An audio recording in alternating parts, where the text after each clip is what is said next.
in a White House fact sheet obtained by the media, it appears that this is the exact same order that was reported earlier this month. And specifically, as we talked about, it would direct Education Secretary Linda McMahon to, quote, take all necessary steps to facilitate the closure of the Department of Education and return education authority to the states. But also, as we talked about last time, it's very unclear what exactly McMahon can actually do. But the Education Department was created by Congress, so only Congress can fully dismantle it. But with that, I'll say McMahon, for her part, has indicated that she would move some of the agency's key functions to other departments. You have experts saying that also would likely require congressional approval because many of those operations are explicitly assigned to the Education Department under federal law. For example, some of the Education Department's main tasks are to administer federal grant programs that provide billions of dollars in federal funding for low-income schools and students with disabilities, as well as overseeing the $1.6 trillion federal student loan program. But Congress specifically gave that power to this one agency, not any others. And notably with that, you had a senior administration official telling the Washington Post that those programs will not be touched. But, as the outlet explained, those programs make up the bulk of the Education Department's budget and work, so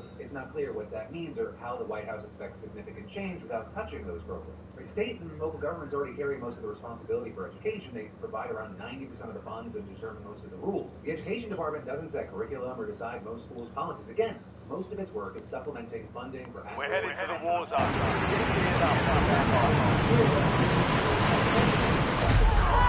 Heavily gutted by the administration. But the Trump administration has failed to the workers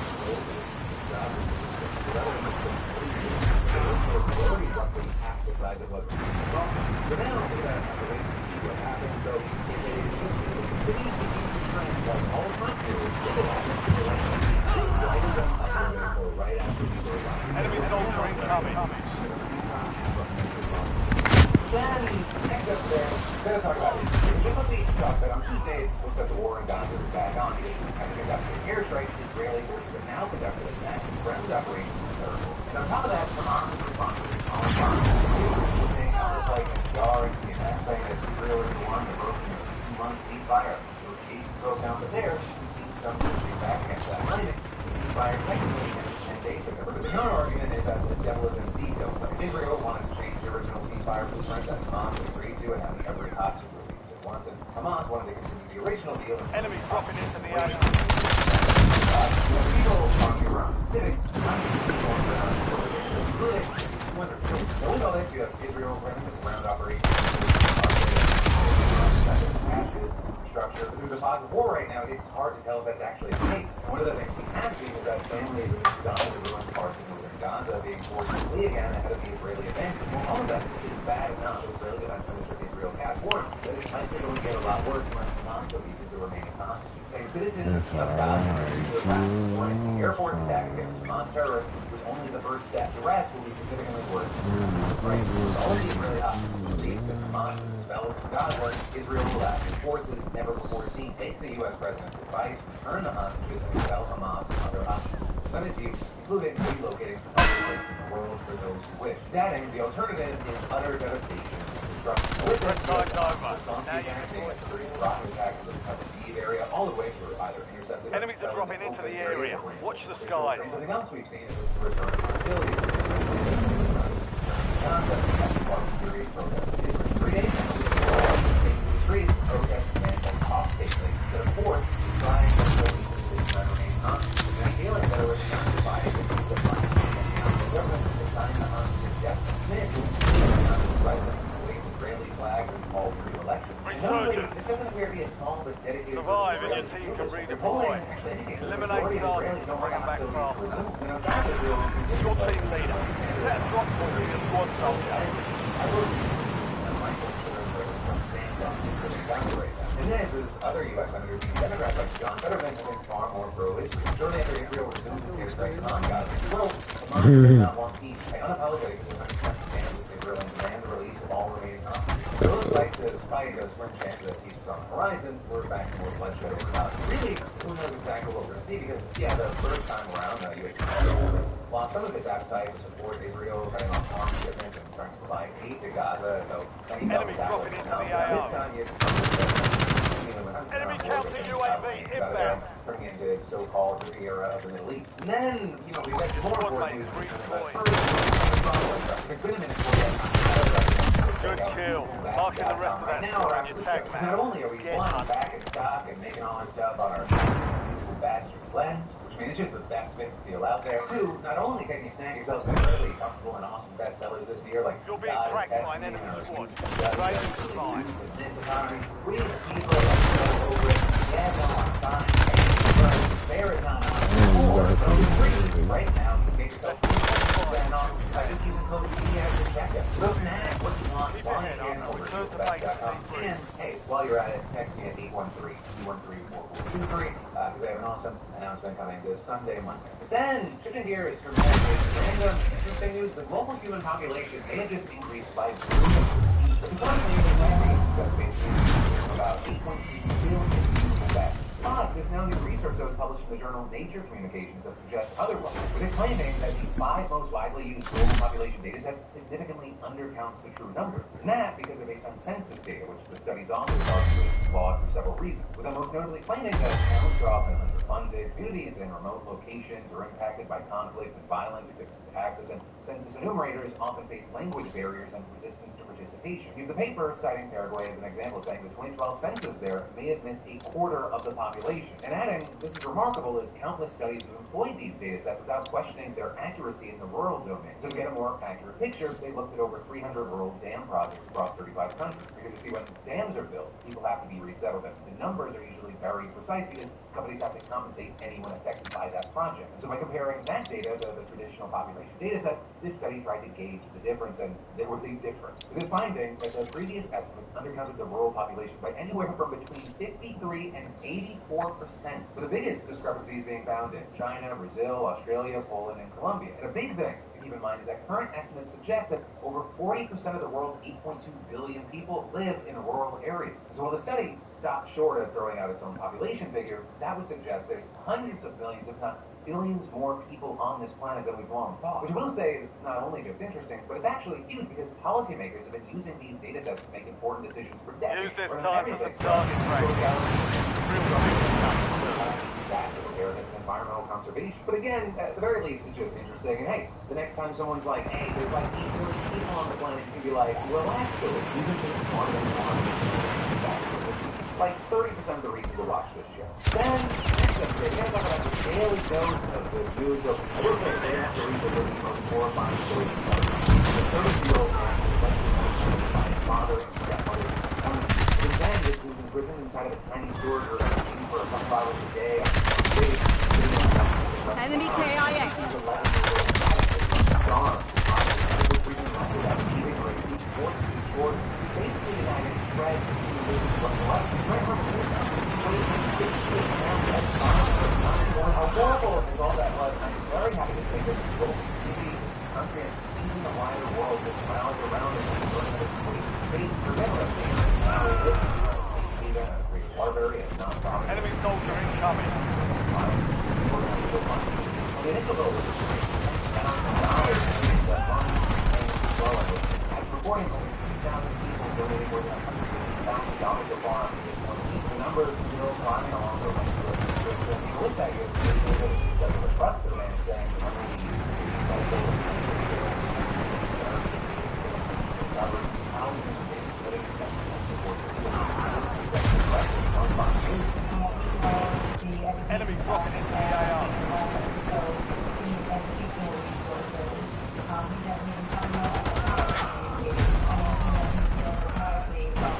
the weight loss or related muscles to be able to, proper physical therapy, emotional therapy. With all that, obviously, it's a crucial thing. The money is important, but also so many of the notes that have been attached to the donations, they just cause more. People writing things that are saying, like, I just want you to know that you are such a brave and strong person who deserves the world. You've always deserved that.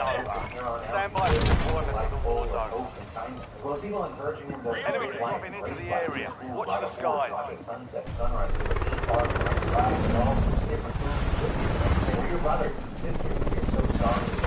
And also, in addition to that, right, the money and the kind words and things, that is great. One of the most wild and biggest updates is that his biological mother is going to see gave up custody of him as a baby and he signed it. He's saying that when he became an adult, he and her daughter, the man, scoured the internet for his whereabouts. Survive and redeploy fallen teammates.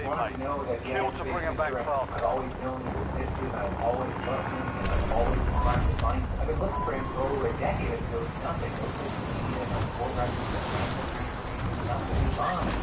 does have everybody on both sides. We love him. Look for him. We all love him. I love him. I'm proud of him. So obviously, we will never give up again what this man went through, and I have no doubt this man will carry the know that in addition to the money and support of strangers, he will not have to carry this alone because he has family that wants him and will be with him. Then finally say, talk about your comments on yesterday's show and some comments. And with the show being so big, there were a lot of comments about a lot of different pieces of news. Like some sounding off on that Arkansas jail getting rid of inmate calls over FCC frustrations and where it could go from there. The panel is saying, reminder every time it comes up, jail and prisons are not the same. The overwhelming majority of people in jails either haven't been convicted of a crime yet and can't afford bail, or are serving sentences less than a year or 9 months, depending on the state. These are the monsters that share. Enemies are dropping into the area. Watch the sky. Others share their own stories, like Jerry, who said, I was locked up and my calls back home to my wife, who was a full state away and could not visit every month, literally kept me alive. For most inmates, phone calls make up the most successful way inmates can keep in touch with family and legal services. An enemy squad marked you with a bounty target. We also saw a fair share of comments around the Musk Tesla Squadmates back on station. Many of those Good kind of work. echoing things we saw in coverage today. You're saying the irony in them talking about Tesla employing people all over the country while EM is firing thousands of federal employees all over the country. Along with attacking Tesla is domestic terrorism, but storming the Capitol wasn't. With others going Enemy destroyed.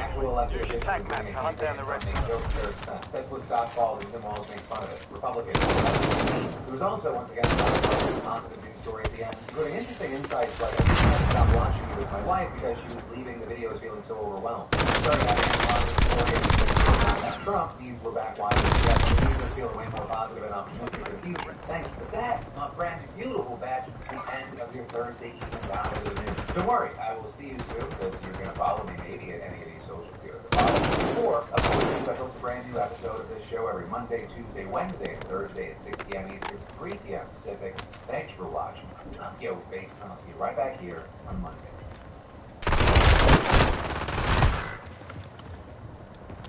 Girlfriend. For his trafficking case, RK Jr. is planning on cutting another 10,000 employees from services, and that's not even the scariest part to many experts. The footage and what we know about the Turkish student at Tufts University who was grabbed in broad daylight by masked immigration officials. We've got more signal data as public Venmos and private data and passwords are found. And some weird You have reinforcements inbound.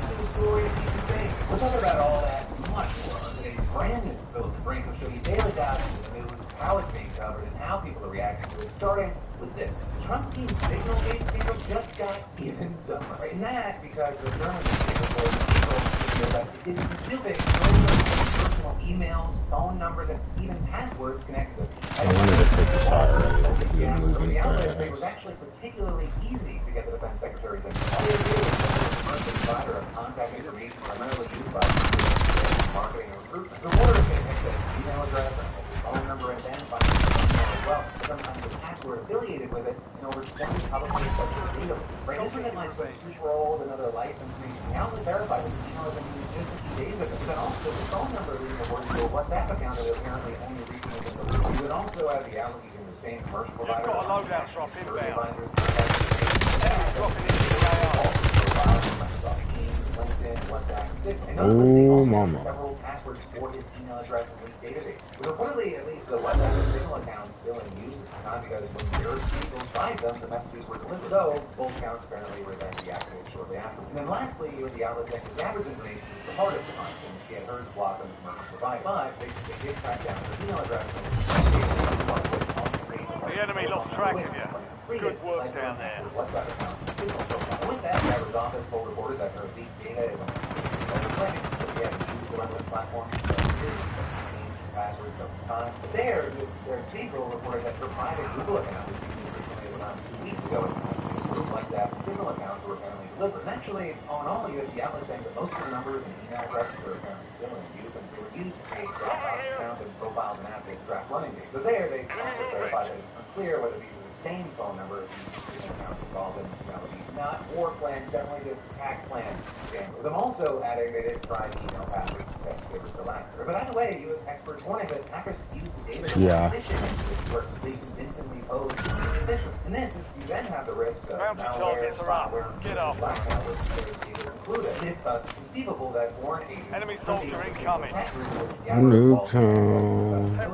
But also, the big thing is that Spiegel wasn't alone here. The investigative media is having a field day from happening right now. For example, Wired revealing that it found what appears to be Mike Walsh's personal email account. And yes, it's left public, meaning his entire 328-person friend list from allies. That appears to belong to Susie Wild, the White House chief of staff. All remaining operators from that squad. Hunt them down. Slew of names that are going to get plastered left and right. And they're also being focused on things like venture capitalists, defense industry executives, lobbyists, and a variety of kind of more ordinary folks like doctors, Taylor, who was seeing experts saying they were especially You're losing ground. I am watching. Ooh, right. For example, as well as patterns, pressure points, and that was just from Waltz's apparent profile. If you go through him, Wait, what? 182-person friend list, which also is completely public. And Open ring. like U.S. Attorney General James Bond. And with all that, reportedly when Wire reached out to the White House for comment, the accounts appearing to belong to Waltz. Why do I keep bumping into him? All of this, notably, it's not the first time the circle has been exposed like this. Say last July, Wire also found the advances public memo exposing a network of connections to Project 165 architects, DOJ officials, DO law classmates, volunteers, tech executives, and far-right media figures. And then more recently, the American Flashlight found the HEXF memo, which was also public and included names from defense executives, lobbyists, So glad I don't have to run it here. That's all you. You're scaring me around.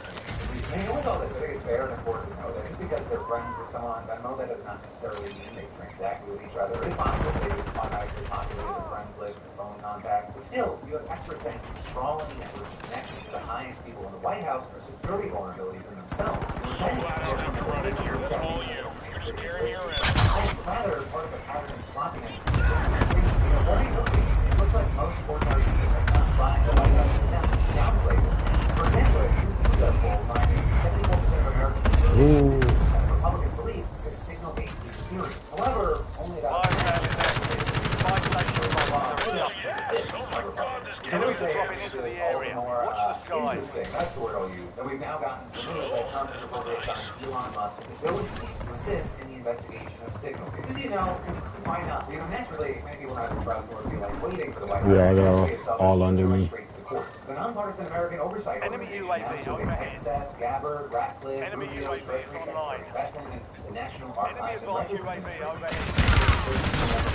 Federal legislature. With the seal of to prevent further unlawful from behind. I knew I should just watch out for him. the same group's interim executive director saying Warzone doesn't belong in emoji-laden disappearing group chats. It belongs in secure facilities designed to safeguard They're all on the national roof. something any responsible government official should have known. Right? And all that is happening as the Trump administration is still in a frantic defense mode, with different officials lurching back and forth between apologizing for the mistake and insisting they had nothing to apologize for, with everyone seeking Whoa. reflecting the blame for it. My trap got him, loser. God, he's dead, loser. Ooh, long jump out. Getting another shot. Weapons free.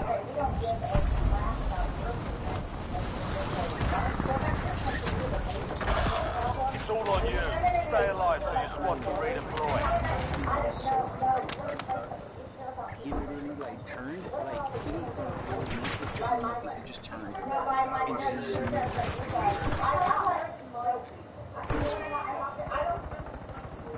I don't care about your fight. Do you have a relevant question? Yeah, this is an American journalist. Thank you. I'm not answering her question. But then, next up from that, Andrew Tate is now being I hate that because they are. Well done. encounter just 2 weeks ago. So not Be advised, resurgence is no longer active. You have reinforcements inbound. Supply crates have been restocked. Load up. They're alleging that the more she struggled, That's not. I wanted to balance that. I should have paid attention.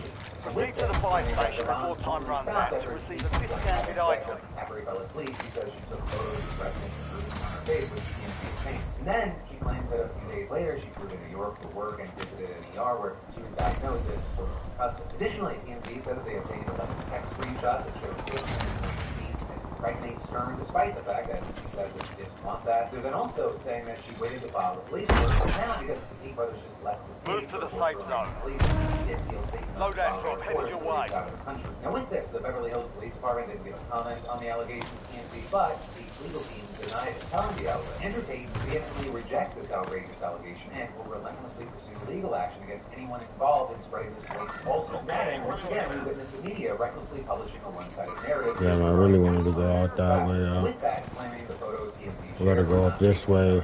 Hotel and noting that in some of them it does not appear to be nighttime. Enemy Also dropping into suggesting the that AR. text screenshots TMZ published were fake and calling Stern's allegations sensational and saying she spent multiple nights with him, but grew angry with him when he did not fly her to New York City on a private jet. Though it seems Stern is standing by her claim. You've made it to the top 5. Showing he is filing a 5 lawsuit squads still operational in the AR. but that's also not where the series ends today, because this week, Captain Columbus Ooh. made statements to the media. As you might remember, Governor DeSantis Yeah. said that the brothers were not welcome in Florida after they landed there without knowledge. But this week, we saw Tate telling reporters in Romania. Well, I think the governor of Florida was hijacked by the media. The media jumped on him and he didn't realize it was an American citizen.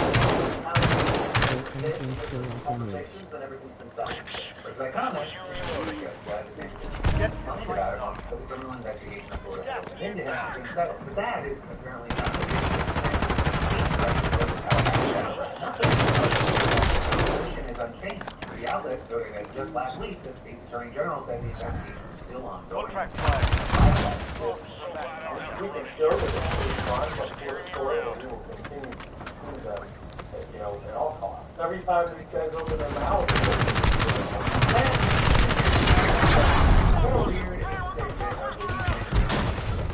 Damn, I didn't pull X fast enough.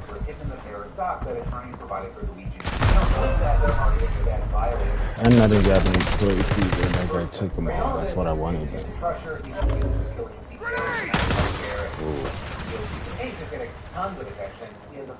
On your right in front of you. Reloading! Gas is closing in. Taking effective circle Don't let now. up now. 3 squads left in the Warzone. Stay alert. Last month, so his attorney is giving a court officer a bag of clothes from Mangione to wear, and in that bag was a pair of Argyle socks wrapped around cardboard. But according to that silence, tweeted in cardboard were Yeah, I was about to yell at him. Enemy down! Right there, yes sir. Now you have to play circle. You gotta play circle now. You're gonna get caught out. GPR is pretty good, but it's too slow.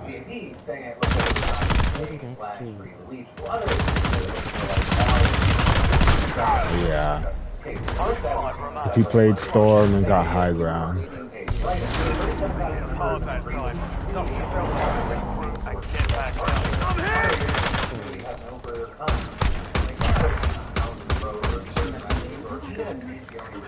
I'm He did crazy though. 15 was good. I'm like, no. I don't know. I'll compare them right now. Because I do have a GPR that I bought. Oh. Do that. Arguing that it was just luck that the smuggled items were just paper and not contraband that could harm the court officer. And this is the prosecutors overall claiming that Mangione's defense team has been egging on the publicity blitz around it, arguing that Mangione's lawyers put him in a green sweater during the court appearance because many of the sympathizers were calling for him to wear the color, with some of the supporters who traveled to the court also wearing green. And all of this is you had outlets noting that Mangione's choice to not wear the socks and just loafers went incredibly by. So the prosecutors believing that his lawyers are encouraging this interest, writing LC10, literally just LC10. Outside of people's control and make public statements or gestures, while on the other has itself fanned the flames of the public attention. But in defense of that, his attorney wrote that prosecutors should focus more on, quote, Mr. Mangione's constitutional rights and less on the color of Mr. Mangione's sweater. And then I got more news for you in just a moment. But first, I really ought to just thank you for trusting us to wade through the chaos of the daily news site. These days, it seems like everyone occupies a different reality, and we strive to break through the echo chamber to bring you the story beyond the headline. With that, one critical tool that we use to see the bigger picture is ground.news/. Boom, boom, boom, boom, It's boom.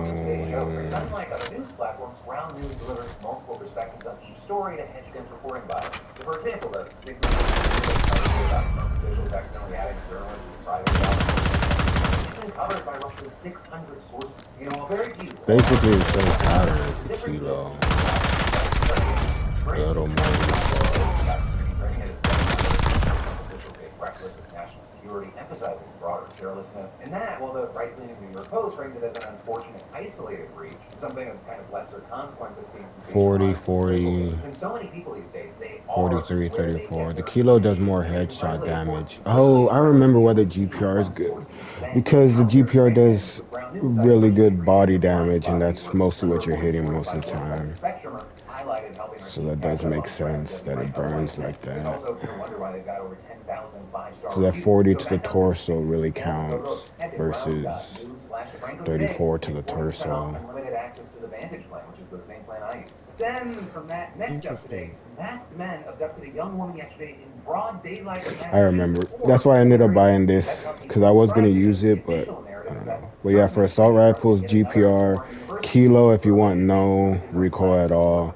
AK is the fastest killing assault rifle out of all of them. And then everything's in between. Actually, I think the FFAR is now, but it's in close range at least, but it's fucking, the recoil's bad. She was taken into custody near her off-campus apartment in the city of Somerville. And the whole thing, it was caught on nearby security cam. Plainclothes agents were really spending almost the whole day staking out an unmarked SUV. When her release a guy in a hoodie goes up to her, gets in her way, and puts his hands on her. Versus...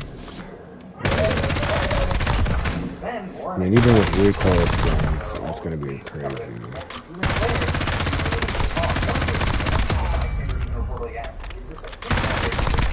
And for a long range, forget it.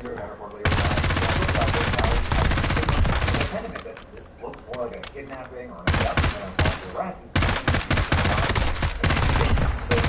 Reaction to it, the legal director of the ACLU of Massachusetts saying nobody should be disappeared from the streets of Somerville or anywhere in America. The government must immediately release her to a friend. Why did my LC-10 disappear? And this is, we then saw the Massachusetts Attorney General announcing her office was closely monitoring this matter as it develops and added that Mesa's arrest is disturbing. He said the federal administration chose to ambush and detain her,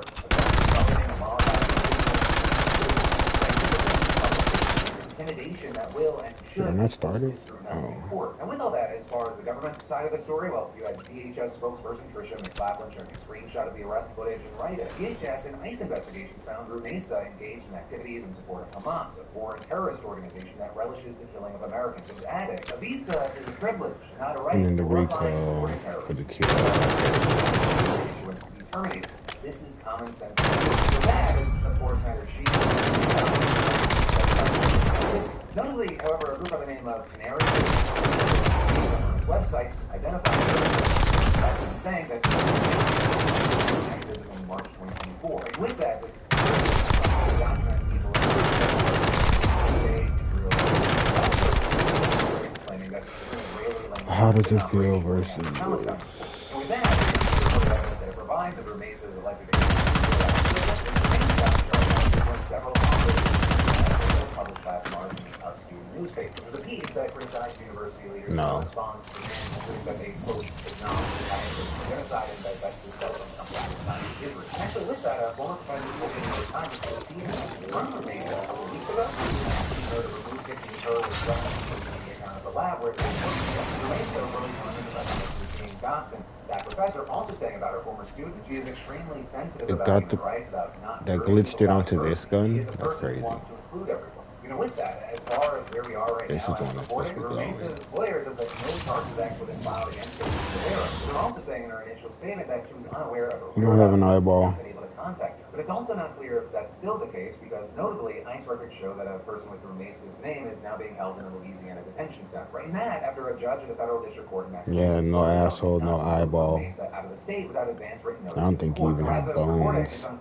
I think you're boneless. Whether this is another case, the Trump administration seemingly clouding the judge's authority. And of course, all of this is the other. Check weapons gear. We're holding the Oh hell nah. Enemy soldier incoming. Now, we have reporters who decide to exercise their right to speak publicly for Palestinian protests. But another way in that case, the judge ruled that she cannot be detained while she fights for the court. Then also, the Trump administration has targeted Kentucky University, Georgetown University, and this week, the University of Alabama. Bro, I was looking at my food, bro. Right now, the one state has a alliance with the rest of the hardcore. So of course, for now, as we wait to see what more information comes out, what happened in these spaces, I gotta ask the question of you. What are your thoughts and reactions to what we see? Like I say, at least once every show, yes, this is a new show, but I also want it to be a conversation, and note that your comments might appear at the end of the next episode. Then, next up today, we've got the news that the deportation of migrants to El Salvador has only just begun. That is what Secretary of Homeland Security Christy Nome just said while visiting the country for the country's so-called terrorism refinement. Did you know that controversial editing was built by Salvadoran President Bukele as part of the crackdown on gang violence? And what we're talking about today, Through your ass. And I wanted to see oh, that is a pretty far distance. You can chain them. Okay. I'm gonna go crazy with the traps. Here and to incarcerate them and have consequences for the violence that they have perpetuated in our communities. I also want everybody to know, if you come to our country illegally, this is one of the consequences of it. You're not going to but know that this facility is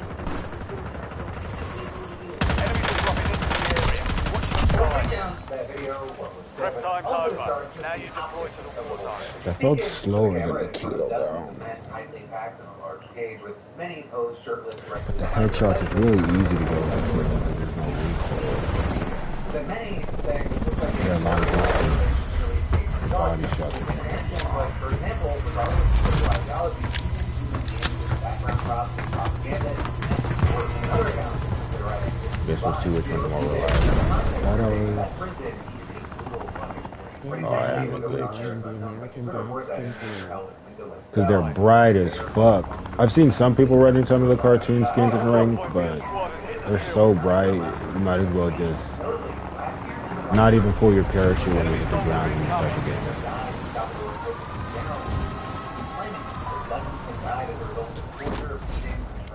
Of course, even with that, you have some people who say that if they are the type of people that know and others say they are, right? Violent, social criminals, all of this, as we've discussed before, at least those reported by the Trump administration, officials still have not yet proven that individuals deported were terrorists, criminals, it's all Beavis and perpetrated violence against American communities. In fact, in a sworn filing, an ICE official admitted that many of their individuals had no criminal records in the U.S. Complaining, quote, the lack of specific information about each individual actually highlights the risk they pose and demonstrates that they are terrorists with regard to their lacking control. Which is also, I would see people saying it sounds like the most insane, twisted logic you could imagine. Seemingly saying that they must be terrorists because we don't have any evidence. They're just that good. Of course, with that, we've seen a number of people who say that the family members are among those who reported, categorically denying that their loved ones were affiliated with any gang. One of the things that we definitely talk about is protection. And that, because with all the images that were shown, you'll often notice that there's a lot of evidence besides the tattoos people have. And actually, an enemy squad is hunting you. Stay sharp. Gang affiliation. Law enforcement and immigration officials across the U.S. believe that gang membership tattoos are everything from brains, clocks, Illuminati sign, the free and Jumpman mode. Well, gang tattoos are definitely a thing. Oh, why does that keep looking like a boundary? It's a circle. UAV is being confused, returning to base. Enemy UAV is online. One expert is straight up saying Venezuelan gangs are not identified by tattoo. To be a member of one of these enemy UAV overhead. You don't need a tattoo. You can have no tattoo and still be part of the gang. You can also have a tattoo that matches other members of the organization. But with that, I will note that Trump officials no, but my God, I just wanted to zip line, not to set off my C4. My bounty's coming to hunt me. They already have high ground on that road. You have reinforcements inbound. As a result, he's setting the stage for an even bigger showdown with the judiciary than what we've seen before. Right with that is someone's on that loadout. Salvador, federal appeals court in D.C. upheld a Your There's squad that made an it halfway. AR. Oh, GPR. Perfect. We're likely to see season escape. But for now, we're gonna have to wait and see how this continues to play out in development. And also, next up today, while everyone is losing their shit over the signal case, Trump's not slowing down on the policy. Yeah, announced that starting on April 1st, will impose a 25% tariff on imported automobiles and auto which, when in fact, raises a 2.5% levy. There's another team here too, I think, because of my down. Yeah. Nicely done. Discount is applied. Yeah. On the separate, on the roof and on the other building, right next to you. But still, this tariff is expected to dramatically disrupt supply chains. Get ready. Redeploying. Friendly loadout drops on the way. And this is the American market is actually heavily dependent on foreign imports of cars, parts, and engines last year, totaling a record $474 billion. Oh, I should have put the GPR to further. $1,000, by more than $10,000. But with this, you have Trump trying to reassure Americans that the campaign will be worth it for the long term. Trump wants to build an manufacturing for the United States, a flood of tax revenue the tariffs, the tariffs bring in tax revenue that production side U.S. borders. Just run, please. Just run, bro. Just run. Just run. He died. I can hear himself grabbing himself. Did he die? Or was that someone else? Oh, you came back. Thank God. Then again, he also described the 45% automobile tariff as very modest, so his idea of what that means. This fucking guy. I gotta play so. After imposing 25% tariffs on most Canadian and Mexican goods, he later exempted American car makers, but now this latest move is in the reverse. Turning you to the front. First, Keep the pressure on. Squad mates redeployed. Dude, they're here. They're in the other building across from loadout. They're the best fitting and feeling clothes out there. My very, very biased opinion. The best way to wear your feelings are also size inclusive, small or 5XL. Did that guy run in there? Exhaustive floral lines, carry yourself classics in. In addition to this year's bestsellers like 9 seconds. Silly boots in this economy, built differently, poorly, clearly driving it. We the people are like so over it and much more. With all of that available at beautifulbastard.com right now. We also got some big stuff. And hey, as you're watching the show, please go to DS15 and check out the 15% off favorite good clothes. But then next up today, a big but not shocking development from the Trump administration is being reported that back on station. Good work. Extracting higher than 40 vaccines. Gabby, which gets money from USAID and helps give vaccines to children abroad. With that being part of a wider set of cuts of USAID, but many fear that undermining Gabby's efforts will have some of the longest lasting impact. It's credited with successfully fighting diseases like Oh, you really didn't pick up that plate? Crazy. Ever since being set up 5 years ago, Gabby is credited with saving the lives of 19 million children. I mean, it feels probably safe to say, objectively a good thing. Unfortunately, the United States doesn't provide all of its money, so it should still be able to function. It is going to lose a sizable Service Department. Enemy precision airstrike. The department allegedly claiming that the end of the COVID-19 grant I shouldn't even. I don't know. I thought he was gonna do something, but he didn't. Ooh, body bottle. Switching knives. 7 seconds. 6, 5, 4. Standing out in the open like that. Oh my God. Back on station. Go get after it. You have reinforcements inbound. All this is research in Caltech and Rockefeller University. Oh, I'm gonna lose my marbles.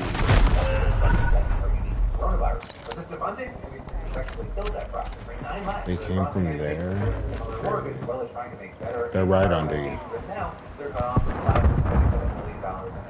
monitoring. So all of this shouldn't be too surprising, especially since, I mean, the department is being run now by RP Jr., who has been, at the very least, called a vaccine skeptic. Which also, after that, you have officials at the HHS claiming that the agency just hired David Dyer to analyze studies done by CDC.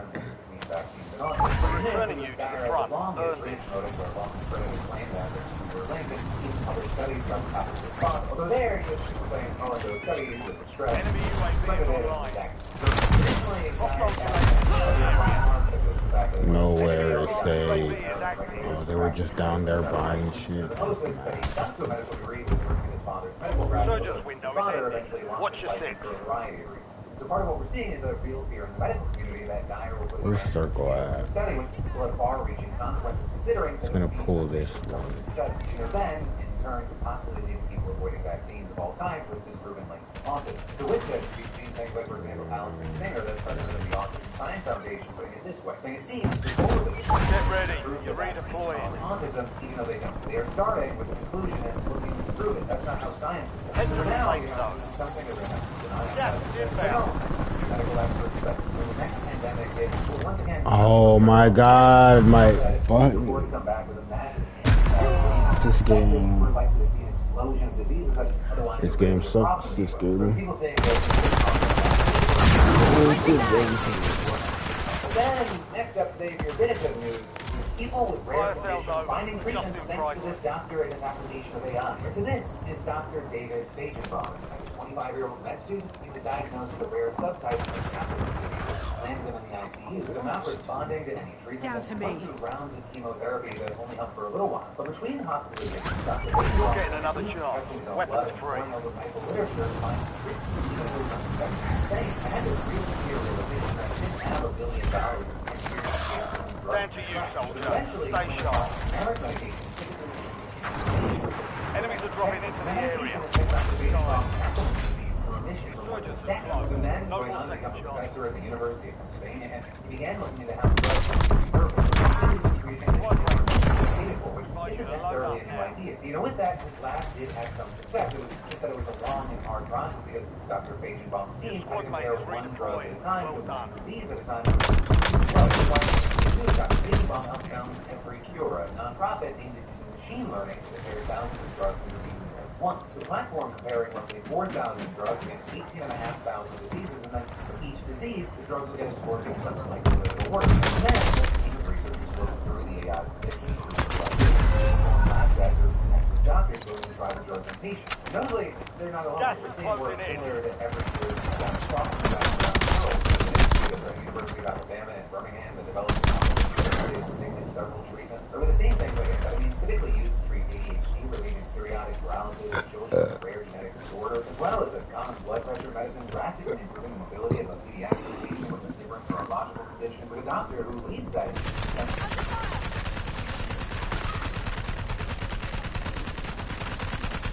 Changing 66 out of the 400 water systems last year fluoridated pure water, according to the Associated Press. Though, very notably, Salt Lake City was one. But also, right, Utah is not completely alone. Other states in the South Carolina,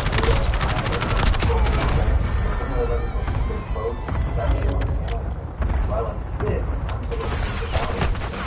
including Portland. Back in September, we saw barrel drugs for the EPA of Only 10 were but is also saying RFK Jr., who is now the health secretary, then promising in November that the Trump administration would advise all U.S. water systems to remove fluoride from public water. I make fluoride.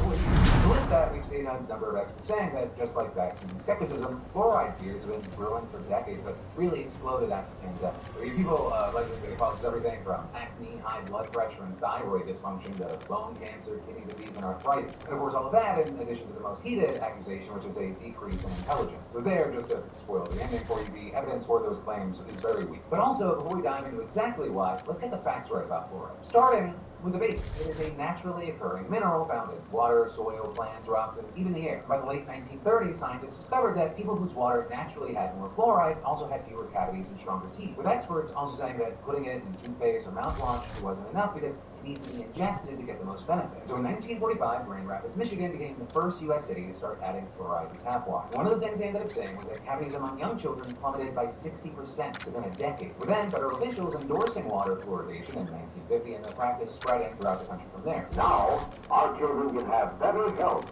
through fluoridated water. They can drink away tomorrow's tooth decay. So by 2020, just over 70% of Americans received fluoride through their community water source, according to the CDC, making it what advocates call one of the greatest public health interventions of the 20th century. And notably, you have the CDC, the American Dental Association, and the American Academy of Pediatrics all supporting water fluoridation. You have this.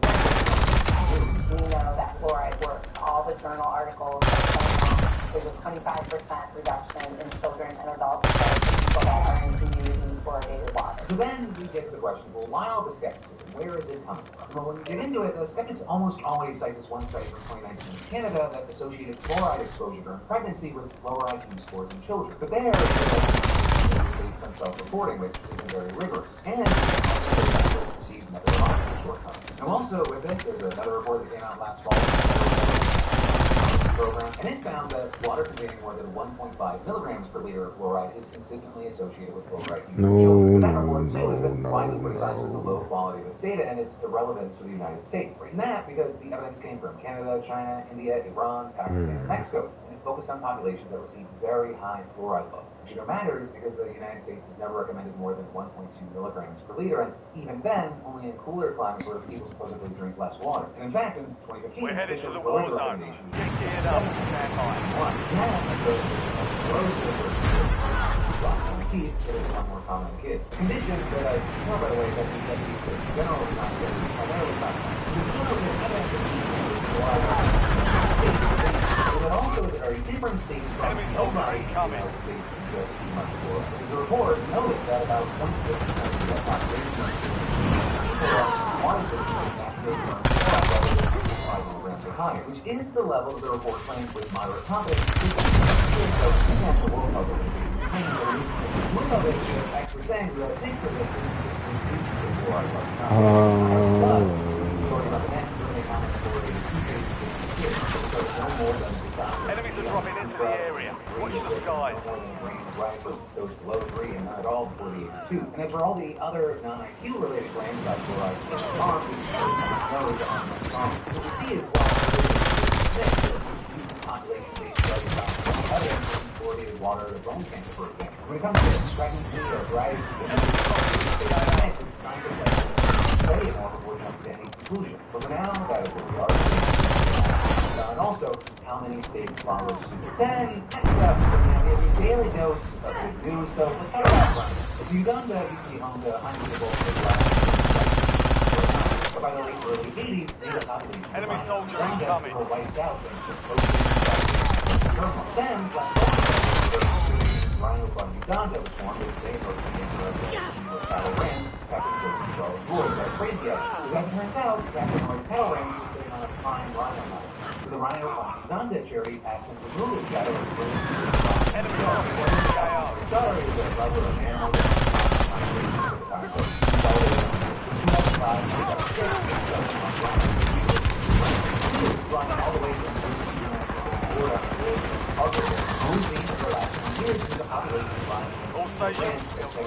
Today, they reportedly have 48 different rhinos, with 5 being born in the last 3 months alone. And just to put that in perspective, a pair of rhinos at Uganda's wildlife. Dookie boy. The Dookie boy.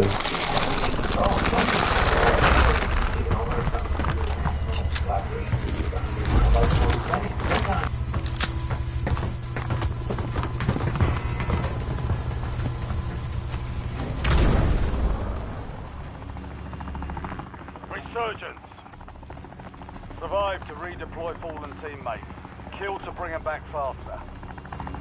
Your team leader. Set a drop point for your squad soldier. Setting my point.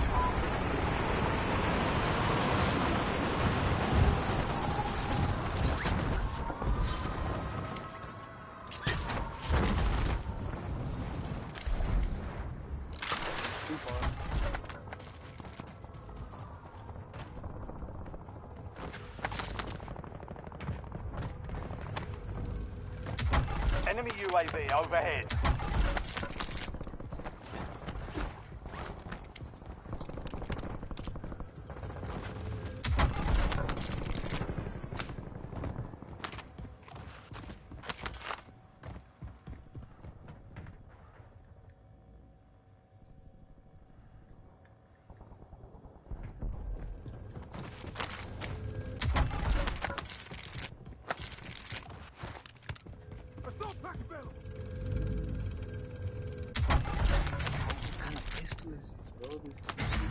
Precision airstrike standing by.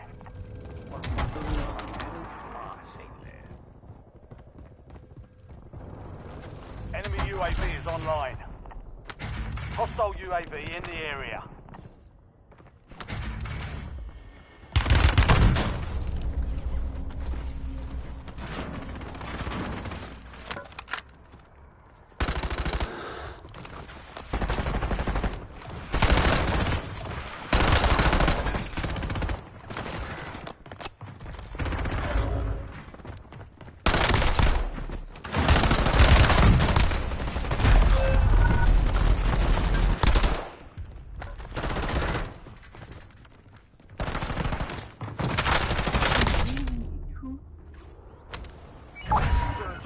Go get your revenge.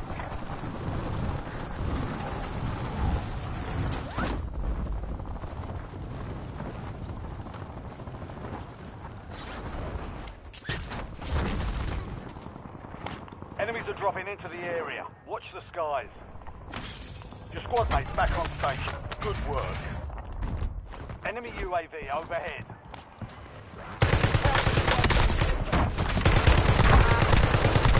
Good kill. Marking the rest of that squad on your tac map.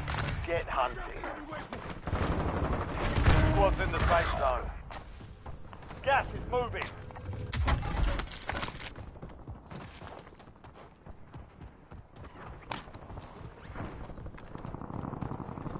Enemy UAV is online. Your squad mate is redeploying. Well done.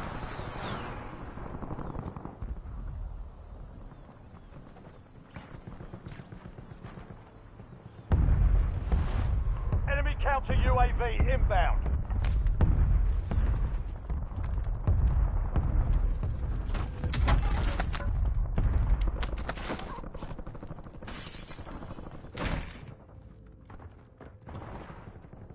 Eyes on it!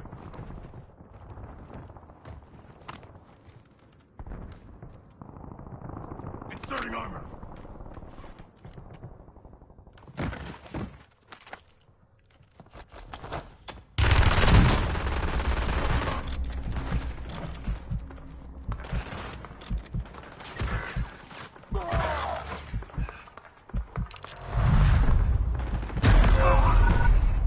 You were 1 of 25 remaining.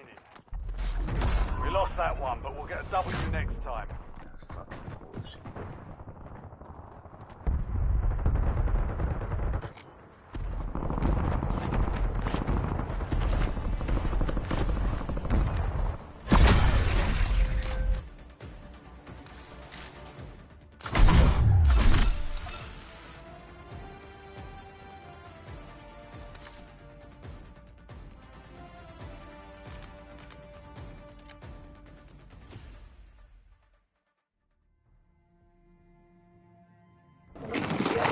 Talking about those documents we referring to are court filings from Trump administration lawyers. There is the lawyers alleging that during Abrego Garcia's 2019 deportation proceedings, his informant told ICE that he was a member of the gang MS-13, arguing that the judge denied him bonds because the evidence shows that he is a verified member of MS-13 and he did not present evidence to rebut those claims. But with that, Simon Sandoval Moschenberg, a lawyer for Abrego Garcia, firmly denied the accusations, saying the only basis of his gang membership was a confidential informant, adding in court filings the U.S. government has never produced an iota of evidence to support his unfounded accusations. The lawyer also told The Atlantic that the allegations against Abrego Garcia stemmed from an incident in 2015 where he and 3 others were detained by police in the Maryland Home Depot parking lot. During questioning there, one man told the officers that Abrego Garcia was a gang member, but when that man offered no proof and the police officer that the officers didn't actually even believe him and refused to identify him as a gang member. The attorney then adding that since Abrego Garcia was granted his withholding of removal in 2019, he has had no contact with any law enforcement agency and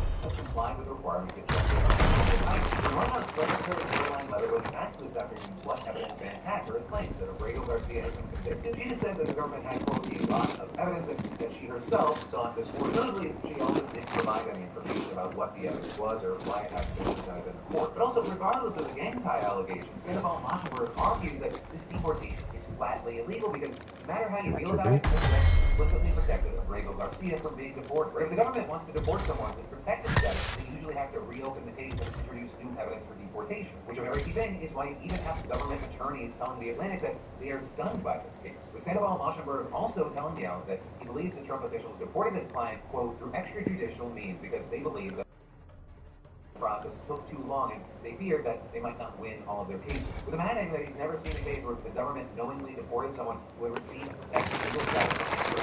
And to that point, Trump's lawyers aren't even trying to hide the fact that they knew he had protected status. In their court filings, they explicitly wrote, ICE was aware of this branch withholding removal at the time of Abrego Garcia's removal from the United States. Reference was made to this status on internal form. With the lawyers also explaining that Abrego Garcia wasn't on the initial manifest of the deportation flight, but was listed as an alternate who got moved up the list as other detainees were removed from the flight, and claiming that the flight manifest did not indicate that Abrego Garcia should not be removed. And adding, through administrative error, Abrego Garcia was removed from the flight. This was an oversight. But then, that his deportation was carried out in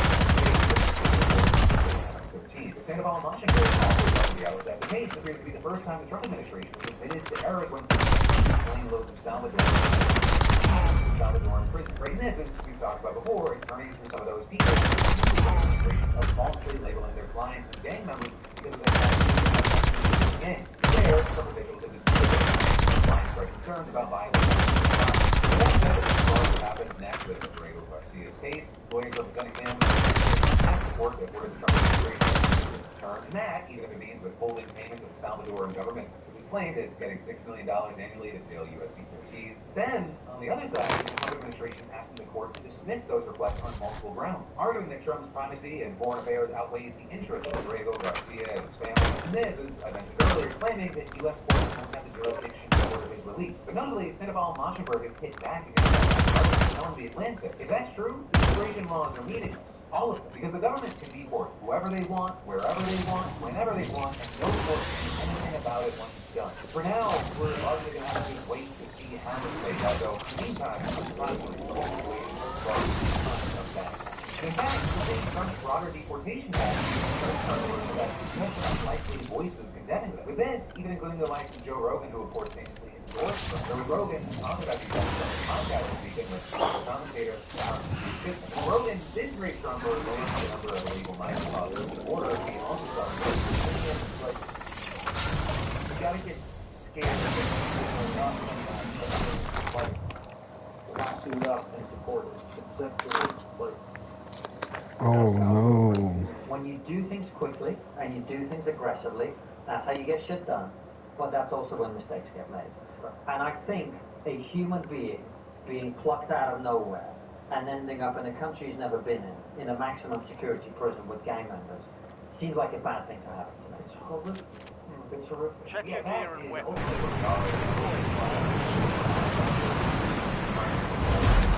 Meantime, I gotta ask you, what are your thoughts? Because for those that are new here, yes, this is a but they also want to be conversation. Then, next up, the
Enemy soldier incoming.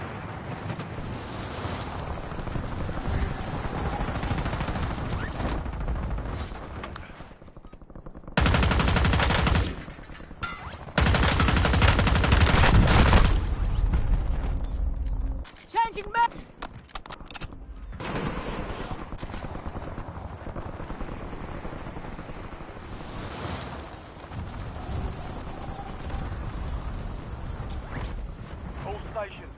Alright, we're deploying to the war zone.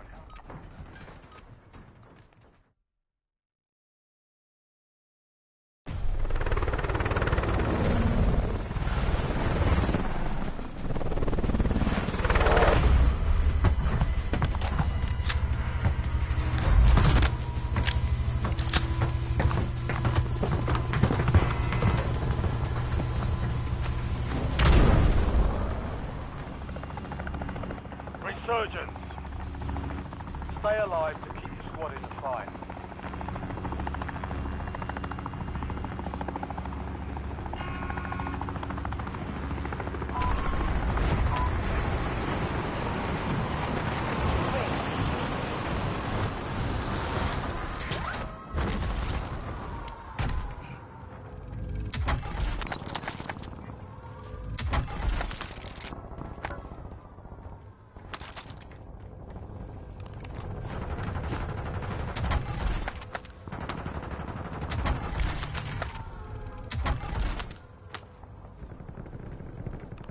Enemy counter UAV inbound.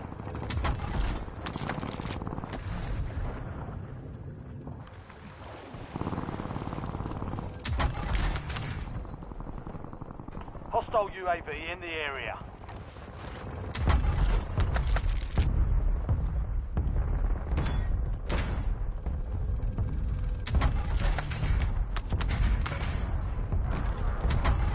Enemy UAV overhead.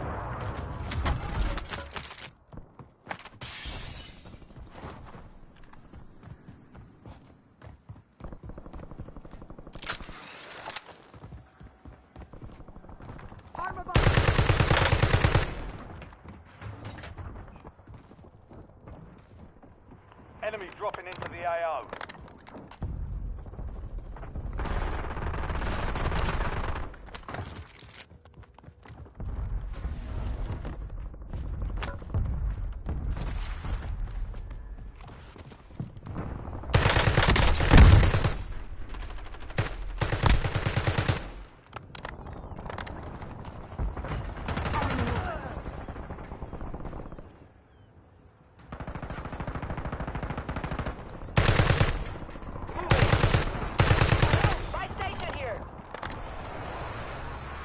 Enemy territory, keep it tight.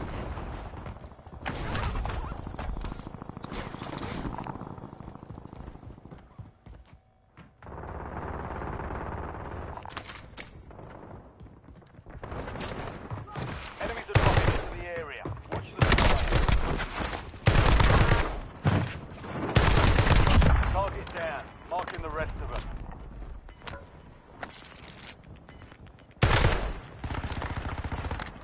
Enemy counter UAV inbound. All squad mates are in the safe zone.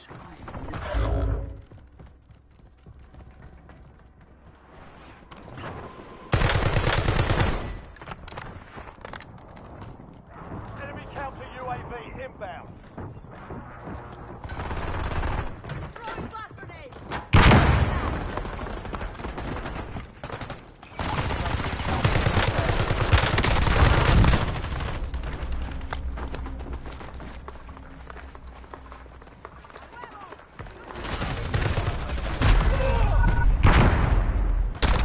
Grenade!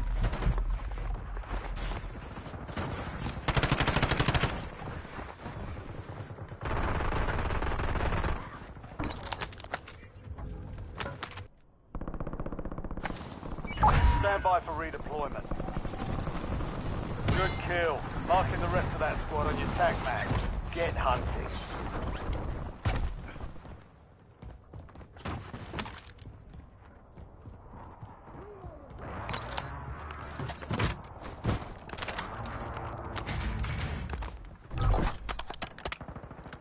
Loadout drop headed your way.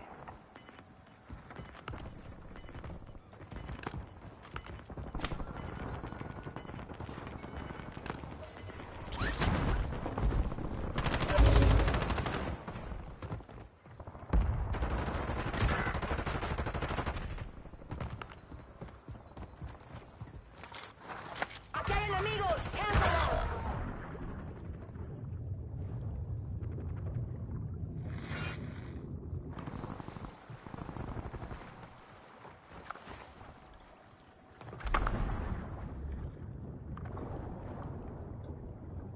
Hostile UAV in the area.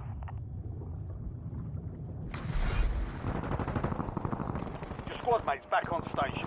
Good work.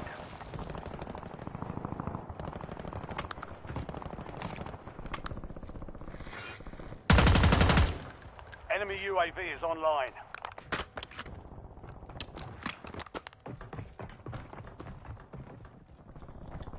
Enemy counter UAV inbound. UAV overhead.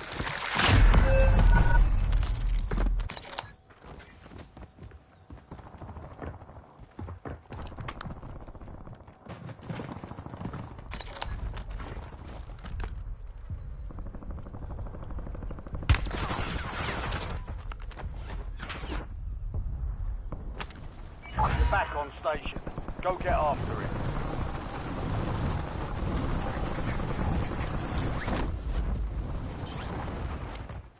Switching back.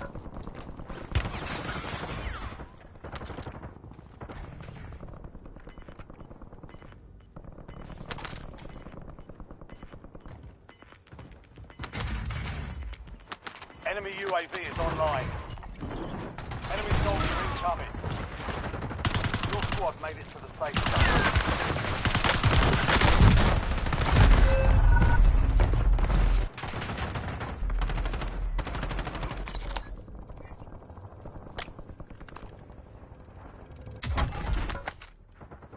Alright, later, bro.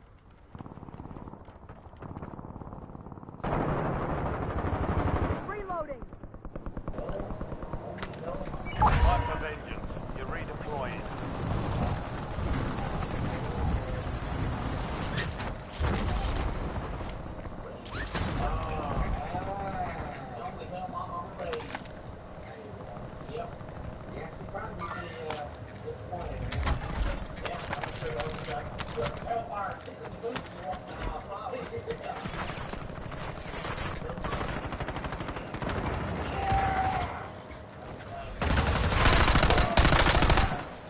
Enemy UAV overhead.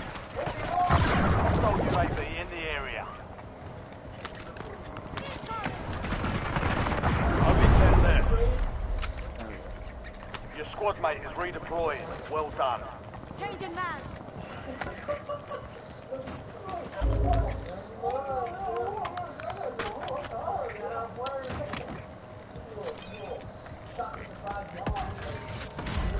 Fire sale is active.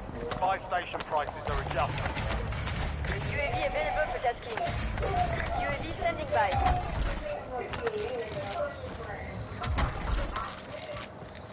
Moving here.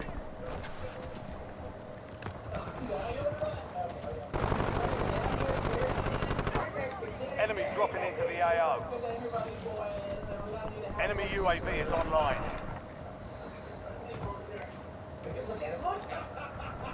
Hostile UAV in the area. Priority tasking request received. We're done. Get ready. Resurgence window is about to close.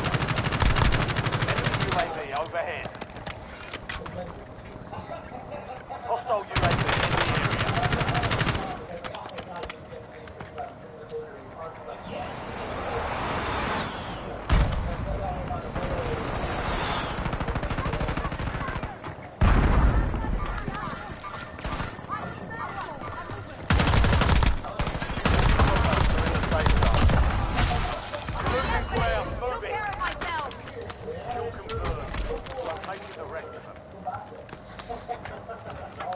Enemy UAV is online.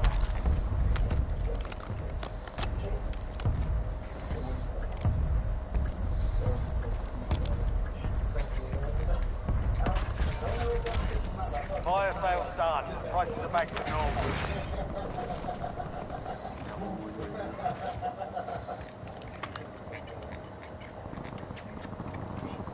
Right here. These guys over.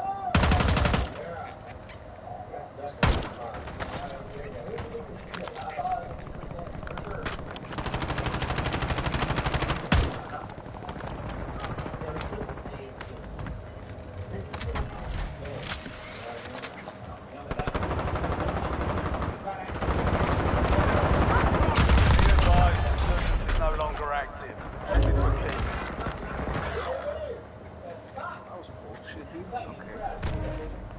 Supply crates have been restocked. Load up.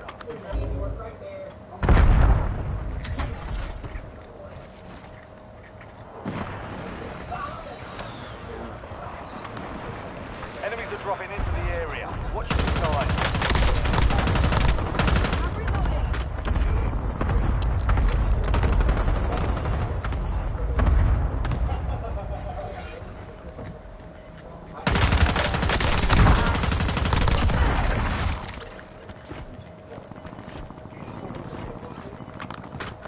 Move to the safe zone. Gas is inbound.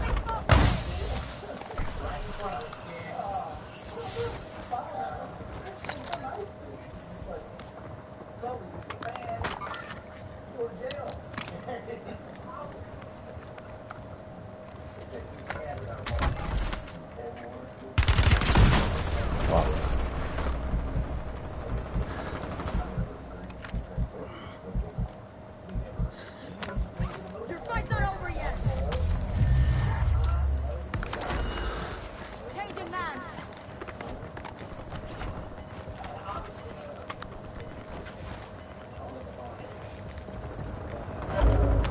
Enemy soldier incoming.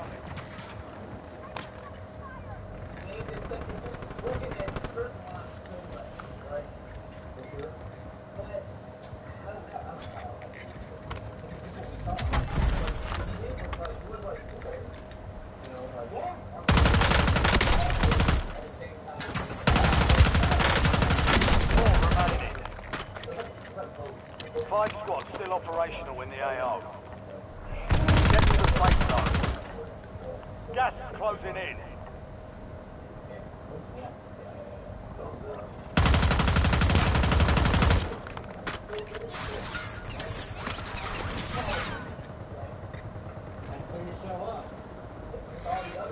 Enemy dropping into the AO.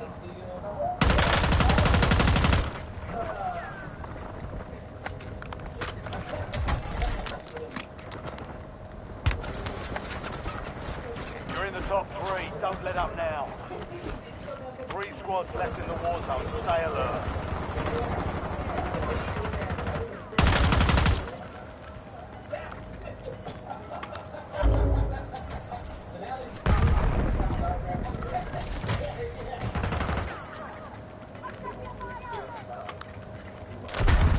Safe zone is a long way from your location.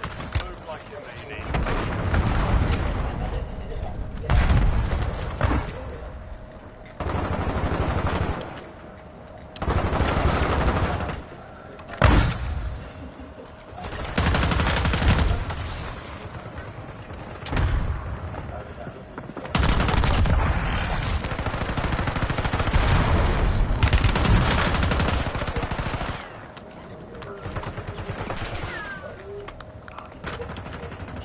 Only 2 left.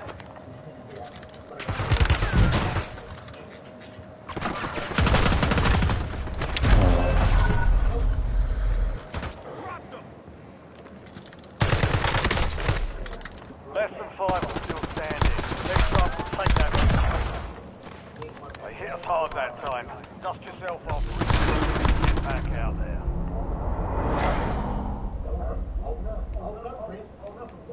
No better? 100%. I feel like that's where that would next.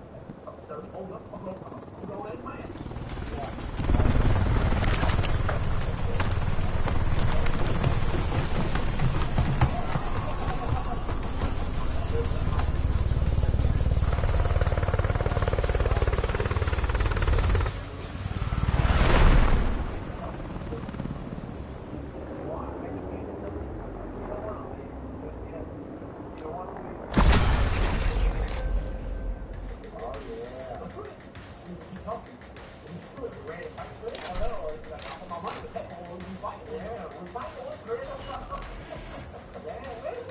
Why does it only say leave without party?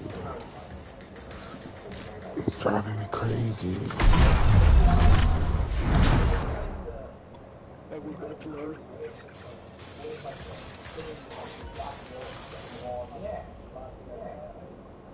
Yeah, you tell the dudes like, want to try to fight somebody? We see the show, right? So you should know what's about to go down. So he knows he's about to get slapped in cuffs and set back down the couch. Yeah. Or caged. Hello?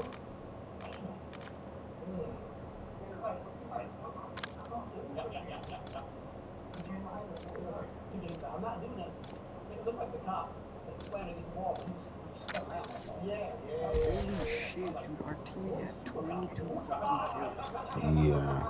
He was using the Growl SWAT modified, the 5.56. Lucky I got a headshot.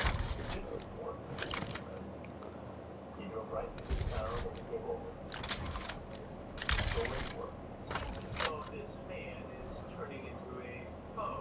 I always hate to say it, but he's doing the best thing in his interest. Yeah. I want him to spill the beans. Tell me everything. Tell me where you work, who you know, who you're married to, how many kids you got, how old they are. Oh, God. He goes, if he does have kids, he's married. Right. It's crazy over here, because I don't believe you just move over here to say life. Huh? I don't have to question all this. I'm in control now, buddy.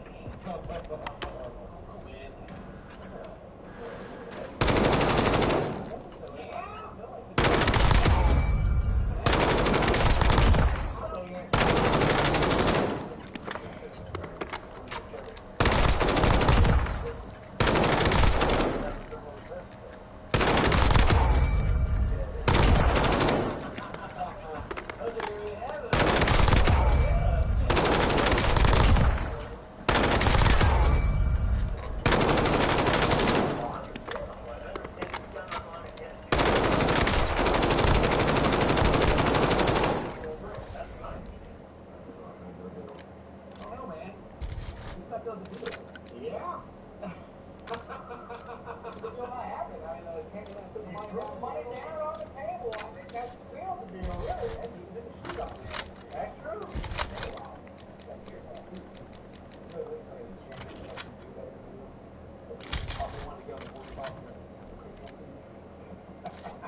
Don't talk to yourself like that.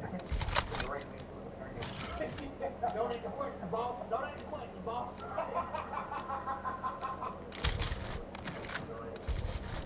Folks, you're gonna see this on the TV.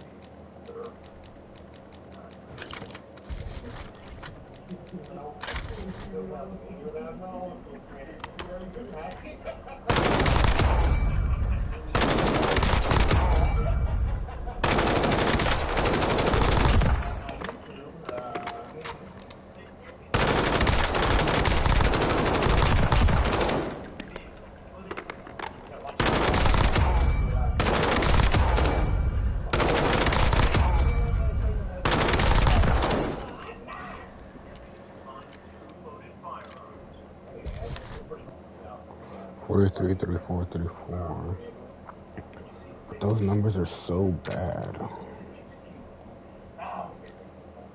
that really what he was using? Again, in this situation, no, you can just sit there. Oh, yeah, that's true. And Chris just ask him questions. You don't say nothing. You know, ask him, like, oh, what do you think is going to happen? 400 RPM versus 43, 34, 700 RPM. Again, any of this is a misunderstanding. If I got this wrong, this is your chance to tell me. All this bad stuff, feel free. Yeah. He's over here something. 732 versus. I can't go to jail. I'm not going to be able to get my testosterone shots. I see our team. No.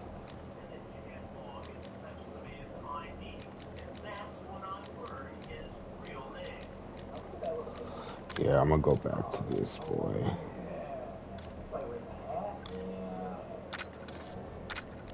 Why'd you lie about your name? Cody! Huh. So who's that on your screen picture there, Cody? Your wife? Your girlfriend? No. You can't escape! Go to his phone. Man, right in the road.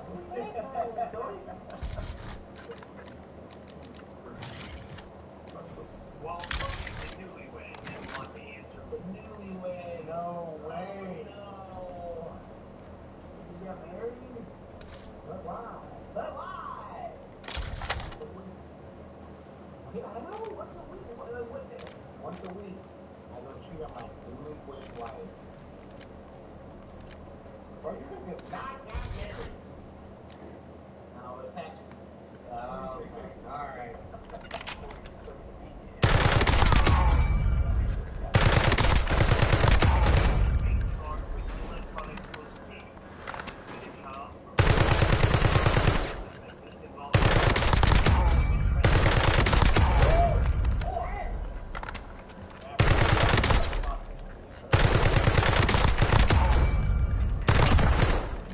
Alright, yeah, stick with that bad boy. And actually, yeah, that'll be good.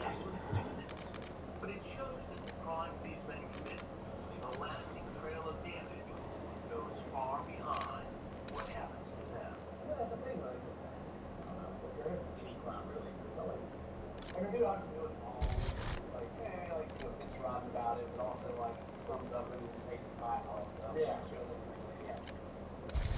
Obviously, it was bad. It's like, not only is everyone that sees this episode is like, god dang. And it's why everybody just knows him. Yeah. Like, just blacklisted across the board. Yeah. Imagine it's being like a cousin. You're like, see one. It's like, oh, why did I know him? Oh, at all. You want a job? Well, you see. Yeah, I'm just thinking about the fallout. Like, the simple thing is he's just going to have sex with his newlywed wife. He's going to stop this, and they're going to call her. And she's like, what the? Because the problem is.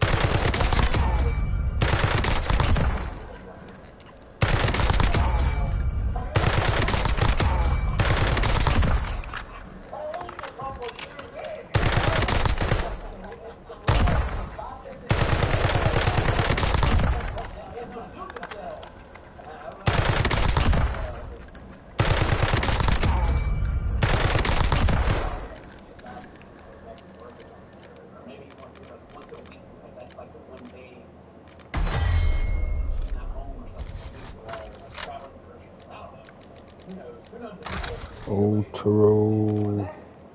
Why? Sure. You're like Cody, 30 years old. He didn't hear it.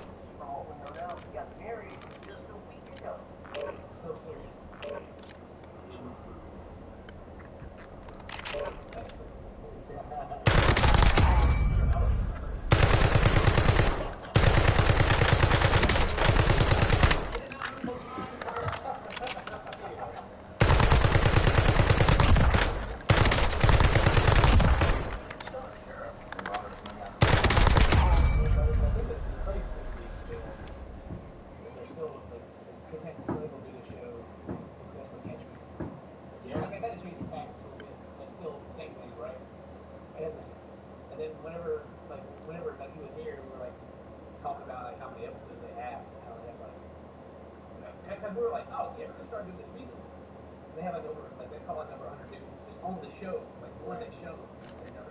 Ruck up, you're headed to the war zone.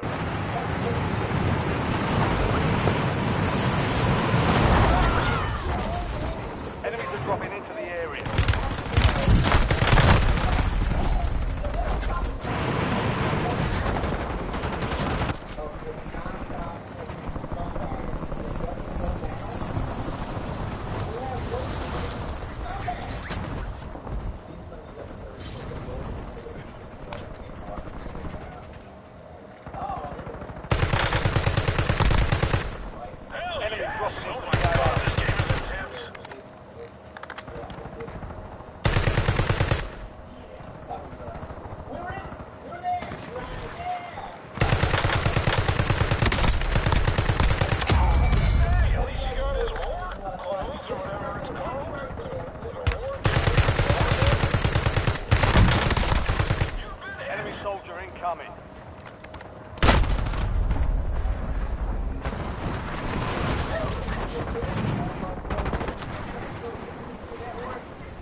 station. This is Shadow 01.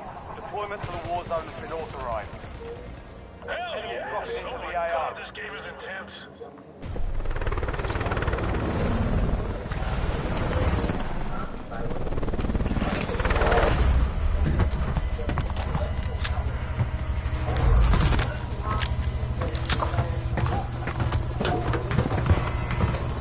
Okay, fuck it.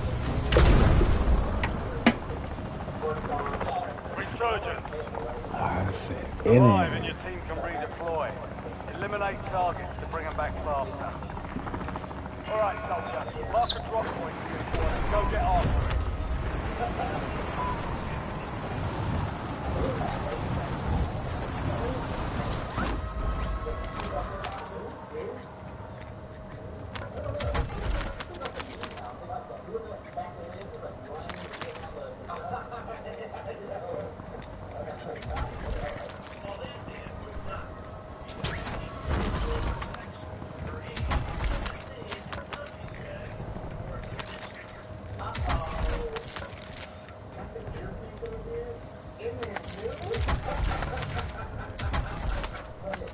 LDBR awaiting targeting data.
Incoming. Fire solution was bad. Miss.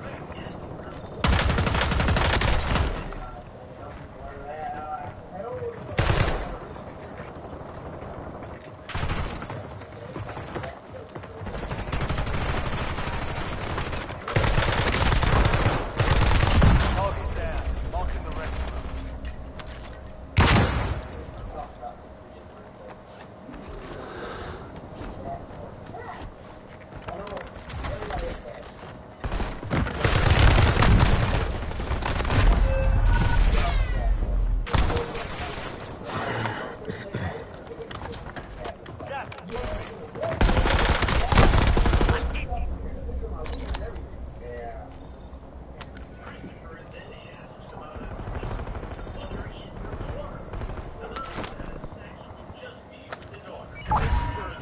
Go get your revenge.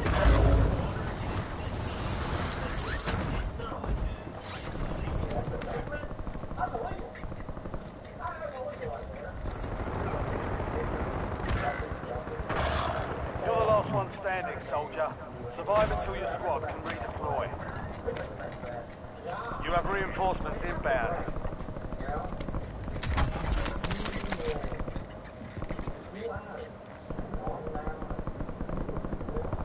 Squad mates back on station. Good work. Enemies are dropping into the area. Watch the skies.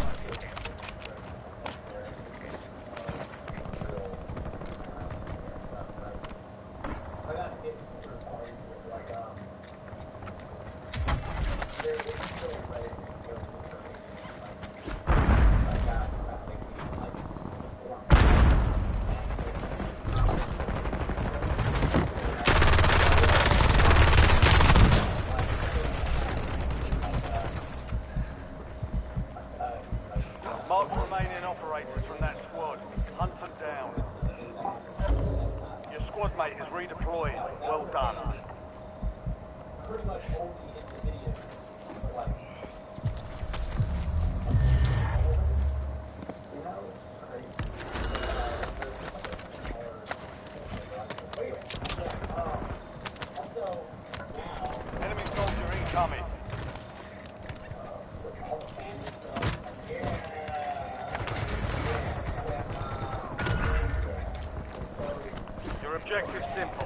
Eliminate all bounty targets.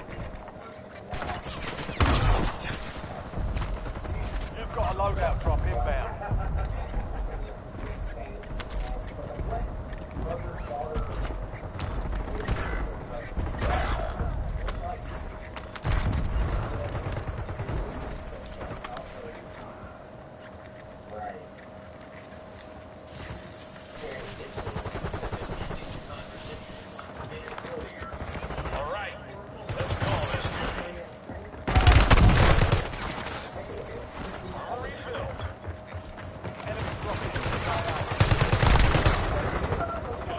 Back on station. Good work.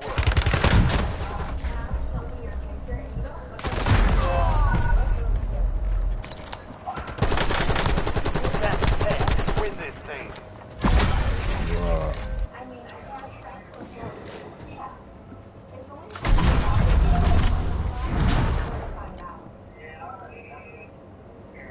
Bro, why does it keep doing that?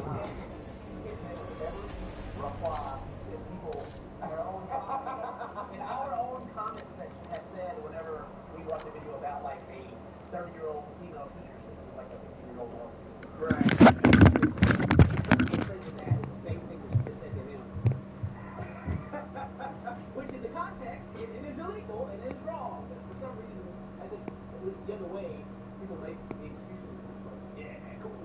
Good for that 15-year-old boy. Now he's going to have like a 1-6 relationships and go on and probably abuse women. Yeah, great. Anyway, so yeah, the moral compass in this guy is, well, it ain't illegal if I don't get caught. Yeah, should have to pull his arm too hard, twist his legs. Just call him Cubis. You say, I'm on the way. What is this that road? After the call ends, the ghost team and my team get everything ready and get into position. Is that shoebox with it? This guy was so close to doing the right thing and not. I mean, obviously, it's like the top. So that's the situation, I guess. Right. Yeah. But I mean, once they're in there, it doesn't matter, right?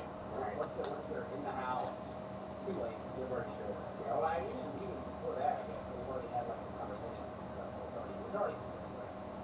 But if you go down and sit down and try to. Did you get somewhere camera with a red light on right now?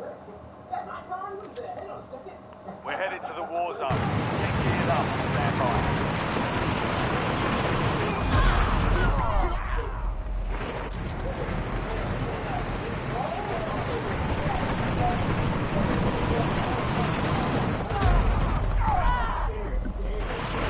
Enemies are dropping into the area. Watch the skies.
What the fuck? I'm not in the park. Eyes on enemy. This shit is driving me nuts. I don't see why it's respawning in this thing lobby.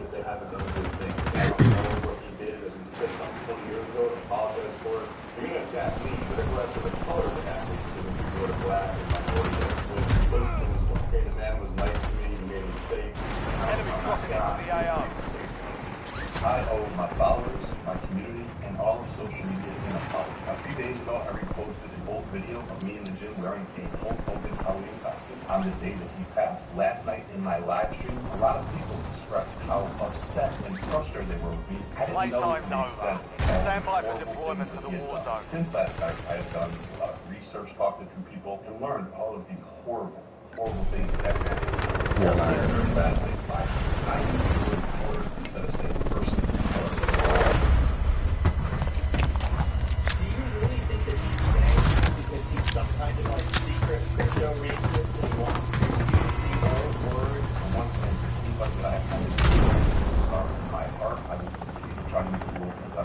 The people that want you to apologize do not want to make the world a better place. They want you to apologize because it gives them a power. You'll find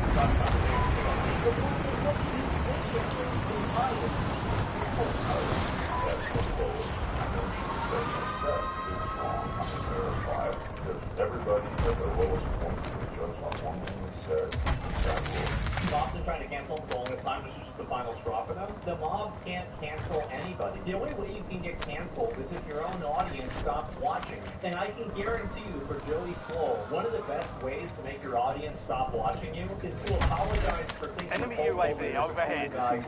That is insane. Hulk Hogan I was just tripping about that. Don't understand why it won't let me leave with the lobby. The vast majority of the people Bounty targets identified. Weapons free. Making a post about Hulk Hogan. You have reinforcements inbound. They don't like you to begin with. They never liked you, and they never will.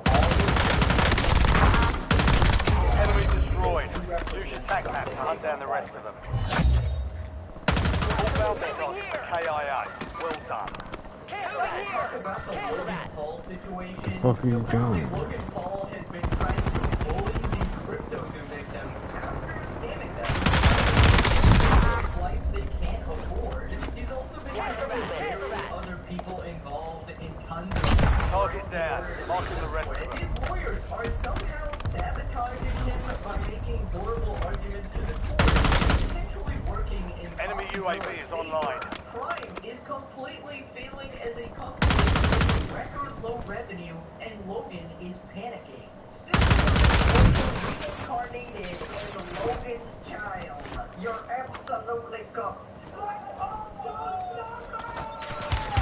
Enemy UAV overhead.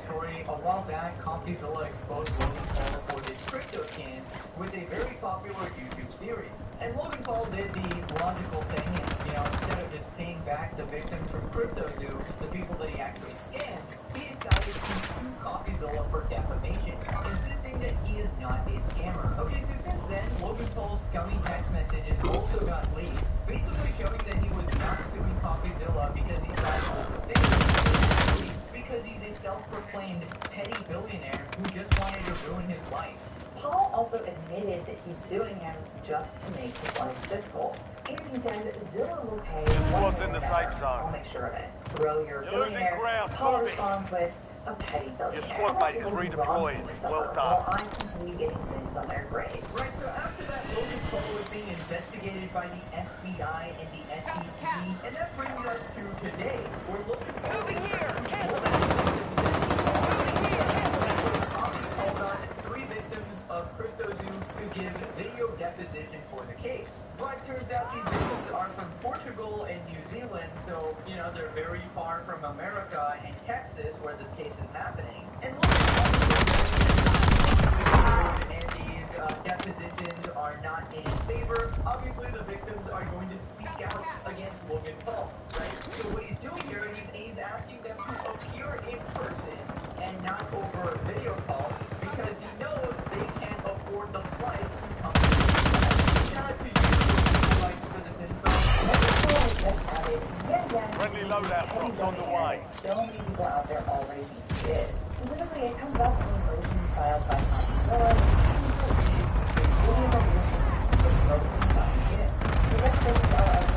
Just made it to the top 10. Despite the fact that they've never lived in Portugal, We've got 10 squads active in the field. Logan Paul, or more specifically, is saying, Texas to be deposed in person. Logan Paul, or better yet, to cost the CompuZilla money by forcing him to file this motion. Enemy soldier incoming. And at the end of the day, it's playing right into the narrative that Paul is a bullying independent Back on now destroyed. Use your tac map to hunt down the rest of them. I don't know if I can. What kind of a person does this?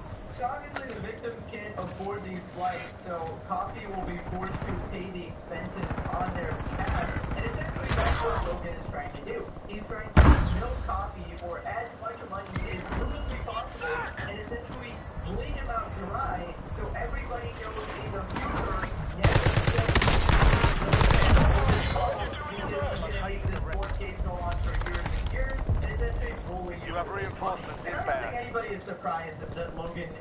this massive scumbag. But it's just funny after he apparently apologized to the victims as well and says he cares about them, he wants to pay them back or whatever. But behind the scenes, he's doing this shit. So after this, she talks about why Logan is actually doing this. Okay, so on July 23rd, Capitol filed a motion for leave to take videotape deposition of large Enemies are dropping into the area. Your squad mate's back on station.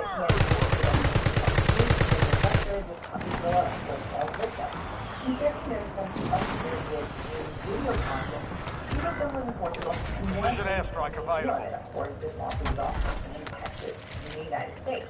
Despite the fact that they're non-parties to this lawsuit, they apparently agreed to appear at depositions, which means they're not going to have to serve them. The squad is outside the safe zone. Holmes is not opposed to crime, but opposes them being You have reinforcements. It would appear to be an ongoing time. Holmes wants to punish his police by forcing them to incur international travel expenses simply to tell their story. But Paul has no legitimate basis to oppose the relief sought. Now, Coxell says the testimony of these witnesses is important to this case because it goes to the element of defamation where Paul needs to show that the statement Coxell made is a false statement of fact.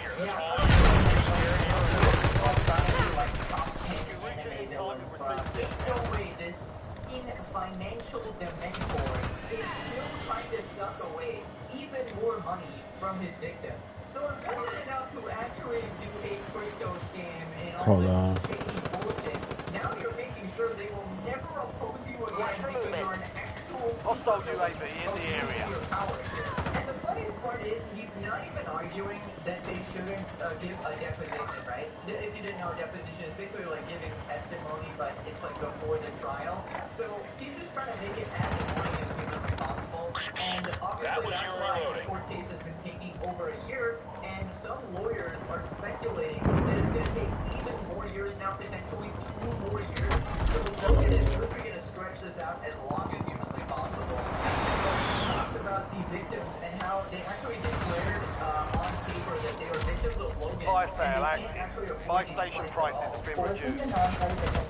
Enemy UAV is online. Enemy UAV overhead. Hostile UAV in the area. They do not have the means to travel on this work for travel and deposition time. And Coxell also attaches declarations of both Warzone and Combo State and in these declarations, they both say that in order to be at a deposition in Texas in person, they would need to travel like 5,000 miles, which would take like 30 hours of travel time. And they would also cost and take them away from work, which they say they simply can't afford. I would venture to guess that after losing money to Paul's project, it probably sucks to then be told that Paul is trying to make them pay thousands of dollars to tell their story in a lawsuit. Enemies dropping into the AR. And yeah, it's entirely possible that these individuals My station vulnerability trial. Contract failed. financial losses. Get your squad to the safe zone. Leave no one behind. And they are not multi-millionaires, potentially billionaires like Logan. And obviously, after losing a significant amount of money through the crypto zoo scam, it just made it 10 times worse. Obviously, a bunch of people say, well, you shouldn't have been stupid and, invested in this, but what's done is done. At this point, they just need justice. You need to pay back the victims because Fire sale's over. thinking that, Justice they right. might have had a chance or, Enemy UAV is online. Reputation as a famous person, I guess. Enemy deployed an advanced UAV. Sound mind competent to make this declaration, I would encourage enemies are dropping into the area. Watch the skies. I will testify in this case without a subpoena to the court for operating and stuff. I live in Portugal, and this is obviously the important part. Portugal is, super far from Texas, and it would take $1,200 for 30 hours of travel time. You also have to take time away from work which you cannot afford to do. In order to purchase a flight to San Antonio, Texas from Portugal, and for wanting accommodation for in-person deposition, willing and available to testify.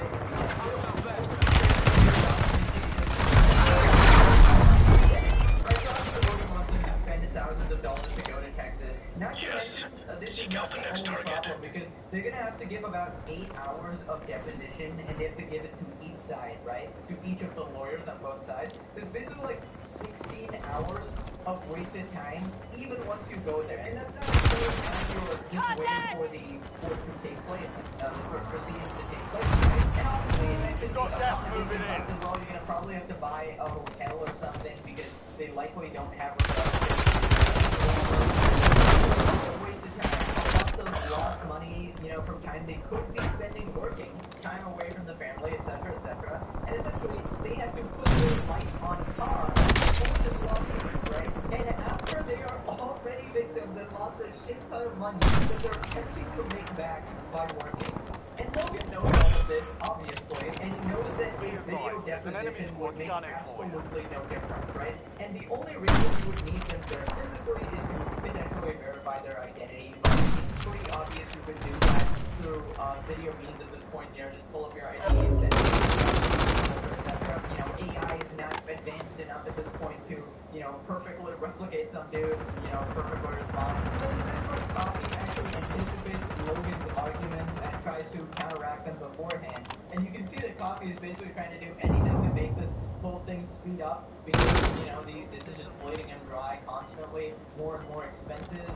First, he says he thinks Paul will argue that by doing his deposition remotely, they won't be able to verify the identity of the person. Losing ground, moving. He said Paul will likely argue that he wants to pressure test the truth of whatever testimony they give, and that they won't be able to do that if the deposition is done remotely. But as to the first argument, Capizella says that they have already agreed to show documentation verifying their identity, just like it would happen in any in-person deposition.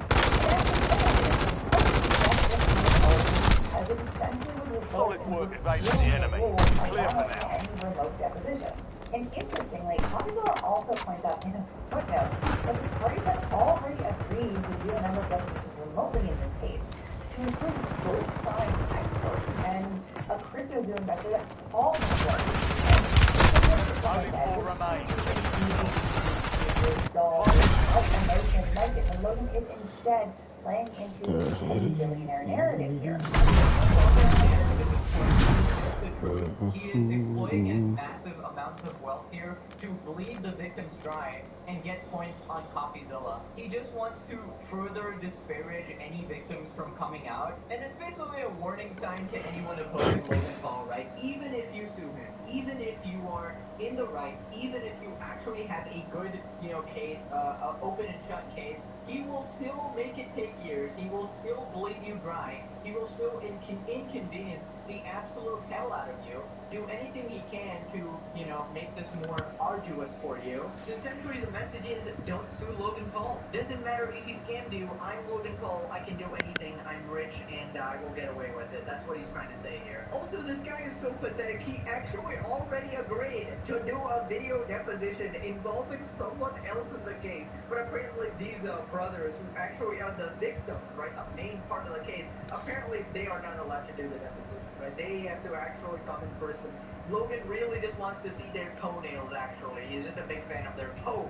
He just needs to see a good visual. Obviously, it's very important for the case. Yes. Then she talks about the impact this whole situation will have on the court of public opinion, right? Because that's very important to Logan Paul's brand. And Paul's legal team could 100% have just stipulated these depositions happening remotely, and it looks like instead they chose to force Coffeezilla to spend more of his own money to file and argue this motion. And the thing that distinguishes this case from others is that it's not just being fought in the court of law, it's also being fought in the court of public opinion. And this is the kind of fight that just highlights and reinforces the narrative that Logan Paul is a petty billionaire who will bully anyone who crosses him. I mean, Logan Paul's reputation is so far in the gutter, I think a sewer rat would be held in higher regard. And the court of public opinion absolutely does matter, because that is where Logan Paul is making majority of his income, right? It still rests on people actually like him. And I know we think that most people actually don't like him, but he still has this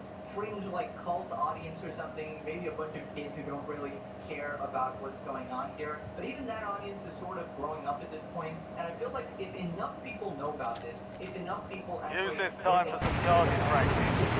Real things coming through.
guy called Ron Collins, and he was leading the class action lawsuit against crypto. And Logan Paul is now dragging this guy into the defamation lawsuit. Now, he's not suing him personally, but he wants his deposition and he wants to introduce a bunch of documents, except it is a bunch of documents. And what the documents actually discovered in this case are a lot of time out of his life.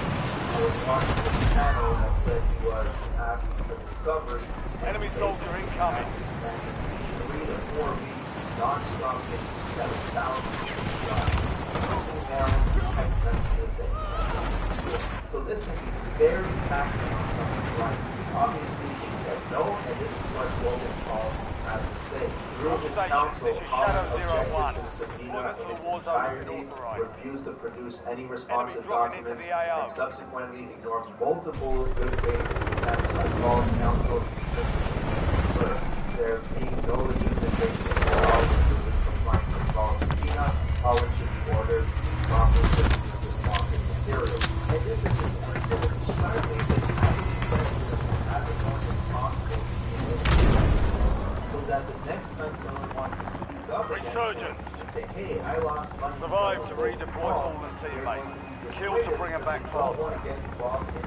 Mark the drop point for your squad and hit the field. Where obviously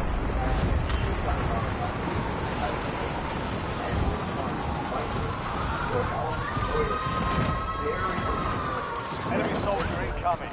Discovery, and it's just showing that he has no remorse whatsoever for what he has done. The fact that he's given people with even more ordeals just so that they can testify personally, it still shows the lack of empathy and any type of remorse whatsoever. No way, guys. You're telling me the sociopath who literally filmed a dead body and put it on YouTube for views actually doesn't have empathy? Shocking. Absolutely shocking information. Nobody could have guessed. I think he needs to go back to school and hostile UAV in the area. On empathy. But keep in mind, he hasn't reached the ripe age of 32, so he won't be able to process those emotions yet. Yeah, the court process is an absolute nightmare here, and it's essentially really bad for the people who are even in the late side of things.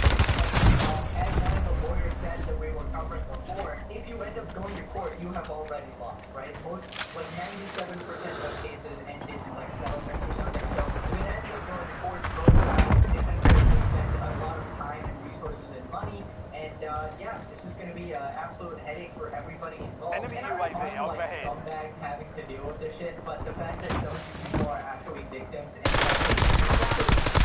multiple lane operators from that squad. Hunt them down.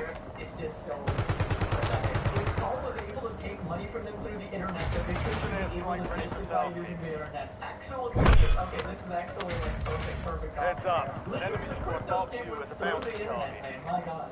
Logan Paul's such a scummy weasel, you better believe he's going to be as slippery as possible in order to try to evade all of this. We have a responsibility enough to let people let him get away with these horrible scams and prey on honest, hardworking people. Hey, we're friendly here, alright? Anyways, turns out, despite the fact that these lawyers are annoying as hell, they actually somehow ended up UAV in the area. because they are apparently making some dumb arguments here. It's like poverty, actually poverty, stands for victory of the lawsuit, right? And lawsuit essentially wanted to link up the defamation case against him with the class action lawsuit against him. Enemies are dropping into the area. Watch the skies. Because obviously, sort of joining the two cases or, having the your squad made it to the safe zone. Cases will sort of speed up got the gas process, moving in. speed up the legal process, and we all know Logan is going to lose his case, so he wants to keep this going as long as humanly possible, right? So now what he's doing is he's requesting a bunch of good kill. Marking the rest of that squad on your tag map. Get hunted. Enemy counter UAV inbound. Enemy UAV is online. So he's basically admitting that these cases are actually related. So he's going to have to end up arguing both sides of the case to the judge, and that's just not going to look good. Logan Paul may have committed self-injury. Enemy dropping into the AO. Your squad mate is redeployed. Well done.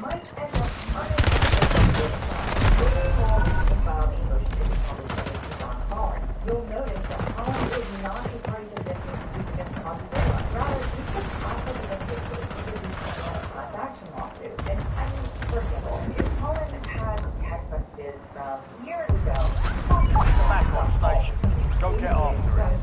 Banished from the entire country of Japan. Your squad mates back on station. Good work. And that really You've got a loadout drop inbound. Either of these two losses that we're talking about here. Anyway, Paul has also now filed an opposition to the motion to compel. And in his opposition, Paul basically said, no way. Paul's request was overbroad and unduly burdensome, and here's why. And interestingly, one of the main arguments that Paul made several times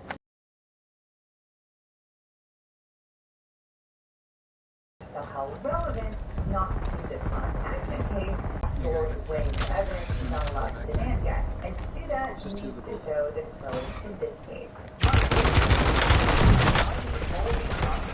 I need all this evidence to prove Coffeezilla wrong, but it's not even related to the Coffeezilla case. This is from the class action lawsuit, right, which is an entirely separate case. So which proves that these two cases are closely related, which is what Logan Paul was trying to get away from this entire time, right? So even in all of the bullshit, he can't seem to keep up with all the lies here, right? But essentially what I'm sort of getting from this is that Logan wants this shit to go on forever, right? And be solved as slow as humanly possible. Even though these cases are related, he wants them to be... You have reinforcements inbound. We're returning you to the front. More than 2 years, potentially like 3 to 4 years, right? And with Logan Paul and, you know, harass positions even more, maybe asking more questions. Oh my god.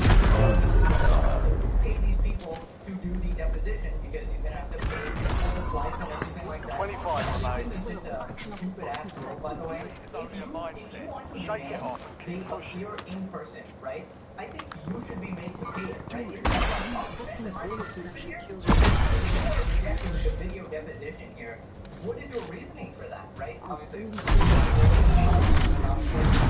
should be making the expenses there because you're making a request here, right? But anyways, this next part, she continues explaining why it's actually going to be really hard for Logan's lawyers to explain this in a manner that actually makes sense. So now, in response to Holland's opposition, Paul is being forced to explain to the judge why the information he's trying to get from Holland actually is relevant to the defamation case. Paul is going to need to make this argument to the very same judge who still has yet to make a decision on the motion to transfer venue. And so this puts this issue of overlap between these two cases front and center at a time when the judge is probably thinking a bit about this issue already. And so if I'm Paul's lawyer right now, I'm probably asking myself, how can I make the case with a straight face, no less, that this information from the class action representative is relevant to the defamation case, but at the same time that there's really no overlap between these cases? It's silly mental gymnastics in my opinion, and honestly, I don't envy Paul's lawyers in having to figure out that routine.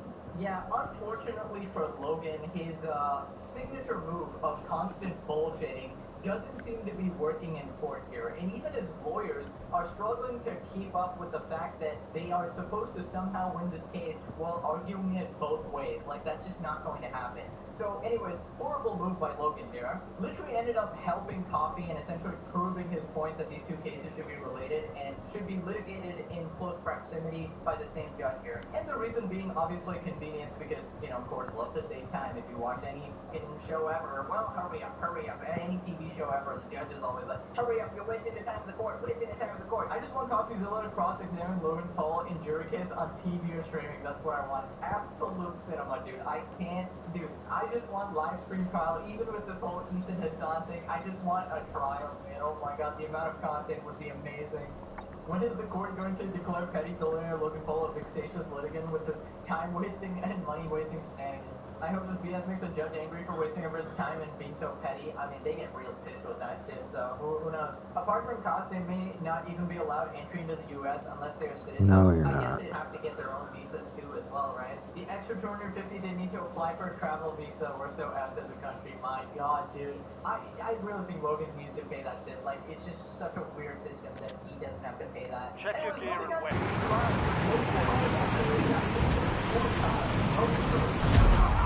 Not a human, but a bottle of humanitarian toxic radioactive waste. I will admit the launch was pretty spectacular because, you know, KSM So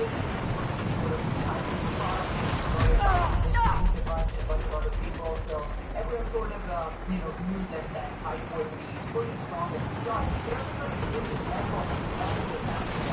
It's been 3 years since Logan Paul and KSI launched their hyper-racing server Spawn, and despite their rising and falling stars, the last 8 years have been filled with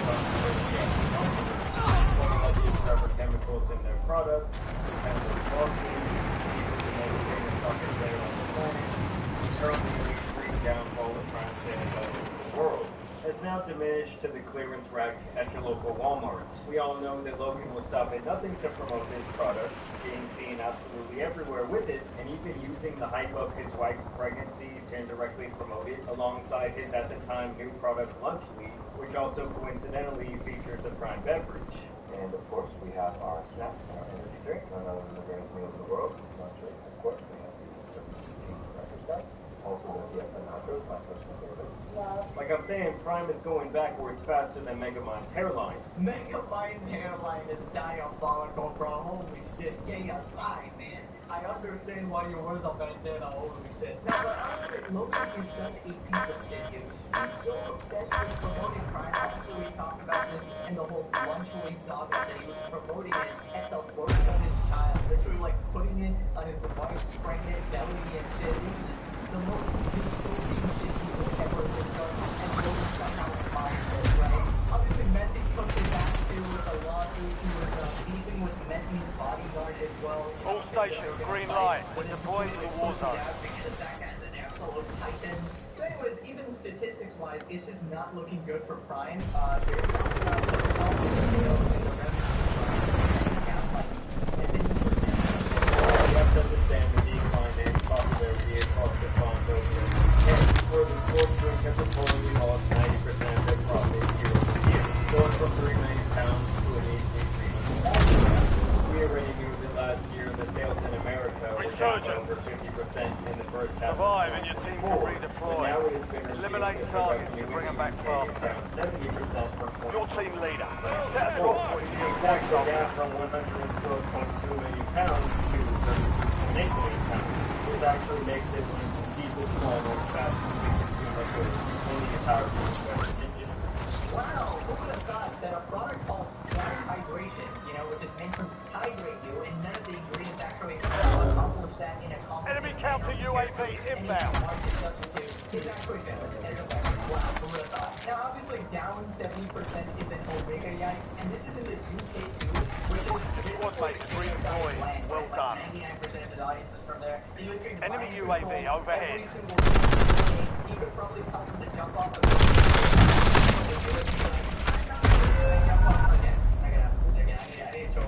but honestly, like every kid is even they understand sewage water, And that really makes me curious about what happened to Lunchly, because I haven't heard that name in absolute ages. You're getting another shot. Weapons free. Well, they had a bunch of controversy. I mean, Logan and KSI basically had no experience well, they kind of just did it because I guess they were sort of semi-boxer athletes or whatever, and that was the only relation they had. And the main reason they just wanted a quick buck and found out an easy way to do it. And obviously, the most profitable products, if you didn't know, are things that can be consumed again and again, right? So if you sell, for example, like a shirt or a hoodie, your consumer, your fans can only buy it once. Like a consumable. Enemy UAV is online. Over and over again, and that's where the real money is. And obviously, Enemy soldier incoming. Good work. Target down. Marking the rest of them. Then he talks about the countless bad PR and the lawsuits. Like, literally, Gatorade is so archaic, and our thesis was to create a better for you hydration beverage. Enemy UAV overhead. He just comes from the mountains and has something to say. Your squad mate is redeployed. Well done. $7 million lawsuit from a Fresco bottling company because they allegedly backed out of a deal due to what I saw as fears that they would not be able to fill the quotas of this manufacturing contract. All squad mates are in the safe zone. They could sell enough products. Gas is inbound. That would be manufactured when sales were still high. And in that case, they would owe the manufacturer a ton of money for these unfulfilled orders they allegedly agreed to. And if worse came up, UAV in the area. they screwed it up and having them for their brand. And never they take a chance to loan from like the economic industry in general is a massive point. You have reinforcements inbound. Not to get so much, I said no. Garbage. I'm gonna put it it doesn't rehydrate you. It does not have natural hydration. Just don't drink that shit unless you want an out-of-body experience akin to choking on sewage water. I'm just gonna be honest, I wouldn't do crime to a dehydrating squirrel at the corner of the world begging for any sense of hydration because it would probably kill it. Alright, I'd say, hey buddy, keep walking, look for some water or something. This ain't gonna help you. I could probably say I've never tried crime, that's how much I dislike Logan Paul. Congratulations, you're living past 30. Crime can't even get sold at the Dollar Tree. I go in there and the shelves are full of crime, nobody wants it. I mean, I'm glad they're absolutely killing, they completely deserve it, and again, full disclosure, this I'll still be there covering all the updates as usual. But yeah, it sucks that it just takes so fucking long to get a little bit of justice. But anyways, that's about it. So this video or your water supply is replaced by crime for the rest of your life. You're not using it after now. You're done. Okay, thanks for watching. Bye-bye. Enemy dropping into the AO. Stand by for redeployment.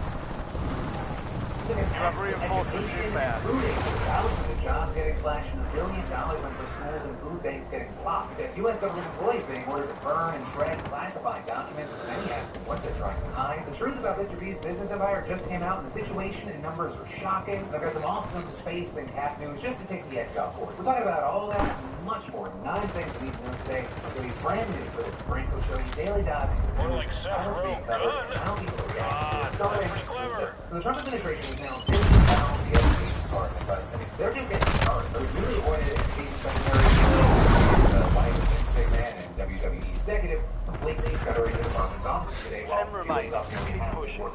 Bring it down from official reports. You were 1 of 25 remaining. 22 with those who got laid off reportedly being put on administrative leave starting March 21st. Notably, from Fox Floor, Ingram asked her whether this is the first step toward a full shutdown at the end of Friday. Yes. Actually, it is because that was the president's mandate to shut down the Department of Education, which we know. But what we did today was to take the first step of eliminating what I think is bureaucratic bloat. And that's not to say that a lot of the folks, it's a humanitarian thing too. A lot of the folks that are there, they're out of the job. And with that, as you heard mentioned, Trump cannot legally abolish the Education Department without an act of Congress, and Republicans would need 60 votes to bypass the filibuster. But also, last Friday, McMahon told Fox and Friends that Trump was preparing an executive order seeking to eliminate the department, with a draft order reportedly directing McMahon to do everything she legally can to dismantle it while acknowledging the need for Congress to totally abolish it. And with this, Trump's claim since the beginning is that he's simply handing control over education back to the states. He was saying this morning about the department's workers. The Department of Education's maybe more so than any other place, has a lot of people that can be cut. They're number one, not showing up to work. Number two, they're not doing a good job. We have a dream, and you know what the dream is? We're going to move the Department of Education. We're going to move education into the states, so that the states, instead of bureaucrats working in Washington, so that the states can run education. But there, you critics like Randy Weingarten, president of the American Federation of You Teachers, say wish. that misunderstands how the education department actually works. States and localities control education right now. From graduation standards to curriculum, the department doesn't run anything. What it does is fills opportunity gaps. So we're talking about kids in America, 90% of whom go to public schools. They want to take the funding. It's like robbing Peter to pay for Elon's tax cuts. Don't do this to our American children. And so as far as what the department actually does, it provides a bunch of unique federal services. Because who else would be stupid enough to post on Instagram, yeah, just kill the guy. But the person that is trying to sell records go, you know what? People out there are going to believe it because they don't know it, but I feel secure enough that I'm not going to be charged with this because I know I didn't do it. You understand the question? Now, if you repeat it, Street. Bro basically just called his client stupid. It is not, because he mentions maybe almost every chance he gets. Sidebar, Your Honor? Day 5 of the case at murder trial was interesting. The lead detective on the case testifies and identifies case as a shooter. Things get pretty spicy with the defense lawyer on call. Get down to the last half of the video and try to cover it. Here's the main detective on the case, I believe. We see this guy in all the interrogation footage of this case. If you don't know, there's interrogation footage of everyone in this case, just like talking to this guy. I'm Sergeant Christopher Smith of the Jackson Sheriff's Office. And how long have you worked for the Jackson Sheriff's Office? Since April 2014, about 15 years. And what's your current rank and position at the Jackson Sheriff's Office? I'm a sergeant in the highway bomb driving unit. Were you working as a homicide detective? Now, when you watched that dash cam video footage there at the scene as part of your initial investigation, did it assist you projectly investigating the leads when you viewed it? It did. What was that? It gave a description of the shooting suspect. Check weapons and gear. The whole thing is deployed.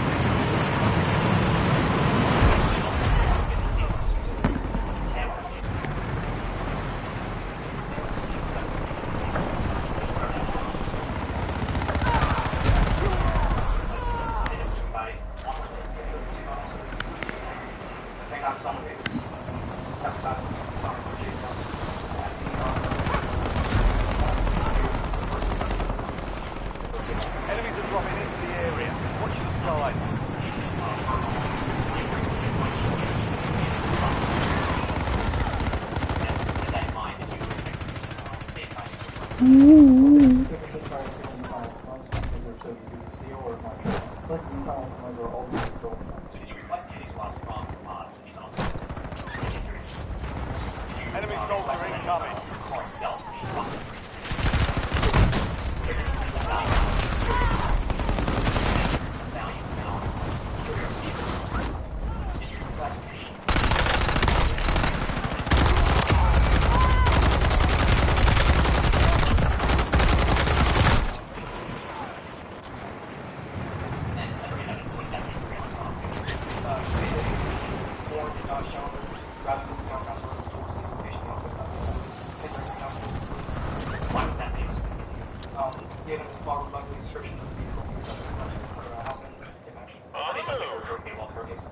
She gets grabbed in a taxi alongside his arm.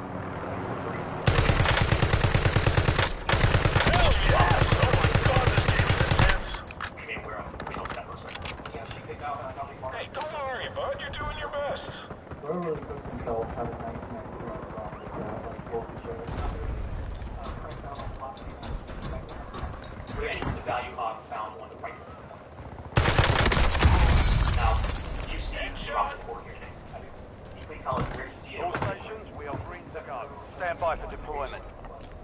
Alright, the record reflects Alright, the record shall sound reflect. Was there any other DNA identified in the right of other people? Yes. And what was that report?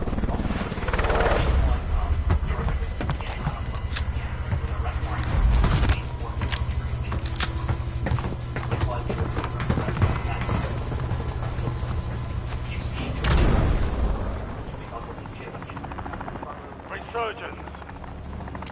Stay alive. What is the time?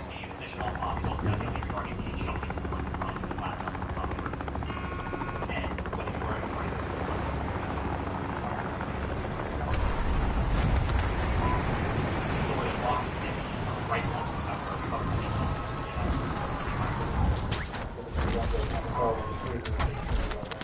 Did you ever locate the actual murder weapon?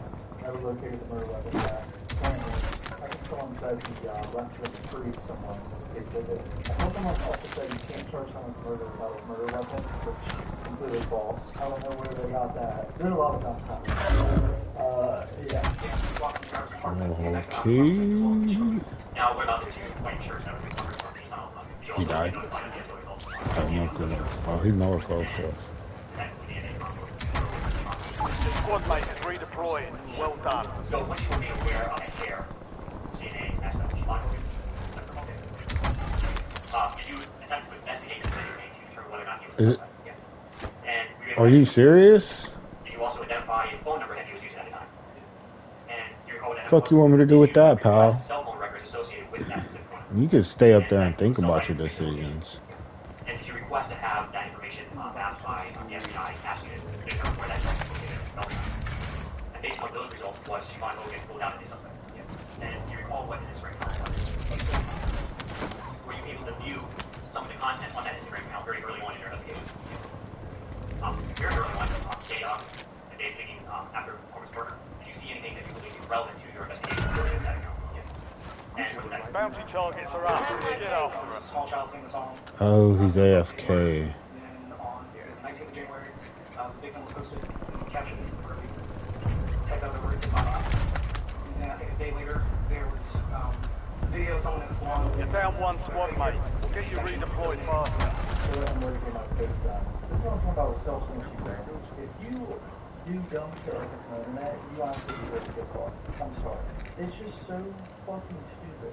there's also an Instagram live video that you observed. And you're on the average here. There's an Instagram live. Enemy destroyed. Use your tac map to hunt down the rest. You'll also be able to identify an Instagram account for a Leroy video.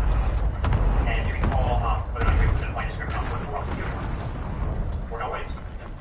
How were those accounts verified by viewing those individual accounts that you were able to make yourself? Squad's in the safe By zone. viewing those on Instagram accounts, you can see photographs and videos associated with the account, with the usernames. And based on that information and other information you gathered during the course of your investigation, did you submit search warrants on obtaining records for these accounts? And did you receive those records? And were you able to review Instagram records for those accounts? Did a review of those Instagram account records assist you with identifying phone numbers being used by those individuals at the time? Another thing, seen this in other cases too. The Instagram records tell all. Because these guys are DMing tons of people. People messaging going, yo, what's your number? And then they send them their phone number. And then they come to court and try to act like it's not their phone number. But then why are you sending it to a bunch of people saying it's your phone number? Right, you see that? Yes. And did you take note of that? Yes. And that come into play later in part of your investigation. And specifically, what did you do regarding that email address? Were you able to obtain applications? And that leads you to what? Enemy UAV overhead. For that associated with that email address. So if you look at iType, it's a video called, it says it's between one RPG copy.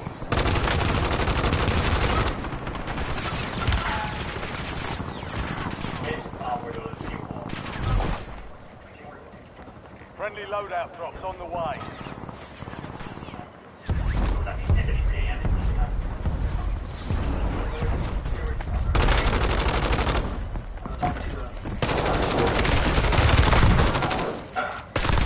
And basically, right here, lap my ass off, and 6 times later, there, and then the 5 percent. Find anything in your review of those records that connected Shimon Hogan to this investigation. Based on his cell phone record of where that device was located, was it anywhere near the shopping plaza at the time of murder? Or Townsend Boulevard itself? That's shit on the defensive theory. We're pointing fingers at other people. It's fine. But that guy was one of the people that pointed out. During communications from his cell phone records, have you found connecting them to any suspects? So on the Instagram account, the use of We lost track of the certain bounty IP addresses. Contract I failed. subpoenaed IP addresses to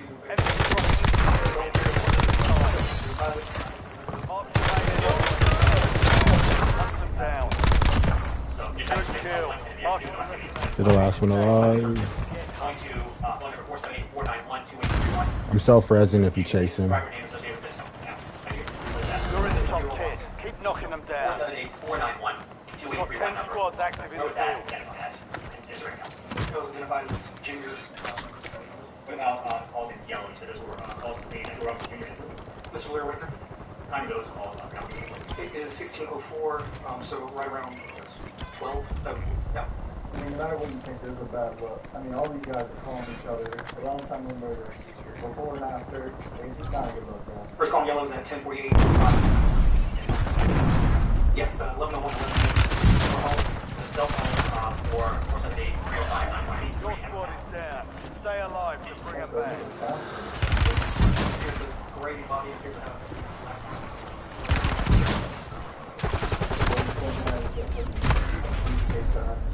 You want 1 of 10 remaining. Not bad. Valiant effort. Keep your head up. You ever see Christopher Brown die? Did anything in your investigation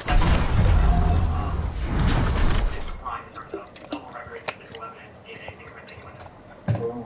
Shitting on the defense theory that Chris Brown was involved. Oh boy, cross-examination already? At any point in your investigation, did you feel like the ages of these people were significant? significant how? You tell me, did you find them significant or not, sir? Doesn't sound like you did. She's pointing out that her client was younger than everyone else, but he's still of legal age as an adult, so. Based on the facts that you knew even that day, on January 15th, do you feel confident that there was a connection between that crashed Altima and the burglary of Ms. Buckley's home? Yes. You were made aware that Ms. Buckley never was able to identify the second person in her home, correct? Now, in that August 27th meeting, Dominique Varner does give you something you didn't have before, and that is he claims Leroy Whitaker was a full part of this murder, right? That's correct. Before August 27th of 2020, you didn't have any evidence besides blood, right? At the time, I can't remember the DNA came back on the shirt inside the car. Well, and let's go through that. She's trying to point out that they had no evidence on Scotty until after Dominique said something, but he replied back saying that he had the DNA from the shirts at a certain point. So now she wants to get to the DNA that they found on the shirts. And then finally, you articulate Mr. Varner's claim that Leroy Whitaker was not just in that car, but that he was supposedly participating, correct? And that is what made the difference for you to file for a murder arrest warrant, right? At that time, you had what you believed to be cell phone records, right? You had what you believed to be DNA, right? But those things, at best, if they were believed, at the scene occurred, correct? It certainly wouldn't prove to you that he participated in it, right? Yeah, the only thing I can say to that is inside the Nissan are two guns recovered and the third one was recovered. That's not hard to say. He had no idea what's going on. Okay, so you assumed that anybody who's in that car must have known. Is that what you're telling us? He had 3 cars, 3 guns. Okay. So that's a very long speech. So again, you assumed. Actually, speak on it. Yes or no, sir? That's not. Yes. So the ultimate answer is yes, you assumed.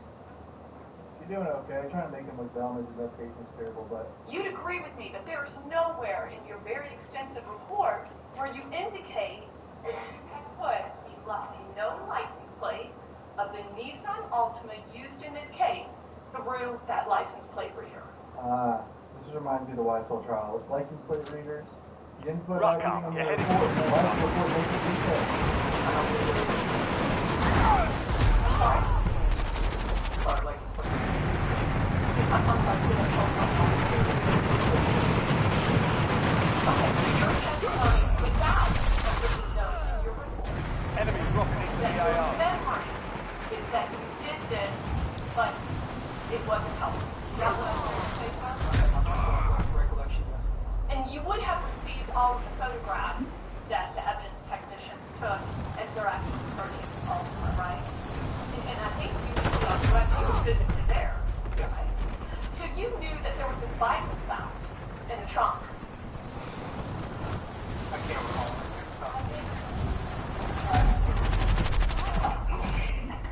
Enemy soldier incoming.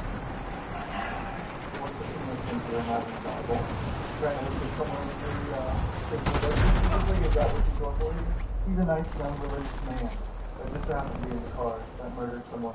I mean, they have the DNA in this car. They have the DNA of the baby that was kidnapped after the time. Is that any evidence to you guys that this guy was in the car during the time of the murder? I think all roads lead him to the car, personally. Like, common sense, like, yeah, it's probably him. But is that enough?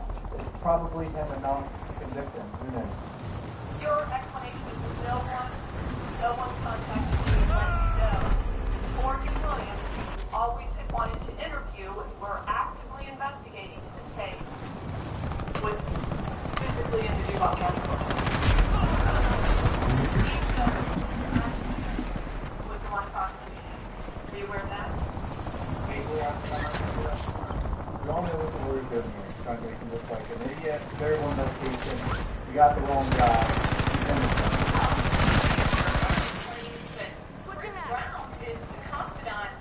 Prep time's over. Now you deploy to the war zone. Hell yes! Oh my god, this game is intense. Hours of the 15th. It was Warner's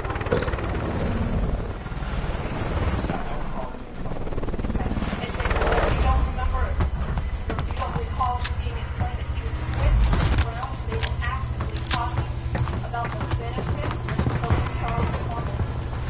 Somewhere I heard that. But you never saw it. Resurgence. Even though he Survive and your team will redeploy. Eliminate targets to bring them back faster. There was a rifle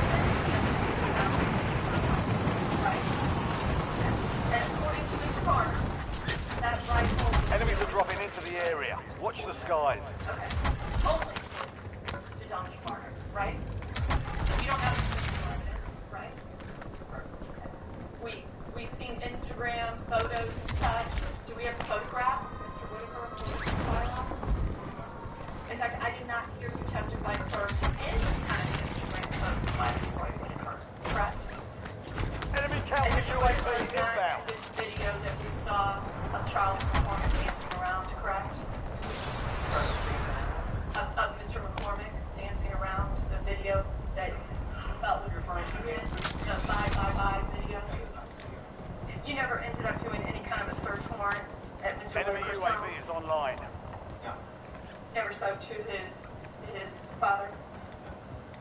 She never developed any further evidence that Leroy Whitaker had anything to do with the death of Charles McCormick. Did you? What do y'all think? The DNA and the phone number shit was so confusing in this trial. They didn't clarify it very well. So I don't know if it's them was tracked. Give it to me. I'm guessing it was tracked in the general area. What do you think? Do you think that's enough to convict him? Very first warning in this case is nothing on the corner, right? No, not that time. It was for my client's Instagram account. That was not first one. First one was for the car. So you do remember. Just... Oh, you shrugged your shoulders there. Alright.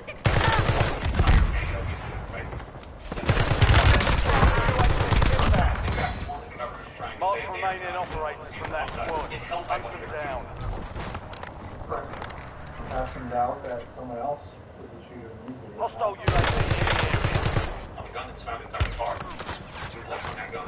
Remotely close to January 15th. Hostile airstrike incoming. Let's talk about your investigation. Of course, you're shaking your head. I don't know if you have something to add. Enemy fighter. You have a description of the shooter. You don't dictate it. Investigation tells me you never the first time, right? Yes. You were surprised by how big he was. Like his weight. No, you were surprised with how big he was. Height and weight. That's like weight. He looks... Enemy he looks soldier skinny incoming. on his back then. Refresher right in the There's like, I'm surprised he looks skinnier on Instagram. Like his legs are skinny. Enemy with Semtex. Top. You got like a healthy top now. At one point in time, you wanted to go to the bathroom, right? Without watching that. You walked back into your room, he was in front of you. They were trying to get the point across, like he was surprised that Queso was bigger. Queso was too big for to be the shooter, but It wasn't just Officer Collins, there was another officer Grant, right? I may remember this. They both gave descriptions in person. Then the seasoned officer saw okay, yes, the officer for a minute, he hasn't stood up yet. Right? I don't know if it was a minute. He almost made me ask to the bathroom. They walked up. Enemy dropping into the AR. Then right out.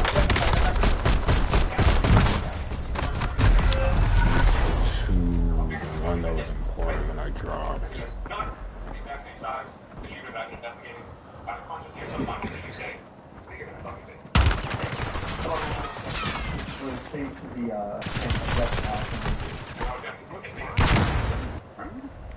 he looked over to state like that. Get ready. You're ready to Somewhere out play. there, there's an audio recording of two of your calls. Give it the description of the person you're chasing. Yes, fire it out.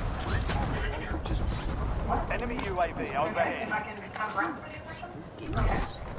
Also, I will overrule the objection. Loadout drop That's heading your way. For your calls, give something. You have reinforcements inbound. You're supposed to activate that one. Yes. Good kill. Marking the rest of that squad on your tac map. But sometimes there are records, right? Yes. You as a lead detective, yes, there were. Officer Collins. His body cam wasn't on chasing someone? There's no armor. Why? You would agree that you search for on my client where he's living at that time at his mother's house. And that is clear, that could lead to an argument of those aren't his clothes. Essentially, now, these Nike tech suits, Nike tech, take the shooter made to wear. Sorry, perhaps, yes. Why are you talking? You're talking, right? I've seen them, yes, but I don't know how to regard these people. Them tracksuits are pretty popular. What I'm getting at here is that there's You're getting another chance. Weapons another free. account. Presumably. Your squad mate is redeployed. Well done. On video with my client, on a FaceTime call, but that's the same one. That was speculation, right? Yes. You don't even see the whole thing. You can't. The shooter, they covered their face. The people that ran from the cars.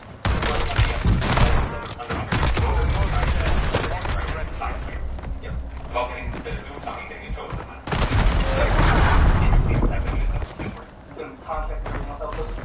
So, if all Do-do-do-do-do-do-do-do-do-do. without looking at the paycheck, You know that's a law. Yes. And that goes out there.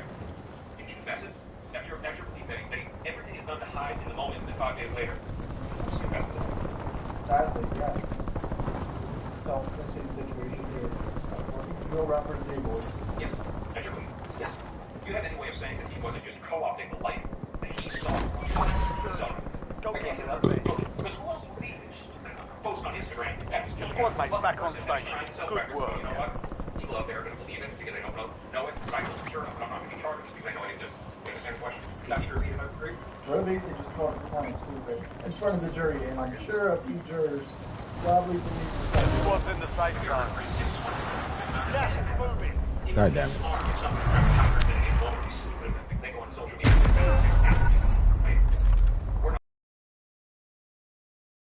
We're not saying that my client didn't dislike Charles McCormick, but him disliking Charles McCormick doesn't mean that alone doesn't mean that you right? Posting bye. That could just be a reflection of him disliking the guy. It's an enemy Not squad necessarily gunning for you. Right? You agree? just the post itself. This guy's dead. I mean, guy's rapping about something about somebody that me and others cared about. I don't like that. He's now been killed. Bye. Stand by for redeployment. You agree?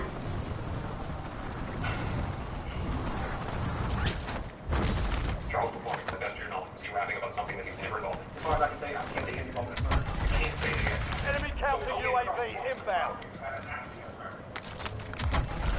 Is that okay for the guy who was an incredible gun inside that new clip? You murdered? What do you agree with me? That figure could have been left at any time. It could have been, but is there any people that you type Charles McCormick? I can say, I probably can't say as well, but I don't think I would be posting rapping about something. I might have been having to do it. Let's go back to the fingerprint now. You guys 10 remain. You're almost done here. Because it wasn't enough. No. Interesting. 10 squads active in the field. His DNA's in there. I followed the evidence to verify where they were at. There we go. I said that in my previous video. All the DNA in the cars, they keep bringing up there's other people's DNA in the car that he didn't really look into. He's like, no. Fire sale is active. Buy station prices are adjusted. Yeah, as far as the fingerprint, and then just kept on entering. The fingerprint and the DNA came back. The DNA that easily could have been transferred from the shirt that had my client's DNA on it. I don't know the specifics of how it got on there. I can't tell you that. Should you save that testimony for the DNA expert? Yes. Yes, I could subpoena, I guess, Meta or see if there's any other accounts after that. Account, email. So, but when you see a selfie of my client from the Apple return, it's just, okay. Enemy UAV is online. It wasn't just a selfie, multiple pictures with them. Hostile UAV in the area. But it doesn't post, right? Enemy UAV overhead. My client's Resurgence window is ending. Watch your six. They're just trying to cast out that it's Queso's phone. It's actually his dad's phone. Enemy UAV is online. UAV available for tasking. Hostile UAV in the area. You've got a loadout drop inbound. Alright, let's call this duty. Enemy UAV overhead. Enemy UAV is online. Hostile UAV in the area. No, I don't know. Move to the safe zone. All the context of the conversation. Priority tasking request received. UAV exiting AO. Yeah, I saw them teasing each other. That doesn't necessarily still bad look. Dude, yeah, it's so weird. Queso messaging ops, like, teasing each other, like, Bounty targets marked. Kill them all. One of them talking about losing weight and shit, like, All bounty targets destroyed. Hell of a job. Fire fails done. Why over it? And then the Queso message said, and then you pop up the car and shot him. Let's break it down. My client, like, he killed somebody from his walk. Somebody from Citrus, right? On the move. Doesn't that weird just go away when you finally get in? Okay, my client did that across from Citrus walk, and everybody else is still down on the street. I'm sorry, repeat the question. You think it's weird because you believe that my client has this problem with all the group 6, right? Yes. Doesn't that weird feeling you have, doesn't that go away? No. No reason not to ask the question. No more second charges. Hey, don't worry, bud. You're doing your best. It is not, because he mentioned the Supply crates have been restocked. Load up. Okay, let's come cyber. Oh no, he's glad he mentioned Baby. Queso's charging another murder or something like that. Like here before this one. Enemies are dropping into the area. Watch The the Baby sky. one is pretty much the same amount of savagery Biddy was like 16 or something, and Queso allegedly caught him slipping in daylight and ran him down, chased him down, and executed him straight up, just like this one. But with the close of the signature, I'll follow on the state. All right, ladies and gentlemen, the state has rested its case. This doesn't look like a matter once again outside of your question. I promise this shouldn't take long, and then we will be continuing here shortly. But I'm going to have to ask you to once again leave your notepads on your seats and have a step into your respective jury rooms. All right, the state rested its case. Please subscribe. I love you guys. Thanks for the support, for real. Every single one of you watch my videos. I'm forever grateful. Peace out, guys.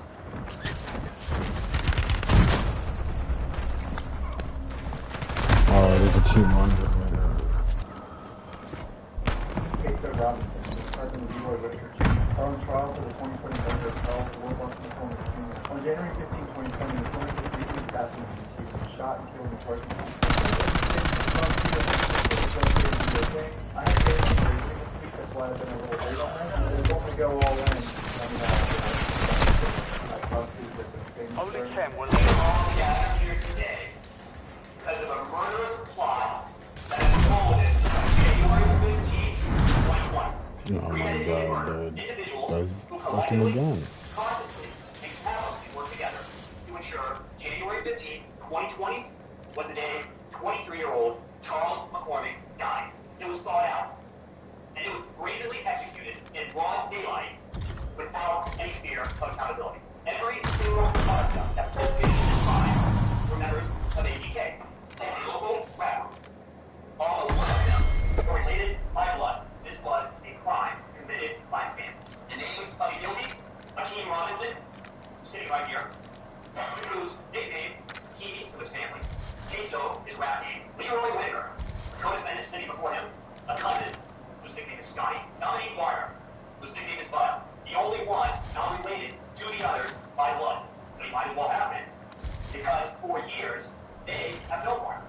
For years they have accepted him. For years he is one of them. Abdul Robinson Jr., nicknamed Kareem, Hey Crazy, Akeem Robinson's biological brother. Akeem Robinson's mother and Leroy Whitaker's father are siblings. Abdul Robinson Jr., Akeem's biological brother, Leroy Whitaker's cousin, and Torgon Williams, another cousin, also played a role in this crime. The murder of Charles McCormick was completed by Dominique Warner, Akeem Robinson, and Leroy Whitaker. And they had to keep what they just accomplished. Abdul Robinson Sr., nicknamed Blue, also got involved. That is a Akeem Robinson's cousin, and their friend, Dominique Warner. As Dominique Warner and Leroy Whitaker, after Robinson's murder, trying to escape the police, crashing their car. Dominique Warner and Leroy Whitaker went one way. Akeem Robinson went another. Dominique Warner and Leroy Whitaker found themselves trapped in a house that Dominique Warner and Leroy Whitaker broke into to escape the police that were looking for all three of them. Oh, I think I remember this. They broke into a house and like changed clothes in there, and like a lady was in there, I think, alone. This has happened in several murder cases that I've covered where these guys are running from the police and they crash the car, and they have to like run from the car because they know the car's hot and it's stolen and it was just on camera murdering someone. So like it's just so stupid, dude.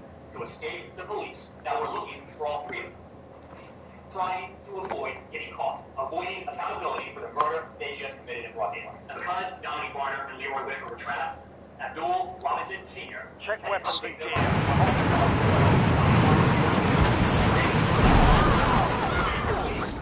was during that ride he found out exactly what happened. He helped him, drove him away. For his act, he was charged with accessory after the fact. Where were they? And what did they do on January 15, 2020? In some way, you know, the nagging picture, shootings, connect themselves to multiple shootings by using a gun and getting caught for one shooting and stuff. Night one! Looking at them right there. Enemies are dropping into the area. Watch them die.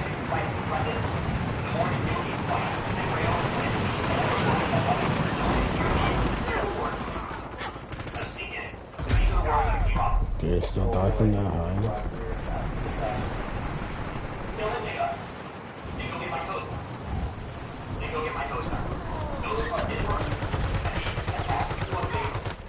He took of himself.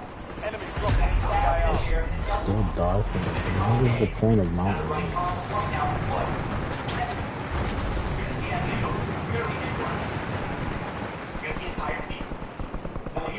They're just not equipped in lobby. How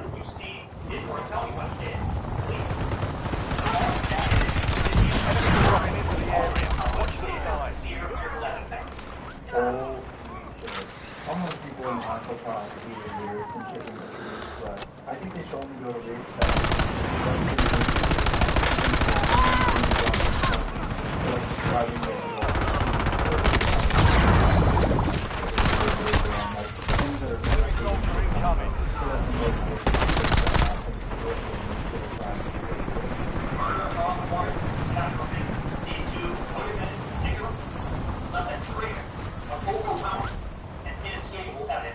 Playtime over.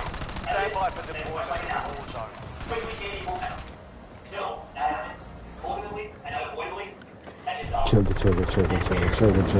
Chugga. Shoot.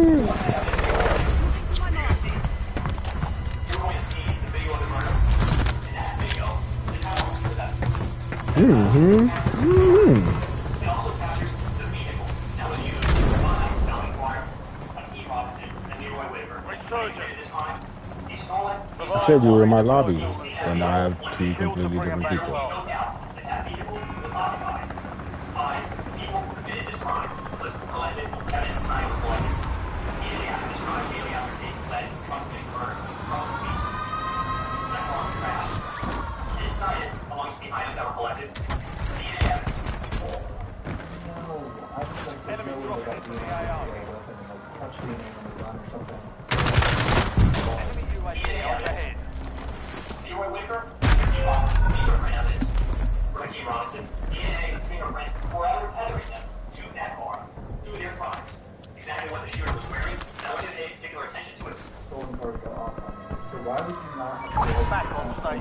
Go get after it.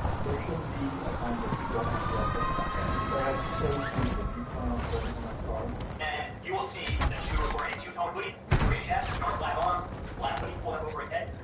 And I want you to take note of that, because you will see that same hoodie in photographs and videos wrapped around Key Robinson's guilty body. Enemy counter UAV inbound. Oh no, he might be broken to be honest, dude. This is not a good look. He's pictured with it wrapped around his waist. Let's go there. We'll see the same firearm that he carried when he committed that murder, when he pulled the trigger. And you will see that same firearm in another video.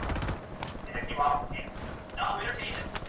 He used it for murder January 15, 2020. Oh my god, he might be absolutely fried. You also will be presented with call records, showing communication amongst these co-defendants, and cell site location information, placing Leroy Whitaker, placing Key Robinson, they should not be there.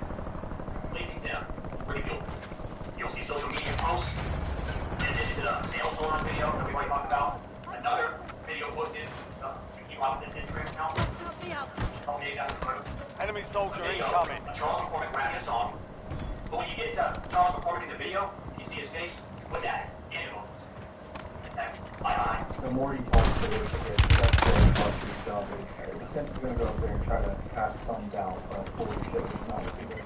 That video recording exists because Victor Kruger, a citizen, has nothing to do with this. Just happened to have a dash cam in his property. Just happened to be part. The dash cams, they're becoming so popular now and normal. I mean, every Tesla has one. There's Tesla's fucking everywhere. There's no more boxes up here. There's a Fulvio camera. There's a Tesla dash camera. All squad mates are in the safe zone.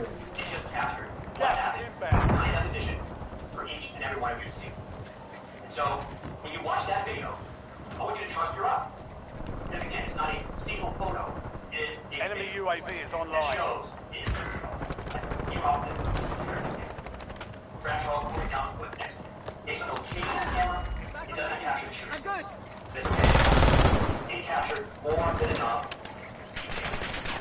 Enemies are dropping into the area. Watch the sky. Will make it crystal clear that individual was Key Robinson.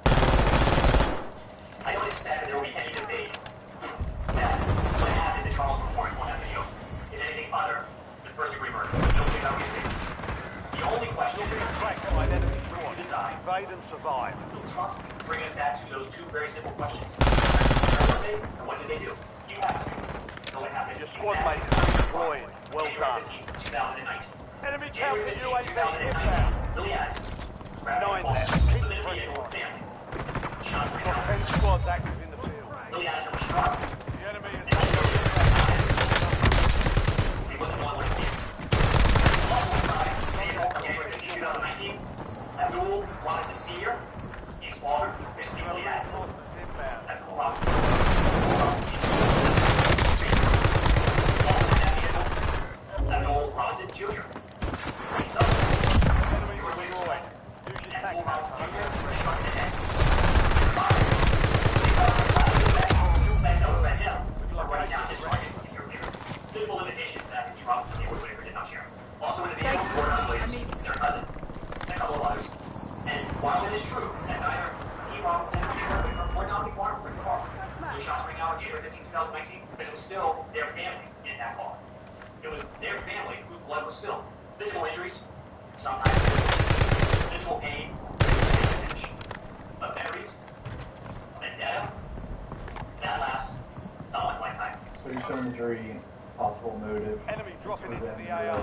Which is pretty much what all this whole game should is revenge for killing. Hostile Never UAV in the area. The whole Julio versus, Enemy counter shit. UAV inbound. What made him a target was that he was a part of another local route. Good kill. Marking the rest of that squad on your tac map. Get hunted. They don't like each other. They hate each other.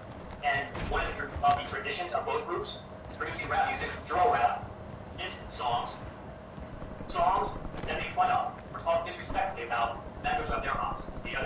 So following that tradition, Charles McCormick in 2019 put out a song, and that song referenced the shooting of Willie Addison. As you can imagine, that is not something that I, Keith Robinson, Avery Whitaker, and their family were happy about. So Charles McCormick became part of the Yachts. This was about sending a message. Because not only was it personal, it's about respect. And we aren't going to let our pops see song like that. Squad made it to the safe zone. That is why Charles McCormick was started. Gas is closing in. So on January 15, 2020, We've got a loadout drop inbound. Willie Addison's death. Charles McCormick walked out of his apartment on Atlantic Boulevard. Wait. This is exactly a year later. They went off on a year later on purpose. This is fucking crazy. Made his way to his car, and then drove to Express Employment.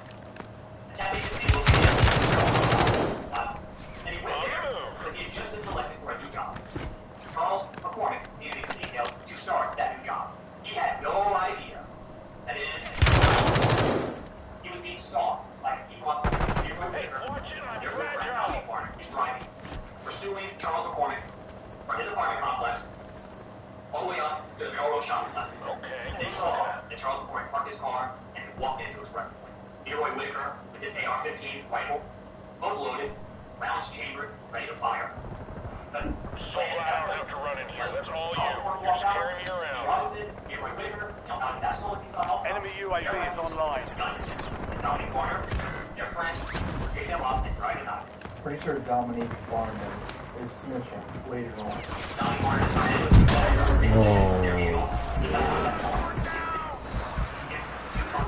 Gray chest, dark black arms, dark hood pulled up over his head. In his hands, Five an extra fail, model AR Citation fight fight this has been very reduced. short stop. Now what you, again, remember, so you're going to see that same rifle again in this video. Show them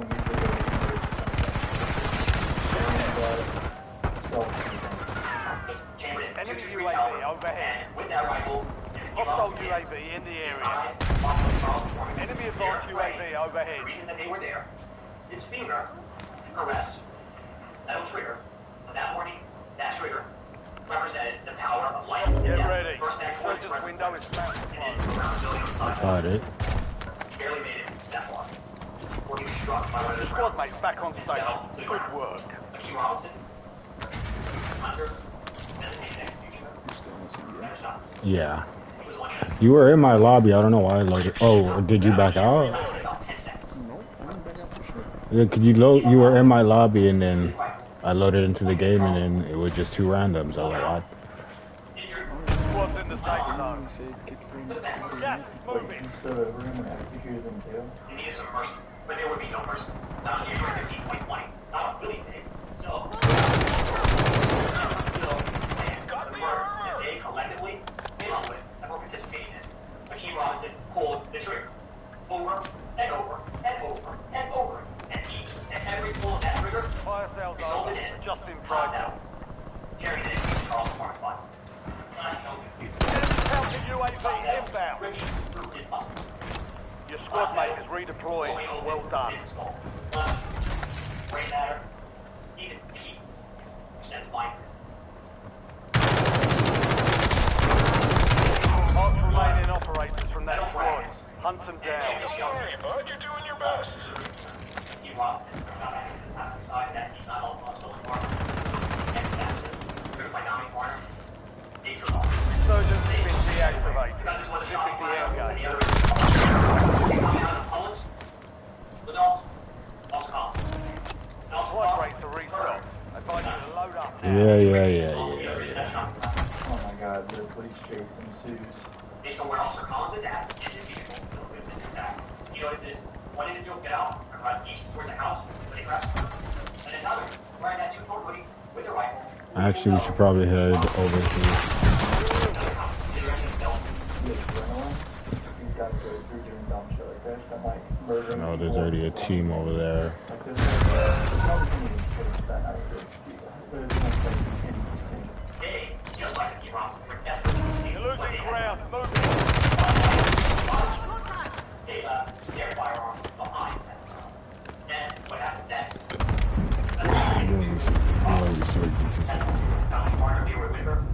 Only it shows how desperate all three of them were. They were all willing to quit. Donnie Barner and Leroy Whitaker made their way to the backyard of a home located further downtown. And through a rear sliding glass door, Leroy Whitaker and Dominic Barner decided they're going in. They're on a mission. They don't know her. Never met her. Never been in that home. But they are desperate to escape. Come on. That's pretty clever. They caught what they had just done. With that intention to evade the police, Dominic Barner and Leroy Whitaker go into Barnawaki's home without permission. They try to knock. She goes to her bedroom. She opens it. We step inside to check on her cats. Cats aren't inside. Leroy Whitaker and Dominic Barner. Two people she does not know, has never met, never seen before, should not be in her home. She tells them, get out. Uses some more colorful language. Get out. What are you doing? They try to be and say, well, what am I doing? Telling Dominic Barner, telling Leroy Whitaker to get out. She opens that door. Enemy UAV is online. Leroy Whitaker, Dominic Barner. Get to the safe Go zone. outside. Release them. Gas is closing in. Fired up or something. Dominic Barner and then Leroy Whitaker assist. They grab Barber up and pull her inside the home. She while she's on the ground. Did I not have plates?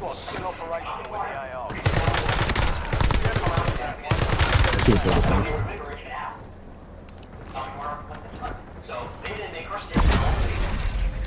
Dominic Barner takes her phone, so she can't call from home. And Leroy Whitaker goes back to that front bedroom. His phone doesn't call Hakeem Robinson. Why would he? He can't call him. He's running west. So who does he call?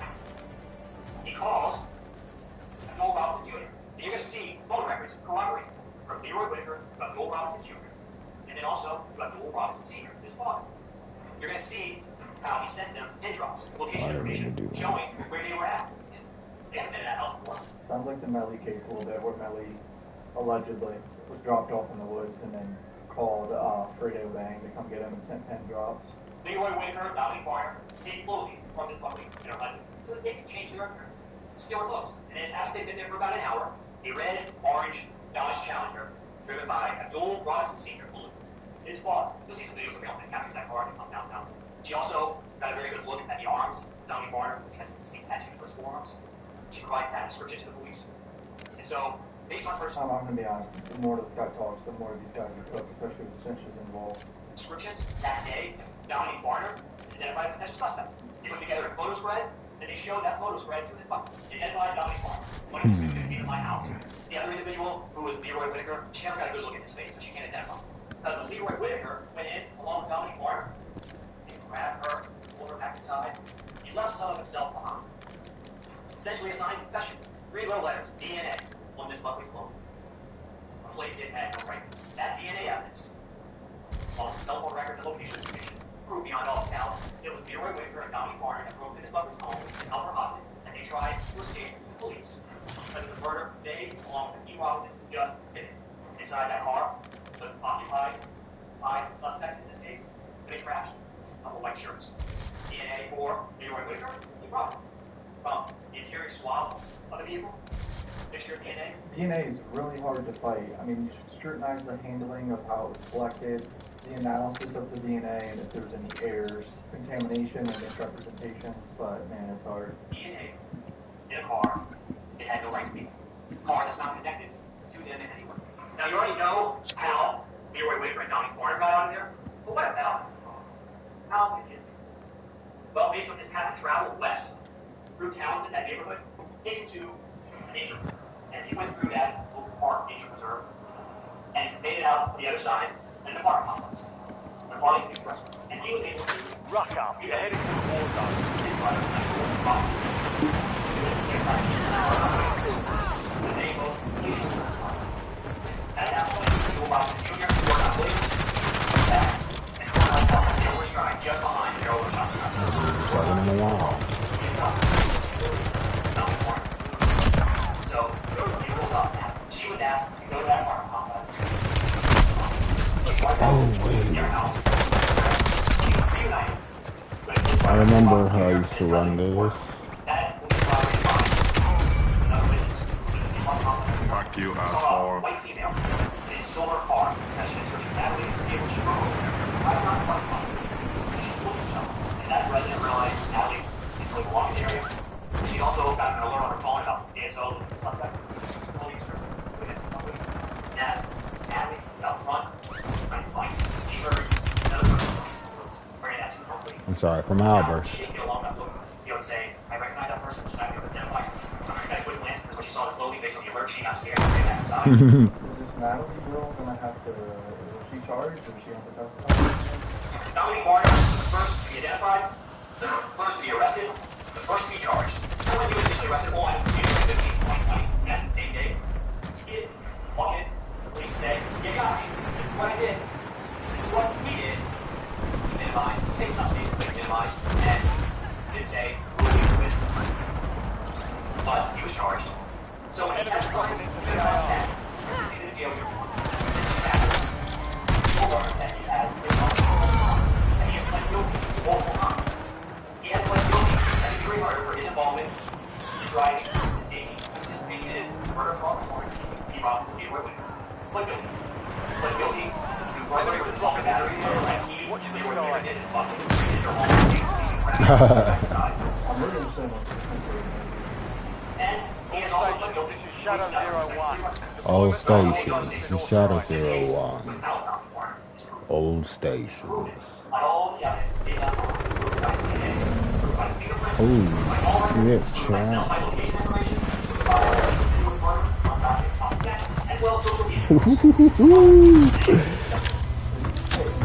I hate platinum colors.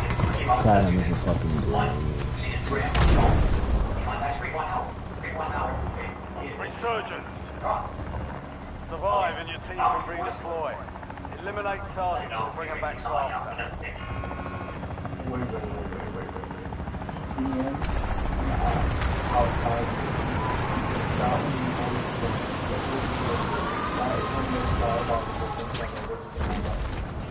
That will be confirmed by Instagram records showing that video call. That was a video call. Dominique Barner will also tell you that as they waited, E. Robinson Enemy counter UAV inbound. Enemy soldier incoming.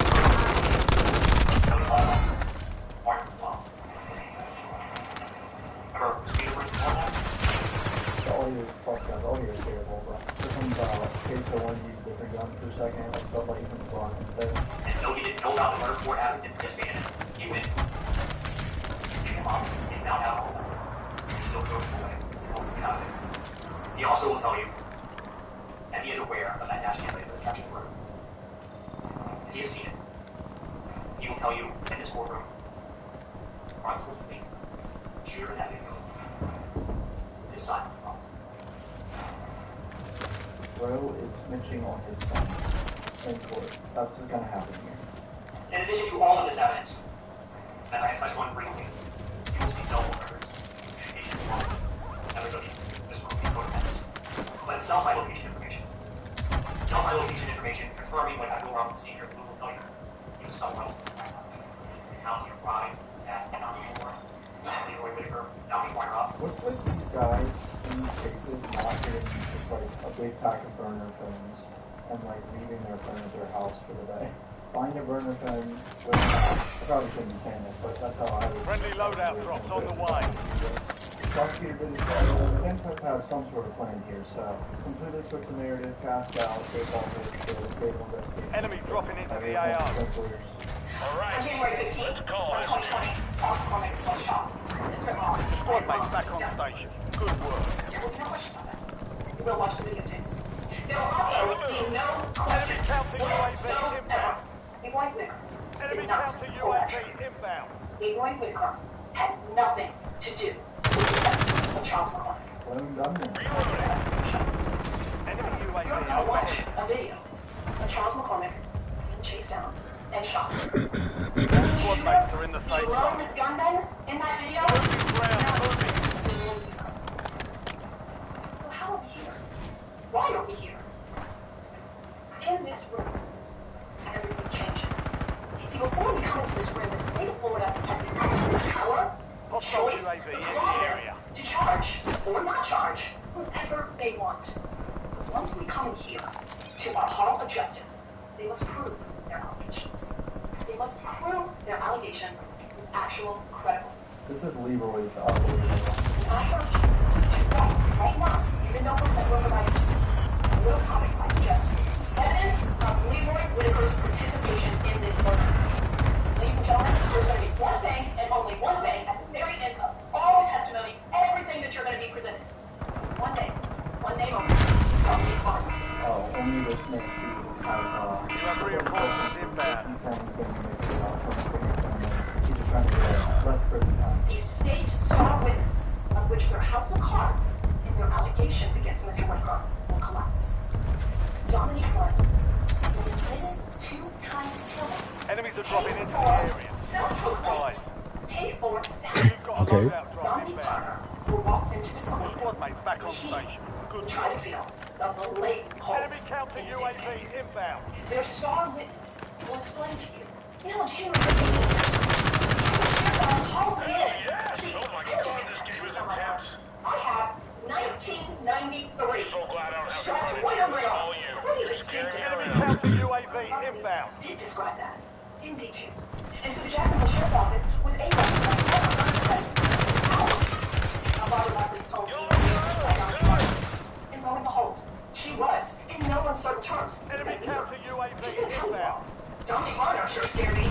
Dominique Bonner came into my home. Dominique Bonner choked me out. Dominique Bonner got me to the point where I finally out of my couch. As the murders pile up, as the second murder part of, has admitted to premeditating, has admitted to pleading to that charge. A whole separate case. Only 10 left. Gets killed. So unfortunately, Dominique Bonner was Got 10 squads active in the field. Interestingly enough, Time for vengeance. ultimately here on June 1st. So as those charges started piling up, Dominique Bonner realized, I need to do what I do. Enemy UAV overhead. Dominique Bonner started spending any time together. Dominique Bonner had already Enemy UAV is online. against somebody completely different. Enemy deployed an advanced Looking in the UAV. narrative, this guy's a whole big snitch that's done it for years, trying to cover his own ass. Abdul Robinson Sr. Abdul Robinson Sr. has been cooperating since before Leroy Whitaker was born. That's what the evidence is. Dominique Bonner will be the one That was a and nice only stove. piece of evidence the state will even attempt to use in part in the death of Charles McCormick. The evidence will not be here. You're going to hear from Barbara Buckley, and I'll tell you what, I think it later. She doesn't hold anything over her eyes. She's going to walk in and she's going to honestly talk to you about that. Returning you to the front. Earn this. She sees two people in her house, and she says, Ooh. And there was violence with her. And because of that, she was able, in no uncertain terms, Oh, with hell confidence, no. when in 1993, emblazoned on his arm, she picks him out. The other person in her home. She can't identify. What was Sage trying to lie on? Dominique Barker. You have reinforcements inbound. The system. They've learned what to say and how to say it. I urge you, listen carefully as they describe their cooperation agreements. There will be 2 murders that Dominique Barker will tell you in no uncertain terms that he thought about, that he wanted to happen, he put into action, and did commit the murder. For 2 human beings being gone, we have every hope and expectation of walking amongst us again in 20 short years. No editorial for Dominique Barker. Dominique Barker. More to 20 years. You're going to hear from DNA experts. And I urge you, Come on. selection, some of you have done 23andMe, Ancestry.com. I urge you to listen carefully. You're going to hear words like, well, this unknown profile, while it's consistent with perhaps history, and provide computations to try to explain it. Get ready. Evaluate for yourselves, like what was revealed for each of you when you did Hostile UAV in the area. Enemy UAV is online. Enemy advanced UAV is active. You're going to hear and see hostile UAV in the area. And he's going to actually map out different phone numbers and don't talk more. These are approximations of where these phones might be towers. There'll be a lot of trying to tell you where he believes these phones were. Did you see also? Tell you who was using those phones or when. And you'll have to listen carefully, and I urge you to do so. For all of the testimony in regards to whose phone is who, and how in the world do we know that person is using it?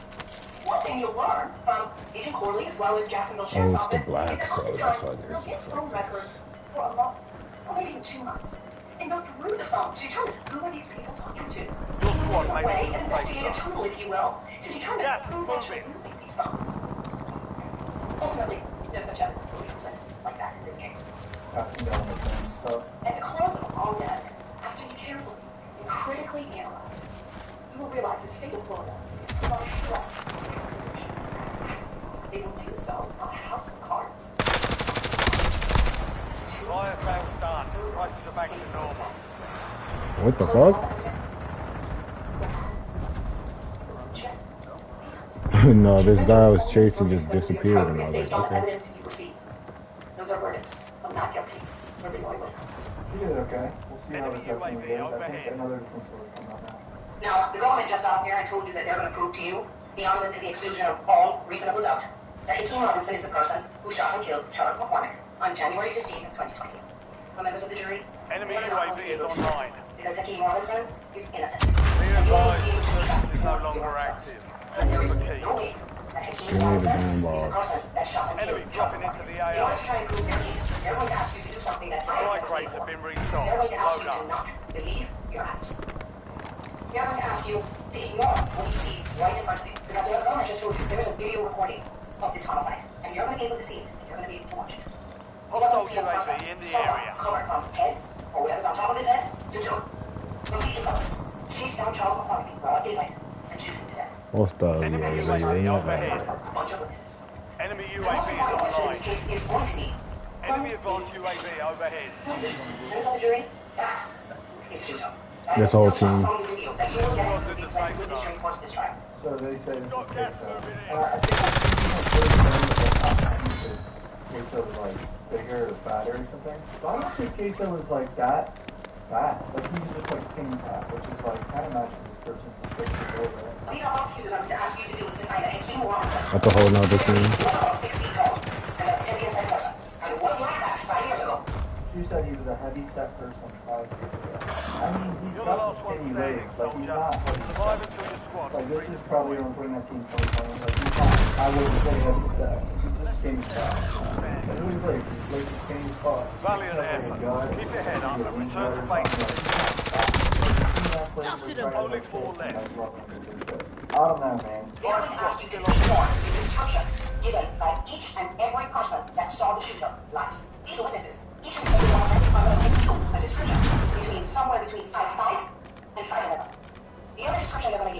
of these witnesses that saw this person. Slim, slender, thinner. And all those witnesses, they're going to ask you, the government, these unbiased civilian witnesses, describe them. Don't believe them. They were wrong. The witnesses that they're going to ask you to believe are the ones who are Let actually me just go involved back in this murder. to using That's right. only. One by one, they are going to be walking them in here. Some of them through that back door. Each one of them, hoping and praying to get some benefit from that. The people that hold all the power to charge someone, to arrest someone, to drop charges. All of these people are going to point the finger and go, the shooter is Hakeem. This members of the jury is Hakeem Robinson. Sad. He is a villain, a silent, terrorist. 7 years ago was wrenched from his family, his life, and his promise to life. All because the government was saying that was right. And this is why I asked why happened. Because you may not have taken too much notice over the past 3 days. Each and every time you walked into the courtroom and you left or you stood up, you didn't realize at that time how important it was to take a look at how tall Hakeem Robinson is, how big he is. But it is going to be the focal point of this trial. Because once you watch that video in the entirety, and then you look at what's standing right in front of you, and you're going to get pictures and stuff around the time that this took place. He hasn't changed, despite what Mr. Cooper is telling you. He is the same. He's like really pushing the narrative that he's skinny and slave. That's those legs are skinny as shit. How do we get here? Where a clearly innocent person is being accused of and it boils down to perception versus reality. Because you can see that he wasn't arrested until 9 months after, and none of them realized how big he is until he was arrested. But by that time, instead of using the mistake that they made and pulling back the investigation to find out who made it, they doubled down. And they started to build their case and their witnesses around the idea and belief that it was Hakeem Robinson that was killed. Dominique Barnum is the one who was checking his Instagram account to see if he was in town that day.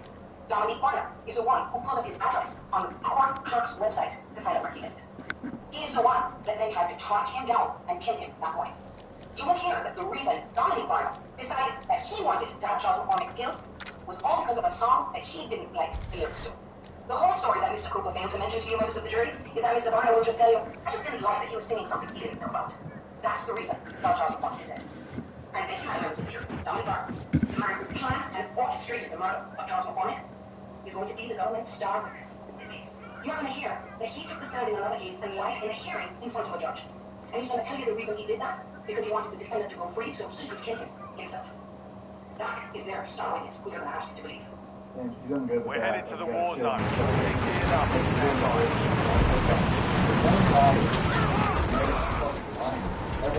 Enemy soldier incoming.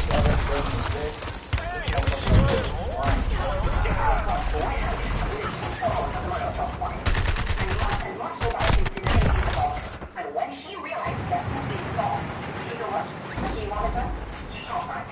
He was like, this is how I'm going to get out of here. He decided he was going to lie to the government to get what he wanted. Which is all he had to do and all he had to say was that Hakeem Robinson is the person behind that mask. Another witness that they are going to put on this witness stand last week is a man by the name of Arthur Robinson Sr., a.k.a. Blue. Now, Mr. Cooper got up here and told you that this man is Hakeem's father, but the whole truth is, members of the jury, he's just Hakeem's DNA. He has 9 other children by 5 different women. Enemies are dropping out of the area. Watch your style. This is how racist, man. He just exposed the stereotypes and fucking not their lives. And when they came around, that Hakeem started to become a little recognized and famous in his music, and he started to make some real money. He actually tried to become Hakeem's manager. I'm nowhere close. Ooh, baby, I'm on my way. Every day. He's using the prosecutors in this case to get out of the 2 murder cases that we Bada bing, bada boom, bada bing, bada boom, bada boom, bada boom, bada boom, bada boom, bada boom, bada boom. He is the person that Dominique Barnum called Bill to give him the ability to go after we had broken into Barnum broke into home. What we are also going to hear, members of the jury, and what is most important, this is not the first time that Dominique Barnum and Bill have done this. That's right. Barnum and Bill are co-defendants. I need to stop getting stuck in between stupid shit. My placements has been bad.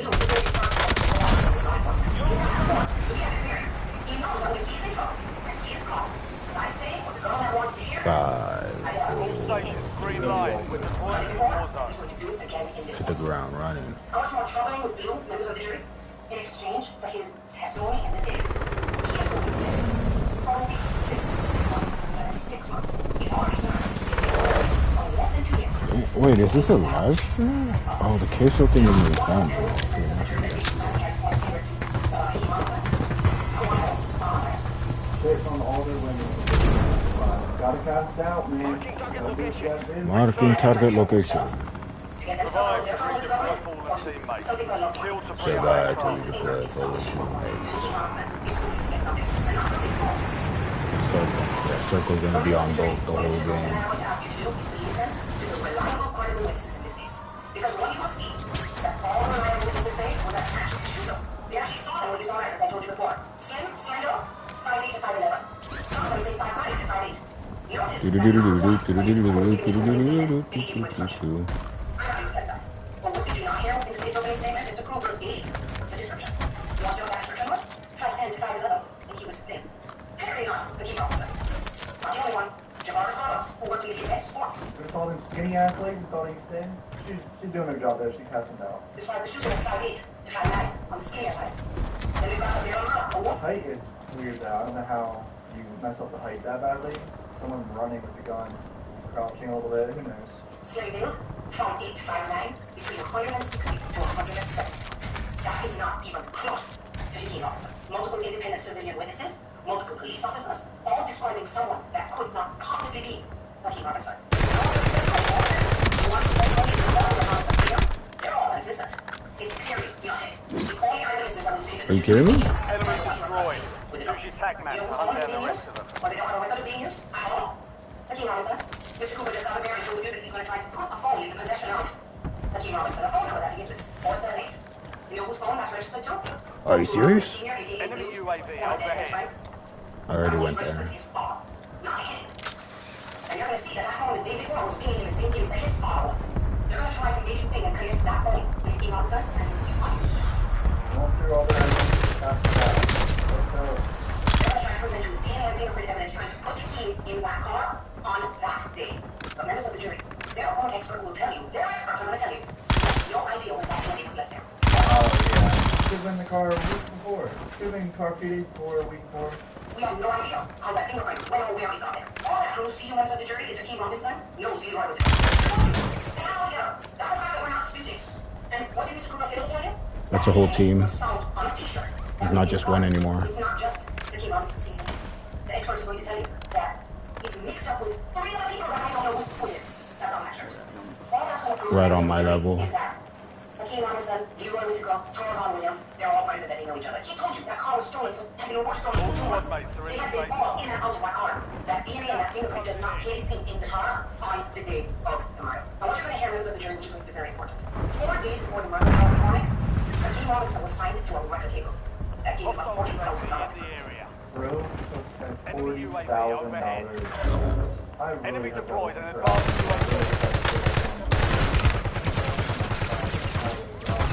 I've seen record deals back in 2018, 2019 that were... Squad mate is redeployed. Well done. Dumb. Good fucking down. Eliminate all bounty targets. All of these people know they wanted to be around him. They wanted to share in his fame. But Hakeem cannot be put in this just because he hung around with the wrong people and was friends with them. Focus on the credible, reliable, unbiased testimony from the witnesses, coupled with what you can see right in front of them.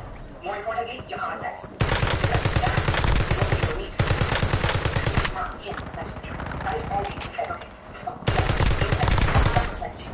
Because when you listen to all the credible, reliable evidence in this case, it's only going to prove to you one thing.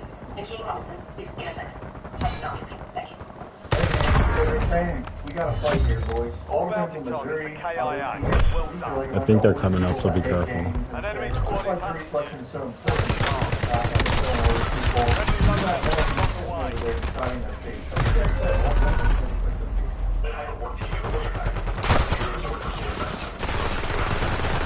The last one, Dizzy. I heard the first shot. I wasn't quite sure where it was. I had music going on the stereo. So I saw a gentleman running, and maybe a second or two right behind him, another gentleman chasing him with a rifle, firing at him, and eventually hit him, or he tripped, and ended up shooting him multiple times while he was Alright. Did you see where he came from? He'd come out of the employment office. Imagine witnessing this shit, bro. Oh, it is level 4 now. Okay. I would say about 20, 15, 20 feet off to my left. Wow. Did they run across where you were parked? Yeah, so it's kind of catty. Office, but they came running back to the car that day. I didn't see them exit the car, but they came back to Nissan.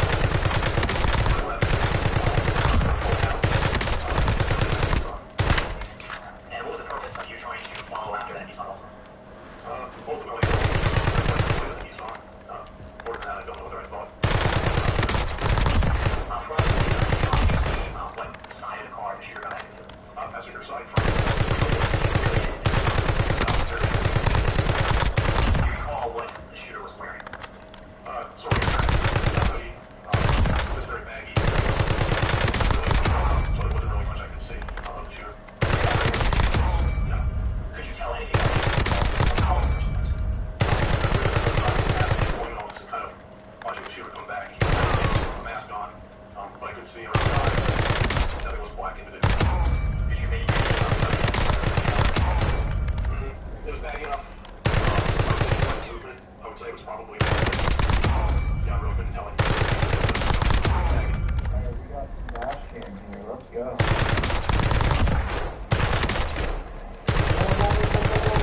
Whoa. No!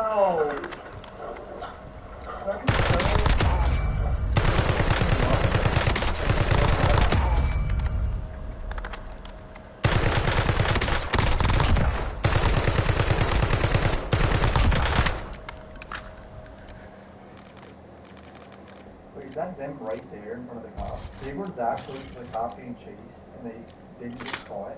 Holy shit, the cop was right behind them when they turned out. But you were not able to see how many people were in that car, one way or the other, correct? It had to be two at least. The driver and the guy, the gentleman who got in. 48, 37. The shooter that we see in your video isn't driving that car, right? Right. And your testimony is that you watch that silver car go closer to the shooter to pick the shooter up, 48, 37, right? oh, 55, You get the very logical assumption there had to be at least two people in that car, correct? But other than that, you have no information. 67. And you certainly only saw one lone gunman, correct? Correct. One shooter, correct? Correct. And you didn't hear any kind of words before the first shot, correct? Okay. You didn't hear any kind of words throughout the entire dash cam video, correct? Correct. Besides your own proclamation trying to make sure that the officer saw. If you're pushing that far, you're not really. In your words, somebody who is very slight, right? Mikey, yeah, slim. You would agree with very slight. Very slight? I don't know.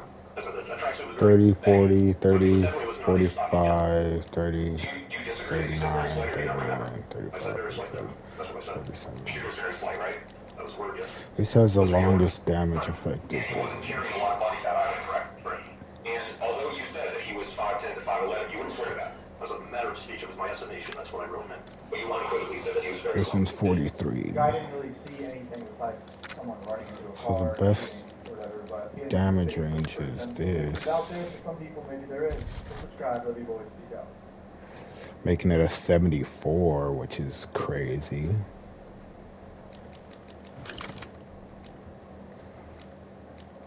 Undocumented immigrants who are married to U.S. citizens but haven't gotten a green card, which you know is a process that is lengthy and complex, especially for people who initially entered the country illegally. If you're not familiar, under American law, immigrants who married Americans but entered the U.S. without a visa are required to leave the U.S. and return to their home countries for up to 10 years before they can apply to come back, something that puts their lives in a limbo for as long as a decade and separates them from their family. But under this new executive action, eligible undocumented spouses would be allowed to apply for green cards without leaving the country. The Biden administration giving them 3 years to apply and granting them permits to work legally in the U.S. in the meantime. So very notably, kind of want to try that. Because this actually only applies to folks who have lived in the U.S. for 10 years, been married to an American citizen as of June 17th, and do not have a criminal record. But still, we're talking about a lot of people. With administration officials estimating this will apply to roughly half of the estimated 1.1 million undocumented immigrants married to Americans. And also, fucking semi-auto now? 50,000 non-citizen children of undocumented spouses under the age of 21 who will become stepchildren of U.S. citizens. And then even beyond that, Biden announced that he'll also be enacting a work visa program for DACA recipients, right? Dreamers, people who are brought to the U.S. as children. That making it easier for dreamers to get work visas if they have higher education degrees and Why is my offer a TV job not with an employer that was related to their degree. There's some absolutely major moves on Biden's part here. Notably, it's a move that experts say could actually help Biden Use this swing time states to like start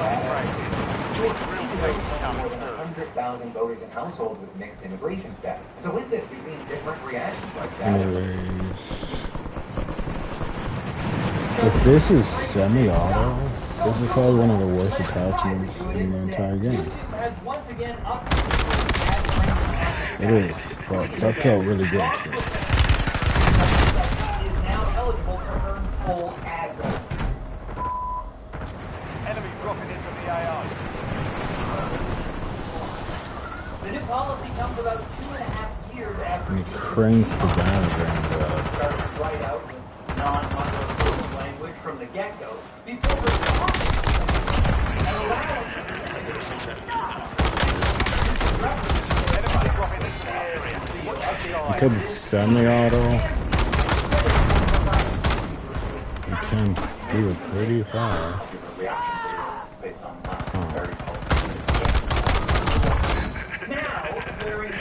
But then why not just use a DMR? Well, the actual sport article says DMR would take less bullets. well, now that YouTube is becoming a rising tide of scum and villainy, the platform is rolling out age estimation technology to a small set of users in the US after using it in other markets and seeing nothing explode.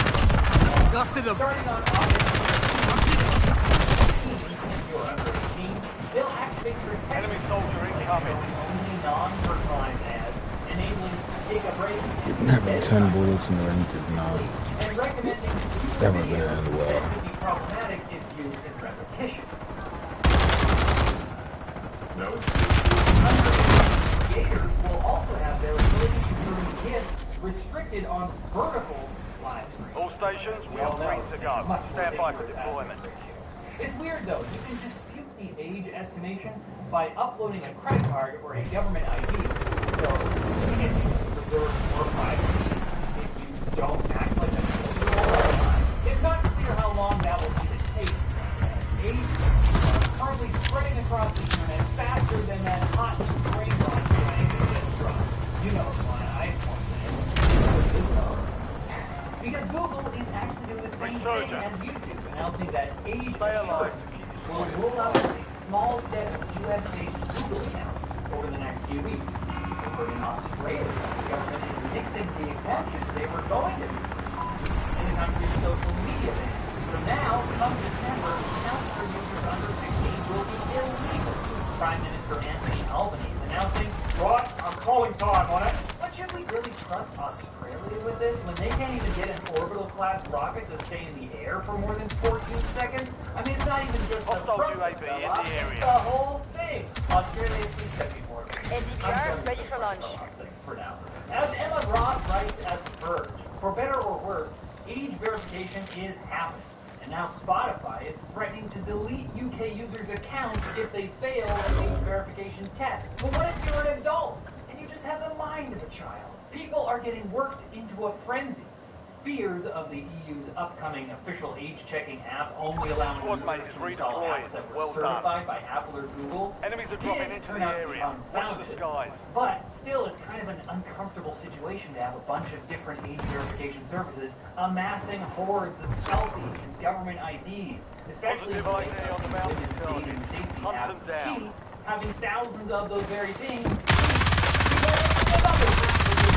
Clearly, just calling your app a safety app. Safety app. It's not. It's different. Inserting additional armor. Like gamers these days.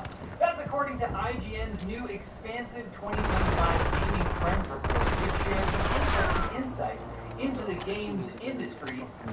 .biz. They helped them with the report. I didn't think this. You're getting another chance. So what are the main takeaways? First off, Gen Z and Gen Alpha tend to see themselves less as gamers and more as players of a specific game. While Gen X or millennials might identify with Xbox, PlayStation, or PC as their chosen platform, the youngins treat Roblox, Fortnite, or Minecraft as which is exactly what game executives have wanted. So, congrats. Takes more than that to finish me. EA CEO Andrew Wilson very happy. CEO of Roblox is also pretty happy because that game, or platform thing, was already beating Fortnite in daily concurrent users, but since May, it shot up from around 10 million to 25 million, thanks to the user-made game Grow a Garden. become a viral Your squad sensation. made it to the Even the safe zone. Associated Press reported on Gas it, is with moving. perhaps the busiest game screenshot I've ever seen. It's like I can feel it. Like so many classic microtransaction traps, Grow a Garden is an idle game. So you buy seeds, plant them, wait for them to grow, and then collect them. And what makes this game super cool is, remember, your garden literally grows while you are offline. Star! Moving. Whoa, literally? The report also found that 93% of Gen Alpha prefer to play games on mobile because their dads have to use the TV as soon as they get home to see whether the 70-86ers are going to make it to championships this year. It's important! And Gen Z and Alpha also expect every song to be available to them instantly, which, You've made it to the to top be fair, probably also applies to everyone, 10 squads active because in we the have the field. internet now. You don't have to ship the files to my Steam account. And you don't have to let big tech read your emails either if you use our sponsor, Proton. Enemy email UAV provider is that's online. not linked to big tech, so they have no interest in your personal data. Oh, you have X hobbies and Y interests? Load They that drop, literally finish don't your care. See, Proton uses end-to-end zero-access encryption, so only you can read your emails. Plus, they use advanced phishing protection, tracker blocking, and they even monitor the dark web to see if your email shows up. Because the dark web people shouldn't care about your personal info either. That's kind of weird. Target's gone down. We Unlimited lost the email contract. aliases, and you can Enemy connect to it destroyed. through the core Use your network tac for map to another hunt down the layer rest of of them. anonymity. Wow, I wish Proton could also UAV replace overhead. apps like Google Docs and my VPN and password manager too. That would be, guess what? They can. So yeah, I guess you gotta go and create an account for free. Try it for a few months and see how it feels Bounty to targets stick it to big tech now identified. using Weapon our link in the free. description. Now, of course, you could Google these quick hits yourself, but I don't know. I'm pretty good. More like Seth Rogen. But do you know about Reddit? Reviews for Enemy AMD's soldier new incoming. Ryzen Threadripper 9980X and 9970X are live, and overall, it seems like enthusiasts are pretty happy with them as they deliver a solid performance and is that really? There's not like a scandal about a horribly misleading graph or something? Just new chips. They're good? Yeah, okay, feels weird. Micron has finally launched the 9650 NVMe, the world's first actual PCIe Gen 6 SSD, 3.5 years after the PCIe 6 spec was finalized, which was cool, but I guess no one knew what to do with it. Of course, this SSD is not for normal desktops. It's got capacities up to 30.72 terabytes, and it only comes in E1S and E3S form factors, which I'm not going to lie, I only just heard about today. I'm sure they're good for servers. Some AI tools have gotten updates that are actually useful, which is kind of exciting. Adobe's new Photoshop beta finally features AI upscaling, so you can unblur old photos, and the new harmonized feature makes it perhaps a bit too easy to alter lighting, shadows, and color, so you can realistically add people and objects to photos, which will be fine, don't worry. Meanwhile, ChatGPT's new study mode will actually walk the user through the thinking process instead of just delivering I heard an him pick answer. that back up. I don't Now let's think he... Shoot him? Thank you. I was about to yell at this guy. I'm sorry. Yeah, peacock feathers can be lasers. You slather them in dye and energize them with a light source. They'll emit photons in the wavelength of lasers, according to an international group of researchers. So no, peacocks aren't about to become pompous, running TV weapons platforms, but the headlines definitely made it sound like that. And I will hold that against them. And look, Microsoft made 100 special editions of their newest Surface laptop to go along with the new Smurfs movie that is apparently coming out soon. It's the Smurfs laptop. Don't look at me. Tom Warren posted that. What was I supposed to do? Ignore it? I know what you're supposed to do. Come back here on Friday for more tech news, or else I'll be Googling stuff all day for nothing except to learn about stuff just for me. And what's the point of that? Watch the sky. Yeah, there's two right above me. people in 2024 have gotten soft and sensitive, and being a boss in 2024 is a nightmare.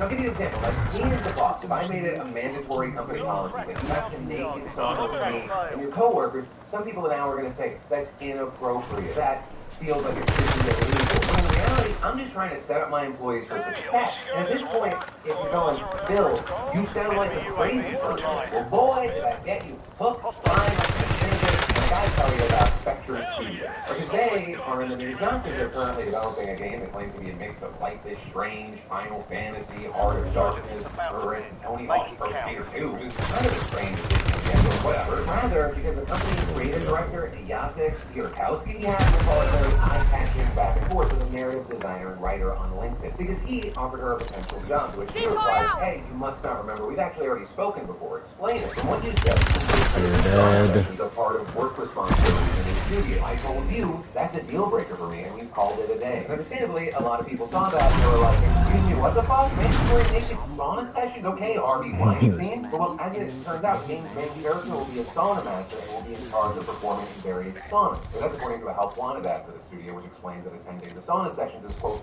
not negotiable because the entire team needs to understand the product. The team noted elsewhere, certain saunas are so humid that a fungal infection. So for those, he says that you should be naked and it should be optional for the dry ones. With all this, when he was pressed on LinkedIn, he defended himself, saying, my narrative girls had to go to sauna with me to come up with amazing scripts for proof of concept. Technically, it's possible to do it without it, but I absolutely adore the fact that they could use their sauna experience to write awesome scenes. I don't want to waste my time to explain the difference between Ruska Banya or dry sauna. You have to feel it. There's an offering to even organize female-only events, and arguing that you wouldn't hire an engineer to build a plane who doesn't understand the physics behind planes. You know how going to school and studying physics is the same as mandatory naked sauna sessions with your boss and coworkers. And so understandably, you had a ton of people just absolutely lampooning those dudes. So for example, 8bit's lead recruiter getting a lot of attention for his post about it, writing, I saw a lot of shit in this industry, but this is the new low I did not expect. This shit is so wrong and so disgusting on so many levels that I can't even describe it. But yeah, what are your thoughts here? Are you in the this is creepy and disgusting crowd, or are you of the mindset of, no, it does make sense? While you answer that, I'll say, I got ahead of myself. Hey, welcome back to the Philip DeFranco Show. Today I actually started by jumping into it. The story's gonna kind of set the tone for everything else today. So why don't you buckle up, hit that like button, like YouTube know you like these big daily dives into the news, and we'll continue to jump into it. And then, the disturbing update to yesterday's story about that AI porn bill, the news you might have seen today is there's now another celebrity that's being targeted with AI. The newest is the name Jacob Elordi. To make this specific situation even more disgusting is that the deepfakes in question allegedly featured the body of a minor. The report saying that the deepfakes combined Elordi's face with a pornographic video from a male OnlyFans creator who goes by the name of Gussie on his profile. With then that creator sharing posts on X confirming that the AI porn is from his video and claiming that he was 17 years old when it was recorded. While NBC confirmed that he is now 19, of course that doesn't change the situation. But despite not only being fake and involving the body of a minor, these deepfakes are still circulated wildly on X, which has also seemingly done a piss poor job to stop it all. There's some reports saying posts on the platform have been viewed at least 3 million times, finding 16 posts, including one that has over 1.7 million views alone. With that saying that out of all of the posts, just Name for the unemployed. Faze Banks just ended his career. I experienced nothing but If anyone watching my stream, if my TV is too loud, you can tell me to turn it down. I just like to have background noise, even though it's both headphones on. But thank everybody who's been watching. Jesus Christ, I've had a pretty good viewing tonight. every like dick sucker of the shit space.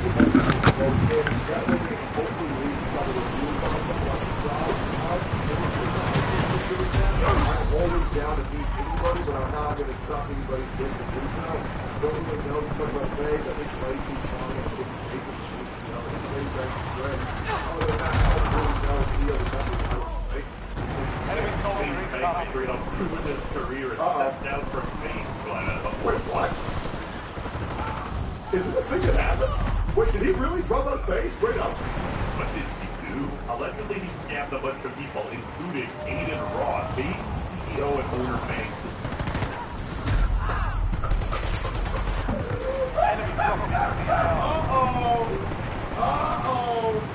Shit! He's exposed for knowingly drug pulling his friend shamelessly blaming it on him. Am I crazy? Or is that just fucking hilarious? Like genuinely, I feel like that's fucking hilarious. Because listen guys, Aiden Ross is a billionaire. He can run bullet 80,000 times and he'd be fine. That being said, I get why you be pissed off. I think that's just hilarious. I'm just not gonna have a name. That is so funny. I am not because people really need to sell.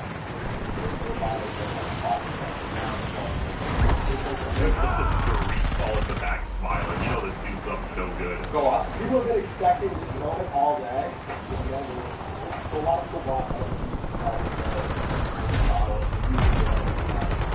It's fine. Yeah. This is something that we're all positioning. There's a lot of CSGO Wild Bank just sold all of his equity in MLG coin after receiving backlash from Gator's community. Oh, hell no! The first time I started buying that, I officially sold my entire MLG. How to use the restroom real quick. $1,000. That's to be officially the worst scam of all time, considering I lost 6 figures. Wish the best for their community and everybody else is the bad guy's job. You are literally 40, we don't care. Influencers in cryptocurrency are a better match than Chris Brown and Rihanna. Like, anytime you see Is he actually 40? Wide movement is a fucking hilarious, man. Survive and your team can redeploy. Fucking 33, Weston! Can you quit with this shit, man? You're making me feel like a dinosaur! Jesus! Saints, man, go fuck yourself. Influencers shilling a crypto, don't buy it. Other than like 13-year-olds, who actually cares about FaZe Cloud? You can be as bad as the streamers individually, but caring about an organization and a logo is mega retarded. I absolutely agree. If you're somebody who's saying, Are you serious? Oh, I like this content creator and they're in this org, that means I'm only going to watch this org because Are you serious?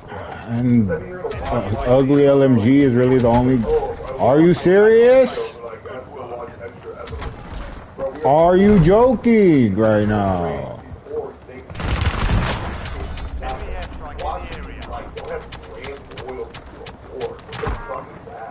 Phase up, I stay phased up, you stay prayed up, I stay phased up.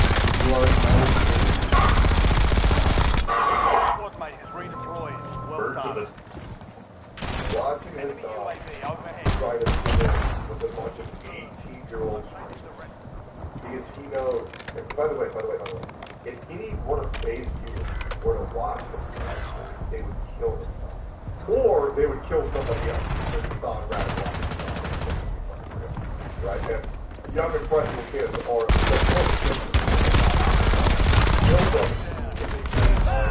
watching funny young super I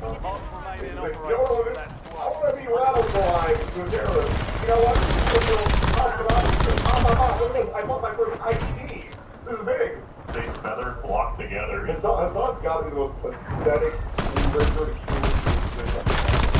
Bro is going to do anything to sell his very soul just to fit in with other streamers to leech a couple of I don't think these guys have any type of plan. Basically, he blamed Aiden Ross for the failure of his coin, and I'll put it in Fortnite terms so it's easier to read. Banks says Aiden Ross dropped into the MLG coin like it was guilty. Got absolutely third party by the whole lobby of content. And got used to the straight up exit fast for the whales. Then Aiden rage quit, blamed his duo Frank in the post-match lobby, and started pranking Blame 90, saying Frank stole it. Somehow Banks gets boxed up and accused of rug pulling, even though he claims he was the one who clutched the whole tournament, around that point, 3 million to 200 million. Full set. Give me the damn gun. Never popped a cell and stayed Ever since I turned my FOB back up, I can't Aiden's pick the stuff only up one who right. used the team and rage quit this sport. Why would you ever buy a coin that FaZe Banks tells you to? This guy just looks like a scammer, yes or no? Does this guy look like a scammer? One word answer. Oh, wait. I bought a David Ross and FaZe Banks coin. You are mentally retarded. I've never scammed anyone a day in my life. The entire narrative is unfair, and part of the reason it exists is because my FaZe made it so easily farmed and manipulated. The fact this is affecting the guys at all is whack. So for the time being, I'm going to be stepping away not only I forgot to switch to thermites too. It's destroyed my life. Then grab it. Since my entire life gets ruined. I will say, FaZe being called a scammer because he lost 6 figures is bad. That does have to be. Why are we not getting loadout? And then, Jesus. I'm gonna lose 100 grand Oh, I'm gonna fuck Aiden so My bad. Sharona. Like, My. Like, I don't know, dude. Who went over something I didn't even do. The real ones know. I wish That's I could none of say my I'll be business. back, but I don't really know if I will. I mean, logically, this makes no sense, because if you didn't do anything, how would your life be ruined, and why would you need to take a break? Dude, just straight... Well, okay, so We could be getting loadout right it doesn't now. matter if you actually did anything wrong. If the internet's pretending that you did something wrong, unless that you should. Is that more cash I saw? It doesn't matter who's good, who's bad. It only matters who is pretending to be the bad guys. And yeah, that can cause a lot of mental stress. That's just not. Did he run all the way over there to get the Perseus card? Right, Nazi propagandist. No. And how did you activate that? She is. So that's the narrative everybody's running about. The posted Defu's But I didn't. I've never scammed anyone. Oh my god. OK Bears, MLG, Save the Kids, Luckyo, whatever BS NFT project. You had an Of course there is. project, multiple meme coins. Guess what they are all at now? Zero. This apology goes hard if you eat crayons and stiff pain. Little bro is 50 years old, crying about meme coins. Time to start a family, grandpa. Anyway, face banks is a Circle's gonna close around this way anyways, but right there is such a horrible spot. If you guys think that MLG being rough was me, I'm sorry. Fuck it, I'm a free ball loadout, and if I don't get it, I don't get it. The truth will come out eventually. I'm just more hurt on the fact that someone I call my brother is behind my back. Now tell me who your friends are, and I'll tell you.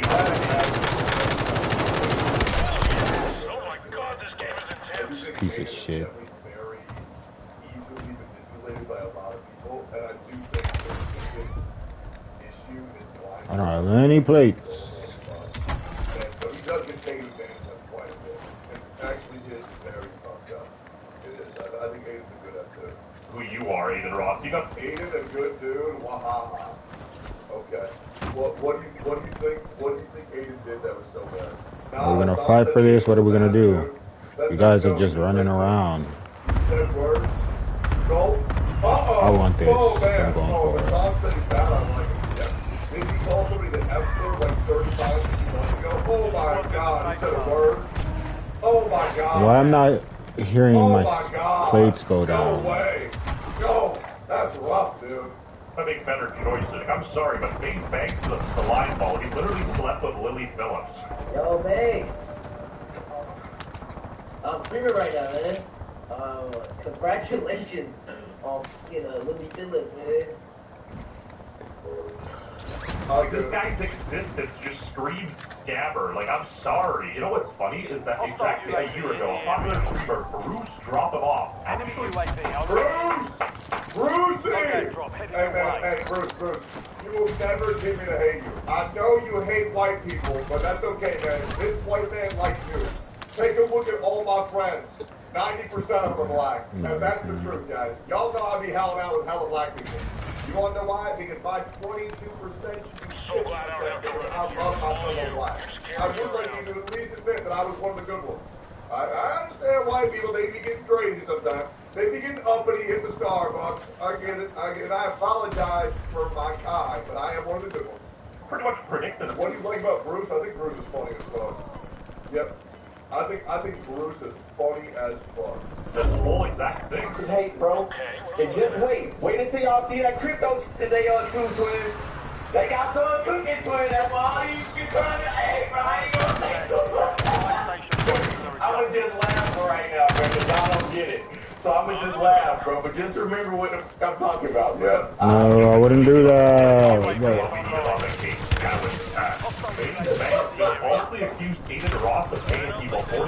This is just not a good spot at all. No, someone's trying to run a spear campaign on you, bro. It's impossible to be worried when you have real vision and talent and knowing you're a part of parts, you're a good person. No, like someone I know that runs all the Twitter campaigns is saying someone is going out of their way to take pages. Yeah, I know. Up at 40, 50K to spread the narrative on you. And you aren't Jesus Now I'm forced to go over there. Your ass to start a smear campaign on you. Like, I feel that There's people right behind us.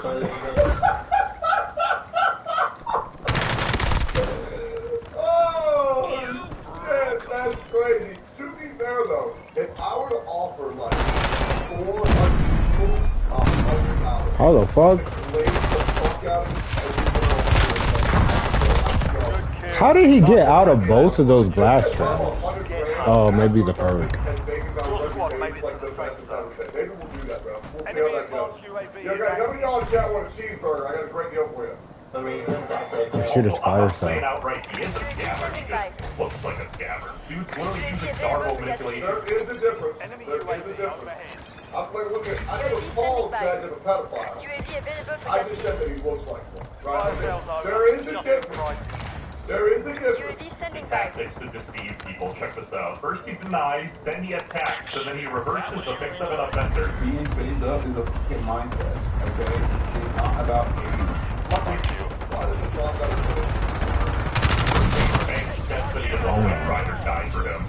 I don't know why I went back there. It's such a bad spot. And I told myself that. Changing mags.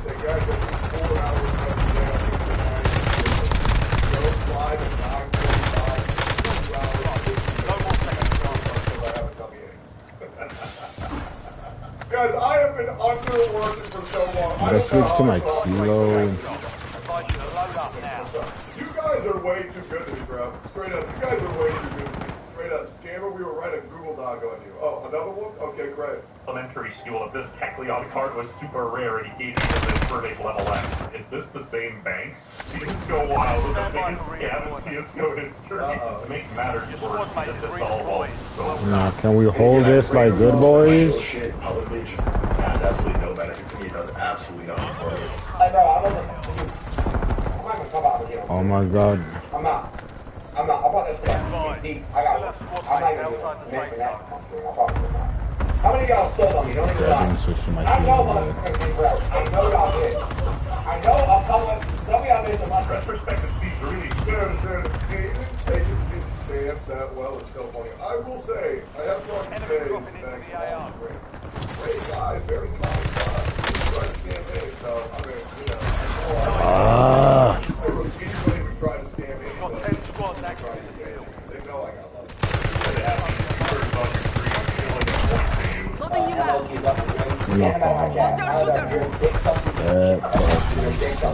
All those crypto kids, they're nowhere to be found, bro. They stole millions of dollars from innocent people. I should have just listened to myself and realized that I did realize they were fighting in a horrible ground. I don't know why I went back. It's just straight up peak comedy now. Even Ross went full scorched earth on those crypto guys. You should pay your taxes with all the heat that you don't claim. I'm friends with Trump, so when I get to the White House, I'm just gonna stay faithful here. You know, then again, nothing ever happens. Just feels like crime is Throw legal, the and scope if back anyone really wants on. to see these guys be the fall guys for this whole thing, I really doubt anything will happen. Also, while Aiden does seem like a victim in this situation, he's also shilled some sketchy NFTs in the This past. one is a down. A big story, and a bunch of articles were written on this. Left. This is so sad. A billionaire loses 5 pennies. This is so sad. I like the Times of Canada, though. A huge or a real scandal. I like to look better without. Guys pushing 40 and talking like a high schooler on Snapchat. This is literally a Snapchat. You can't make it Am up. I remembering it wrong? And then he threw himself a big party on Instagram. Snapchat, I don't use it. Okay, the only thing I use Snapchat for was this group of me, Anna and Sophia, or Anna and Sophia, keeping updated with I think I should do it.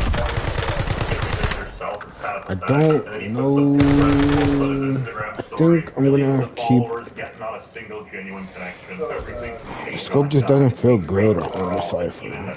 Take care of your health and your family. These are the only things that matter. Wow, you are so profound. That was important you would have done. Even the slow classes feel too fast for you. This is like hard hitting. On the phone with Aiden. Dude, maybe a podcast. The Slopcast could be insane.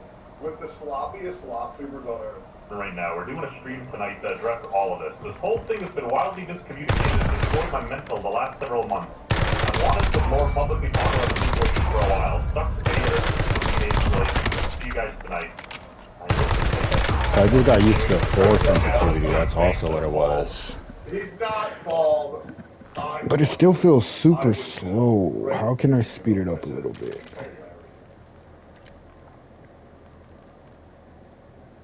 Their citizens against travel to the United States amid concerning detainments, seizures, deportations. They call it the creep of totalitarianism and fascism. Trump just signed an executive order to begin eliminating the Department of Education, and that's just one of 3 big education news stories you need to know today. The Tesla backlash controversy's only gotten bigger with now Andrew Schultz and Theo Vaughn in the mix. And then a good news story and update to keep you sane. We're talking about all that and much more on today's brand new Philip DeFranco Show. You daily dive into the news, how it's being covered, and how people are talking about it, starting with this. We need to talk about why Germany is now warning its citizens about the increased risks they may face while traveling to the United States, as well as more...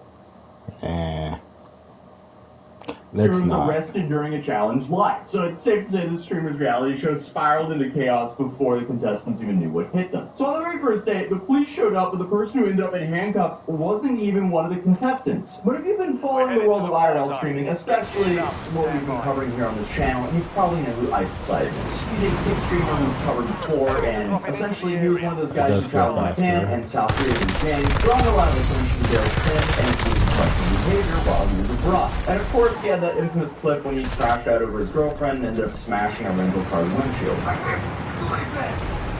I don't care, dude. But more recently, Ice Poseidon has been doing a lot of these like reality show style competitions. Oh, I haven't even tried out my streamers to go head-to-head for cash prize. Last year, he did this whole scavenger hunt. He's done like a Hunger Games thing. He's done a whole bunch of stuff. I think we actually covered a situation that happened on one of his game shows where you had Natalie Reynolds, I think her name was. She somehow tricked a potentially a homeless woman that jumped into a river in Austin, Texas for, I guess, $100, but she rug pulled and ran away. Obviously, she's still a scumbag for doing that, but it's not like Ice really was involved with that decision. But it's safe to say, overall, some tomfoolery happens when he does these challenges. Welcome to the very first scavenger hunt. Oh my god, what the first ever live stream citywide IRL scavenger hunt. There's a huge turnout, so I'm very surprised by that. That's nice, like it makes me feel good, like okay, a lot of people want to win this money. And as I mentioned earlier, he did this like Hunger Games event, which I think was called the Last Man Standing event. And just over the last couple of months, a brand new season of the Last Man Standing kicked off once again. But if you've ever heard of Ice Poseidon's Last Man Standing series before, basically it's this competition where essentially he gathers a group of streamers, locks them up in what he calls a prison, and puts them through a series of physical and mental challenges for a chance to win 50 grand. Here, 9 contestants signed up for this. Mid-Korea Man, Mr. Seeper, Shuby, Florida Boy, Black Dave, who we've also actually covered before here on this channel, along with Shuby as well, Benny Mac, Duran TV, Henry, and a guy named Darius. But before we get into the rest, let me walk you through how insane this competition actually got, because right from the start, Ice made it very clear what these guys were in for. He lined them all up and gave them the welcome speech from hell, essentially. If this doesn't feel good, I'll try the GPR, because I want to get some use out of that skin. He guaranteed they would suffer, and honestly, he was not lying. The competition was essentially... His GPR is like this, just a faster Before this begins, RPM. I want to say I thank every single one of you for competing in this.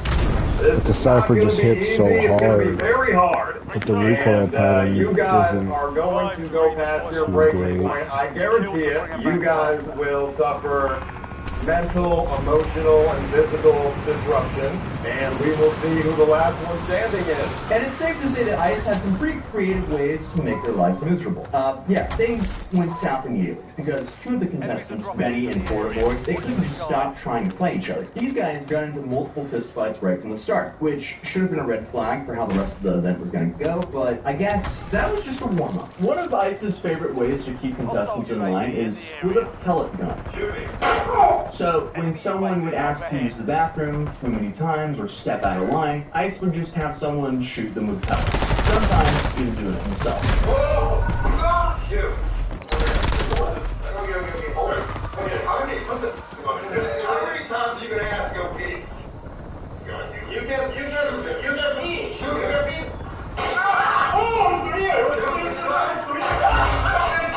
The pellet gun was nothing compared to when Ice decided to bring in an actual coffin with very limited ventilation. One of the contestants, Mr. Seeper, had apparently been too nice to the other competitors, so Ice decided to teach him a lesson by stuffing him in a coffin. I'm going to bring him in the coffin because I'm sick and tired of you guys playing nice.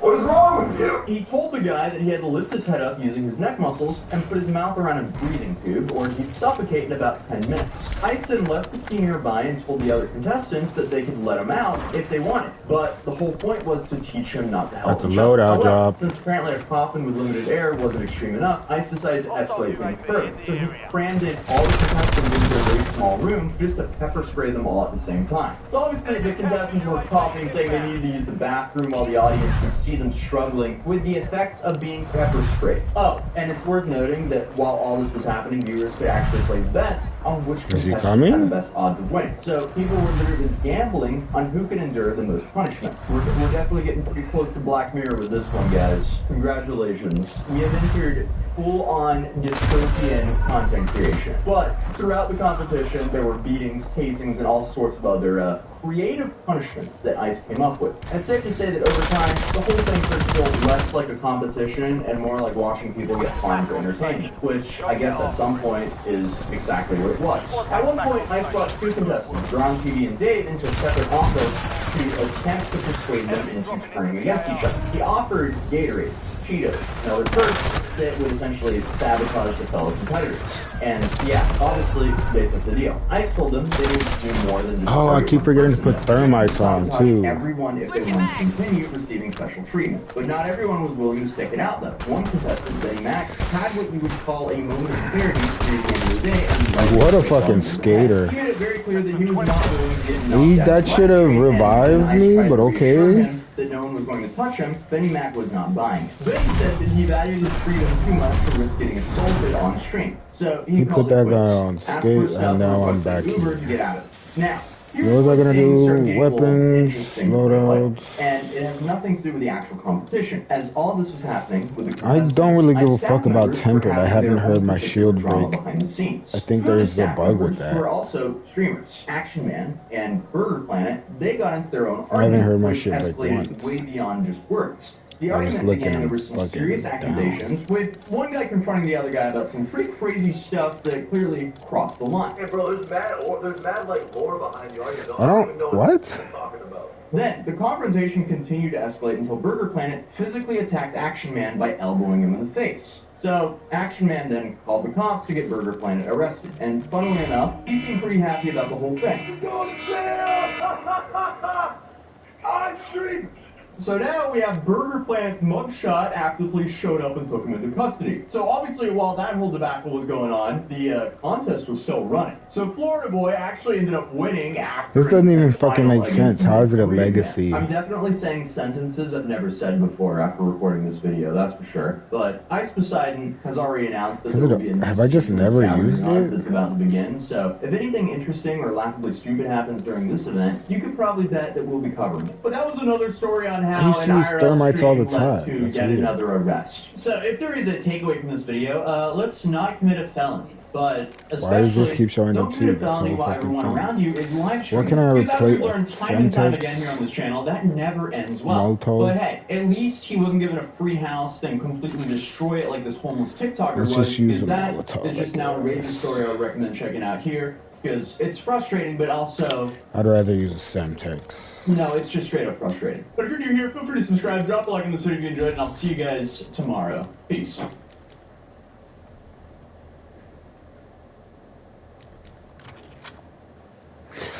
I'm stuck. I don't know which one I want to use. I'm not liking the fire rate of the Cypher right now. Police versus angry clown in real life. Ronald McDonald is losing the streets. Laundry without purpose. Don't go anywhere, Chris. You're not free to leave. No, you're not free to leave. You're under arrest now. Put your stuff down. So that's the same as a kilo. Just a little. What? Dude! You look just like the bad guy from last action. Let's try this out. If I really don't feel comfortable with it, we'll go back to the kilo. The Arnold Schwarzenegger movie. Nothing seems to feel that.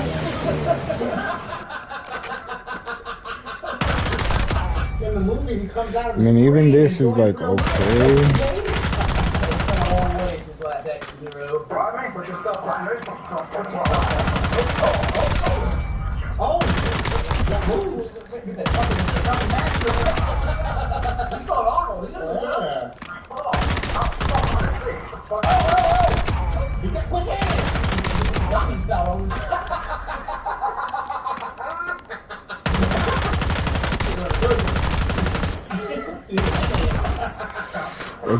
It doesn't feel. It feels better than the Cypher. I don't know if it feels as good as the Kilo. You made a fight, but like not fighting so much at the same time.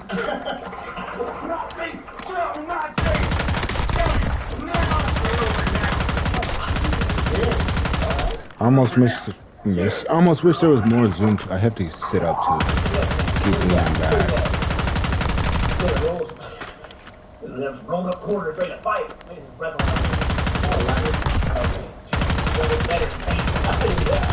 I don't know.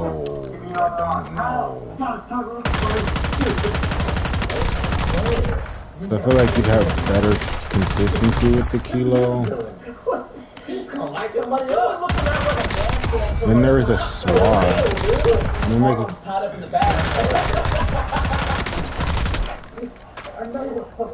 I know what I'm gonna do. Nobody's using the AK either.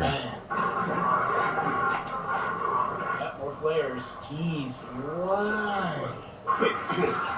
Huh. I'm gonna You're trying to do get a Bud this. Light. Like, I need some drinks. Freeze. I'm gonna smoke this place up. Make this place real bright. You stand too close, you might get burned. This doesn't get ultra. Alright, let's stand up for me. No. None of your business. Oh my god. Okay, let's go. Why is he walking like that? Come on, sir. See, I'm just gonna use it without a scope. And I'm gonna put the laser on. Hit that run, arms straight back. I never understood this either. Oh my god, I hate So when it fast, does you keep your arms straight back. Yeah, how do you keep your balance? And then I'm just gonna put the Kilo.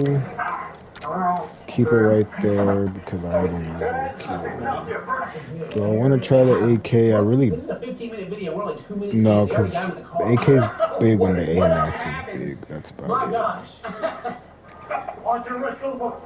You better watch that clown's get. He's about to get cash. He's going around some. Oh yeah. Those That also feels really good, but probably put the ported compensator instead. Because that first shot is heavy. Did you see his nose? Huh. This is Batman? Nothing is beating the GPR for me. I mean, the Kilo for me yet. Is that his lips? And I've been not playing as good because I don't have the Kilo, but I want to find something else.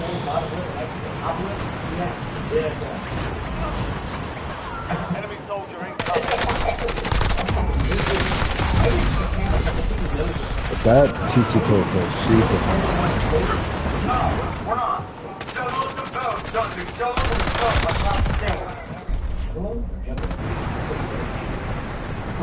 Oh, it didn't even have. Okay.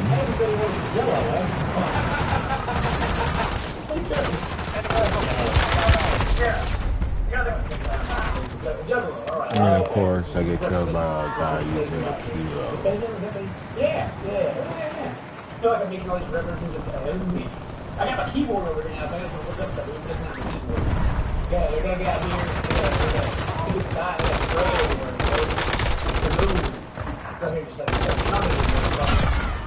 Enemies are dropping into the area. Watch the side. glad they're using a dial. Jeez. That's like a shoulder. Out there, Mount Lightning. And then losing to the LC10, it kicks a little too much for me. I don't like it. Even with the compensator. It's doing the same damage as the Kilo, less than the GPR. Maybe his daughter's like young. He's like, if I'm putting the system in like a foster home or something. Oh. Yeah, you think he knows it's going away then? I don't know what's going on. I'm wondering what stand up there? You see all kinds of form. If you don't clap or tip him, he's that player.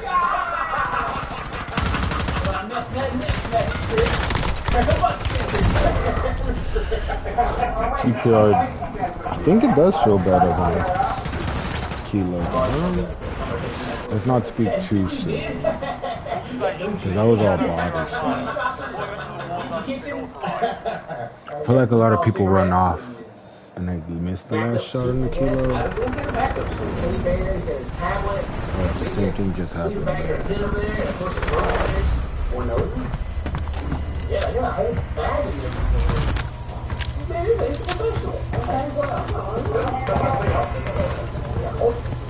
Oh, I'm back to 1. And I have to start playing for myself again. I keep playing with my team instead of forcing them to be with me. I know better, damn it. I know better than you do.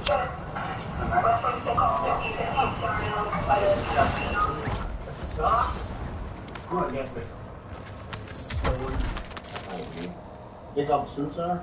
Probably. He's got so many of them, he probably was like scooped them all. It was like one of those where they have them sitting outside, you know, he had to run by and grab them. Oh, yeah. And that's all he's got to wear, so he's just fully committed to the bit. Or maybe he legitimately bought them. You know, maybe. I'm assuming a lot. Could be his outfits too. Hey, do you want to see that camera? Yeah, does it work? Maybe GPR for early game.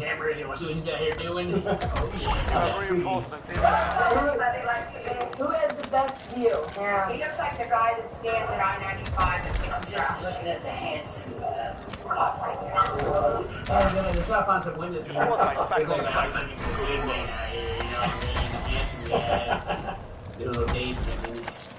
know, it's almost 3 p.m.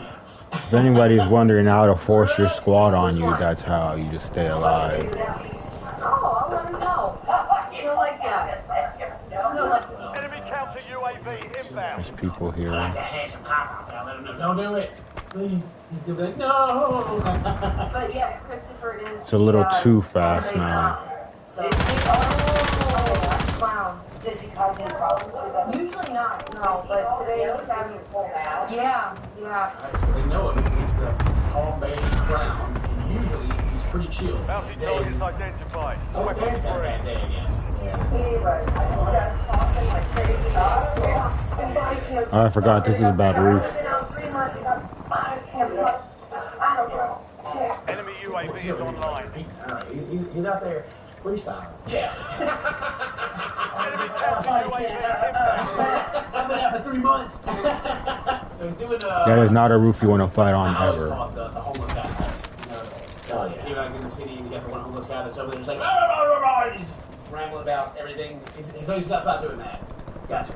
That was probably a little more energetic than normal, so they're probably a little worried. You know, he felt pretty powerful with that flare gun in his pocket. That is kind of crazy. Ready to start blasting any moment. And he was just going crazy. Yeah, all kinds of people watching over there. He like got crazy. What did he like? Could you describe his stance or anything? He's just talking toward us now the whole time, yes.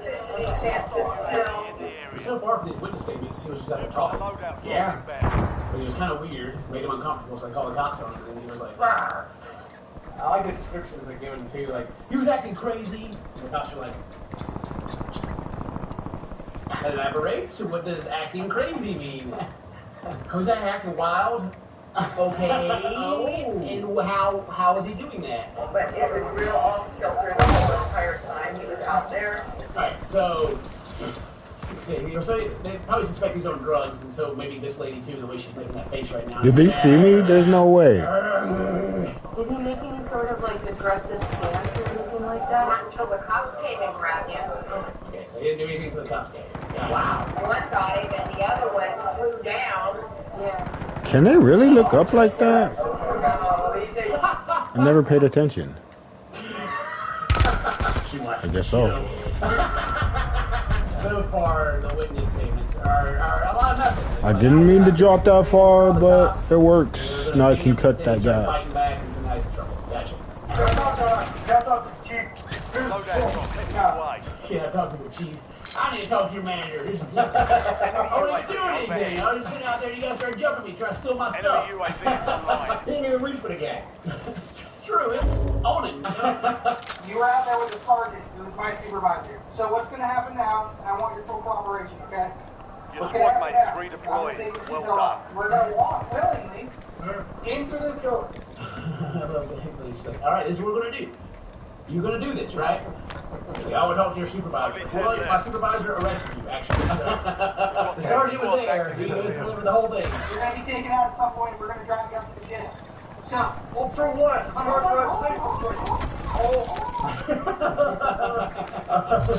He's like, for what? I didn't do nothing. You want to talk to someone else? Then someone else has to come to talk to you. It's going to be another sergeant. Who's acting lieutenant. Acting lieutenant?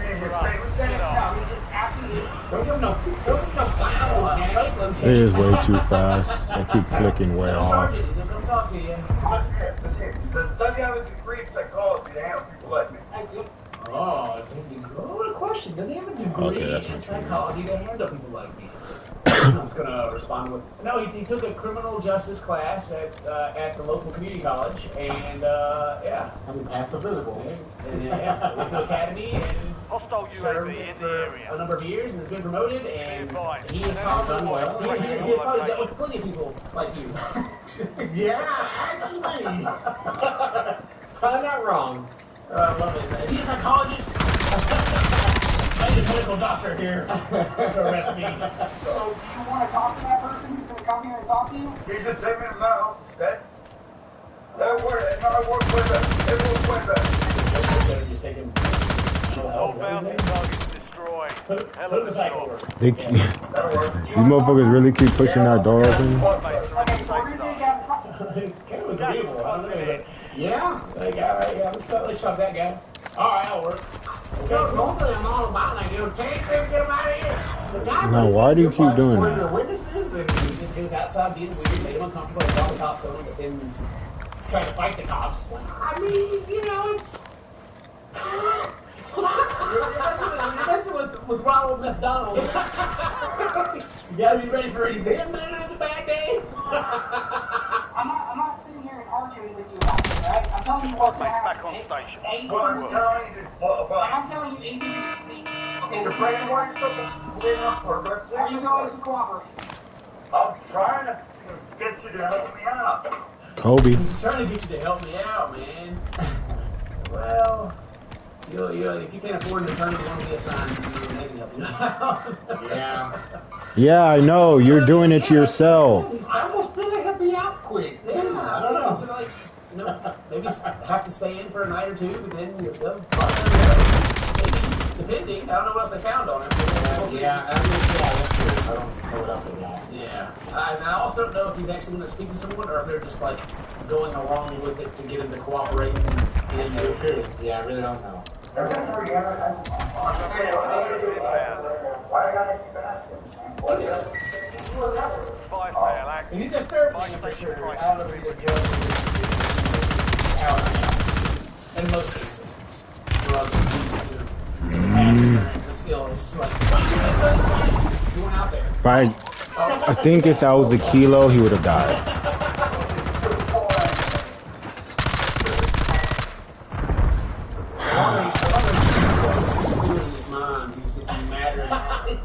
So he's just like sitting, he's like, oh, okay.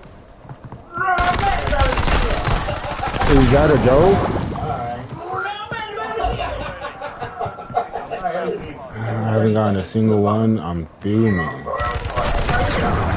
Holy shit. I think that has all just been signs that I should have stayed with the kilo. Not doing so well. I knew I didn't have to worry about anything. I just had to worry about positioning and killing. I know.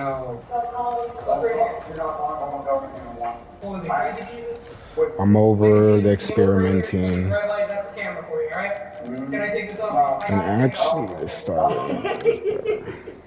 You gotta take it off. No, you ain't taking my nose off. You say his name was Thank You Jesus? Wicked Jesus? It's something like that. Yeah. It's gonna come off you at some point. So it's either now or later. Later. Is there anything I want to change? No. I'm upset. I could have been freaking Crimson already if I didn't. I haven't been feeling good. I should have just listened to my instinct.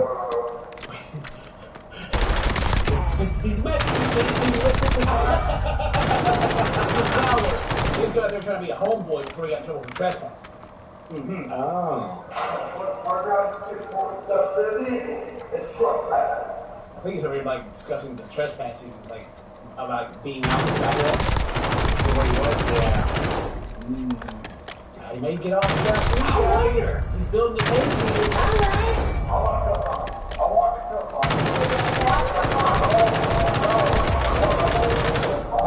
They won't let take the cuffs off. No, I want to.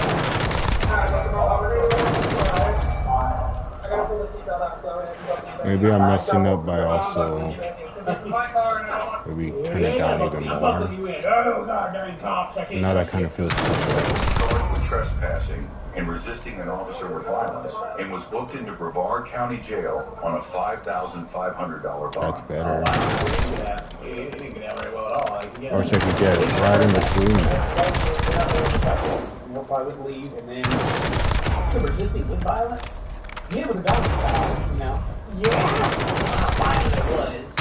Oh, yeah, I don't think anything's gonna be. What? Yeah. The drugs. Yeah. Surprise. And the bill was like $55. Stop that. Oh no. Yeah. 10%. Yeah. You pay $55, man. You can go. So cold down there. Yeah. Oh, okay. So the issue was that he already been trespassed before, and he wasn't allowed to be in the area. Whoa! We already got trouble for trespassing, and he came back. And on their Facebook page, they wrote, "What causes returns to the shopping plaza after they've been trespassed? A clown." Got him. Aim is getting hard. Oh, that makes more sense now. I need to get like in between a 5 and a 10. 8, a 1.8. We do a lot of cool stuff. Today's your birthday. Happy birthday. Suppose we're friends and loving. And I think that would be great. I gotta get back up there. I'm sick. I can't believe I did that to myself.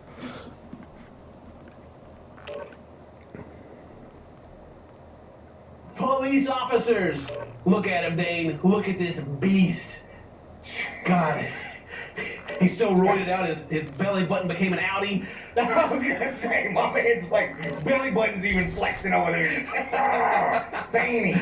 We're checking out Long Crime Body Cam. Don't know any of the context, but this dude wants to fight somebody, so let's figure out what's going on. Oh.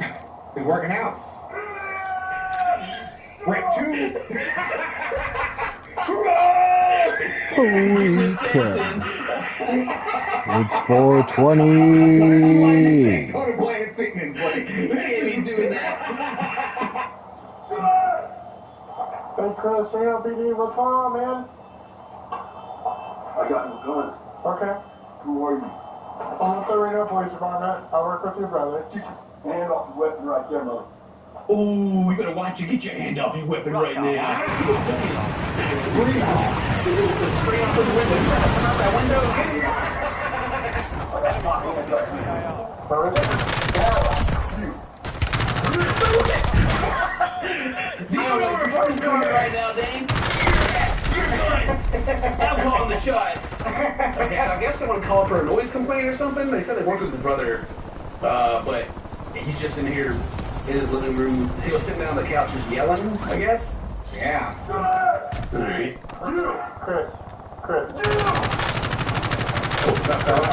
going on, man? He's coming out. You better watch out. He's got his swords, but you lucky he didn't reach on the ground.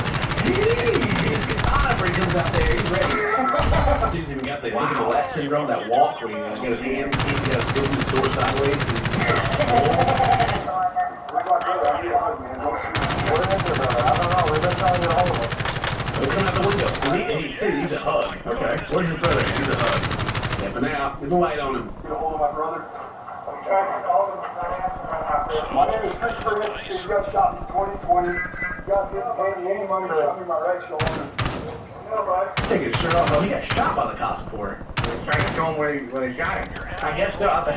Flex him or yeah, they got shot this man in 2020. What do you do then?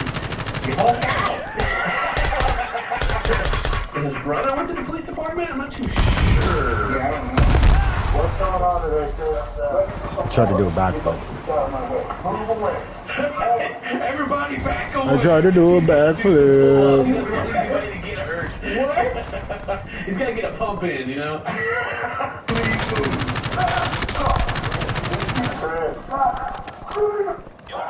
If you need to shoot the picture. Man, you know all the neighbors around looking at the windows right now. Like, who's back there acting wild again? Police identify the man seen here as 45-year-old Christopher Sheehan. 45 years old, looking Old stations, maybe a little insane, but that's alright, no? Control. Officer and military. Alright, so his brother is a police officer, gotcha. But his brother just loves him to death, too. Like, stop. Come on, man. Not again. You're embarrassing me in front of all the boys. I'm going to tell you guys right now. Whoever you go to head-to-head, push-up, Oh, listen, you want a challenge. Push-up challenge. Push up the push up, baby. The loser goes to jail. Right now, it sounds like it's just a noise complaint. But they know who it is, so they brought all the boys out, right? They're like, all right, there's this guy, so let's go get him out. But still, it's just a noise complaint right now, Chris. Just chill out. You know? Just be chill, man. And his name is, do you want to know what his name is? You know what you guys want to see him? His name is, he took this epic stance, so dude had to step back a little bit, like, what are you about to rush me? What's going on? He's about to fly. He's about to, burst into the sky. Superman's gonna jump. His name is Chris. He's flying, bro. I've seen this. All right, give me the push-ups. It's okay. You talking sports bars? What's your name? It's Goodrich. Goodrich, what's your last name? First name? It's Elliot. Elliot what? Elliot Goodrich. When's your birthday? When's your birthday, Chris? What's your social security number? I hate this gun. 14 push-ups. There he goes. Let him do his push-ups. Specific number. Well,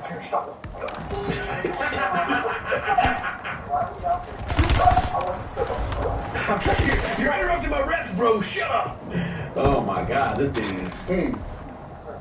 That one's 14, Chris. I see your taser right now. You got me amped up right now, Chris. All your weapons, I see them right here. All right, good. He's aware of the taser and everybody's weapons. Great. Okay. Every one of you out I should have just kept swimming, just keep swimming, just keep swimming. Where's my cancer?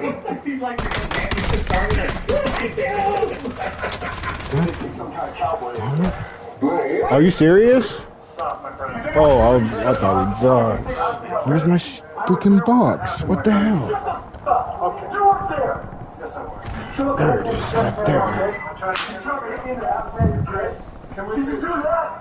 Did you say I love you, bro? Did you say that to me?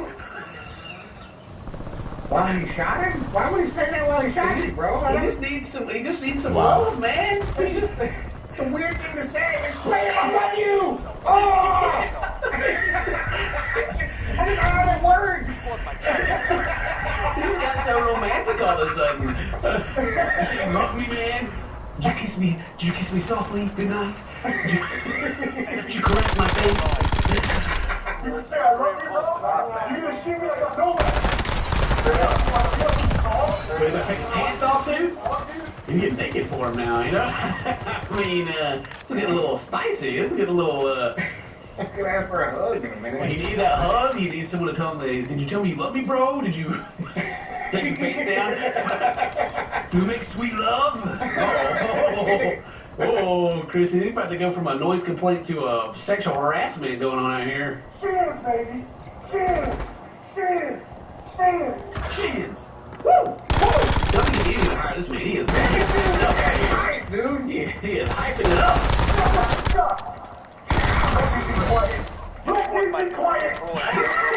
I'm sure they like that, Chris. They would love me to be quiet, you know? You just let him. They're just not letting him, kid. I understand now. I can't believe they're doing this to this man. Just let him be quiet. I'm here to help you.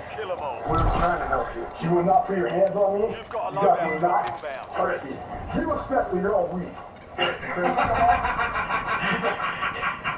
None of y'all live, bro. Not one of you. Especially you, cowboy. Especially you, bro. What? Well, dude is a unit, you know. He's freaking huge, but man. He's huge.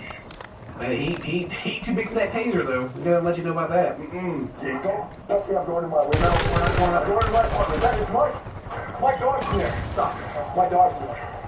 Oh, it's a poor dog. I always worry about the dog. They better be careful, you know. They better make sure that dog's okay, because if his dog's hurt, he's going to go John Wick on everybody. Oh my God, I didn't even think about that. That's true. My dog's in there. All right, take me to Oh, just kidding. Yeah, take me. No! Take me to jail. What are you taking me to jail for? All right. Okay, Chris, come on, man. Chris. Take him to a hospital. All right. No tasing, Dane. They didn't tase him. I am super shocked. But I mean, we still got some ways to go. This before he breaks out of the handcuffs and flies into the sky. All right, I can.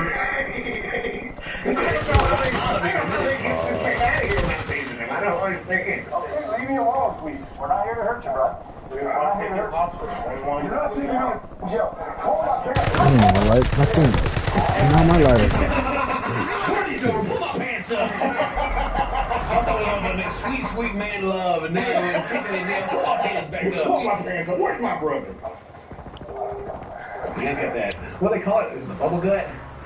Yeah, I guess so. You take your roids? Yeah, I got a little bit of my roids. Mine's were full. It's different. All my steroids. I'm just a regular guy right now. Yeah, I'm just so swole. Tough being so swole like this. Oh my God. I press X the same time every single So time. now he's calling for the community now, Dane. I wonder if it's because my back. Yeah, no, dude. Maybe I should press both buttons too. Oh my God, my alarm. You're champion! All of you! Come on, record this! 7 seconds and you're fighting? What are these fucking people? Why are you fighting at 7 seconds last ride? To hold up my pants. Oh, this poor guy. So there's a military, but I don't know if he's. I was thinking, like, what if he's like having like some kind of crazy manic episode? But then I was like, no, this dude's got to be on. And I keep going with them instead of fucking Right. And I mean, using I'm sure my the Roy's plan, my probably path. amplifying what Boat, happening. those houses, then prison.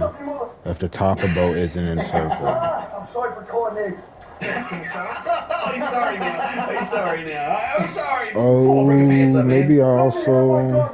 Hey, Real, it's right there. What kind of dog you got, my friend? Because the playstyle I'm playing right now doesn't You guys are so weak. give to. Escorting like, yeah, so you lift. It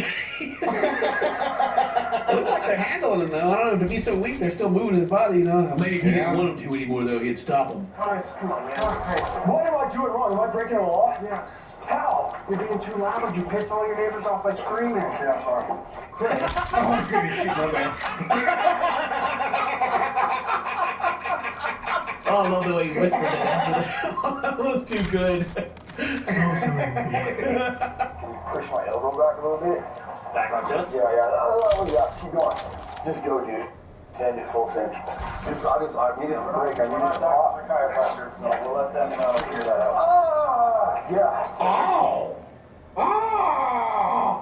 You needed to break. Oh my God! Hey, how that cracking was that his shoulder or was that something else? Oh my gosh, that was Wow. pretty nuts. Okay, That's why he was screaming. that's where he got shot. Let them figure that out. Yeah. Better? Yeah, Reno. There you go. Thank you for shooting me, man. That was the best thing you ever did to me. Thank you for shooting me. It's the best thing you ever did. Okay. You foul? I did a back roll. Okay. Did you hit your head at all? No, I just did it on purpose because I'm just, like I said, I'm gonna walk on and do on. Okay. For football. Oh, you're gonna walk on football? Okay. Oh, nice. And he's just practicing his back rolls. Practicing getting pancaked? Yeah, practicing getting tackled. Yeah. Get back up. Yeah, thanks. Yeah, I need a blanket. Get it. Get it now. Please. You got your blanket. Yeah, I can just do that. No, I don't need one. This dude, man. This dude. Give me a blanket. I don't need one. I'm right here, ready for you. Yeah, I got it right here. I don't need it. He don't need it. He's too strong. He ain't weak. He don't need a blanket. I don't need it. He's the best running back ever played football in history and NFL. Is that? Yeah, buddy. Yeah, buddy. Oh, you know. Yeah, buddy. You ain't weak. It's still an over the top but almost likable personality coming out. Oh my goodness. He's a chill.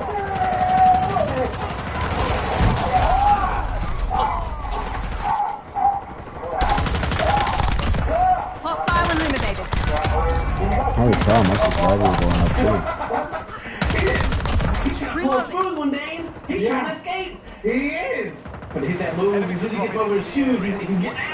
And he's a running back too, boy. You know he's fast. Oh, that's why he wanted to pop his shoulder early. He needed that extra room, so Here's your phone right here. You can turn your legs. Put it on. Put my phone on my big old. Selfie. Hey, he's just trying to hook up, man. Going right on it, boy. Come on. You know, I like it.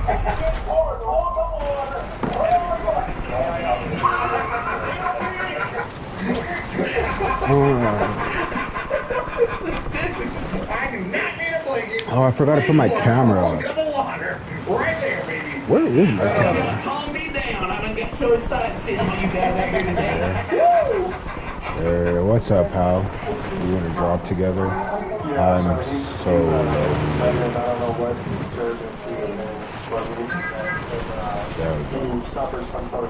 Now we'll be together forever.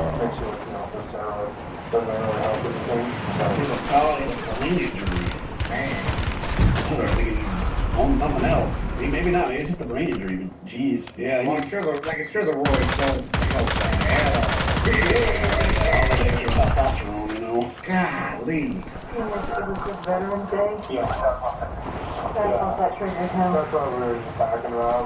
I'm sure that's something there too, but we were looking for his phone and now we found some drugs, so that definitely. So. Oh, they found some drugs. Okay.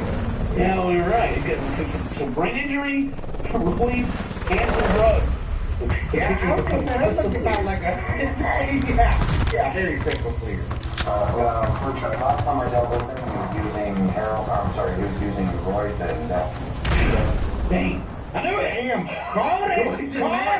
Last time he had roids and meth. I mean, I understand, like, you know, guys got some demons and stuff in the brain damage and he's serving everything, but it's like, on top of that, he's just in there doing drugs and just being crazy, being a nuisance. This poor dog over here, poor puppy dog, look at him. And they're like, man, where's my master?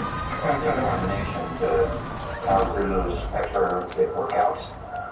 But Dude's over here saying that it's pre-workout, meth. I'm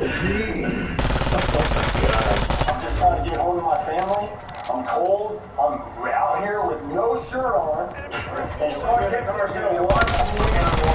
When I can go home and be comfortable and be a healthy veteran. If I wait home... No, don't start using the veteran card at this point, man. Come on, it's too late for that. I'm a veteran. I feel bad for him, but man... I don't feel bad for him at all. He definitely took it to like 1,000, you know? He's out there getting hyped up on roids and freaking getting mad. And it's like, I'm a veteran. Well, yeah, okay, so what? There guys are with us here. I've already cleared you out. So we're going to go up there, then you can work on getting help further from there. All right? There's people up there that'll help you as well. Okay.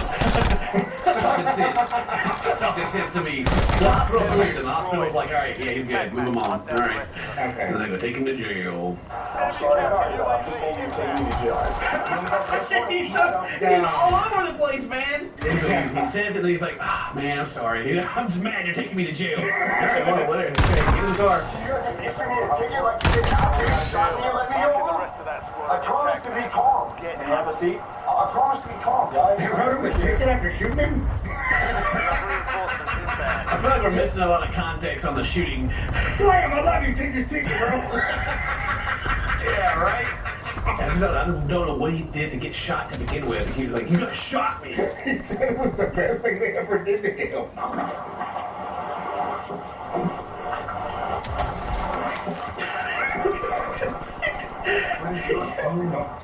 He's trying to get his shirt out. He won't let them touch it. Oh, God. Is he going to grab it with his teeth? What is he doing?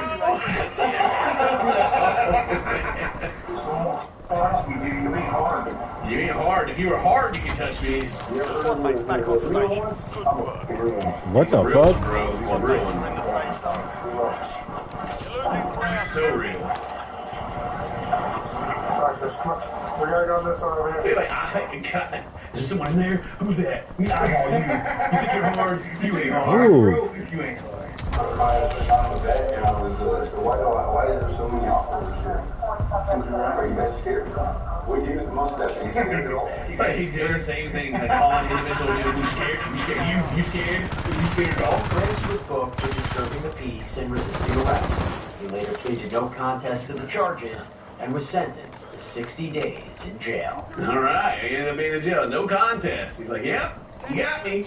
Oh, man, what a trip, dude. That guy's wild. Anyway, hope you guys enjoyed that. Leave a like, leave a comment, do all that cool stuff. Today's your birthday. Happy birthday. Stay touch my friends. I love you. See you next time. Bye-bye.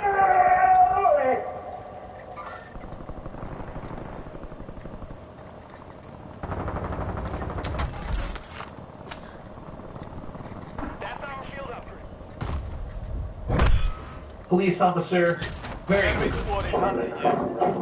You know, maybe getting arrested and trying to kick your way in the back of a police car. We'll do it. Well, that and having a bad interview. You know what I mean? That's one of the two, you know. You need, before you go get the job done, you have to have at least 5 minutes experience. That's true. Let's go move. Stop. Don't touch me, please. I feel like whenever the person goes, don't touch me, there's always the person that's about to get touched alive. Mainly when they're getting arrested, but yes, that's about to happen. Do not physically try Oh my God, why did I rush? I keep ruining my own plan. Don't touch me. Just watch me do it. I got my Limp Bizkit style hat backwards. I thought we were gonna get loadout, so I chased them and then we started fighting. This is my partner. I'm asking you. What is that? Is that a tattoo? Yo, this is better than a neck tat. This is a chin tat. I have to think about my decisions. I can't believe. Gavel right there? Heck yeah. Okay. All right. Okay. So this is their partner. I just need to lock in, feel better about my between situation right now. Domestic violence, I guess. I don't know what's going on. Yeah, maybe it's beautiful. Okay. I'm just wondering, like, when would you witness? Who's seeing that? And I'm telling you to stop. I have a rifle on. I'm asking you to stop touching me. You're saying a rifle? I thought she said rifle. Maybe she meant right. But this is my partner. I'm asking you to stop touching me. Look at me. I have a right. I know I'm going outdoors in front of the cops. This is my partner. It's okay. It's my partner. What do you mean? I can treat them however I want. What are you, crazy, bro? Oh my God, dude. Wow. Is this the person that's wanting to be a police officer? Or is the police officer going to do something crazy? Or who it is. Step back. Did I give a fuck about you having a badge, bro? Oh. Okay. Oh, okay. I guess she cares about you. Day for the unemployed. FaZe Banks has ended his career. I experienced nothing but good things from this individual. I I know a lot of people like FaZe. I believe FaZe Banks is like an outlier, like a black sheep of what FaZe is now. I believe he's old blood from old FaZe. I could be completely wrong. I don't really keep up too much with the whole FaZe up thing. I know this is the new content creation org that every like dick sucker of the streaming space is attempting to get close to. That way they can hopefully leech a couple of viewers off of them, like Hassan. I'm personally not interested in doing that. I'm always down to meet anybody, but I'm not going to suck anybody's dick to do so. I don't really know too much about FaZe. I think Lacey's funny. I think Jason the Weed is dope. I think FaZe Banks is great. Other than that, I don't really know any other members. I don't think. FaZe Banks straight up ruined his career and stepped down from FaZe Clan. Wait, what? Is this a thing that happened? Wait, did he really drop out of FaZe straight up? What did he do? Allegedly, he scammed a bunch of people, including Aiden Ross, FaZe CEO and owner Banks.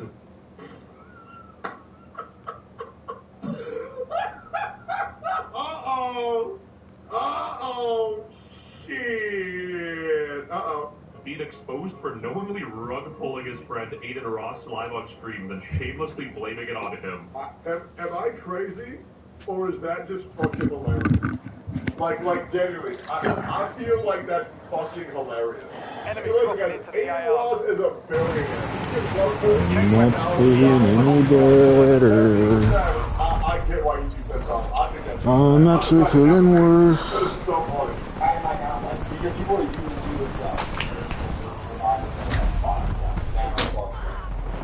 Look this grease ball in the back smiling. You know this dude's up to no good. No, people have been expecting to snow all night.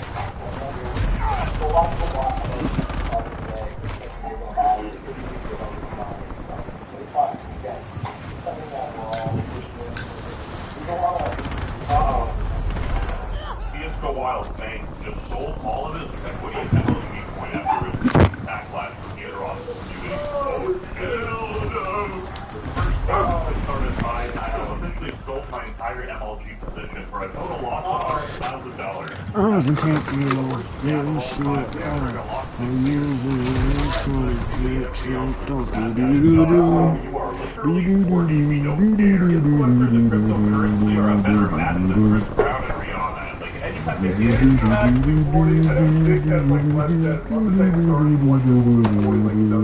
He's fucking 33, Westjet!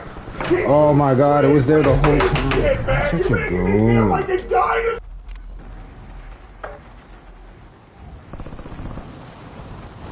Oh no, my controller's dead. Who actually cares about FaZe Class? You could be a fan of the streamers. I'm in my head. Doing the one. If there's somebody who says, oh, I like this content creator because they're in this board, that means I'm only going to watch this board because they're... Shut up. Oil for companies. Jesus Christ. Does that mean you're going to watch my stream on Enemy soldier incoming. Oh, I watch fucking Techno, but I have to watch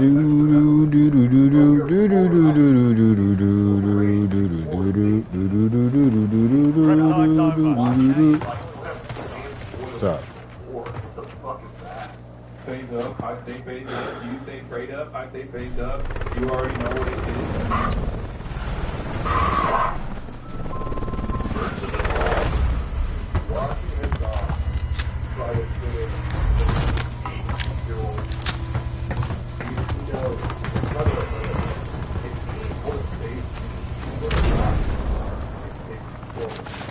Or they would kill somebody else. This is on radical. Survive and your team can redeploy. Eliminate Not targets, impressed bring with them back the to part, base. the perfect victim of this on our side. Nobody is complete. Watch. Yo, dude, I don't know if you were out of the live to a terrorist. You know what? We'll do House Tsunami today. Look at this. I bought my first IED. This is big. Fake feather flocked together. Hassan's got the most pathetic Enemy lizard UAV human to overhead. exist on planet Earth, bro. Bro is willing to do anything, to sell his very soul, just to fit in with other streamers to leech a couple of you. It's really pathetic. But the reason why FaZe Banks had to step down is because this slimy little greaseball message got leaked. Basically, he blamed Aiden Ross for the failure of his coin, and I'll put it in Fortnite terms so it's easier to read. FaZe Banks says Aiden Ross dropped into the MLG coin like it was Kill Him. Got absolutely third party by the whole lobby. Come on. and got used as straight-up exit bats for the whales. Then Aiden rage quit, blamed his duo Frank in the post-match lobby, and started cranking Blame 90, saying Frank sold. Yep. Somehow Banks gets boxed up and accused of rug pulling, even though he claims he was the one who clutched the whole birdie, grabbed the coin for $3,200,000. Poole sent all his gold, never popped a cell, and stayed stacked the whole time. According to him, Aiden's the only one who griefed the team and rage quit mid-score. Why would you ever buy a coin that FaZe Banks tells you to? This guy just looks like a scammer. Yes or no? Does this guy look like a scammer? One word answer. You bought an Aiden Ross and FaZe Banks coin, you are mentally retarded. Never scammed anyone. Is that guy really cheating? The entire narrative is unfair, and part of the reason it exists is That's a little odd. That's the second time that happened. Maxis are protecting the guys that all is whack. For the time being, I'm going to be stepping away not only from FaZe, but all his internet. It's destroyed my life inside and out. Sucks my entire life gets rooted. I will say, FaZe being called a scammer because he lost 6 figures is insane. You have reinforcements inbound. Enemy UAV is I'm online. gonna lose $100 grand. Oh, I'm gonna fuck Aiden so bad. Like, I just feel like, guys, like, I don't know, man. Like, I don't know, dude. Went over something I didn't even do. He was cheating, he probably wouldn't have I died. wish I could say I'll be back, but I don't really know if I will. I mean, logically, it makes no sense because if you didn't do anything, how would your life be proven, and why would you need to take a break? Just straight. Well, okay, so it's look, I like playing double down again. It doesn't matter if you actually did anything wrong.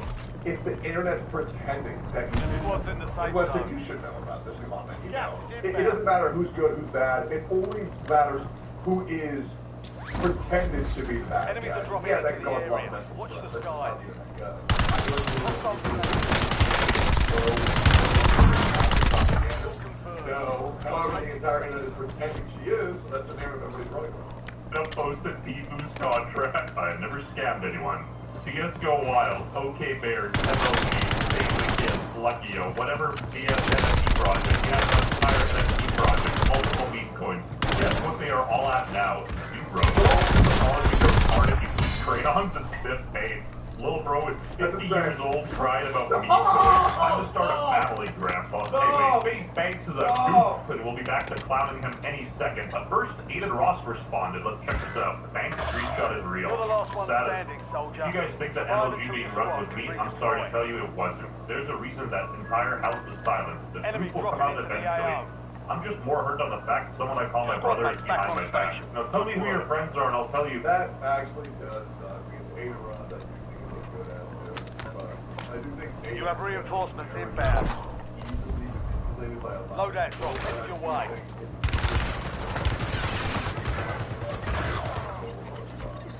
And so he does contain things. It actually is very fucked up. I think Aiden's a good ass dude. Who you are, Aiden Ross. You got Aiden, a good dude. Wow. Enemy UAV overhead. What do you Your squad mate's back on station. Good work. Nah, Hassan said Aiden was a bad dude. That's how you know he's a great dude. He said words. Go. Uh-oh.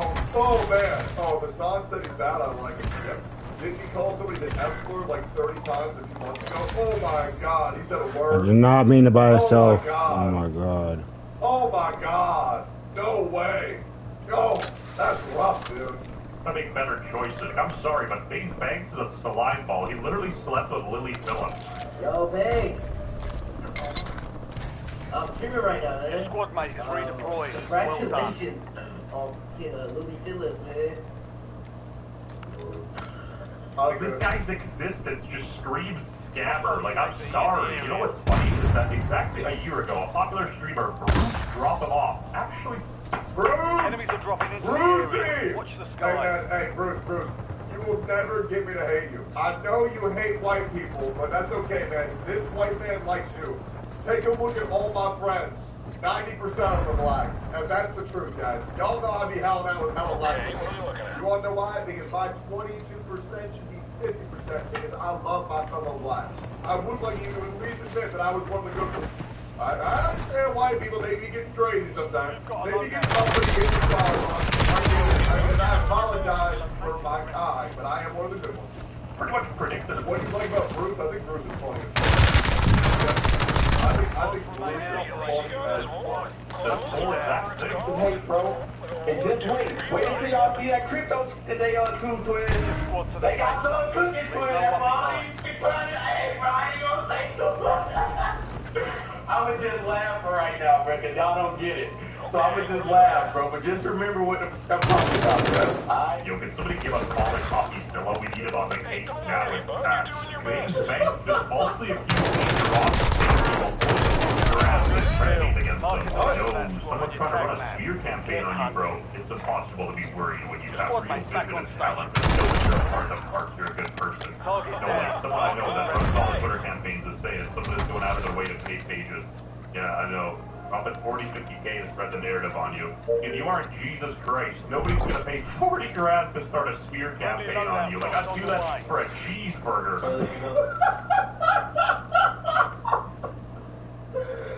Oh, shit, that's crazy. To be fair, though, if I were to offer, like, 400 people $100 to blaze the fuck out of me everywhere on Twitter for, like, a month, bro, my PR would be fixed.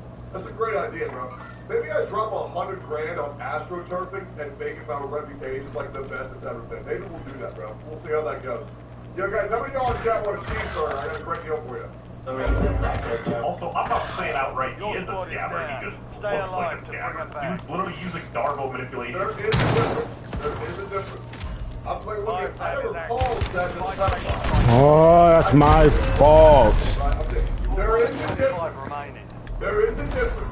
Tactics to deceive people. Check this out. First he denies, then he attacks, and then he reverses the victim and offender. Dude, face up is a fucking mindset, okay? I should have moved earlier and I shouldn't have shot at him. That fucking gondola really had to pass at the right second. I was gonna shoot. That's crazy.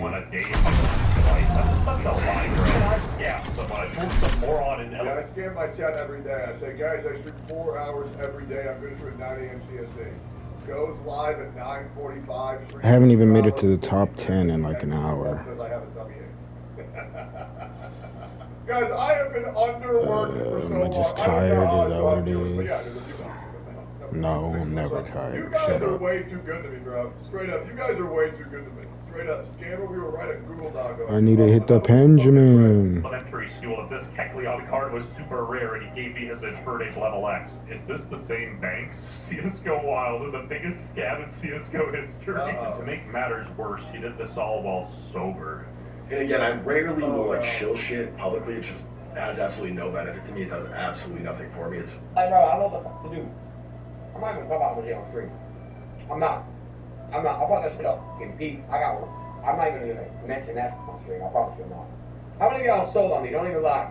I know motherfuckers made bread. I know y'all did. I know a public. Some of y'all made some money. In retrospect, it seems really stupid. Dude, Aiden taking getting scammed that well is so funny. I will say, I have talked to FaZe Banks off stream. Great guy, very kind guy. Didn't try to scam me, so I mean, you know, that's all I can say. And I would assume if anybody would try to scam anybody, if people were trying to scam me, because they know I got money. Stupid to have these Ubers on your stream who shill like a coin to you. MLG is up your good. No. Out of your dick sucking. Why is this thing tripping out? All those fucking crypto kids, they're nowhere to be found, bro. They stole millions of dollars Oh from my innocent people, bro. God, We don't see about them anymore, hang on them anymore. They're nowhere to be found, bro. I'm dead serious, bro. What is going on with this game? Even Ross went full scorched earth on those crypto guys. You should pay your taxes with all the heat that you don't claim. I'm friends with Trump, so when I get to the White House, I'll just put your whole group that you guys don't pay your taxes and stuff like that. You know, then again, nothing ever happens. It feels like crime is legal, and you know, while everybody wants to see these guys, What is this? Stop going to that. Also, while Aiden does seem like a victim in this situation, he's also shilled some sketchy NFTs in the past, like the MILF token. This is a really big story, and a bunch of articles were written on this. A scammer gets scammed. Oh, this is so sad. A billionaire loses 5 pennies. This is so sad. I like the Times of Canada, though. A smear campaign or a real scandal. Banks says he's being targeted. I'm good, I promise. Don't worry about me. This all feels incredibly unfair. I just have to believe there's a reason for it. This guy's pushing 40 and talking like a high schooler on Snapchat. Don't snap back. His pinned tweet is literally his Snapchat. You can't make it up. If you're above the age of 20 on Snapchat, Yeah, shooting type stupid.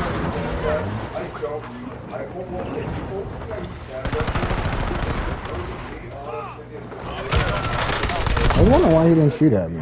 And they gave him a chance to respond and he didn't. You can read this yourself. It's kind Till of it was pathetic. too Then he late. put some Pinterest quotes on his Instagram story. Millions of followers, yet not a Till it single was genuine too connection. Everything on a dime. late. Be grateful for all of it, even the pain. Take care of your health and your family. These are the Kobe. only things that matter. Family is important. Who would have guessed? Even the slow classes feel too fast for you if this is like hard hitting. On the phone with me.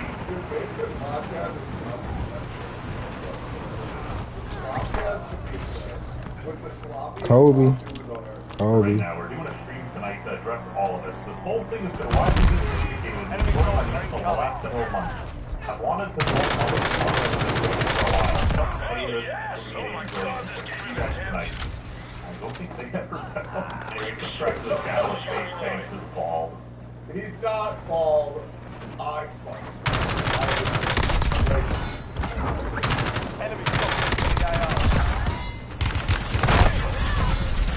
Officials are now advising their citizens against travel to the United States amid concerning detainments, seizures, deportations, and what they call decreased totalitarianism and fascism. Trump just signed an executive order to begin eliminating the Department of Education, and that's just one of 3 big education news stories you need to know today. The Tesla backlash controversy has only gotten bigger with now Andrew Schultz and Theo Vaughn in the mix. And then a good news story and update to keep you sane. We're talking about all that and much more on today's brand new Frank Daily Dive into the news, how it's being covered, and how people are talking about it, starting with this. We need to talk about why Germany is now warning its citizens about the increased risks they may face while traveling to the United States, as well as, more broadly, the rapidly growing number of stories that show that even if you're in or so great. Stand by for deployment. There's nothing. And I was like, what are you talking about? Yeah. The guy's saying there's no mistake, there's no big deal. That doesn't make any sense. Everyone knows those things. But he's like, well, we have a film, we're going to release that film. The film has all minute missing from it. Yeah. Like, do you think we're babies? What is this? Also, you got people that, for example, you know, like making bangs for a couple of years talked about how awful it is. But you look at the shit, it was like this huge conspiracy, and then you release a two-page memo that says, Trying to redeploy forward teammate. Kill to bring him back fast. Alright, so the Epstein saga continues and keeps getting more insane. I mean, it's really hard to trust anything the government has to say at this point. You know, they've lied about almost every aspect of this Epstein case. And while they're lying to our faces, they also tell us that they've been completely transparent about everything. So the gaslighting is just off the charts. I mean, also now it's been reported that the FBI and DOJ do have access to the full unedited footage of that jail cell, including the missing minute that Ambine said to tape resets every night, so it's always missing and they don't have it, but it turns out they do. So once again, there's another example of Pam Bondi lying to us, which is just expected. I mean, I'd be shocked if she told us the truth about anything. But I think she'd be taking orders from Trump, and we'd probably just trying to use her as a scapegoat. But I do have a little more faith in Dan Bongino, because he seems to be struggling to keep it together and is starting to crack under pressure, because this has got to take a toll on him. It seemed like every interview he did before that DOJ memo, it looked like he had seen some seriously sinister shit, and he's still trying to grapple with it. Then, just the other day on Twitter, he made this cryptic post where he confirmed that. He said, I'm committed to stamping out public corruption and the political weaponization of both law enforcement and intelligence operations. It is a priority for us. But what I've learned in the course of our properly predicated and necessary investigations into these aforementioned matters has shocked me down to my core. We cannot run a republic like this. I'll never be the same after learning what I've learned. So for the deputy director of the FBI to say this is wild, especially after him and the DOJ already concluded there's nothing in the files. They just keep going back and forth. You know, first they claim there's a ton of evidence, it's horrific. Then they said there's nothing at all. And now he saw some stuff that shocked him down to his floor. But he also went on to say, you're going to get answers we don't deserve. as with any investigation, I can promise you an honest and dignified effort at truth. But, I mean, they already concluded the investigation, so is he saying they're lying about that? Like, these people just cannot keep their story straight. I mean, obviously, we know they were lying about that, but to just make it this obvious, it's hard to believe. You know, it's pretty much their job to lie to us, so you'd think they'd be a little better at it. I mean, they have credibility every day now. So that's why I think the last step of that is because while he's there, you know, he's in. They came for me? It seems like he wants to reveal more, even though he also just might be scared. That's all we needed. I was gonna make a sacrifice mission, but they fried him up. Now I can get my load out.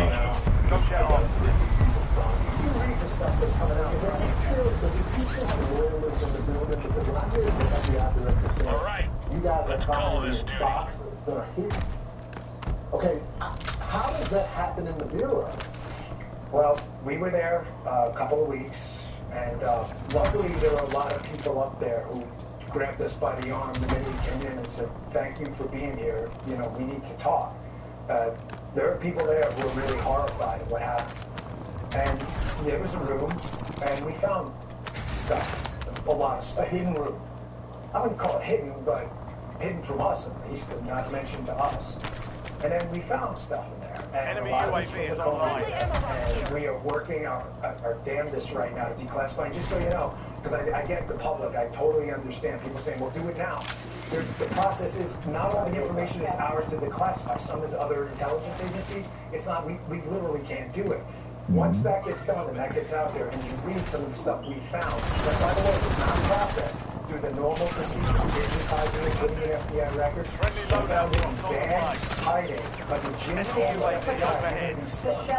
So after Pam, Cash, and Dan told us, just wait, you know, we have evidence, videos, files, lists, names, and they just how do they still tell us that they're all about transparency and everything else died? And you gotta be soulless to try to guess like the American people like that. You know, that's so insulting. And obviously they're hiding something and protecting people. Why else would they release the list? And now because they want to protect people on the list, they're also going to protect Ghislaine Maxwell. You know, because apparently the best option now is to listen to her, which is probably going to come with a pardon or some kind of deal. Like, she's trying to get her sentence overturned, and the lawyer made a post where he said, if we are appealing not only but the president himself recognize how profoundly unjust it is to scapegoat Maxwell for Epstein's crimes, especially when the government promised she would not be prosecuted. And now whenever Trump is asked about this, he just says, well, you know, I'm able to pardon her if I want to, which doesn't sound good. I mean, if that happens, it's going to be such a bad look. Like, if they pardon her just because they don't want to release the list, I don't know how anybody can support that. I mean, obviously people will, but it's going to be really embarrassing to defend pardoning a child protector who would make them say it's worse than Epstein and deserves a life in prison. I mean, this would be so disrespectful to the victims, and it's all because they don't want to release the files. Of course, people act like that option is off the table now for some reason.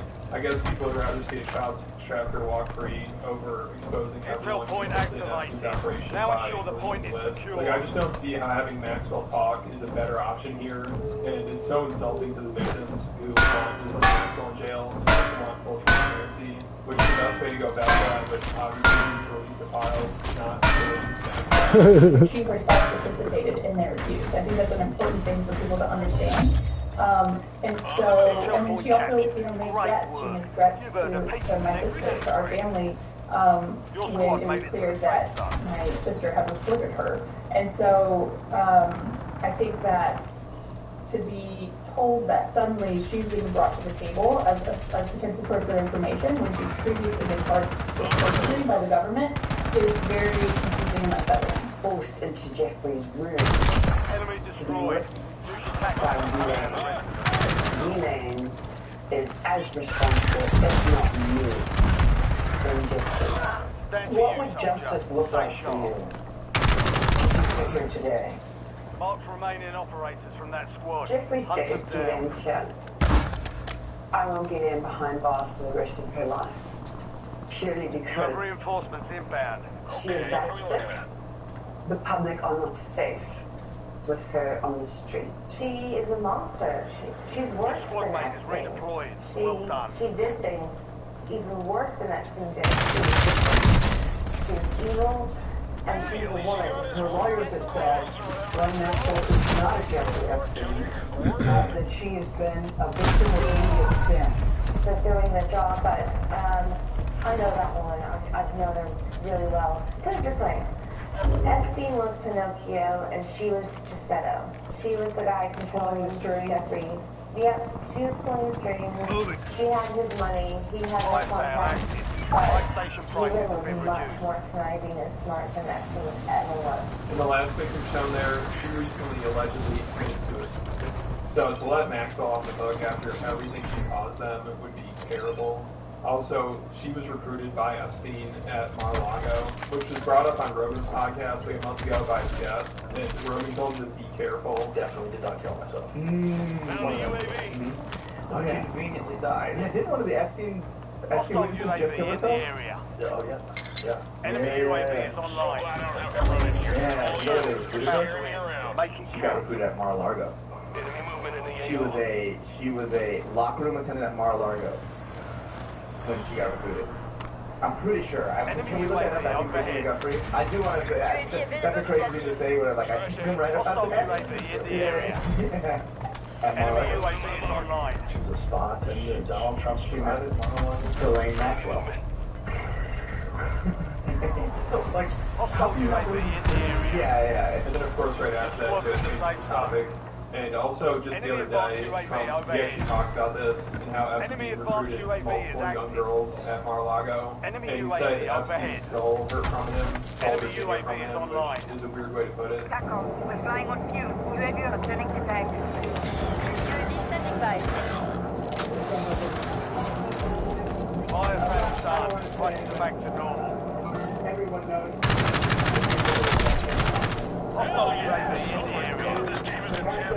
Taking people that work for Enemy UAV overhead. That story's been pretty well out there. Enemy UAV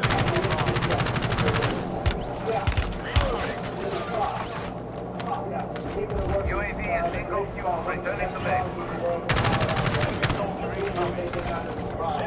Reinforcements inbound. And other people would come and complain, this guy. Resurgence has been deactivated. This is the end game. Listen, we don't want you taking our people, whether it's far or not far. High grade has been restocked. Load up. That was you restocked. Not too long after that, he did it again, and I said, out of here. So glad I don't have to run in here. UAV in the area. Enemy UAV overhead. Enemy UAV is online. I don't know. I think she worked at the spa. I think so. I think that was one of the big ones. He stole her. And by the way, he had no complaints about us. None whatsoever. And it seems like every time Trump talks about this, he just makes things so much worse for himself. Wild sound bites. Like, he had a crazy Freudian slip recently where he said he never had the privilege of going to Epstein's Island because he was talking about how Bill Clinton went there, you know, to get people focused on him. But everyone knows he's a creep already, and a lot of people want him locked up. But I think there are very few people who would complain if he got prosecuted. So if Trump knows he's a pedo, then prosecute him. You know, I'm sick of hearing, like, oh, this person went around, this person did this, and the news is coming out. It's all talk, it's all distractions. Trump's been saying this for over a decade. And he says Clinton went to the island, but he says the Epstein files are a hoax, and he wants people to stop talking about it. And he used to be good friends with Clinton and Epstein. So Trump followers would be like, oh, he's exposed to Clinton. But until he releases the files or does something about it, I'd say he's really just protecting him. And by the way, I never went to the island. And Bill Clinton went there supposedly. 28 Eliminate all bounty I never went to the island, but Larry Summers, I hear, went there. He was the head of Harvard. And many other people, there are very good people, nobody ever talks about them. I never had the privilege of going to his island. And I did turn it down, but a lot of people in pockets were invited to his island. In one of my very good moments, I turned it down. I didn't want to go to his island.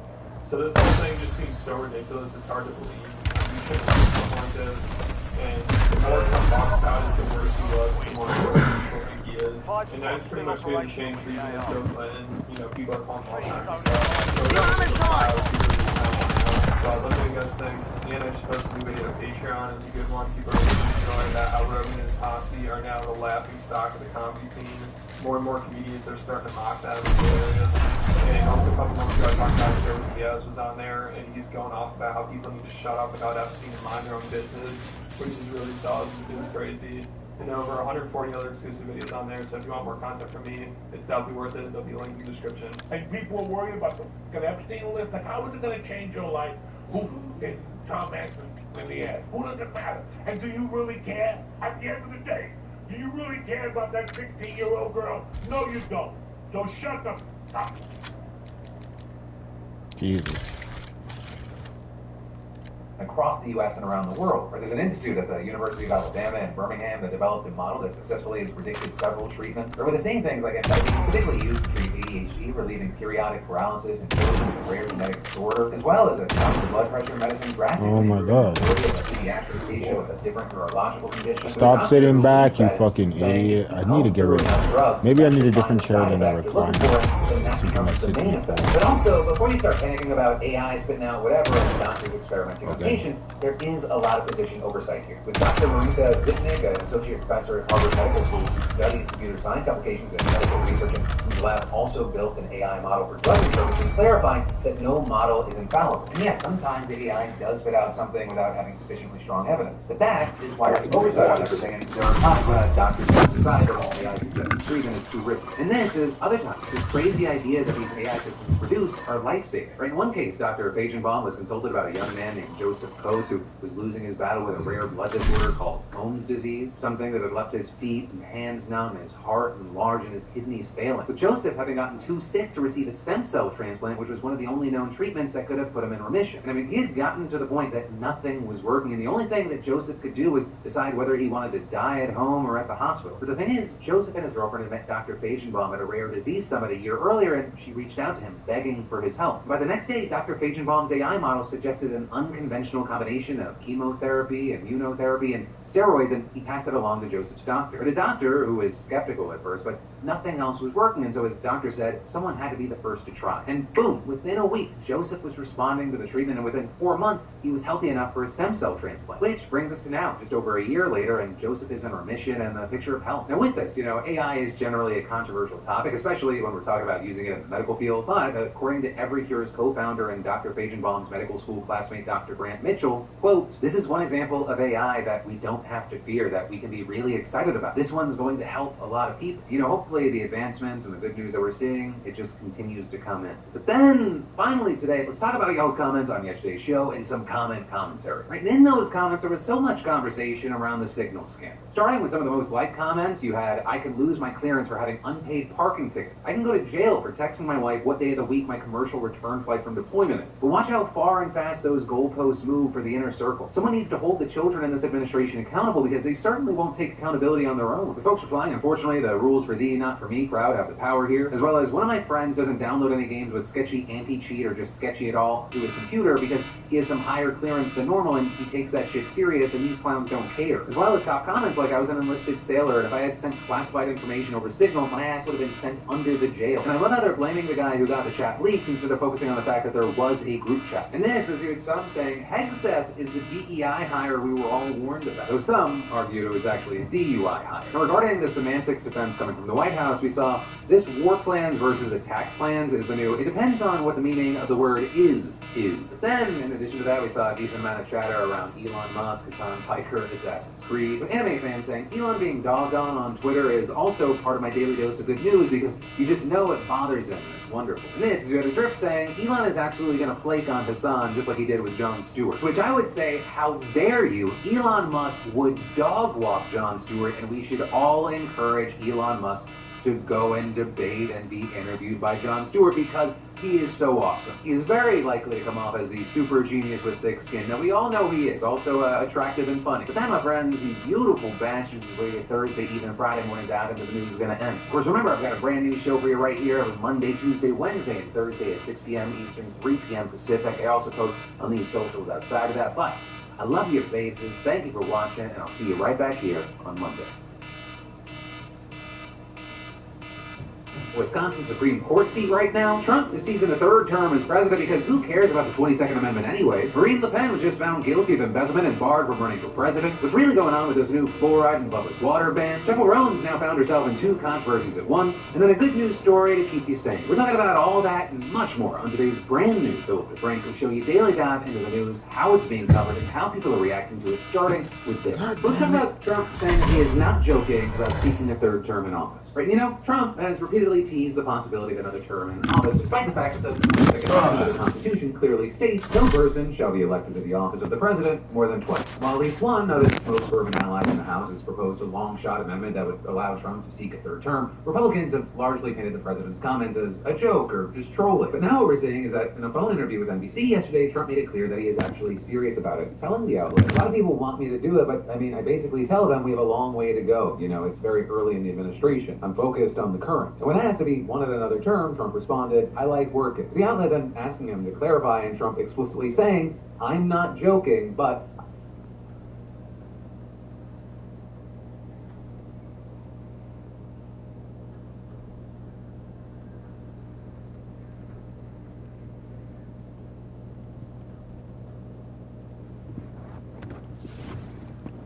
Oh, my stomach. I need to rest.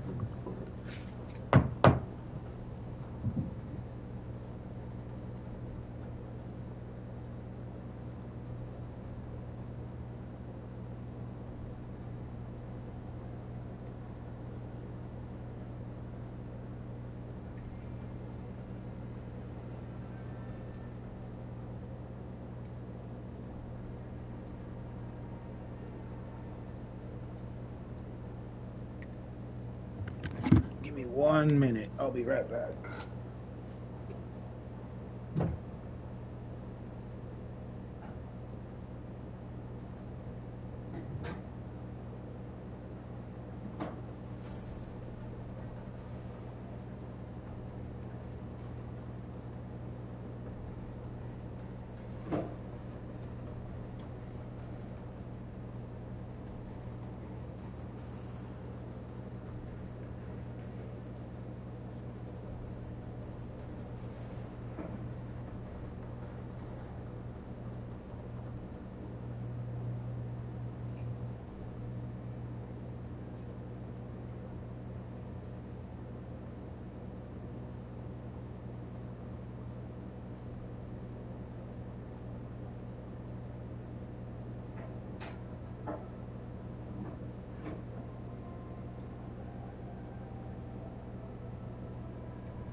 What?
I'm gonna have to do this later, man.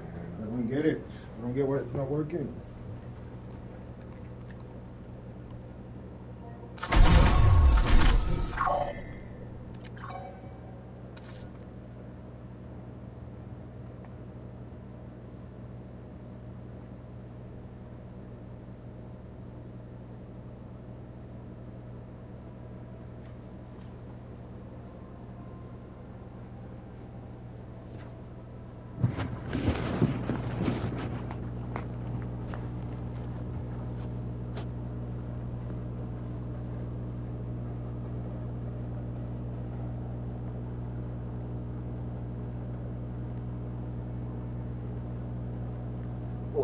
Stop a 50-pound sniper rifle. This is a mysterious substance known as oobleck. It's a mixture of cornstarch and water. We have roughly 10 gallons here. We have bread lined up behind it. And so check this out. Oobleck, if you put your hand in gently, it's liquid.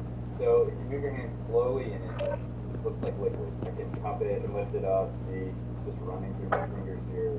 But then if you hit it, or if a force comes at it hard, then it hardens up. And it like basically becomes a solid. So now I can punch it. That is rock solid. I'm punching it hard.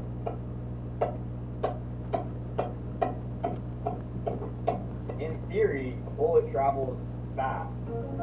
So in theory, it would harden up and become solid and then stop a bullet if it was traveling really fast. Bill and I would be proud. He wouldn't probably like the gun. But good. Look, it just turned to liquid. Isn't that crazy? So I'll try to grab it and I pull it out and I literally can't pull it out. And then I relax my hand and it just completely turns to liquid. If you put your hand in it, you try to pull it out really quick, you can't. It just like hardens up. It's like quick. Get that. What's that real life? So we mixed our water. Use this time for some target practice. And now it's so thick that if I try to put it in the water,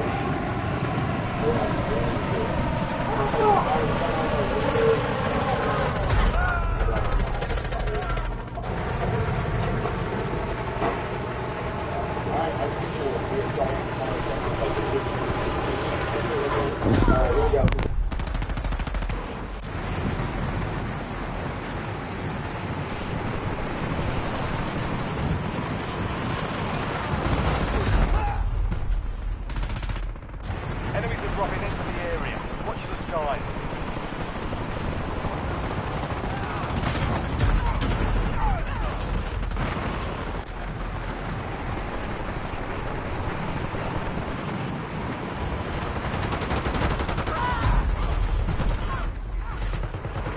Enemies dropping into the AO.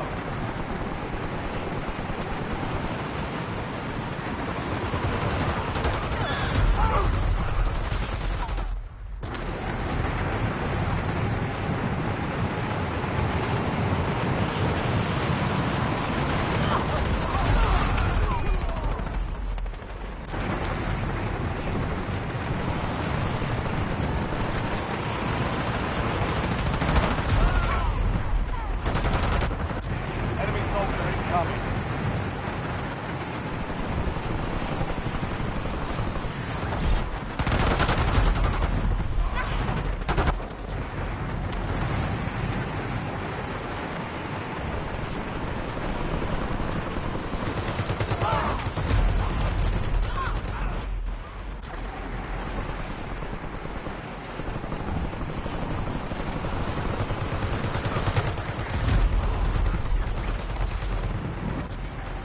All stations, this is Shadow 01.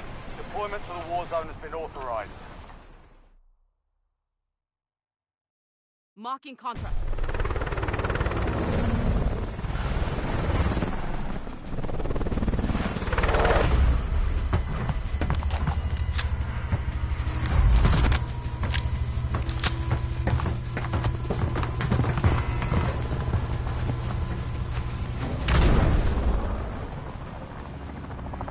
Resurgence. Stay alive to keep the squad in the fight.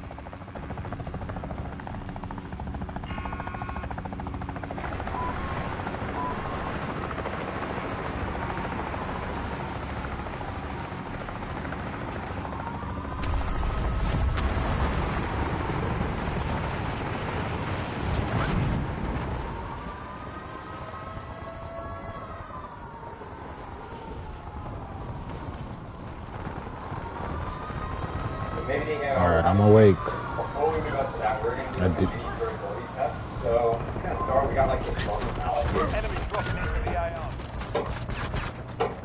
Mounting targets identified. Weapons free. And if I just drop it in slowly. Just sinks in and...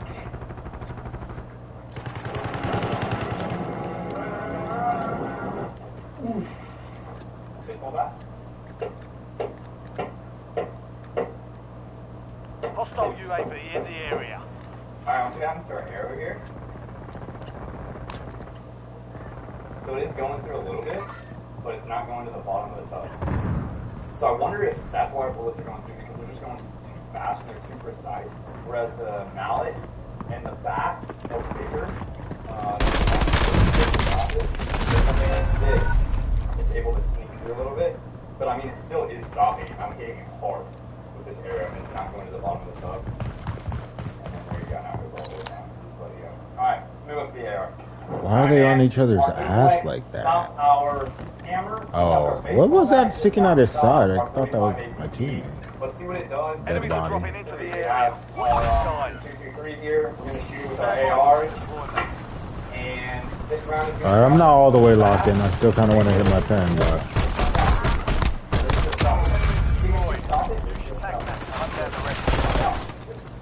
Alright, here we go. This is our AR against our Ublek. Right. This is our infiltrator right here from the AR. It busted the sides. You see it's just oozing out on both sides. Wow, it's really coming out straight.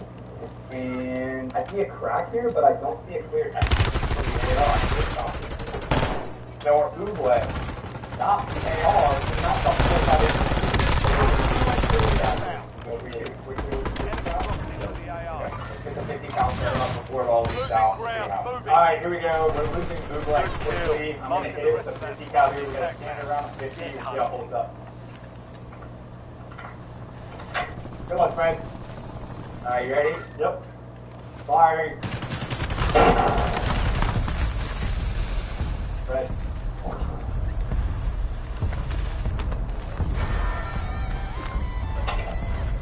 Broke the table.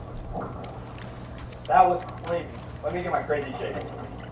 That was actually insane. The whole table broke. I mean, maybe I hit it kind of low, and that's why it broke. We're at like 20 yards right here, and typically this 50 cal hits like 4 inches low from there, but the whole table's broken. We got Ublek everywhere. It's just dry at this point. Oh wow. So this is the side of the container here. It just completely tore off. But wow. So it looks like a bullet. It's actually down to the right. And right here. Let's see where it warped the side of the torso right here. And it's just gone off. Fred did not make it. And got covered in blood. It's flying. I cracked him? Where'd you go? Those things are extremely expensive, and so our goal though is to provide that for you guys. We want to make the best possible videos so every single impact of that 50 cal hitting whatever we're shooting looks super cool. This is your challenge. Get us to 5 million subscribers by the end of the year, and that tells you that we will get slow-mo. So if we hit 5 million subscribers by December 31st at 11:59 p.m. Central Standard Time, we will live that. Absolutely epic.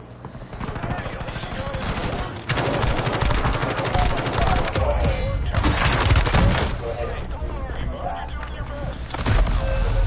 Why do I still... Oh, I forgot. I didn't unlock that match. I was about to trip out. We had guns stop. We had some guns go through that we weren't expecting to. We had the 50 cal just destroy everything. Just 4 thermites were always here, but I guess not. Fred at checkout, you get 15% off the entire store, and as a special thing, we're with Fred. I'm starting to crack. Enemy movement. Cancel my left. Continue Fred's Ublek shirt. We have a bunch of new stuff that just dropped in our all-new tactical launch. We have tactical teams that just released. We have paid teams. We have paid jugs. We have hats. We really appreciate you guys buying the from the store. It helps us feel important. Making videos. It'll let Zach and I know that we're heading in the right direction. Drop a comment below. say what's up to us. How'd you like the video? Use code FRED at me.com. You have reinforcements inbound. Just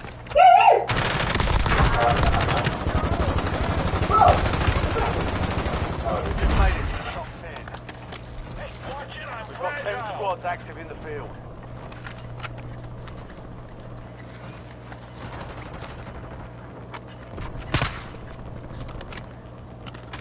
Prevention function comes up, we've got Trump's war on FEMA putting American lives at risk. Trump's alligator Alcatraz is horrifying and getting worse amid AI hoaxes and fake package wars. We're talking about all that and much more on today's brand new Philip DeFranco show, your daily dive into the news, starting this Sarah Grace Packard situation is crazy. So there's no reason you should have known about Sarah before this. She's a 17-year-old from Carroll County, Georgia. But for months now, Sarah's been posting videos on TikTok grieving her mother and stepfather who were killed in February. They're posting videos captioned, "What do you mean I can't call my mom?" and "Why me?" Close longer ones with video of them. Let's tell us a year from now. We'll find them wrongfully shot dead in our home, and we'll get to watch them walk down the aisle.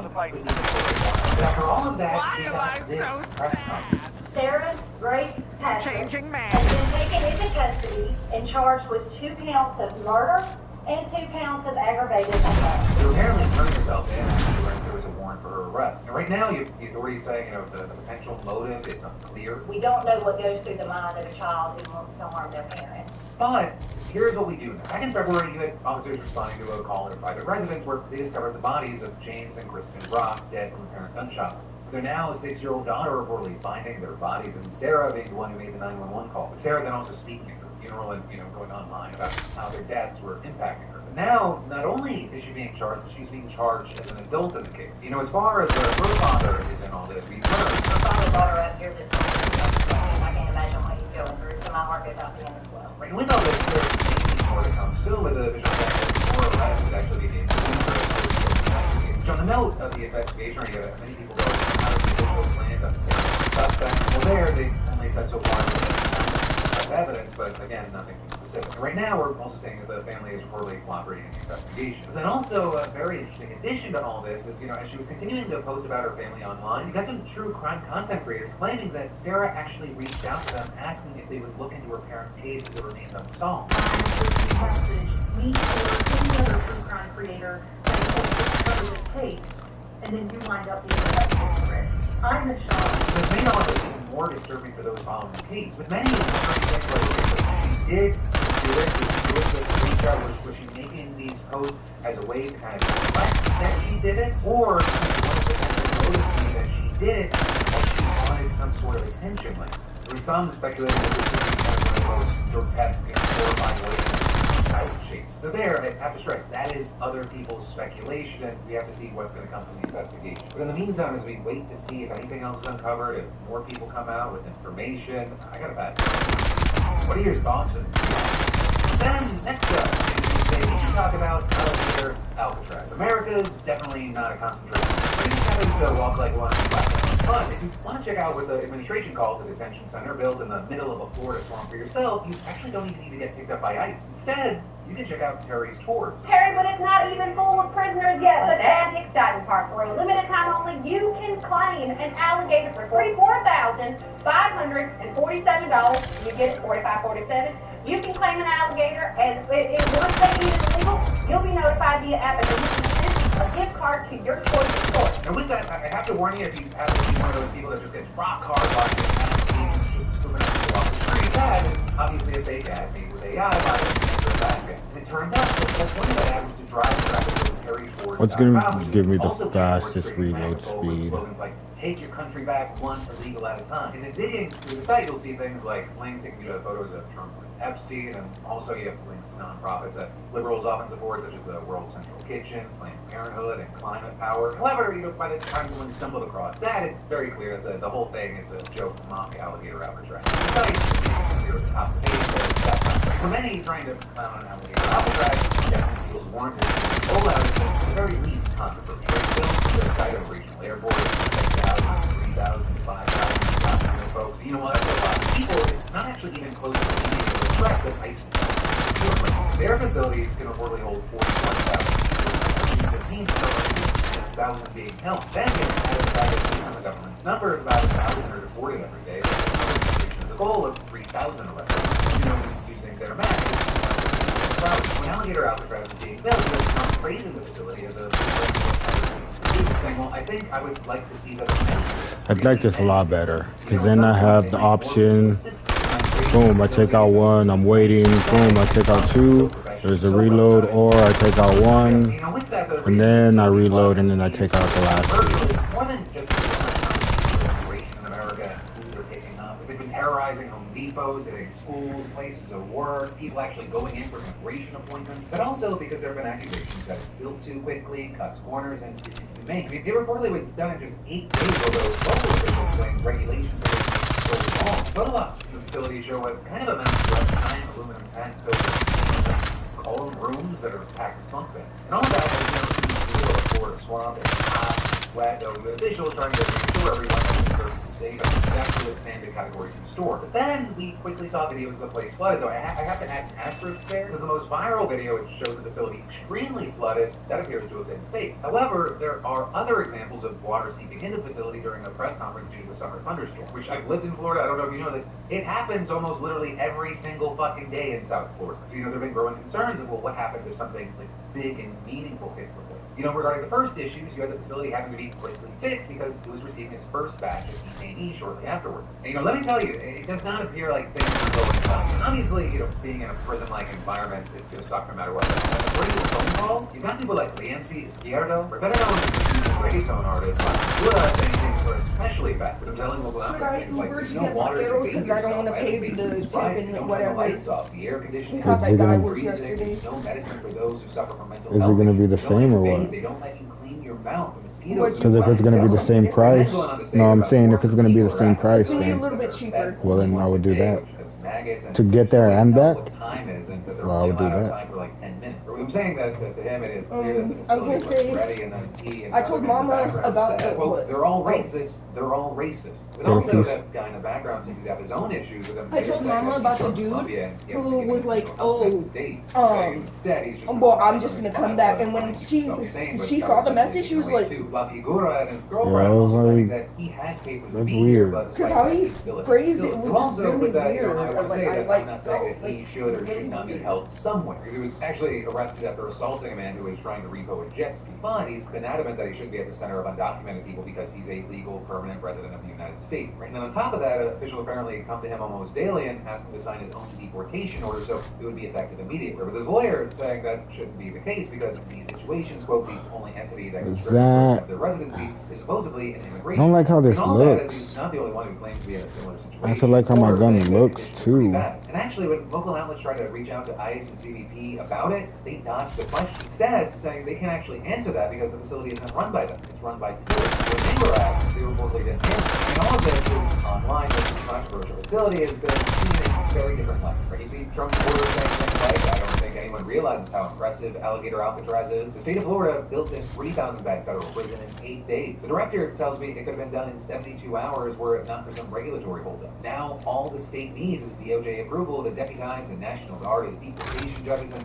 this will become the most efficient deportation center in American history. So that, as critics have called it a concentration camp and said things like it's sickening how much Trump and others have joked about people getting eaten by gators while out there. So all of this says it's possible that this might Am I happy with that? the administration, and we might see similar I facilities am. all over the U.S. But for now, we're going to have to wait to see how this continues to unfold. And then I've got more news for you in a second, but I've got to take a second to thank a sponsor. I'm not. With that, say, you know, y'all, summer is officially upon us, and you need to get out more. And we've been giving out $500 every week for over a year, thanks to our sponsor at SeatGeek, and somehow some of y'all still haven't entered for free. The lineup right now is stacked. Lady Gaga, Coldplay, Tyler the Creator, The Weeknd, Beyonce, Morgan Wallen. I mean, it is a wild time for live events. And it's been so cool to see many of y'all just winning the $500 Can I use your bowl or whatever? Because I can't find mine. Yeah, hold on. Let me hit it one more time. So if you haven't entered yet, it takes like 2 seconds of next week's $500 winner. I'm going to put the food to order there, and I'm going to go pick it up, and then, yeah. App with over 28 million downloads and tickets to over 70,000 events, sports, music, comedy, theater, you name it. For first timers, you download the app, scan the QR code, or implement the subscription. Do I really want to pressure that bad? First ticket purchase. But then also, and this is key, add code PDS to your SeatGeek account as well, and that is $10 off any ticket. And chance to win a weekly $500 giveaway, no purchase required. The last one applies to anyone who has ever used Steam.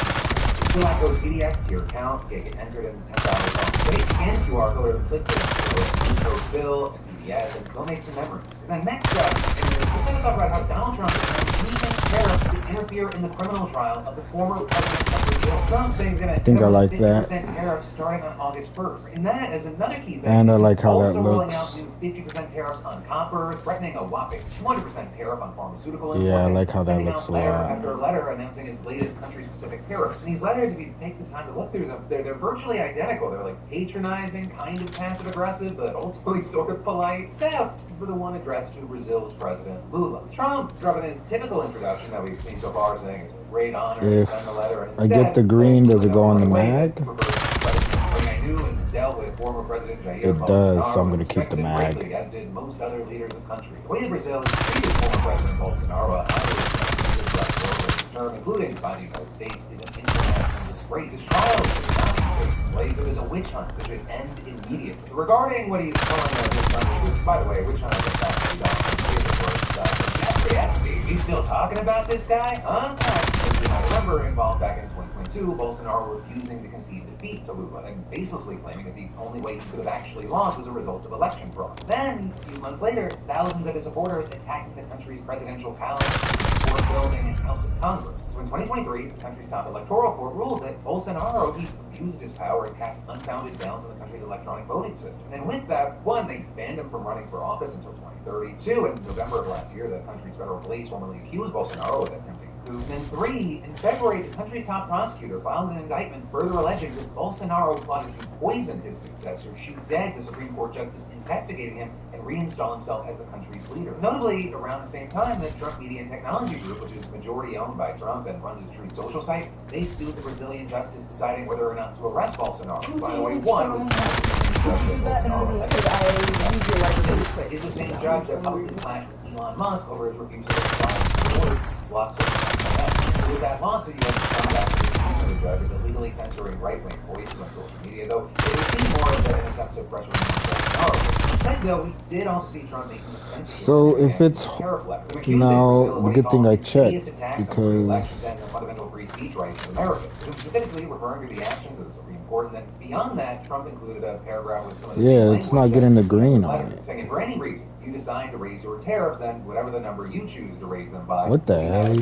Then there's no point. It's adding, please understand that these tariffs are necessary to correct the many years of Brazil's tariff and non-tariff policies, trade barriers, constantly trade deficits against the United States. The deficit is a major threat to our economy and indeed our national security. And notably, Trump also but I really did like that. Warning that he was directing the U.S. Trade Representative to immediately initiate a Section 301 investigation into Let's go back which to is this. basically I really did like trade that. policies ought to be unfair or in violation of existing agreements. So with all that said, on the other side of Lula, he apparently was not having it. Lula, during a statement on social media, was the website taking each of Trump's enemies one by one. Right? As far as the idea of Bolsonaro's trial, That basically feels like I'm those endlessly responsible for shooting. planning the coup d'etat fall exclusively under the jurisdiction of Brazil's judicial branch. Then on the censorship question, which I will say has been a subject of real debate in Brazil, you've had him respond to. In the context of digital platforms, Brazilian society rejects hateful content, racism, child pornography, scams, fraud, and speeches against human rights and democratic freedom. In Brazil, freedom of expression must not be confused with aggression or violent practice. All companies, whether domestic or foreign, must comply with Brazilian law in order to operate within our territory. And then finally, and possibly the most important as far as the reality of the situation, the meat and potatoes, you had him correctly pointing out that the U.S. doesn't actually have a trade deficit with Brazil. Saying statistics from the U.S. government itself show a surplus of $410 billion in the trade of goods and services with Brazil over the past 15 years. And so then with that, he said any unilateral tariff increases will be addressed in accordance with Brazil's economic reciprocity. And ultimately, we are going to see what happens, and whatever happens, it's going to matter, because the United States is actually Brazil's second largest trading partner after China. The value of Brazil's currency already fell more than 2% against the dollar after Trump's announcement. And then also, in everything that we're talking about, it's important to know that it's not a singular thing. Or something I think it's important to note is that Bolsonaro is not the only reason that Trump's mad at Brazil, because Brazil is part of the BRICS group of nations. It's the B. It also includes Russia, India, China, South Africa, and some other partner states. On Sunday, BRICS issued a declaration condemning the U.S. increase in tariffs and the strikes on Iran, which you had Trump responding that any country aligning themselves with the anti-American policies of bricks will be charged an additional 10% tariff. And that is on top of the just generally confusing tariff situation right now. Because back in April, Trump rolled out that I'm probably just gonna take a bus. U.S. trading partners. Then also Because I don't want to pay for Uber. Then that's gonna take longer. As high as 50%. Then when the market plunged, everyone was like, what? Oh. Trump I don't want to go right pause now. on most of the tariff hikes, just keeping that 10% baseline tariff in place. I'm saying that the U.S. would then use that time to get trade It's like deals. $6 to go. You would make 90 deals But like, in 90 I'm not. days. I Maybe don't he meant know. 90 concepts of deals in 90 days, because 90 days ended yesterday, and so far he's only made 2 deals. One with the UK and one with Vietnam. That's why instead of the tariffs returning, the White House then started sending out these letters on Monday to countries letting them know, hey, you actually have until August 1st to get an agreement in place. And Trump then starting to post the letters with the first, including letters to Japan and South Korea, announcing 25% tariffs, separate from all sectoral tariffs. That then being followed by just a steady stream of almost identical letters outlining tariff increases ranging from 25 to 40% on goods imported from another 12 countries. But then today, besides Brazil, you got him targeting 7 other countries, including Iraq, Moldova, and the Philippines.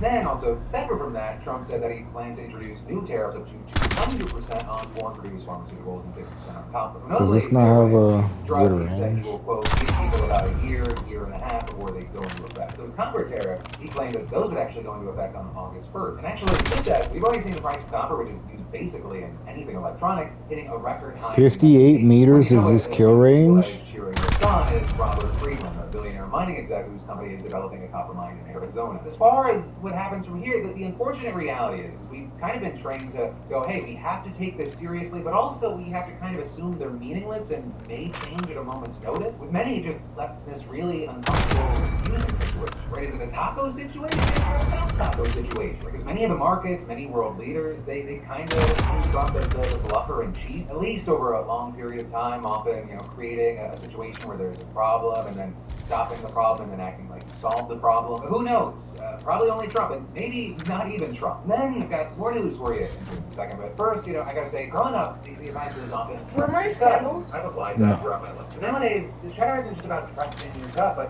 what your gut health means for your immune system, digestion, and even your mental health. When you've got the internet stacked with companies making tall claims, there's one company that stands out for scientific integrity and transparency. That is today's sponsor, Seed. Specifically, Seed's DSO1 Daily Symbiotic, the only thing that saved my stomach from full-on digestive meltdown. What makes DSO1 different is it's a symbiotic, not just a probiotic. It combines prebiotics and probiotics to support a healthy gut and overall health. And they bring the receipts with actual peer-reviewed research. Also, I'll say, not alone, right? This stuff has a cult following for a reason. It actually does what it claims. So if you're ready to cut through the noise and truly nurture your gut health, give DSO1 a shot. Especially because Seed's giving y'all 25% off the first month, and you receive this 30-day supply, refillable glass jar. No, I never used them. So if you're ready to upgrade your gut, scan the QR code or go to click that link below and use code DeFranco25 for 25% off your first month plus free shipping. Seriously, your future digestive system will thank you. But then next up in the news today, there is a question out there right now, and that is, why is FEMA holding up over $2 billion in grants to fight terrorism? Because in fact, there are billions of more dollars in essential emergency funds that are nowhere to be seen as top Trump officials continue to call for the agency to be dismantled,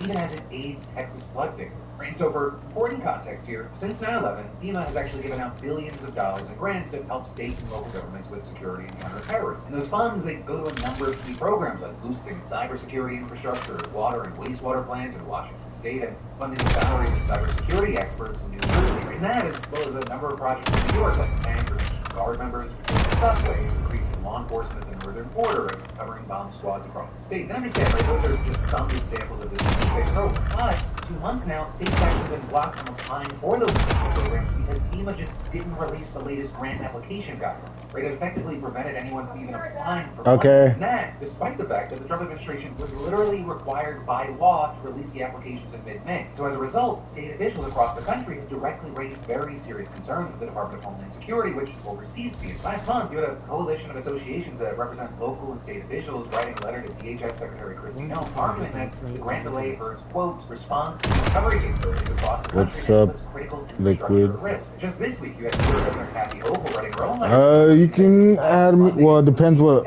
rank you're in. I was about to. I just ranked down from playing all night. So if you're around my rank, yeah, I'm down. You can add me. smaller agencies that rely more heavily on federal funds are not going to be that lucky. So, for example, you had Jackie Bray, the commissioner of the New York State Division of Homeland Security and Emergency Services, explain it. There is certain training for SWAT teams, bomb detection squads, and chemical or biological responses that would just stop happening. Saying this is exactly the wrong moment to start cutting the funding. I just think I finally plat one. I was experimenting with guns all night. I really didn't want to fall into the LC-10. I've been a kilo purist. So I was testing guns all night in ranked, and that just didn't go well. So I think I'm just gonna I'm gonna go back to what I know and whatever. I don't even have my kilo pass. Use the big 3 and then mine when I feel I need it, but I did not want to use the LC-10. Everybody's change the terms and conditions for grants to require that all recipients cooperate with immigration enforcement efforts. So after 20 states, why are you going crazy? Was illegal and caused irreparable harm. The Trump administration limited the terms to just certain grants. I gotta go see where this dog is barking. But also, importantly, it's not just the counterterrorism grants that are being held up by FEMA. Reportedly, despite the May deadline to start the application process, the agency has also failed to open applications for what's been called an enormous sweep of grants totaling billions of dollars. Grants that reportedly many states rely on to pay for basic emergency management operations. You've got experts saying this delay seems to be totally unprecedented and there's no transparency about why it's happening. But what we do know is that this comes amid a broader effort by Trump to dismantle the agency entirely. Right? It's a goal that Trump has repeatedly reiterated, saying last month that he wants to phase it out after this year's hurricane season. And in addition to DOJ-led efforts that have resulted in FEMA losing almost a quarter of its full-time staff, the administration has also started to cut funding for a number of essential grant programs. With, for example, back in April, FEMA rescinding a grant program to help state and local governments reduce hazard risks, and that including hundreds of millions of dollars that have already been promised to recipients. Additionally, the agency has cut hundreds of millions of dollars in funding for flood mitigation grants and a program that would have given over $500 million in December. You know, it's a move that is especially notable given the recent floods in Texas that have killed I'm about to right now. And last month, NOAA started mandating that you might as well just order it. Contract above $100,000 receive for personal sign-up, which is a move that experts say will dramatically slow down the agency's massive multi-billion-dollar grant system. Now, as a result of all this, you have state and local leaders nationwide worried that they're not going to have enough money to plug the gaps caused by the delayed federal grants. Where's my onions? No onions. I don't care. No, I don't know if I want chicken. Sure. Well, I don't know. What are the options again? Grab it. Many counties will need to cut essential employees and the last day of emergency officials saying and remember, that's only one taco. Don't order like last time. How many do you want? 12. 12.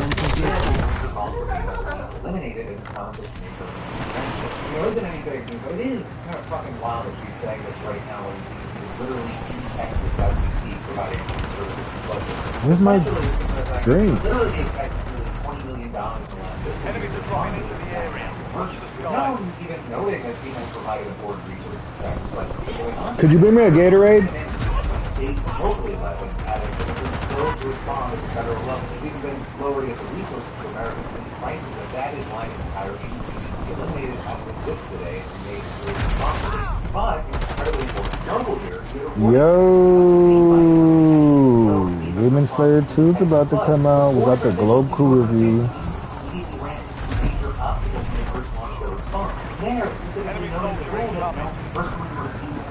Welcome back to Media Magic. Today we're going to be opening.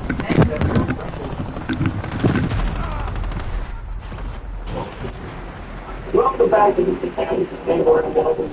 It's that you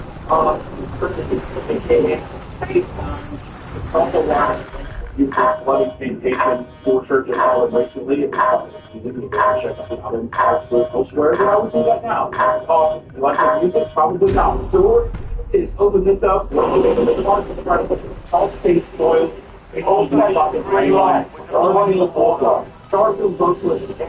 Will we ever get on anime? No. You get on anime once. It's forever. Where the fuck are we going to go back to Give me nah. I don't understand what's up. My phone, you got 2 boxes today. There goes the 2. Check the car. Yeah, I don't think there's really any need. I had to get my Hey, we're not in final fantasy territory. Eliminate targets. There's one guy. Yeah. He's worth 500. The showcase for it. Oh, someone finally went to my spot. Looks like a red. Also, I want to say, what's that ability called? Lancer? Lander. It makes lander tokens. Lander tokens. I don't know. That shit rules. And that one, he's a 1-drop, right? He's a 1-drop that's like a 2-2 with reach. Oh no, that's different. That's a different insect. You were right. It is a 2-2 with reach, but the Ice Tail Explorer is a 4-drop, 2-4. Oh, you can play extra lands on your turn. Yeah, and lands from your graveyard. Yeah, that's pretty good. Without further ado, I still want to say that uncommon is a 1-drop. That's fucking bonkers. Yeah. I'm really hoping that I really do not like Final Fantasy. I didn't like it either. It's pretty fun for a bit. I think that if they can get the vehicles down where it's fun to cruise and stuff, well, these are like you add your power to it. That activates it. So it's almost like you're, even though it's not. So we'll see. I don't know. I haven't played with any of them. We're going to be playing pre-cons on the channel soon. To see if Are you? What is my? Ooh, maybe I just have to land on them no matter what, so I know that they're fucking dead or alive. I figured they would have. I just have to be the anchor. I have to be the anchor, and I have to stay the anchor. I have to be alive, stay alive, just in case these fucking assholes get a loadout and die on the top of it. That's a ship, right? It's a legendary artifact. Wait, so these legendary artifacts, you said that in the commander decks that they were able to... It's okay. I mean, what do I want? I don't really want to sit in a fucking corner. That's one of the command precons.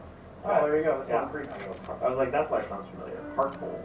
But do I hold the building? I can't do that unless my whole team stands on the building, because then there's going to be no loadout. I could wait for loadout drop. Yeah, I think that's cool. That's always too risky. This card, I'm telling you. Where's my sniper? What? Edge Rover, a 1-drop that's a 2-2 with reach. It's fucking game, man. Dice, each player creates a lander token, and lander tokens are fucking sick. It's an artifact that you pay 2, you tap it, you sacrifice it, and search your library for a basic land card you throw in the battlefield attack. I mean, Value City. What the fuck? It's like, it works as a great chump blocker. Okay, I want you to. I'm like, you're getting fucked up on lands. It's beautiful. And a 1-drop 2-2 with retreat. All the spear players like, wait, what? He can do what? It's a 2-2? How's that sound? This feels a little slow. Welcome back to Media Magic. Ooh, scary. You see the foiling on this, Nick? It's really foil. That's pretty. That's the galaxy foil. Yeah, that's really This pretty. galaxy foil is nice. Wow. I like that a lot. Yeah, that is cherry. Look at that. Holy hell, I'm putting that off to the side. That's pretty. Are those worth anything? Are those like a couple bucks? How much are those? They haven't updated their pricing yet. Oh, I really like this. That feels better. That is awesome. Oh, is that the Cobble guy? Yeah. Cobble Pilot. The art on that is sick. Petrified Field. Warmaker Gunship. Shapeshifter. I like that Shapeshifter gun. Okay, why does the art kind of got me a little shoved up? You were saying you didn't like the art, and I was like, I kind of like it. Well, I didn't like on the. But we haven't seen it. We haven't seen it in person. Yeah. I haven't really looked at any of the spoilers besides this, but I will say that they look good. The Galaxy Foil plane is currently $6.21. Ah, that's a steal. Those are great. Those look great. Also, that is awesome. Oh my god, I love that. Shout out to Lotic. Yeah, I told her to take 1 piece. She took like 10. What the fuck? That is sick. This art is awesome. What is it?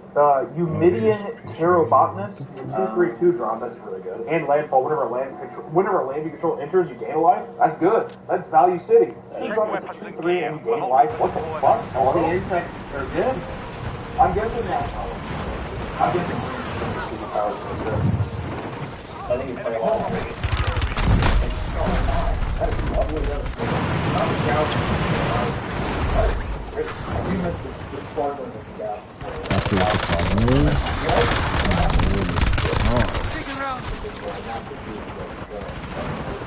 Who the f-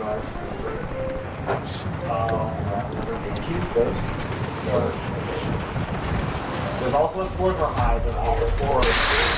That's right.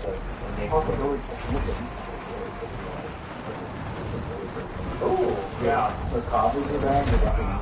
Yeah, copies are back as a race. Insects are a race. What was the last set that Yeah, they were in Invasion. They were in Full Playship. I haven't done enough research. Marilyn, you in there?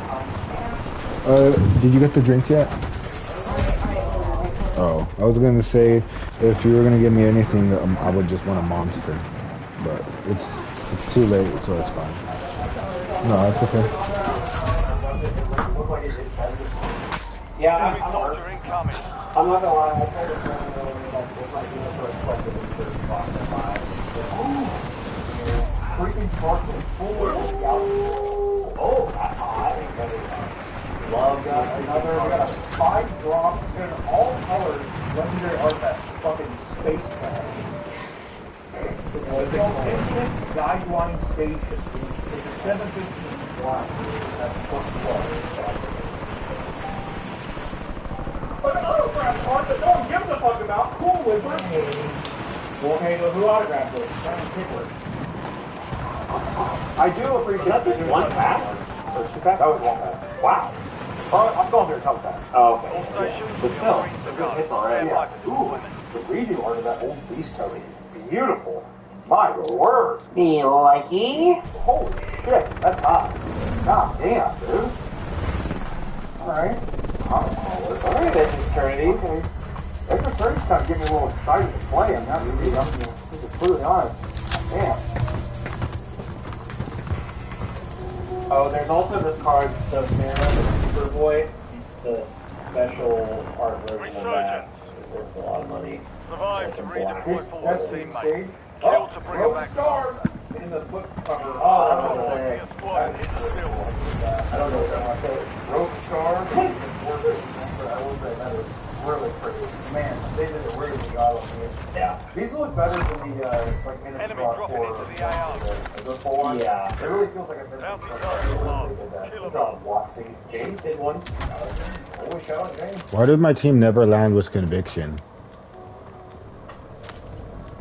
They always fucking land and then die. $28. Squad mates back on station. Good work. 20 bins. I almost got one of every 4. Land. Enemy counter UAV inbound. Susar Secundi. Give me the draw.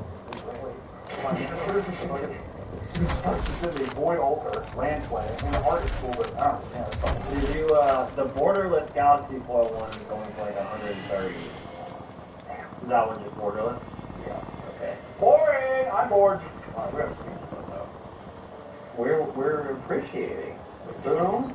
Lander, foil lander tokens. I got me a little shoved up and put that up here. Not bad. Echoing. Space time. Do you have Protoss cards? And Zerg and Terran. The only character that I really know is Tezzeret. Enemy counter UAV. Tezzeret is that new card. There's the Lobster Chef. Lobster Chef. Alright, I'm just gonna speak right now. What are we gonna do? Sit here and gush over every card. That is it. Alright? What are we looking for? You say you're we're looking for Fractured Foils, Anime Girl, and Bug with Sword. And Bug with Sword. Oh! Bug with Sword! Wait. I was running. Alright, so we have Getting another chance. Weapons 3. I think we have a I don't know what the fuck this is. Oh, that's a good one. This is Tezzeret. Or not Galaxy Foil though. I think that's devastating onslaught. Tezzeret the anime boy. Are you embarrassed? Actually, I don't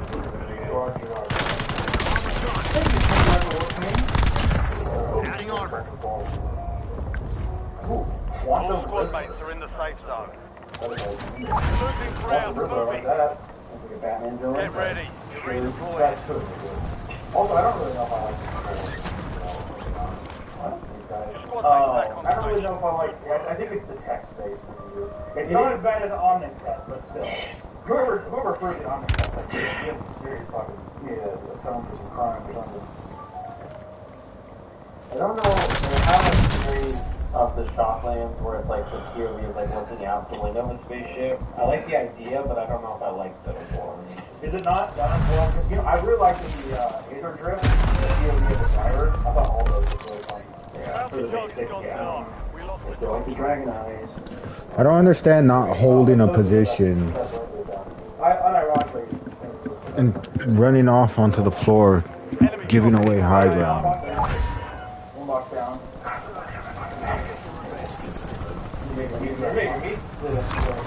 Bob Barker. Positive ID on the bounty. Oh yeah, they have a C2 can't be counter trap one of these. I think Mono Green. Yeah, Green has a lot of fun stuff. Green has a lot of fun stuff. What was the name of the car? It was like the Israeli Prime Minister's name. Oh, we got the foil Sunsar. So literally, that's the Israeli guy. Yeah. And we just got a guy just summoned him. That car? Enemy counter UAV inbound. As far as the set goes. Loading zone. That's cool. Where is the sword? No Drosy here. Anti-cat. I thought there was no Drosy. Well, I think he's one of the only ones that's the price guy isn't no Are they prepping more Eldrazi then? They're in the blind eternities. Going around. What? Found the target. What do you think of Warp? Back on station. Go get after it. Good kill. Marking the rest of that squad on your tag map. Get hunted. You can pay Bruh, X. Jesus Christ. And then it'll go away. You can cast it. Taking fire! Maybe I do need to hit the ball. I'm getting But there's other things too tilted. where you get cheating where sometimes it's like all these creatures, like if you do this, draw a card, and then the warp, do something, draw a card. But then there are also cards in the side called Void that's kind of like from Aether or Aether Revolt, where if something left the battlefield will trigger. So the warp also will trigger the Void cards. So I think that'll lead to some fun things. Yeah. Enemy UAV. If I could only tell Watsy, if I could ever sneak into a room and talk to John Watsy, I'd say, bring back Blood Rush. Do we not have Blood Rush? It has been a long time. They're going to do it at some point, but It's been a while. I just want to say Blood Rush is fun. They're taking their time on it. It's Squad cool. mate is redeployed. Well done. Ooh, the showcase of the Hostile UAV Eldrazi in card the is area. going for like 165. Did you get the showcase up? Squad's in the safe zone. Oh! Burning! Hostile airstrike incoming. Burgering. Burgering. Burger. That's a good one. Alright, oh yeah, got it. This is like a god pack. The hell, Lois? $48 on burgeoning. Lois, I got $48. Hey, Lois, I just got burgeoning. Enemies are dropping into the area. Watch the sky. Hey there.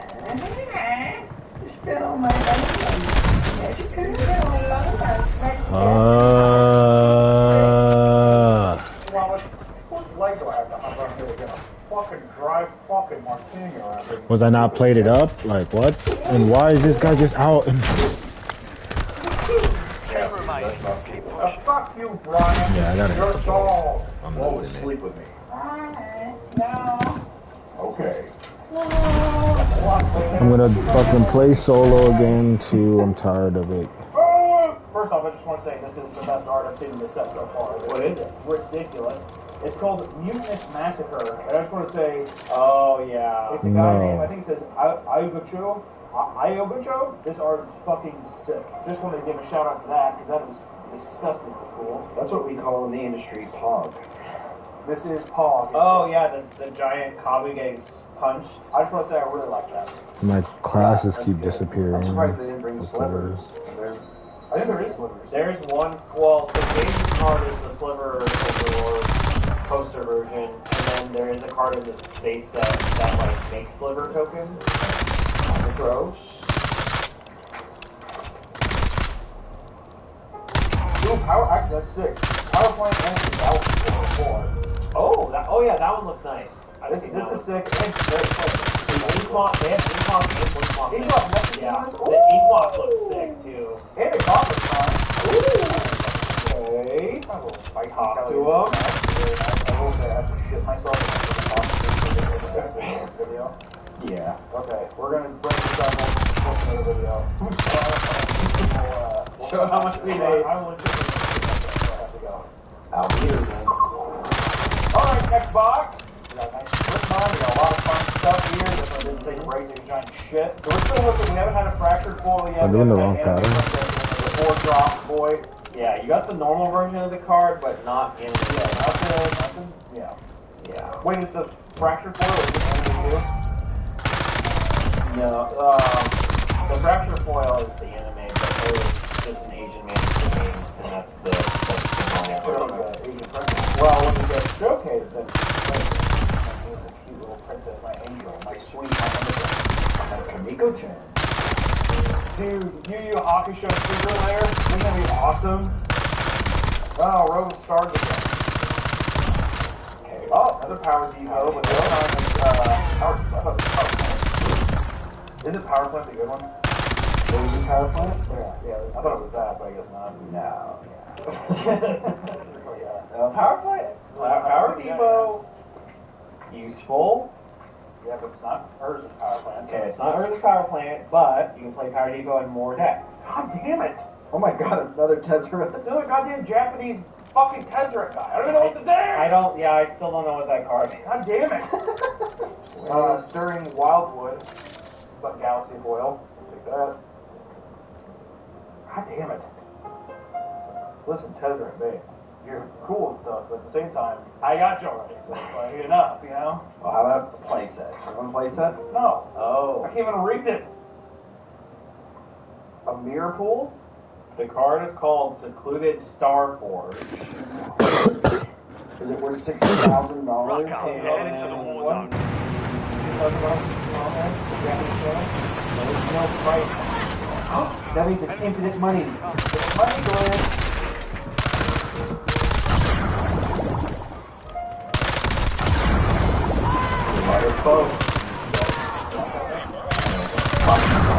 Find that wall. If only we would have had that first. Yeah, I know. We could update it. We'll have to update the visual.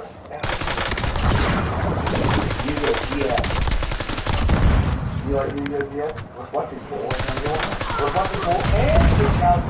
Okay. Now. Reflecting Pool's supposed to be good, right?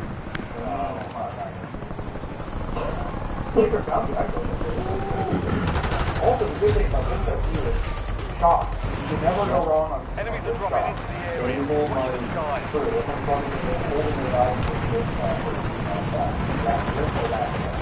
I don't know if it's regular revenue. They got refunded. They've been like a consistent $8 to $13. It's been fluctuation. With inflation, it is. Oh! Enemies dropping into the AR. It's $13 26 years ago, not the same time today.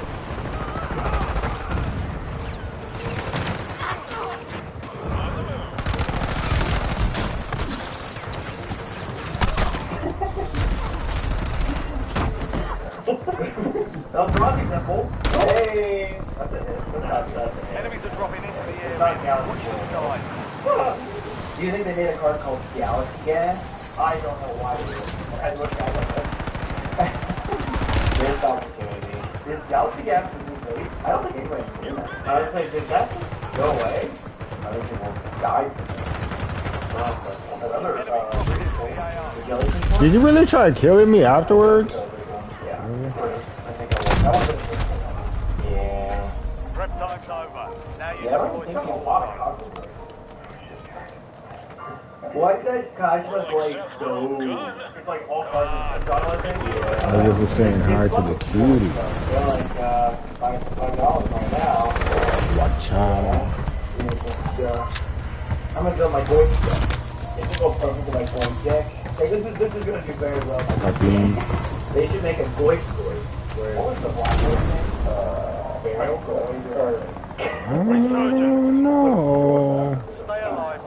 I would stream on Twitch, but I like YouTube better. I like Twitch's colors better. I wish YouTube was purple, or you could customize your own YouTube, like you could do your MySpace back in the day. And everybody could have, or like art could have their own color, gaming could have their own color. But I guess it couldn't be, maybe it could be purple, because Twitch is just all purple. There's like there's the fucking I think there's like spider pig. Yeah. And I was like, Porker pig. Porker pig. He was like, Yo, what's up, Monte? You have reinforcements inbound. You shake it, honey. You shake it. I'm trying to tell you this story. Anyways, I was just like, I would take fucking porker pig over loot. Oh yeah. Do I want to? Fuck loot. Yeah. We make a shirt called Fuck Loot. I would wear that shirt. Yeah, this is I didn't even know I had an earthquake. I hate it. Look at that streamer Who are loot. you taking, porker pig or loot? I still haven't actually seen Luke's apart. Alright. I'll show you. There's not just one. There's a whole team on my building. I can't go there. There's only one guy here. Look at YouTube. That's loot. Is he in this set? Damn, I thought you crushed him. He crushed you? I got Ice Explorer, but it's not the fractured one. At least we got one. Nick said loot's ugly. Frenzied Ballast.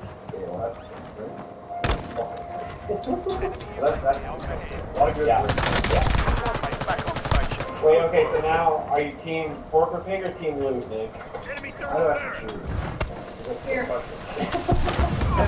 I was hoping that would work. Here. Thank you. You took the piece that I put up here for myself? Oh, I thought you took like a whole bunch. No! I was wondering because I put a whole stack of. I took a little piece. Well, here. Nigga, I was out here getting your food. I should have tested that carnets out of that. Is that not good merch? Don't worry about it. It just says fuck loot. We gotta make. He's doing the taking out Thomas. I'll get some more right now.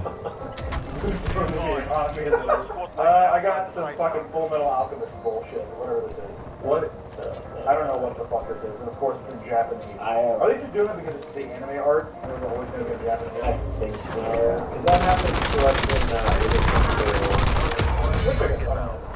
which is really funny, because you open like 3 genres, and these ones are Becca's making, but you only have the What we got? Warping Whale. This card's actually Warping Whale? Warping Whale, full art. Oh, wow, that's really cool. This is unironically. So there's some good fucking art in this set, man. Where's my team? That is a. I want you to eat your word. Rosny and the Tron staple there. First off, look at that. Eat your fucking word from the beginning. What did I say? The art. Oh, I got it. Okay, I will. I mean, okay. I mean, alright. It's good stuff. Alright? Yeah. We have to realize, too, though, to be fair, let's give it some time when we're for a Final Fantasy set. Alright? Why the fuck would they do that? That don't make no sense to me. Some of that art.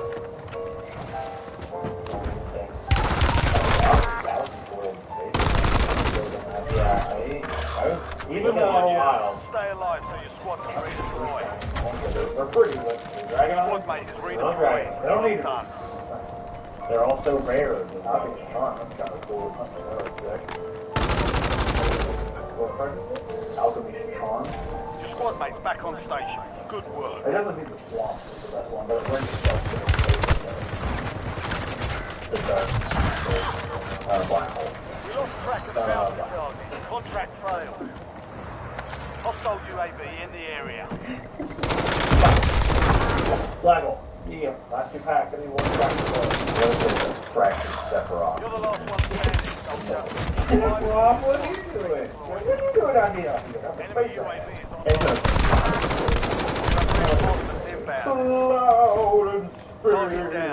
Cloud and space. I'm proud of them for not fucking putting loot in this set. I think he might not be in any of that. I don't want to speak too soon. think you got me once. Oh yeah. Goblet Shrine. We should have Richard Dawkins on. God, no. Real. How am I gonna get out of here? Okay, Richard, thank you. I'm serious. Not dead. Enemies are dropping into the Not area. live science. Have you read my book, The God Delusion? God. That book then? The God Delusion? Take that the door. Pretty much God is a giant flying spaghetti day monster. I'm just gonna have to go for it. That's it, by the way. Wait, what? Really? Oh, I didn't realize. Enemy UAV overhead. It's kind of like Some of your squad is outside the safe zone. Another rest time. Yeah. Bill Nye. Yeah, Bill Nye. All the kings of science. Sorry, Isaac Newton. You're not allowed in.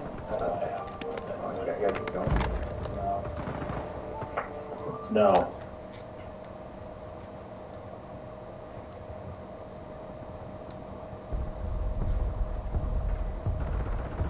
And what's been dubbed Tesla terrorism is dividing the nation. Trump just took 3 big L's, but what happens next year is what really is going to expose a lot. Chaos erupted at Gal Gadot's Walk of Fame ceremony, or just living in Arizona compared to Seattle is an aging disaster, and then a good news story to keep you sane. We're talking about all that and much more on today's brand new Philip DeFrank will show you daily dive into the news, how it's being covered, and how people are reacting. This SWAT is hitting like Tesla's been crazy. taking some hits, both metaphorical and literally, lately. One of the latest ones grabbing some headlines being from Tim Walz. Saying on my phone, I don't know some of you know this on the iPhone. They've got that little stock app. I added Tesla.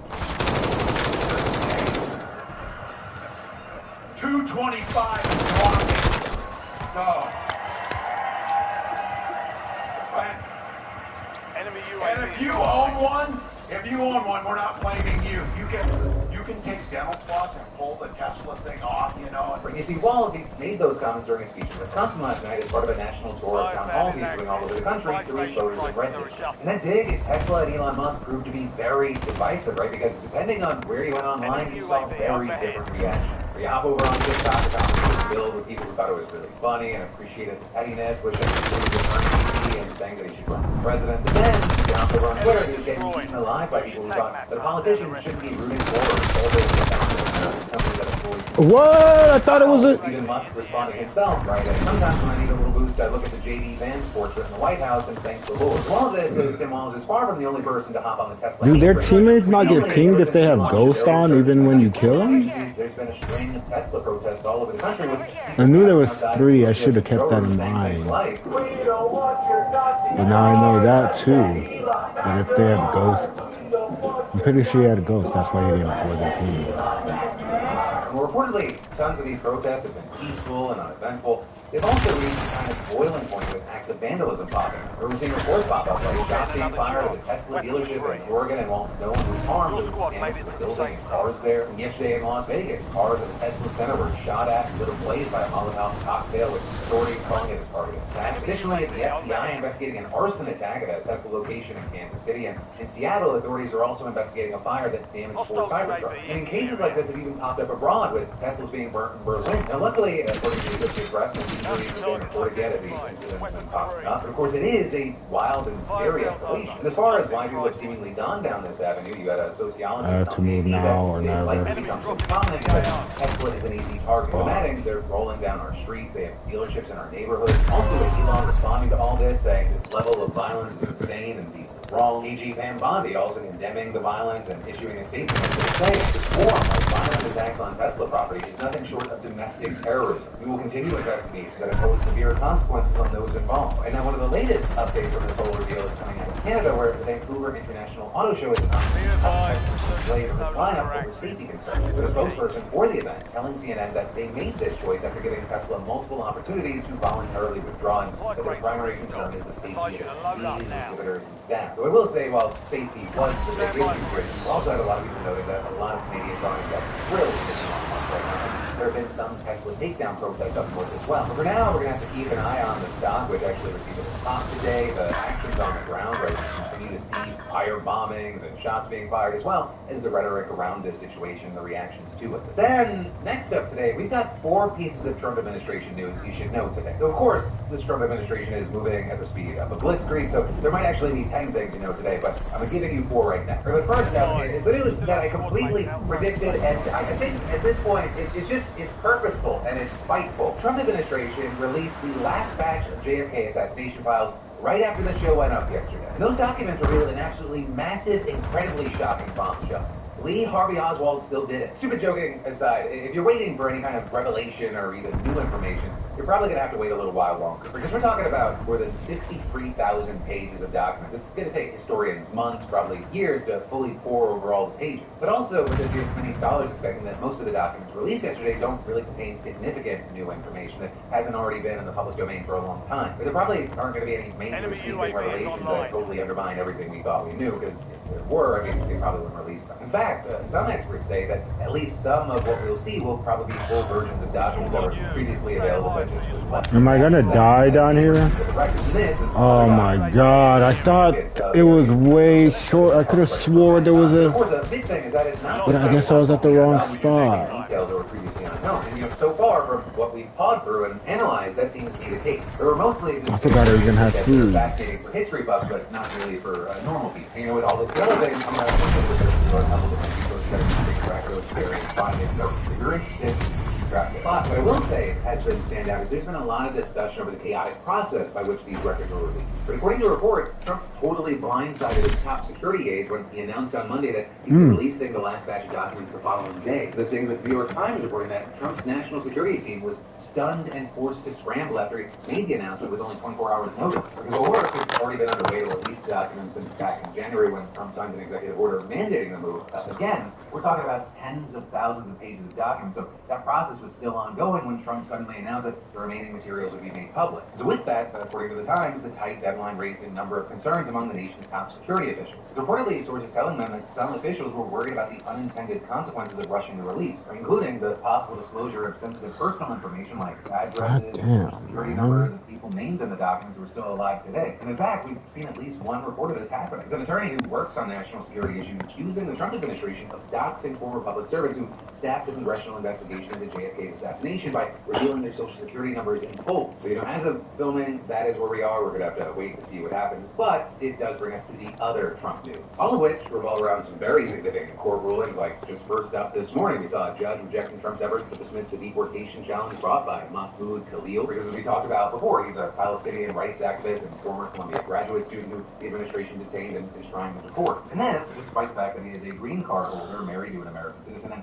he still hasn't actually been charged with any actual crime yet. Instead, what we've seen so far is the administration just broadly accusing Khalil of leading and engaging what they call activities aligned to Hamas, and they're attempting to deport him under a rarely used and little-known provision of the 1952 Immigration and Nationality Act, a provision that gives the Secretary of State the power to remove people from the country if their presence is deemed to, quote, have potentially serious adverse foreign policy consequences for the United States. The Secretary of State, Marco Rubio, arguing that it is a policy of the United States to restrict the spread of anti-Semitism. So there, many people, including plenty of American Jews, have said that bullshit and that Trump and others in the administration have embraced anti-Semitic conspiracies and rhetoric. And this is across the political spectrum, including those who oppose Khalil's views, argue that it is an explicit violation of the Trump administration is trying to illegally detain and deport someone purely based on ideological differences, and that's actually something that Khalil's lawyers have argued in their effort to seek his release. With them claiming that the administration exceeded its legal authority and violated its constitutional rights to free speech and due process. And in his decision today, rejecting the administration's efforts to toss Khalil's claims, Manhattan-based U.S. District Judge Jesse Furman noted the severity of the allegations here, writing, "These are serious allegations and arguments that, no doubt, warrant careful review by a court of law. The fundamental constitutional principle that all persons in the United States are entitled to due process of law demands no less." So that also is notably not the only loss that Furman dealt to the Trump administration here, because he also rejected their efforts to transfer the case to Louisiana, where Khalil is currently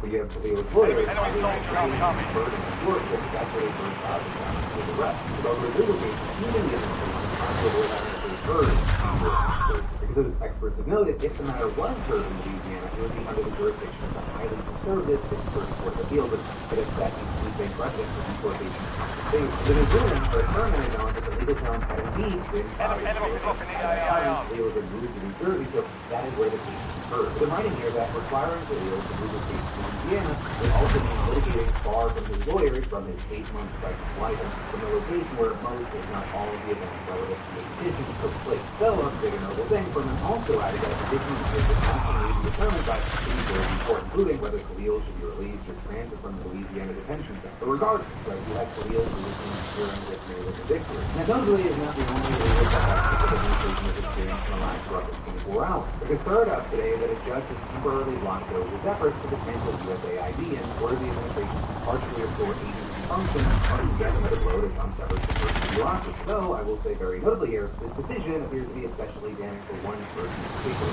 Elon Musk. Look at this thing in the New York Times reporting that the move appears to be the first time in Washington to rein in Mr. Musk and his Department of Federal Efficiency directly, and added, finding that Mr. Musk had personally and unlawfully overseen the dismantling of the agency, offered a firm rejection of his operational authority. And the ruling extends the case brought by a group of USAID workers who claim that the power that Musk had assumed over federal agencies is unprecedented in U.S. history, and arguing that under the Constitution, that kind of authority could only be exercised by Senators and nominated by the President and confirmed by the Senate as an officer of the United States. But this is also contending that regardless of Musk's role, Doge's efforts to unilaterally eliminate USAID is unconstitutional because the agency was created by Congress, so only Congress can get rid of it. And yesterday, the federal judge overseeing the case ruled that Musk himself and his team had likely violated the Constitution in multiple ways, writing that Musk's ascent to power as an unappointed official appears to be unconstitutional, as does the unilateral dismantling just in time. without approval from Congress. The judge also ordering Musk and his team to immediately stop. Is that Isaiah talking again? The little rascal?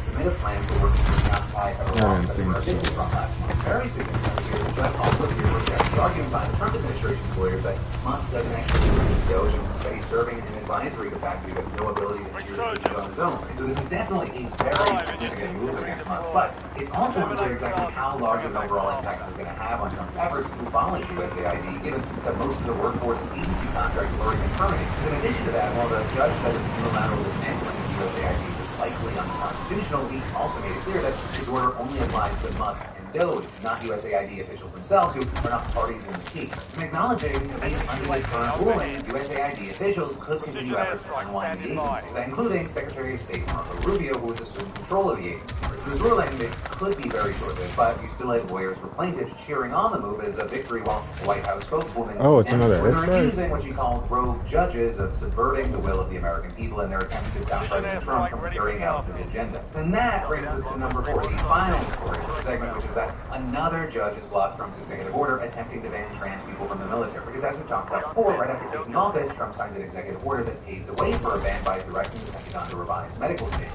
And then, U.S. Defense Secretary Pete Hegseth issuing a series of memos obtained by the media that said that the military would stop accepting the trans troops who wish to join and remove most current trans service members. So with that, U.S. Defense was promptly sued by both active military personnel and others who wish to join the service. The plaintiff, order violated their equal protection rights under the Fifth Amendment. What we ended up seeing yesterday is a federal judge in Washington agreeing with that argument and issuing a preliminary injunction blocking policies. In a ruling, the judge specifically took aim at the language in the executive order that referred to being transgender. I'm not at all happy with that outcome. Selflessness required of a service member. They're arguing there that the order's pronouncements are pure conjecture and that the policy provides nothing to support defendants' view that transgender military service is inconsistent with military readiness, and that plaintiffs face a violation of their constitutional rights, which constitutes irreparable harm. Indeed, the cruel irony is that thousands of transgender service members have sacrificed, some risking their lives to ensure for others the very equal protection rights the military ban seeks to deny them. They're then also going on to accuse the Trump administration's lawyers of misrepresenting the studies they provided as evidence to back up their claim. And then also arguing that while policies and transgender groups were adopted after careful study and review, Trump enacted this work so soon after taking office that no one knows what he relied on, if anything. So yeah, you have another setback for Trump, and this after other federal judges have other orders targeting transgender Americans, including policies halting federal support for gender-affirming care for transgender youth and forcing incarcerated trans women to move to men's facilities. But again, while this is big news, there are so many updates. This is part of the game. being played. This is in no way the same thing as the sloppiness that you saw from the first year of the Trump administration back in 2017. This is part of the plan to do a lot of big Give me my gun back. Fight. Now I have to slam this door back open. To the Supreme Court. And the biggest questions are, if it gets struck down in the Supreme Court, one, will so many people been ousted or things? Oh my God! Of course it would fall into the one hole and not bounce off that wall. And two, what happens if Trump doesn't listen to the Supreme Court? Because while there's supposed to be checks and balances in place, it looks like we are in a very, very unique situation. Trump supporters rallying up impeachment threats against judges who don't go their way. That's in addition to the crackdowns or the very least scare tactics they've taken against some law firms that they've seen as opposing them. And as far as the legislative branch, where Republicans have control right now, they're seemingly fine with letting Trump and the executive do what they please. Either because, one, they agree with what he's doing ideologically, and or two, I am the master of disguise. Anyone that goes against him with primary funding, opposition, and giving them the Look at that switch out. He's confused. More news in just a moment, but first, y'all know we're a full-blown dog fan, and I know many of you want to feel good about $1,000 bowl, right? So I support food made with real human-grade ingredients. I mean, I started my dogs on today's sponsor Sundays early on, but it's not too late to start a healthy food plan for your dog, no matter what age. After all, they age too. Slower metabolism, lower energy. I mean, that's not familiar. Well, Sundays provides human-grade ingredients like real meat, organs, and superfoods, and mineral artificial down to healthy, very fun up the healthy side. And an actual vet created something. The vet knew that kibble wasn't cutting it, but didn't have time for home cooking, because who does? Well, Sundays is air-dried like t-shirts that can store equal without taking up fridge space. Truthfully, like home delivery dog food is a real-life game. If you're ready to level up your dog diet, just head to sundaysfordogs.com/bill or scan the QR code to get 50% off your first order of Sundays. That's 50% off your first order of dog food with human-grade ingredients. Sundays for dogs. Yo quiero la cabeza, what did she say? You did. Then, next up today, we need to talk about Trump, Putin, Zelensky, and the war. Because yesterday, as you may have seen, President Trump and President Putin had a long phone call with some hailing it as a positive step in ending the Ukraine war, and others calling it a clear example that Putin is in full control. With the call ending up being about an hour long, and by the end of it, the White House said that both leaders agreed this conflict needs to end with a lasting peace. Saying they also stressed the need for improved bilateral relations between the United States and Russia. The blood and treasure that both Ukraine and Russia have been spending in this war would be better spent on people. So the Kremlin, surprise, with their spokesperson saying this morning that both the U.S. and Russia understand each other well. In a post on Tuesday, we saw Trump giving some details about the ceasefire, writing, "We agreed to an immediate ceasefire in all energy and infrastructure with an understanding that we will be working quickly to have a complete ceasefire and ultimately an end to this very horrible war between Russia and Ukraine." We also know that a prisoner exchange just happened today, but this news probably falls short of the 30-day general ceasefire that Zelensky previously agreed to. And with that, you had Trump himself saying that a general ceasefire wasn't possible without more talk. Telling Fox News in a pre-taped interview. When you have a situation where you have a lot of guns pointing at each other foolishly, because it would have never happened, that was not a war that was supposed to happen. And it did happen. So that's where we are. And right now, you have a lot of guns pointing at each other, and the ceasefire, without going a little bit further, would have been tough. Russia has the advantages. Well, Zelensky said that he's skeptical about the limited ceasefire. He also said if there is a partial ceasefire, this is a positive result. Except, it's possible that Russia may have thrown a wrench into any serious peace talk over it. And that is because just hours after speaking with Trump and claiming to agree to a limited ceasefire pending more talks, Russia launched a series of drone strikes all across Ukraine. Now, technically, this wouldn't violate the limited ceasefire as long as energy infrastructure wasn't hit. But according to Ukraine, the drone strikes did just that, with Zelensky saying, "This confirms that we must continue to pressure Russia for the sake of peace," adding, "Only a real halt to Russia's attacks on civilian infrastructure can signal a genuine desire to end this war and bring peace closer." Just as I was reporting and finishing things up, Russia came out and made their own accusations that Ukraine was the one that actually broke the limited ceasefire by targeting Russian energy facilities at this point. All of which then brings us to this morning with the news that Trump and Zelensky reportedly had their own call that Trump described as very good, with them then also going on to write on Truth Social that much of the discussion was based on the call made yesterday with President Putin in order to align with Russia and Ukraine in terms of their requests and needs, claiming we are very much on track. From here, U.S. Special Envoy Steve Witkoff will be working on trying to get a full ceasefire going. Talks for that are expected to happen over today and tomorrow, with a bigger meeting planned to happen in Saudi Arabia on Sunday. Many here is optimistic that this ceasefire on energy infrastructure is just a short jump to a full-scale ceasefire, but many have pointed out that parts of the Russian demand seem like a non-starter for Ukraine. But for example, Putin doesn't want Ukraine to mobilize more troops or get more arms shipments, although it's not fully clear if that only applies to U.S. arms shipments or European ones as well. Because while the U.S. might agree to all weapon shipments to Ukraine, European countries seem to be moving the opposite way. And that is another issue, is that it's not like Russia's going to stop arming itself or mobilizing troops. It's opening the door to them using the brave and fighting as a chance to better prepare for more attacks. So with all this, Wyckoff is probably right in saying the devil is but the Trump administration seems eager to get a ceasefire going. However, you have some feeling that Trump might be too eager to work with Putin with moves like ending anti-Russian sabotage campaigns and even ignoring clear insults. With the pointing to Putin allegedly making a power move by forcing Trump to wait an hour for their call yesterday. But then also seemingly backed up by a Russian broadcast where Putin was reminded on stage about the call, saying to finish that event first. But then with that, you have others claiming he just created too much of the situation and that there was no official time for the call as long as it was done before the evening. Additionally, we've seen a lot of different views about how this limited ceasefire is being portrayed. The Trump administration calling it a success and a solid first step in the peace process, and supporters backing that up, saying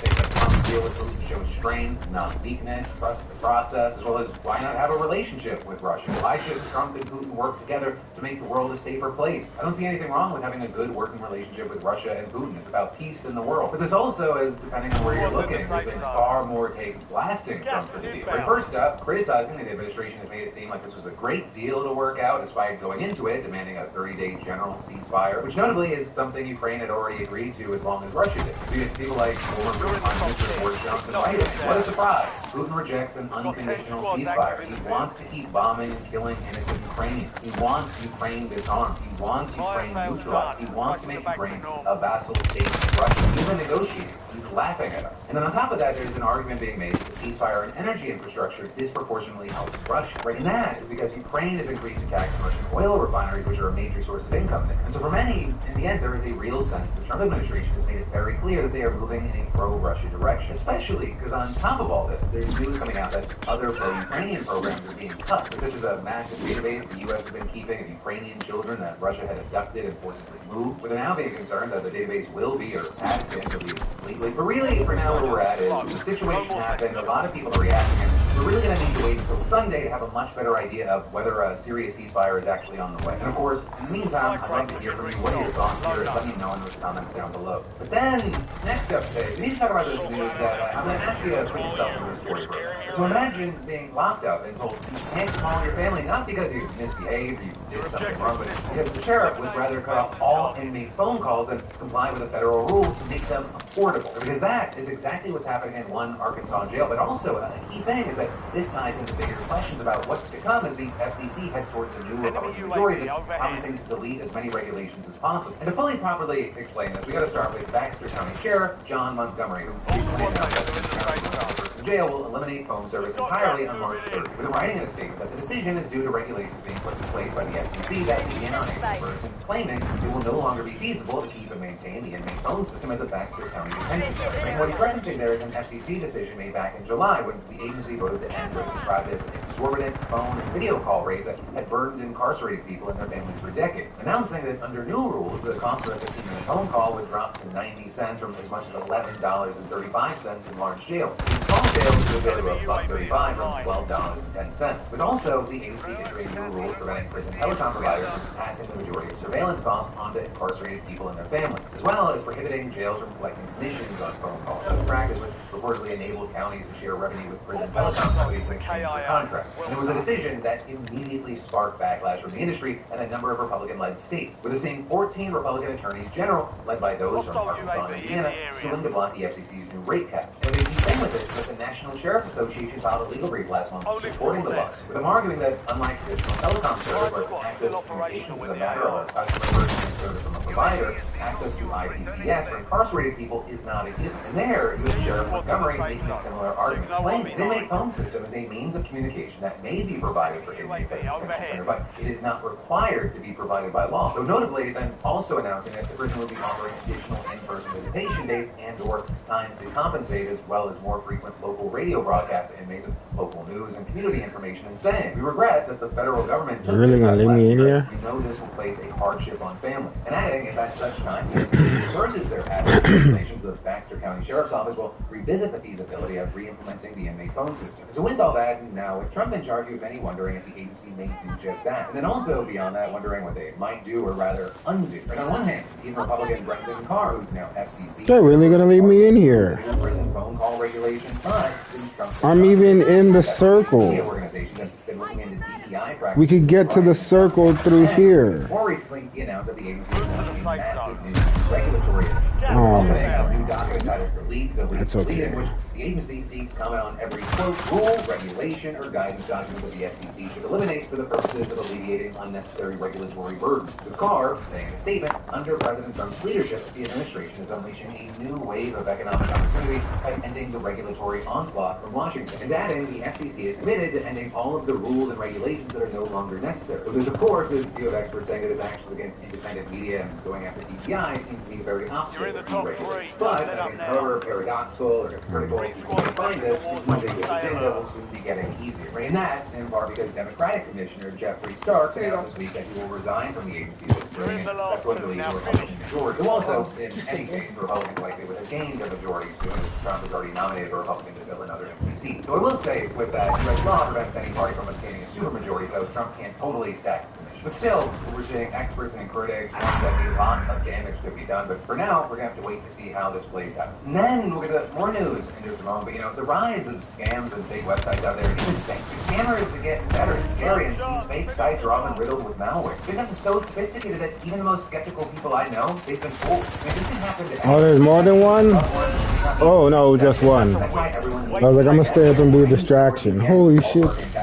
Today to keep my digital life secure. My wife and the kids are using it to access content around the world, kids stuff with anime, but increasingly, I'm grateful to Nord for providing the best shot at maintaining access to information. And I love that Nord keeps me anonymous online, right? They mask your IP address, maintaining your privacy. With thousands of servers worldwide, you can access anything, stream your favorite shows, and enjoy fast, secure, easy sharing. NordVPN enabled, your data is encrypted and flows between your device and Nord's secure servers. And whether it's cyber criminals intercepting your data or state actors attempting to block you, Nord keeps you protected. Right now, you can get a huge discount on the 2-year plan plus an additional 4 months free at NordVPN.com/Bill. It's NordVPN.com/Bill, or scan the QR code because it's risk-free with Nord's 30-day money-back guarantee. Then, next up from that, in entertainment news, the controversy around Gal Gadot, it bled into the real world yesterday. Right? In that, because she was getting her own star on Hollywood Boulevard, and you know, those are kind of big to do, the whole event, you have speakers lined up to honor the moment. But, according to the LA Times, protesters managed to delay the ceremony, with both pro-Palestine and pro-Israel groups present, holding signs and flags and chanting. You know, for those unfamiliar why there'd be a conflict or controversy around, you know, Wonder Woman getting a star on the Wall of Fame, you have people noting that Gal is Israeli. She's reportedly the first Israeli actor to get a star. She's also been very vocal about her support of Israel, and she previously served in the IDF. And so with all that, you had one protester telling Reuters, "Because we need to boycott everything that is related to Israel, including arts and culture. This person should not be getting a star on the Walk of Fame." But also, notably, like I said, both sides were represented here, and when Gal gave a speech and mentioned being from Israel, she was met with cheers. I'm just a girl from...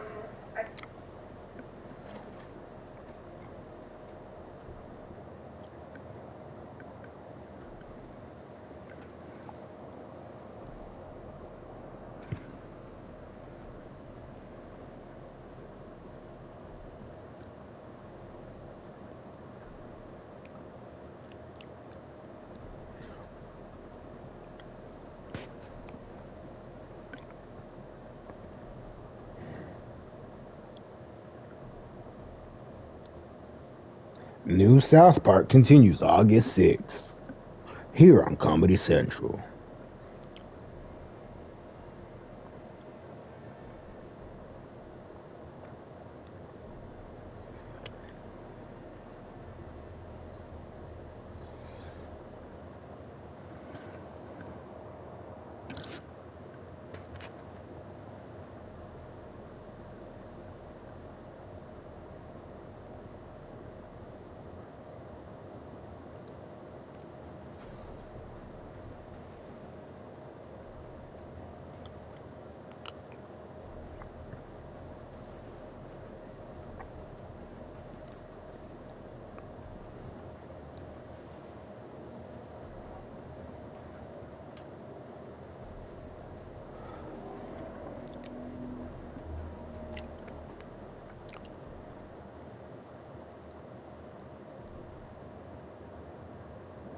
the podcast guys. We're basically taking...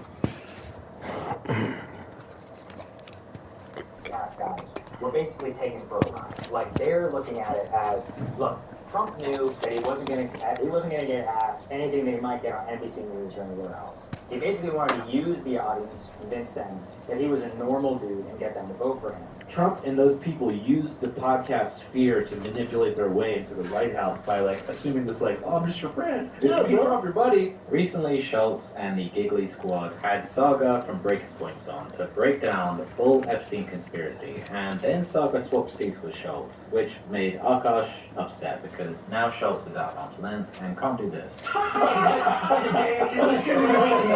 All this. Anyways, the reason for this is so Saga, who's a political journalist, asking about how they feel about the track record and also how they feel about the way they... Yeah, I've been friends with Akash for 10 years. I don't know. I'm not friends with you guys. Trump was this Epstein cover-up because they had it on the podcast, so some feel they bear some responsibility, however small, for what's happening. Fast forward, Schultz recently has some criticism for Trump. There'll be people that they'll DM me like, By the hand of God. I don't want him to stop the wars. He's funding them. I don't want him to shrink spending. Reduce the money. He's increasing everything he's saying. So Saga's questioning is related. I hope Blood's to this, okay. and he's definitely a friend of Schultz. He's been on the pod a few times over the years, but Saga is also a journalist, so he has to ask certain questions. And I stand in the smoke. Line of questioning kind of makes Schultz look like an idiot. So, like, the left independent movement that I... Born and bred in it. We're basically taking for a ride. Like, they're looking at it as, look, Trump knew that he wasn't going to get asked anything that he might get on NBC News or anywhere else. He basically wanted to use the audience to convince them that he was a normal dude to get them to vote for him. Speaking generally, like to the Theo Vaughn and Joe Rogan and what Nelk Boys and all of them talking about the busting, on the podcast, and all busting with the boys and all that. Like, you obviously use that for some political Enemies are dropping into the now area. those people are upset, and they're not necessarily as willing as you to come see that against them, or to Who's upset? Well, I'm saying so. Some of the people who privately have had on these people may be upset at the thing. Another podcast gets upset with Trump. Winning right now. You know, they're saying everybody has to couch their criticisms, maybe less so than you have. So, like, how do you look at it, like, generally? For me personally, I'm curious. I've heard so much things about Trump from the media. Oh, he's bad, he's this and that. But seeing him in person in long form, he has less of an opportunity to bullshit us. Like, once you're talking for a good amount of time, you can start to gauge, and I wanted to really know who he was. And I gotta say, he's much sharper than I thought he was. Like, he's quick, he's all Turns out I just needed a smoke and some food. It's actually amazing to watch. Anybody who wouldn't want to speak to somebody who former president, potentially Mexico. You're not a serious person. Yeah, like, it doesn't No, we're not talking about this isn't a platform. No, but they're This saying is a that question they might about, have used us. this is a question about like, to the extent of, like, to convince voters and to use people. Because, look, I'm telling you guys this did happen. Like, I had multiple Trump interview requests in, and they were basically like, no. And I heard it off the record. It's like, bro, you're going to ask me 2 hard questions. Like, that's literally open, right? There's a reason he's going on the another place, because they didn't think you can put some of them so let's break bags that and down. First of all, Saga cleverly take out poses the all question 4 from the standpoint trash of Okay. Do you need help? No. things. So the question comes across as less confrontational, but it forces them to answer a tough question. Schultz should actually say no if he's going to keep cosplaying as a political journalist. So let's call it what it is, which is an accusation that Trump's campaign used a bunch of podcast shows for promotion to young voters, and they knew they wouldn't get any tough questions. Even with Alex's pushback, Saga actually reinforces the question with the fact that Breaking Points, Saga's channel, were denied access because they would have asked too many hard questions. Now, Schultz doesn't address that because what can he say is the truth. So Alex steps in with the same defensive argument that Schultz has actually been saying for a while now, which is, well, who wouldn't want to talk to the former president? Which is a much better answer than admitting that your platform was promotion. These guys get a bump in their and get to brag about having a president on, but they feel zero responsibility about asking tough questions. They're just too busy slapping each other's knees and bragging about how important they are. Maybe we are as powerful as they think we are. We can't stop You know, so crazy. This group influenced the presidential election. So they couldn't listen. The Essex is kind of nice. We were the turning point. Just know. And we'll be left out of everything, and that's fine. We don't give a fuck about the credit. We know what we do. I don't need this credit. It's fine. We'll be left out of everything. It's totally fine. It doesn't matter. That is the nature of things that we started. Everybody else does it. But he was not up until this pod. After the pod, he served his, what, 3 or 4%? It was always easy to see that certain podcasts were used for promotion in this election. But that's pretty much how podcasts work. Different comedians go on each other's shows, and usually we're on there because get promoted in a special or their holidays. So I get the argument that, hey, this is how they conduct all their interviews. Not a single pin. The stakes are much, much different. Some comedians have had some pushback for the whole politics-comedy relationship. Dan Soder, for instance, recently spoke about this with journalist Andrew Callahan about comments being used. And Andrew Santino has talked about his concern of the fact that comedians are suddenly able to have a lot of sway when it comes to elections. They use the news machine as their, propaganda apparatus. They just pump money into it and hypnotize the public. But what's working out is they're figuring out how to do it with independent media and podcasting. Sure. And you're seeing a lot of these podcasters, I'm sure you've seen this, leaning into the mainstream media. And I knew that was suspicious when I saw it. Yeah, it's fucking crazy. I was like, wait a second. If you're saying, I don't want to shit on any podcast, sure, but it's like, I'm fine with it. You're saying, fuck Fox News, yet you give Joe Rogan, Theo Vaughn, and Jake Paul a front row at the fucking inauguration. Yeah. And the Note Boys, I think, were there too, but they got snubbed. But the point is, I'm saying, it's like, they used, Trump and those people used the podcast sphere to manipulate their way into the White House by, assuming this, oh, I'm just your friend. Yeah, you Trump, your buddy, And what's funny is people get, so mad. I don't like any politics. Me either. I've never liked anybody. There's no point of them being a public servant. They're all there for themselves. And it's crazy because, you'll say that, you'll be like, I don't know, man. I kind of feel weird with Elon being an unelected, foreigner fucking with our shit. You'll be like, you what the fuck? And Biden, you go, fuck Biden too. I just don't think we want politicians. No. I think that's a strange world. Pete Buttigieg had that. Gay? Yeah. No thanks. Ban it. No. It's getting a little muddled, right? It's getting a little. What's going on? I just think podcasting, comedy podcasting, is entering this world of news or something. Yeah. And people are taking it serious, and it's not. Well, there was an article after the election about how legacy media doesn't have the power it once had, and that podcasting is now, replacing some of that. That's not good. Yeah. We shouldn't replace it. This should be its own thing. I think they both make great points. Santino has the self-awareness to understand that he's out of his depth when it comes to politics. So lending your platform in a presidential race seems like a bad idea. Most comics would arrive at that conclusion. They typically, I think they're supposed to be critics of those in power, not try to make them more relatable to their fans. The Note Boys just did this with Bibi Netanyahu, who's accused of war crimes by the International Criminal Court. I mean, we've all seen what's happening out there. And after receiving pushback from their fans, they admitted that they didn't do any preparation for their interview. In fact, the Israeli government gave them the questions to ask, handing over their platform to be useful idiots. But they did it for views. Flagrant aren't as bad, but it's a similar tale. Trump knew these interviews would be an easy ride. And people were like, this guy's a monster, he's not a human being. Then we humanize him. That's what they keep saying. Let's game theory this, Akash. Yeah. Okay, we are so powerful and influential by simply sitting down with him. Yeah. Right? We made him president. Yeah. So one would think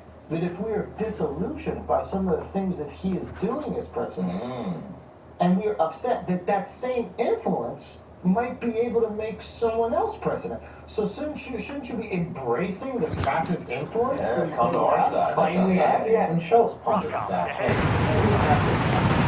Choose to be nicer to us and embrace us on the left. It seems hyperbolic, but honestly, the way Schultz's ego has grown, it's getting harder to tell when he's being serious. Instead of looking back and admitting that maybe their approach was flawed, maybe they should have had more important questions about things that would affect the lives of their millions of viewers, or just pass on the interview because it might bring no point. But I guess that's in the past. God forbid you call them out on it. See, I know this is crazy, but did you know that Terminated. That's something I just found out. Wow. Someone's like, Trump's a fucking liar. You didn't know he was a fucking liar? And I was like, oh, I thought they were all lying. I didn't realize that there were people telling the truth and talk. So I guess Schultz has come to the conclusion that they invited a politician to lie to not only them, but to all their fans. And oopsie, now that guy's president, so let's brag about how we helped make that happen. But now some of their fans are saying, hey, didn't you know that Trump likes to lie? Their response is basically, no guys, didn't you know that politicians lie? This is why Saga's question to them is so important, because it's the first time someone has suggested to their face that they were used. But now in this discussion, we also address the accusation of being a grifter, but the argument he used had me raise my eyebrow. He claimed he had inside knowledge that his special would be up for an Emmy, but there's no way he could win because he had Trump on. Enemies are dropping into the area. Ooh, baby, I love the way. You're putting yourself Every I wanna do it tonight. Like, for example, like, just, I mean, I had, shout out to Netflix people saying I'm just fucking up, so, like, you know, I'm up for consideration for an episode. So my baby won't put me. Like, they're talking about, like, it is the best comedy ever put out. It should win. It just is. You know what I mean? Like, we're expecting anything else, but it's not as good. Yeah. Right? And it's, but if you want to judge it by any metric, you want to judge it by views or numbers. If you want to judge it by like impact, you want to judge it by in my personal opinion, obviously. But like, that's the cost of it. I see, he had nothing to gain and everything to lose with having Trump. The poor guy is going to lose out on an Emmy because the live special is clearly the best comedy special he did. Personally, I think he's grasping for straws here. His special had good reviews. It's a decent 17% audience score, but I would say calling it the best of the year is subjective. But now to act as though he had nothing to gain, as if his public profile wasn't raised, it did great numbers for his pod. He had a recent New York Times article and podcast where he's labeled America's foremost political journalist. So it sure seems like this interview benefited both parties. Schultz couldn't stop bragging about it after it happened. He was not up until this pod. After the pod, he surges, what, 3 or 4%? Yeah, it's a record. Never went back down after that. He must have bragged that the candidate that came on his pod and a few others ended up winning, and the candidate that chose not to do that ended up losing, and so he seems to be basking in taking some responsibility for Trump's success. If everything was going well in this administration, you better believe that Schultz and the Gigglies would be joking about how they helped make it, but now would rather distance themselves and say, hey, at least we're holding him accountable now. Schultz and the Flagrant team have been on the defensive and grappling with the problems that come from the fact that they're comedians doing political commentary and high-profile interviews. But you can't take them too seriously and expect them to ask some questions because they're comedians. Maybe this is a sign that they should just take a break from politics, since they are a comedy podcast. But let me know what you think in the comments. If you enjoyed this, hit the like and subscribe for more content, and I'll catch you guys later.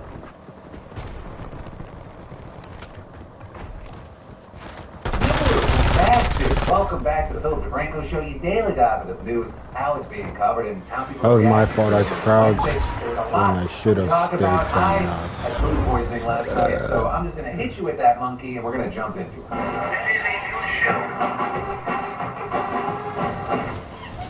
Fuck you, Kanye. That is what a bunch of celebrities said in a viral video, but the thing is, they didn't actually say it, because the video in question was actually made with AI, making the rounds on Instagram, showing a slew of stars wearing shirts, giving a middle finger to Kanye, and having the Star of David in the middle. Or this appeared to be an obvious attempt to push back the anti-Semitism he's been spewing lately, and in it, see the likes of Scarlett Johansson, Drake, Neil Kunis, Ben Stiller, and more appearing before the video closes with Adam Sandler flipping off the camera. And with the video getting shared all over the place, you had some arguing that it was actually a good use of AI since it was condemning hate. But this is there was no shortage of others immediately rubbed the wrong way by it, writing things like, it doesn't matter if every single person in this AI sludge would agree to be in something like this. They're not in it. Someone could just as easily use this to make the same video of them wearing Kanye's shirt. That's why this shit needs to go. And others saying, fuck Kanye West, but fuck abusing AI too. Right? It wasn't just people on Twitter chiming in. You even had Scarlett Johansson, who was featured in the clip, giving a statement to People magazine saying, I am a Jewish woman with no tolerance for anti-Semitism or hate speech of any kind. But I also firmly believe that the potential for hate speech multiplied by AI is a far greater threat than any one person who takes accountability for it. And saying we must call out the misuse of AI no matter its messaging or we risk losing a hold on reality. Johansson Hansen also noting that she herself has been a victim of AI and arguing it is now a 1,000-foot wave coming for everyone, and our leaders need to do more to protect us. And adding, it is terrifying that the U.S. government is paralyzing the country passing legislation that protects all of its citizens against the imminent dangers of AI. And saying, I urge the U.S. government to make the passing of legislation limiting AI use a top priority. It is a bipartisan issue that enormously affects the immediate future of humanity at large. Right, with that, it's not too surprising out of all the people that were depicted here that Scarlett was one of them. As far back as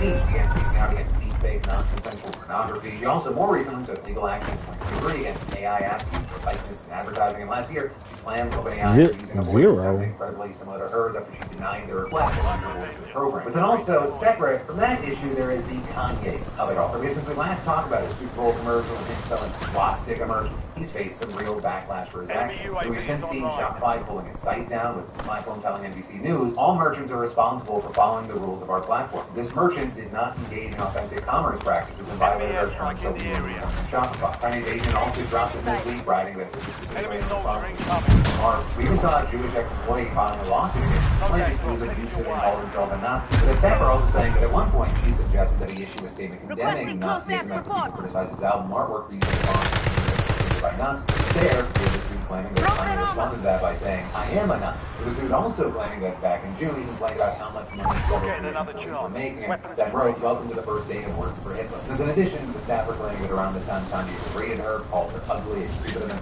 she was fired the day after this rant. But their lawyer released Why is my nose itching so bad? Anti-Semitism and misogyny against my client. We need to stop excusing Ye's behavior. I feel like I have to sneeze, but I talk about can't. how officials at FEMA are defying court orders to comply with the Trump administration and firing those who refuse Oh to my use the God, same. my FEMA, nose. the Federal Emergency Management Agency, is one of those agencies that's particularly drawn the ire of Trump and his supporters, and now, more than ever, it may be on the chopping block. And to fully appreciate what's happening now, we gotta take it back to the second week of Trump's presidency first. Because that is when his administration ordered a government-wide funding freeze that quickly sparked not only confusion, but also major Hallelujah. with that not being too long before a federal judge put a temporary pause on the funding freeze, and the second judge also issued a temporary restraining order against the director just a few days later. And then, this week, that same judge said that the Trump administration I don't have failed shields to for comply this. with the order, and notably, that being the first time a judge has explicitly stated that the Trump administration is disobeying the congressional mandate. But despite that, it was just hours later when a senior FEMA official reportedly defied the order, sending an email instructing staff to freeze funding for various grant programs going back several years. With that, including those focused on emergency preparedness, homeland security, firefighting, protecting churches from terrorism, and tribal security. NBC News even reporting that it obtained screenshots of that email from a recipient who requested anonymity out of fear of reprisal. That person also claiming that the official's instructions violated the court order. And there's a lot of people who are running scared and trying to appease the new administration. With that, you got NBC reporting that civil servants are basically finding themselves caught between a rock and a hard place. But on one hand, they may technically be breaking the law if they do what they're told, but then on the other hand, they risk getting fired if they defy the Trump administration.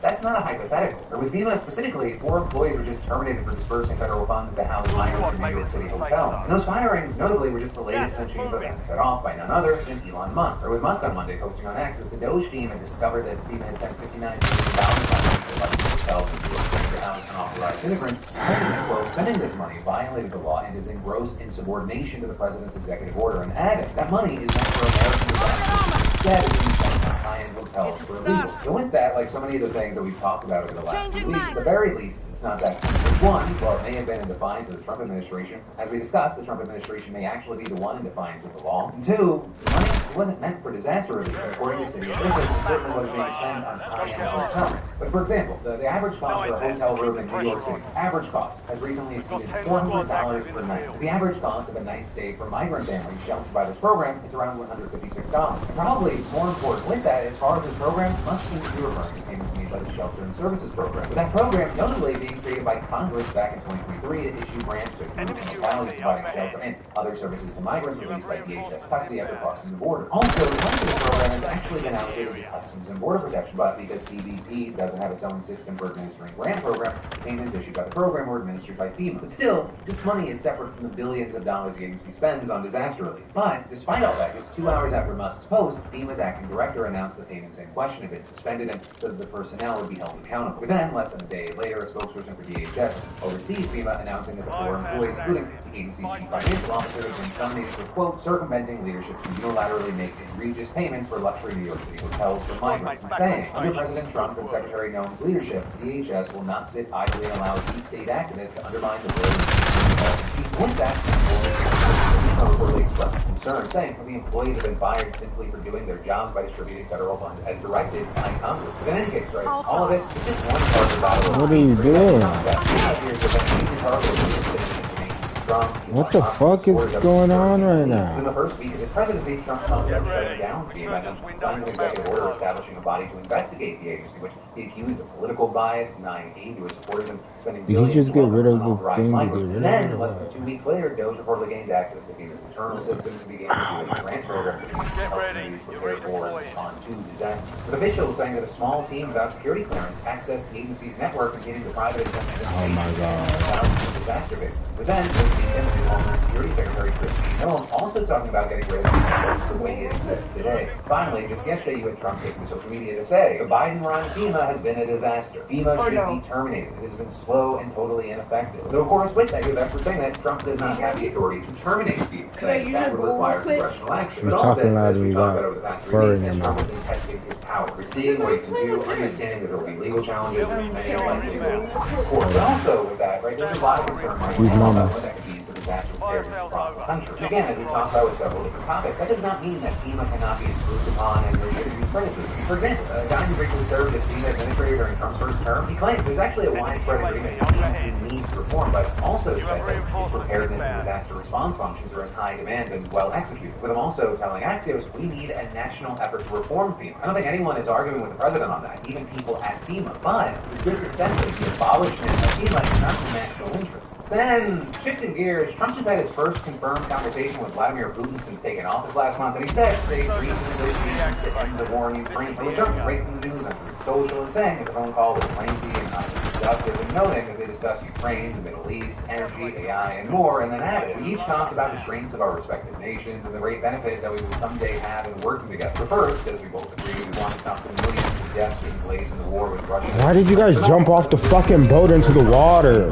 Common sense. And going on to claim that they've agreed to have their respective teams start negotiating. Why don't we just fucking hide in a tunnel the whole time then? To inform him of their conversations. And then, thanking Putin for his time and effort with respect to this call, as well as yesterday's release of Mark Vogel, who's an American school teacher.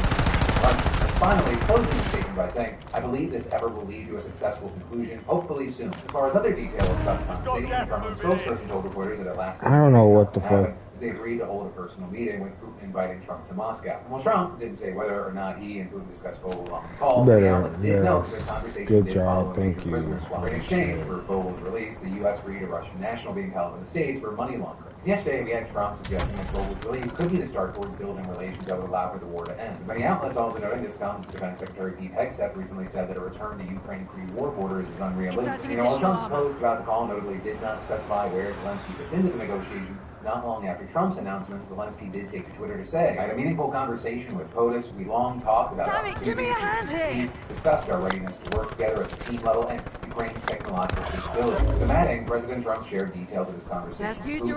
No one wants peace more than Ukraine. Together with the U.S., we are charting our next steps to stop Russian aggression and ensure a lasting, reliable peace. As President Trump said, let's get it done. And as this confirms on a lot of outlets, kind of noting the description of this call marking a shift in U.S.-Russia relations. For example, the Washington Post added, in a highly charged choreography of diplomacy with an adversarial leader, the Trump-Putin call was likely to upset Kyiv since former President Joe Biden had a mantra of coordinating closely with Ukrainian leaders before any contact with Russian officials. So noting this time, Trump spoke first to Putin and then would call President Zelensky to look into the conversation. And then we'll get to more news in just a moment, but we're coming up on Valentine's Day, and we should talk about something we don't normally discuss. The relationship.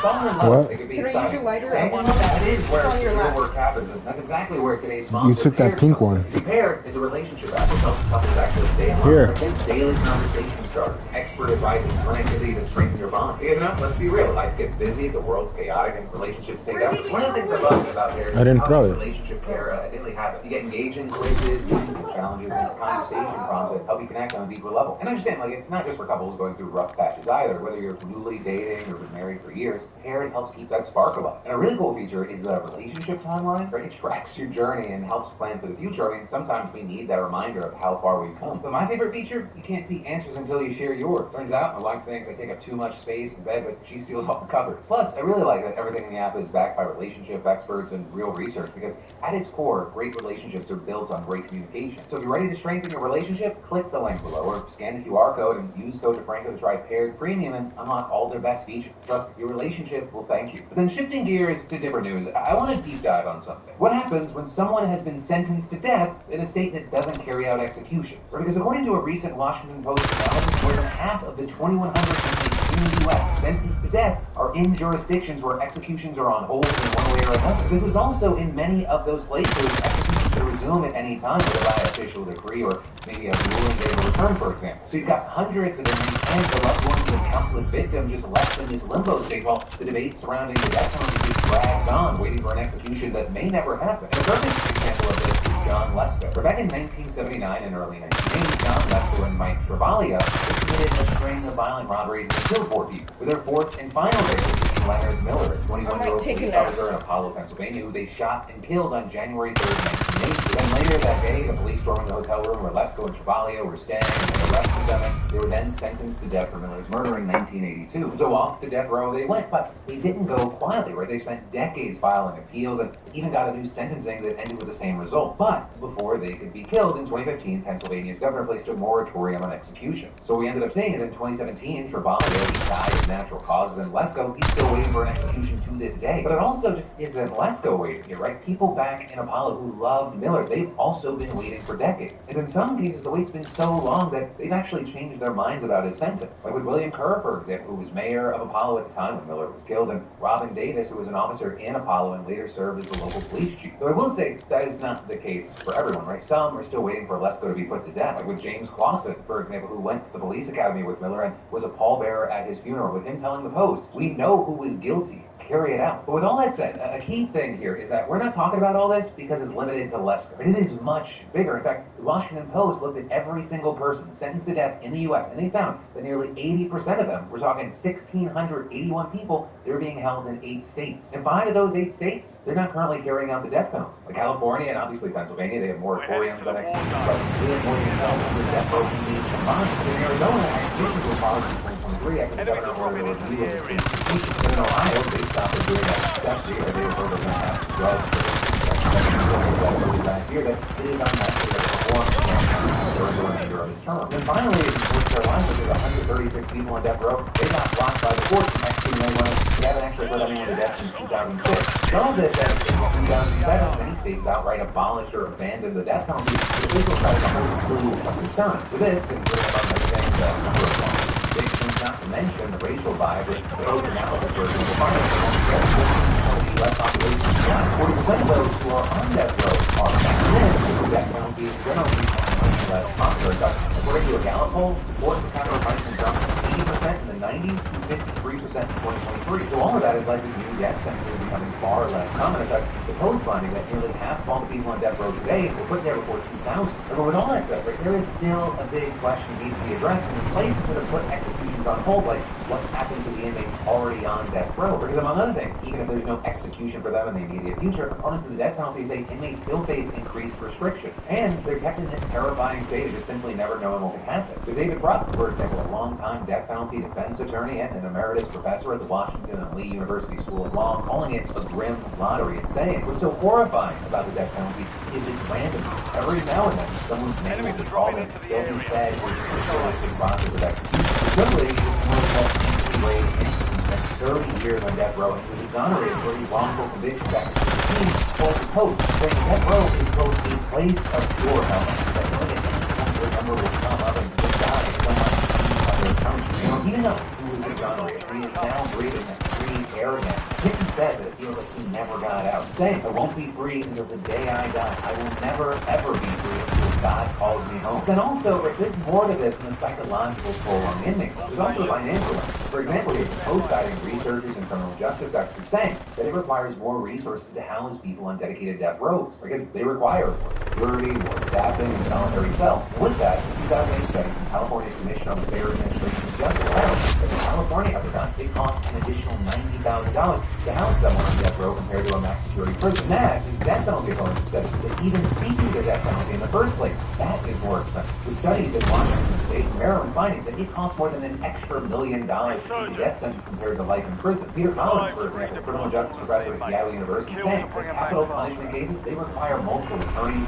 in-depth investigations, and expert witnesses. And that, the state's contemplating taking someone's life. There's no reversing that. That's why it costs more. It's more expensive because it has to be. Now, with all this, some places have responded to these problems by commuting sentences, meaning, right, officials changed the sentence given by the court to the lesser one from 2022. The governor of Oregon commuted the sentences of all 17 people on their death row. And more recently, we saw Biden commuting the sentences of 37 people on federal death row, giving them life in prison without parole instead, which is definitely a big deal considering that Trump has positioned himself as an avid supporter of the death penalty, with him even restarting federal executions in his first term, carrying out more than a dozen. While when Biden came into office, federal executions were paused. From take two, probably going to reverse that. But it's also not just Trump either. Post reports that there are several officials looking to restart executions in their jurisdiction. Like with Louisiana, for example, they haven't carried out an execution since 2010. But the new governor, he signed a bill last year adding nitrogen gas and electrocution as possible execution methods in a bid to start them back up again. In some states like Utah and South Carolina, for example, they have already successfully done so, each just carrying out their first execution in more than a decade in 2024. And this, his supporters argue that by leaving these sentences unfulfilled, it lets these horrific crimes go unpunished.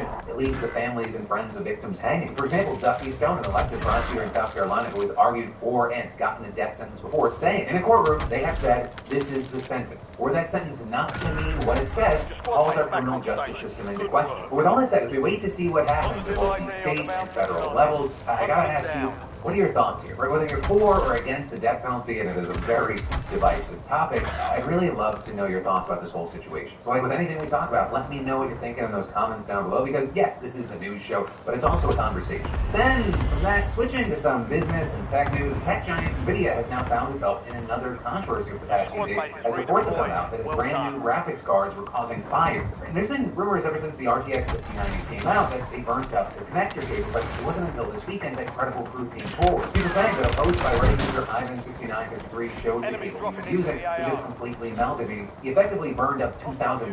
Then, he was assuming he got it in MSRP, considering these products were possibly get and sell themselves for double. But then also appearing that the burning affected both sides of the cable, meaning that the computer's power supply was also damaged. So considering this is a high-end PC, that would be another few $100 down the drain. In the post, he claimed that he was playing Battlefield and noticed a burning smell before turning the PC. Following that, more reports started coming out, but things really kicked into high gear after YouTuber Devour, who's very well known in the custom PC space and some products, got a hold of Ivan's cable and card. But them instantly wanted to do a few things direct, such as claim that this was caused by user error by highlighting Ivan's longtime experience in the custom PC space. We talked for almost 3 hours. He knows a lot. He knows the overclock scene, he knows core enthusiasts that I know personally as well. Devour also made it clear that the third-party cable the card used was high quality, so primary objective 200 degrees Celsius with plug in, which was like insanely high, and even for PC stuff without dealing with high temperatures. That appears to be backed up by Ivan saying that he cable on a class graphics card which uses the same connector. And so if it's not user error or it's causing these meltdowns, what is it? Well, the current user from Devour and others is that NVIDIA has too close to the power requirements. So the 5090 draws something like 575 watts of power, and 12K that NVIDIA uses is just certified for 600 watts of power, so there's like 4% headroom. Although, theoretically, the cable can go as high as 60 watts, it's still just 15%. Considering similar issues happened with the last generation card, which had 46% headroom, many feel that NVIDIA should have known this was likely to happen. Right, in that situation, not plugging the cable in all the way can cause fire, so there's been backlash about this cable for at least 2 years now. And so with this, there are now questions about why the company is so adamant about using the 12-pin connector instead of alternatives like multiple 8-pin connectors. That way, power can be more evenly distributed across the cable rather than potentially surging and causing damage. Well, there, the leading theory is that just makes it easier to get everything onto the product. Take a ton of space up. And obviously, it could make consumers angry and frustrated that such expensive products are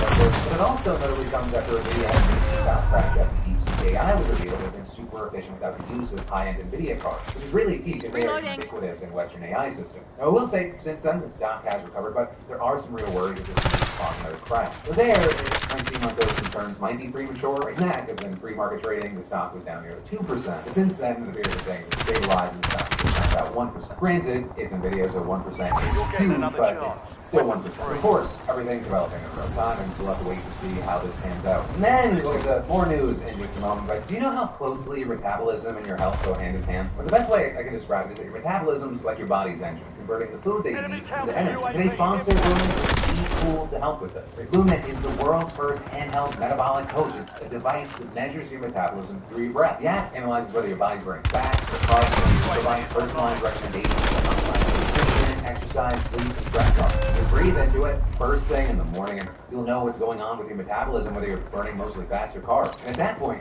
Lumen gives you recommendations to improve your metabolic health. You know, with all the running and the hiking. Behind you. Watch out,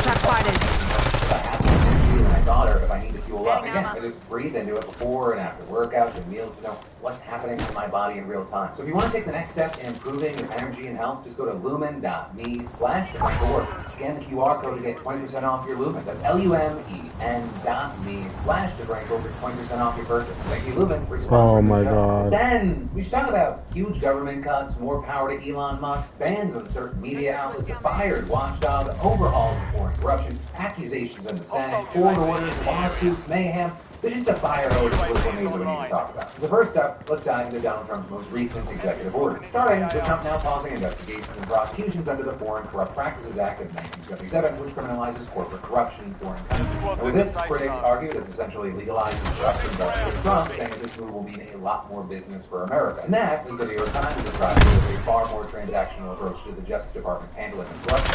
It was notably coming the same day that Trump dropped the bribery charges against New York Mayor Eric Adams and pardoned Rod Blagojevich, the former Democratic governor of Illinois, who was convicted in 2011 of essentially trying to sell a Senate seat. And then you had Trump yesterday signing an executive order directing agency officials to draw up plans for large-scale cuts to the federal workforce. But it's stating that each federal agency, with some exception, will be allowed to hire no more than employees after a hiring freeze is lifted. And for those people who are hired, will need to be vetted by Elon Musk's Doge. With the order stating that aside from agencies involved in law enforcement, executive branch departments will need hiring approval from an official with Doge, as well as saying that agencies should not fill career positions at Doge necessarily unless the agency had decided otherwise. All of which is a striking expansion of Musk's power over the civil service, which he's already deeply penetrated. We're seeing the New York Times now filing at least 19 agencies that Doge has inserted itself into, which you know has led to protests from Democrats, federal workers, and some Republicans that Musk is unchecked, unelected, and utterly unaccountable. With that, on Tuesday, for the first time since Inauguration Day, Musk opened himself up to questions from the media. So there, I would say not all media, since one outlet was that.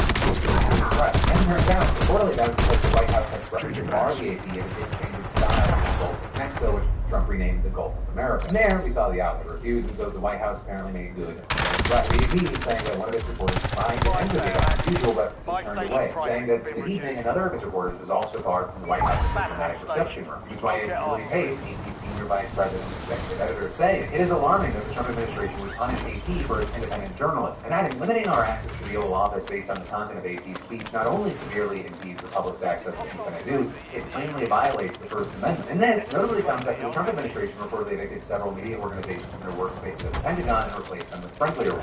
Specifically, NBC News, the New York Times, NPR, Politico, CNN, the Washington Post, The Hill, and Warzone got the boot. But then, One American News, the New York Post, Breitbart News, HuffPost, Newsmax, the Washington Examiner, and Daily Caller and Free Press taking response. And this, even though according to the AP, none of those incoming outlets actually requested more space from the Pentagon Press Association. But anyway, Tuesday's event with Musk was something to watch. Musk donning a signed MAGA hat alongside Trump and his 4-year-old son X. There, he fielded questions about his last 3 weeks of allegedly illegal activity for about 30 minutes. With him claiming there that the goal of the Doge team is actually to restore democracy and mainly focusing on 2 targets. First, we have this unelected, fourth unconstitutional branch of government, which is the bureaucracy, which has, in a lot of ways, currently more power than any elected representative. And second, so we've got a $2 trillion deficit, and if we don't do something about this deficit, the country's going bankrupt. And so we kind of tied the two things together by accusing members of the civil service of wasting and embezzling taxpayer money. Would you find this sort of... Oh my God.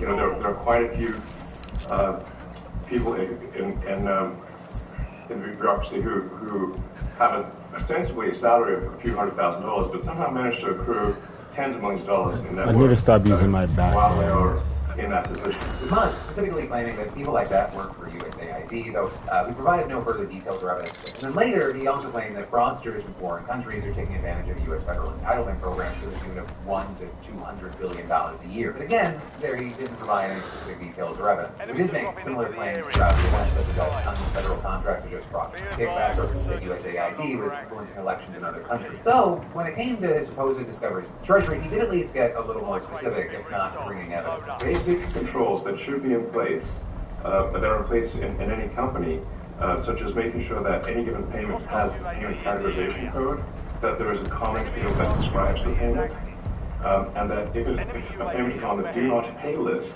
that you don't actually pay it.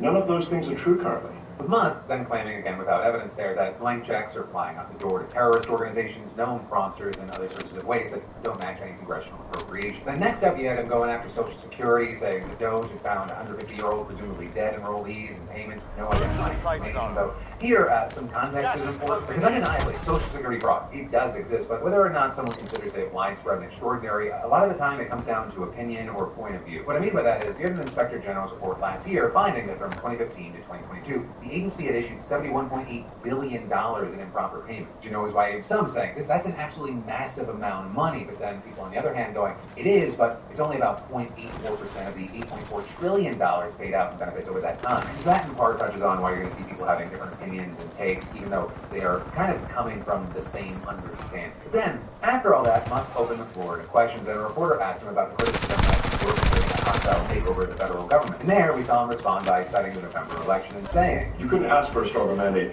from the public. The people voted for major government reform, and that's what we were going to get. Then the reporter asked him what checks and balances are in place to ensure that he is transparent and he is accountable, so he's not just policing himself. And there, he claimed that Doge is maximally transparent and admitted that supposedly posted on his X account and his website. I don't know the case where an organization is even more transparent than the Doge organization. The critics here have argued that there are many reasons to be skeptical of that claim. They're saying, first of all, that Doge website contains little information, and while that X account does post about contracts that it supposedly terminated, there's not a lot of detail. You have people saying, you just saying you ended 29 DEI training grants to the Education Department and collaborating on one of them, it doesn't really tell us much about what's going on. Also, with this, Trump has reportedly made the Doge team exempt from public records law for about a decade. So if a media outlet wants to dig further into any of those posts on X or Freedom of Information Act requests, it can. This, as the White House said that Musk's financial disclosure filing will be kept private because he is an unpaid special government employee. There, you have people saying, just adding the word special, it doesn't negate the fact that he is a federal employee, and therefore, criminal law directly benefit himself or his family unless he gets an ethics waiver. And here, we've seen many argue that Musk, perhaps more than anyone, is rife with potential conflicts of interest. Right? He's the world's wealthiest man, overseeing a sprawling business empire, owning an entire social media platform, taking billions of dollars in federal contracts, and facing over a dozen pending federal probes or lawsuits through his companies, to pick the obvious stuff. Then also had one reporter asking the question has been raising half the country's blood pressure for several days now. One of your policies, part of your agenda, will you abide by that rule? Well, I always abide by the courts, and then I'll have to appeal it. But then what he's done is he's slowed down the momentum. And it gives crooked people more time to cover up the books. So for some, that's going to be reassuring. For others, they'll believe it when they see it. But in the meantime, right, Trump revealed two of Doge team's next targets, that being the Department of Education and Defense. Already, we've seen them announce over $900 million in cuts to education, primarily targeting the Institute of Education Sciences. They're reportedly terminating education, innovation, and research grants, as well as review projects tied to what Works Clearinghouse would produce research and best practices. And with that, if you just read the Doge team's post, you'll see the impression of those wasteful expenses and DEI programs. There, you have the American Institute for Research saying that it lost several major grants, including a large-scale effort to gather and analyze data on how American students compare to other countries, as well as things like a data report on school safety and what sorts of support are most effective. We're going to have to watch out for any lawsuits there because we've seen pretty much everything that's done in this time in court. And actually, on that front, we've seen an array of new lawsuits pop up during the past couple of days. One by NGOs, contractors, and small businesses that rely on federal aid seeking to overturn the White House's foreign aid fruit. So with them arguing that the violated the separation of powers of the funds appropriated by Congress, saying these programs cannot simply be started on demand. USAID's partners are hemorrhaging resources and employees. This especially comes from the heels of another lawsuit by USAID against the agency's attempt to put thousands of them on administrative leave. So speaking of which, Trump reportedly fired the USAID Inspector General yesterday. That coming one day after the IG's office released a scathing report assessing the impact of Trump's recent changes. This almost 3 weeks after Trump fired 17 other inspectors general, which is a move that is condemned by many as illegal because he didn't notify Congress 30 days in advance. And then we got another lawsuit of more than 2 dozen Christian and Jewish groups targeting Trump's policy to give federal immigration agents more leeway and arrest in houses of worship. The plaintiffs, they're arguing that the move has spread fear of ICE raids causing attendance to go down and infringing on the religious liberty to minister to minors. To win all that, I'll say while Trump is having trouble in the courts, he is finding more success in the Senate. And that, in part, because today lawmakers voted 52 to 48 to confirm Tulsi Gabbard as the Director of National Intelligence. With Senator Mitch McConnell being the lone Republican who joined Democrats in voting against it. But writing in a statement, the nation should not have to worry that the intelligence assessments the president received are tainted by a Director of National Intelligence with a history of alarming lapses in judgment. And reportedly, some members were previously on the fence for a number of reasons, but after confirmation hearings and meetings with individual lawmakers, apparently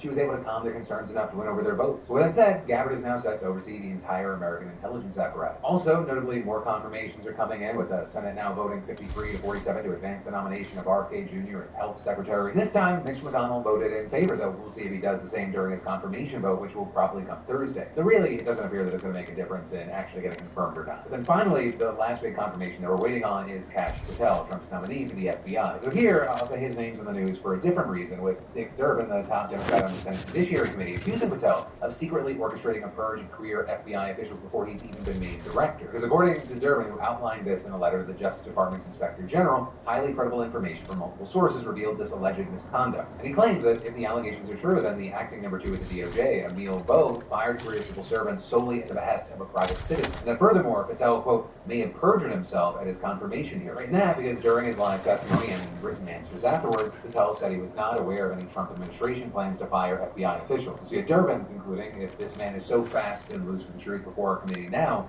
imagine what he will do if given the protection of office, saying we need to pause in this consideration. But for now, we'll have to wait to see what comes from that, as well as so much of what I've tried to consolidate for you. But then, let's end today with congratulations, and let's talk about yesterday. Starting with a congratulations to Kevin S., SeatGeek's latest weekly winner, who scored $500 in tickets. Kevin taking a smart move and using it towards a birthday gift for his wife. And for the rest of y'all, that's right, SeatGeek is still giving away $500 in tickets, and you should definitely enter today if you haven't already. I mean, imagine being the next winner and snagging $500 towards seeing your favorite artist, sporting event, or play. I mean, yo, there's over 70,000 events to choose from. All you gotta do is add code PDS to your SeatGeek app profile for a chance at the weekly $500 prize, no purchase necessary. So get in on the win-win. But like I said, we should talk about yesterday in some commentary. Right in those comments today, there were a number of different conversations, but there was a big focus on Trump, Gaza, and then to a larger extent, kind of just the international stories that have been happening. Regarding Gaza, we saw comments like Leopard Gecko saying, I remember Joe Rogan saying, why are the left so obsessed with war? And then he went on a couple weeks later to endorse anti-war Trump. And members saying, what happened to America first? You still haven't even rebuilt North Carolina after the last hurricane, but all of a sudden it's fine that we spend billions and billions of dollars on turning Gaza into a resort? We can't spend money to rebuild LA or replace bridges that are failing, but we can afford to invade Greenland and Canada? We can't afford universal health care, but we can do all these other things? The numbers aren't adding up. What happened to cutting spending? Regarding Trump talking about Gaza, you have people kind of having a double take. Like, I think Trump slipped when he said, I would own this. He really is just looking to carve a piece of the Middle East for himself, using the office of the presidency as a cudgel to do so. And this is others were just taken aback by me noting that it's only been 3 weeks. And then, in addition to a focus there, we had a lot of people talking about Sam Altman v. Elon Musk. With many of y'all noting things like, I do not care for Sam Altman, but him saying Elon Musk does everything out of insecurity is spot on, and I'm here for it. What a sad little man. But then finally, your medically prescribed positive comment of the day read, lighter news, update about my cat and new puppy trying to get along. They hung out in the same room with me, while I was the only one home with little to no complaints from the cat. One day they will play together, I'm sure. That, my friends, is where your Wednesday evening, Thursday morning dive into the news is going to end. Of course, remember, I got a brand new show for you every Monday, Tuesday, Wednesday, and Thursday at 6 p.m. Eastern, 3 p.m. Pacific. Thank you for watching. I love yo faces, and I'll see you right back here tomorrow.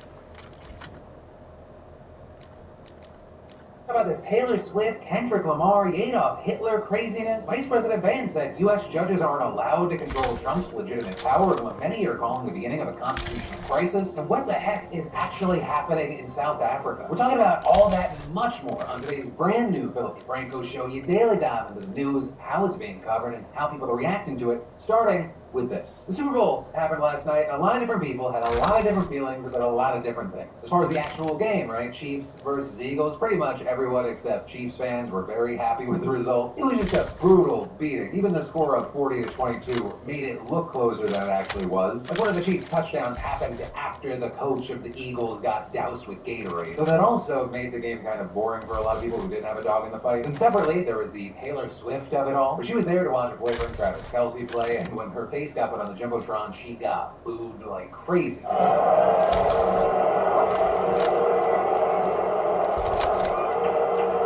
The number of reporters rumor saying that largely came from the Eagles fans that were there. So in addition to that, you had the President of the United States piling on, writing on social media. The only one that had a tougher night than the Kansas City Chiefs was Taylor Swift. She got booed out of the stadium. MAGA is very unforgiving. So there, regarding left-wing and right-wing reactions to that, not everyone was on the same page. But we'll see, for example, conservative commentator Tommy Laren tweeting, "I know I see this differently than a lot of conservative friends, but I didn't like the way I celebrate the booing of Taylor Swift. What did she do to any of y'all? I get that she endorsed Kamala, but that's her right. Are we supposed to hate someone because they have different political opinions? Overall, she is an open and talented performer who, by all accounts, is kind of a true and nice person. Saying, I don't celebrate that kind of thing being booed just because she voted for someone that I didn't." But then in addition to that, of course, there was the Kendrick Lamar halftime show. Really just wow, depending on where you went on social media, drastically different reactions. Right? Like if you go to YouTube right now on the official halftime show video from the NFL, Kendrick Lamar is the GOAT. They're saying Samuel L. Jackson, his Uncle Sam, was genius. Kendrick was so kind to let some football teams play during his concert. Considering the beat with Drake started March 2024, this is the longest funeral I've ever seen. People calling it award-winning. Some people were even hyping up his cardio, as well as highlighting things like Kendrick bringing out Serena Williams' quick walk after Drake stopped that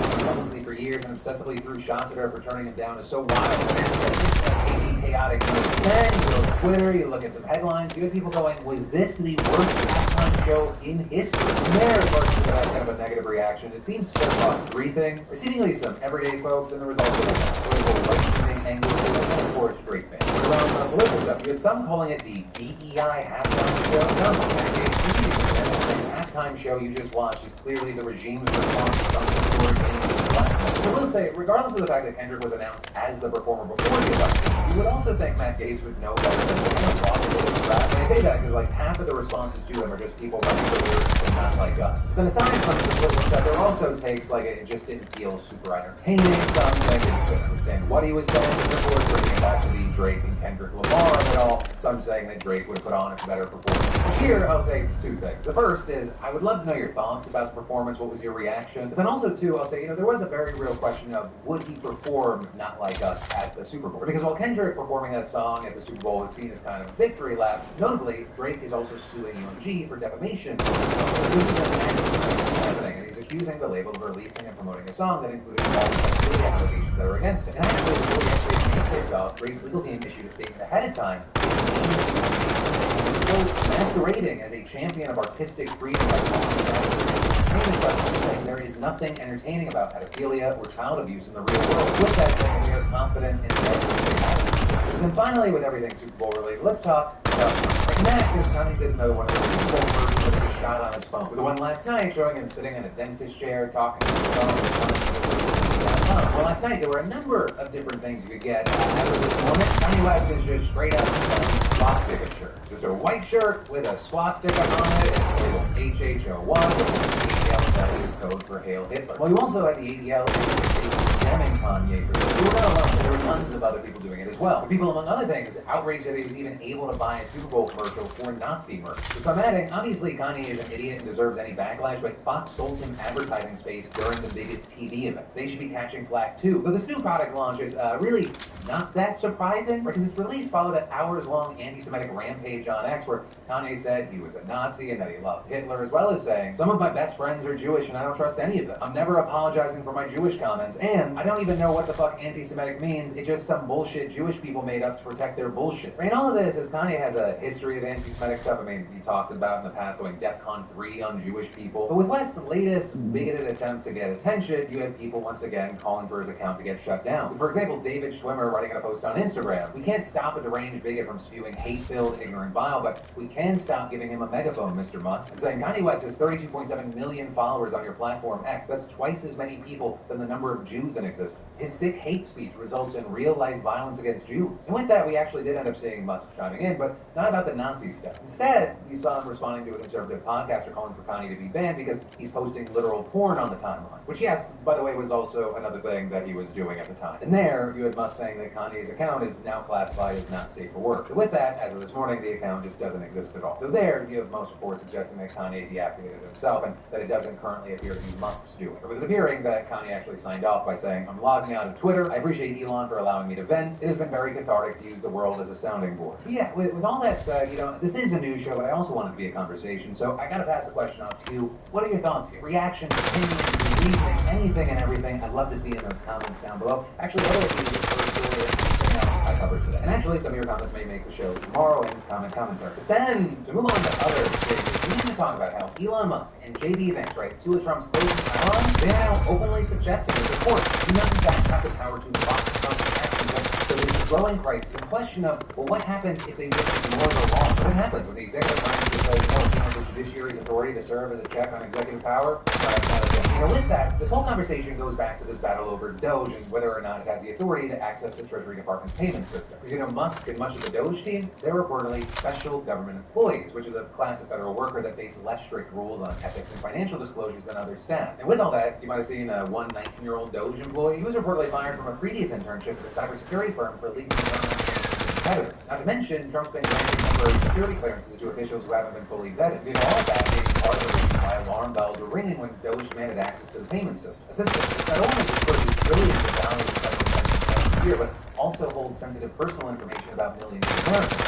I remember when Doge came knocking, David Hoover, a lifelong civil servant, then serving as the acting secretary of the department, turned away. Then, boom, got placed on the Trump's pick as the new secretary, and Liebrick resigning a few days later. Very quickly, solid Trump dying charge must get access to the payment system. Then led to 19 Democratic attorneys general suing the administration, alleging that giving access to Doge's special government employees violated federal law, with them also arguing that Doge's access to the Treasury records could interfere with something already appropriated by Congress. From there, notably, Musk claimed that his team only had read-only access to the system and just planned to review things as part of an audit process. But then, the reporting by the Associated Press contradicting that claim, with sources there claiming Doge officials originally sought access in order to stop money from flowing to USAID. And then, with all that, this weekend you had a federal judge temporarily halting access to the payment system for all but a few, including civil servants who have passed background checks and need to access the system to keep it running. The judge also ordering the destruction of any downloaded information from the payment system by anyone who had access to it since January 20. The judge there, citing a risk of irreparable harm,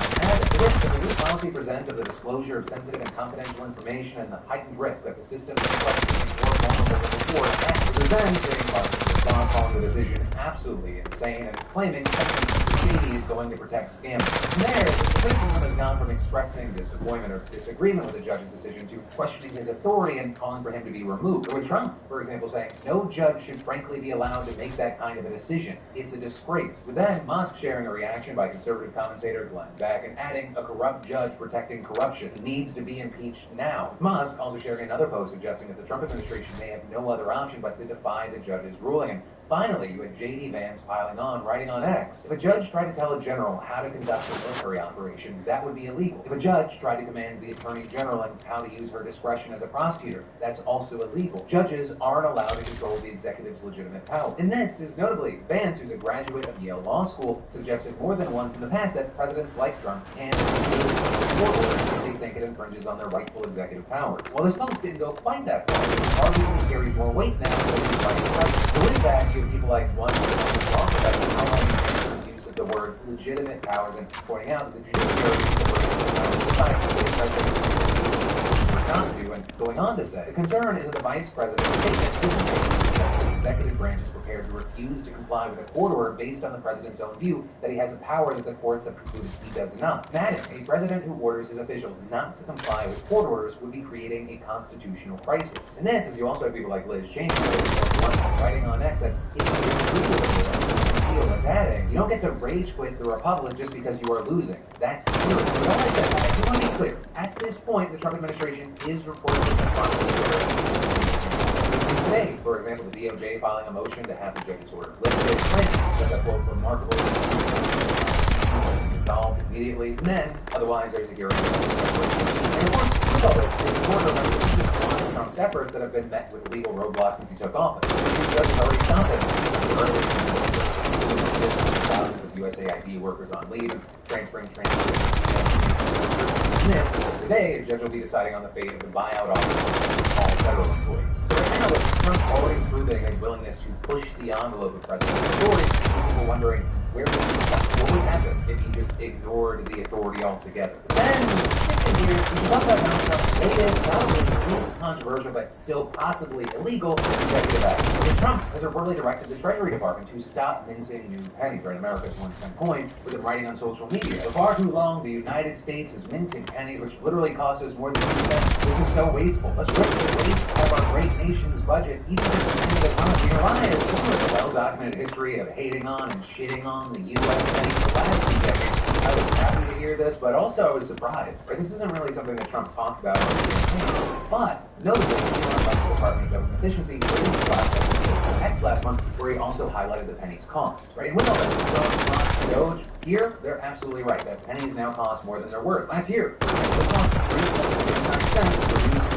a penny, according to the U.S. Mint. Meaning, counting the base value, each penny made a loss of 69 cents. With the Mint issuing over 3 billion pennies last year, total losses amounted to about $5 million.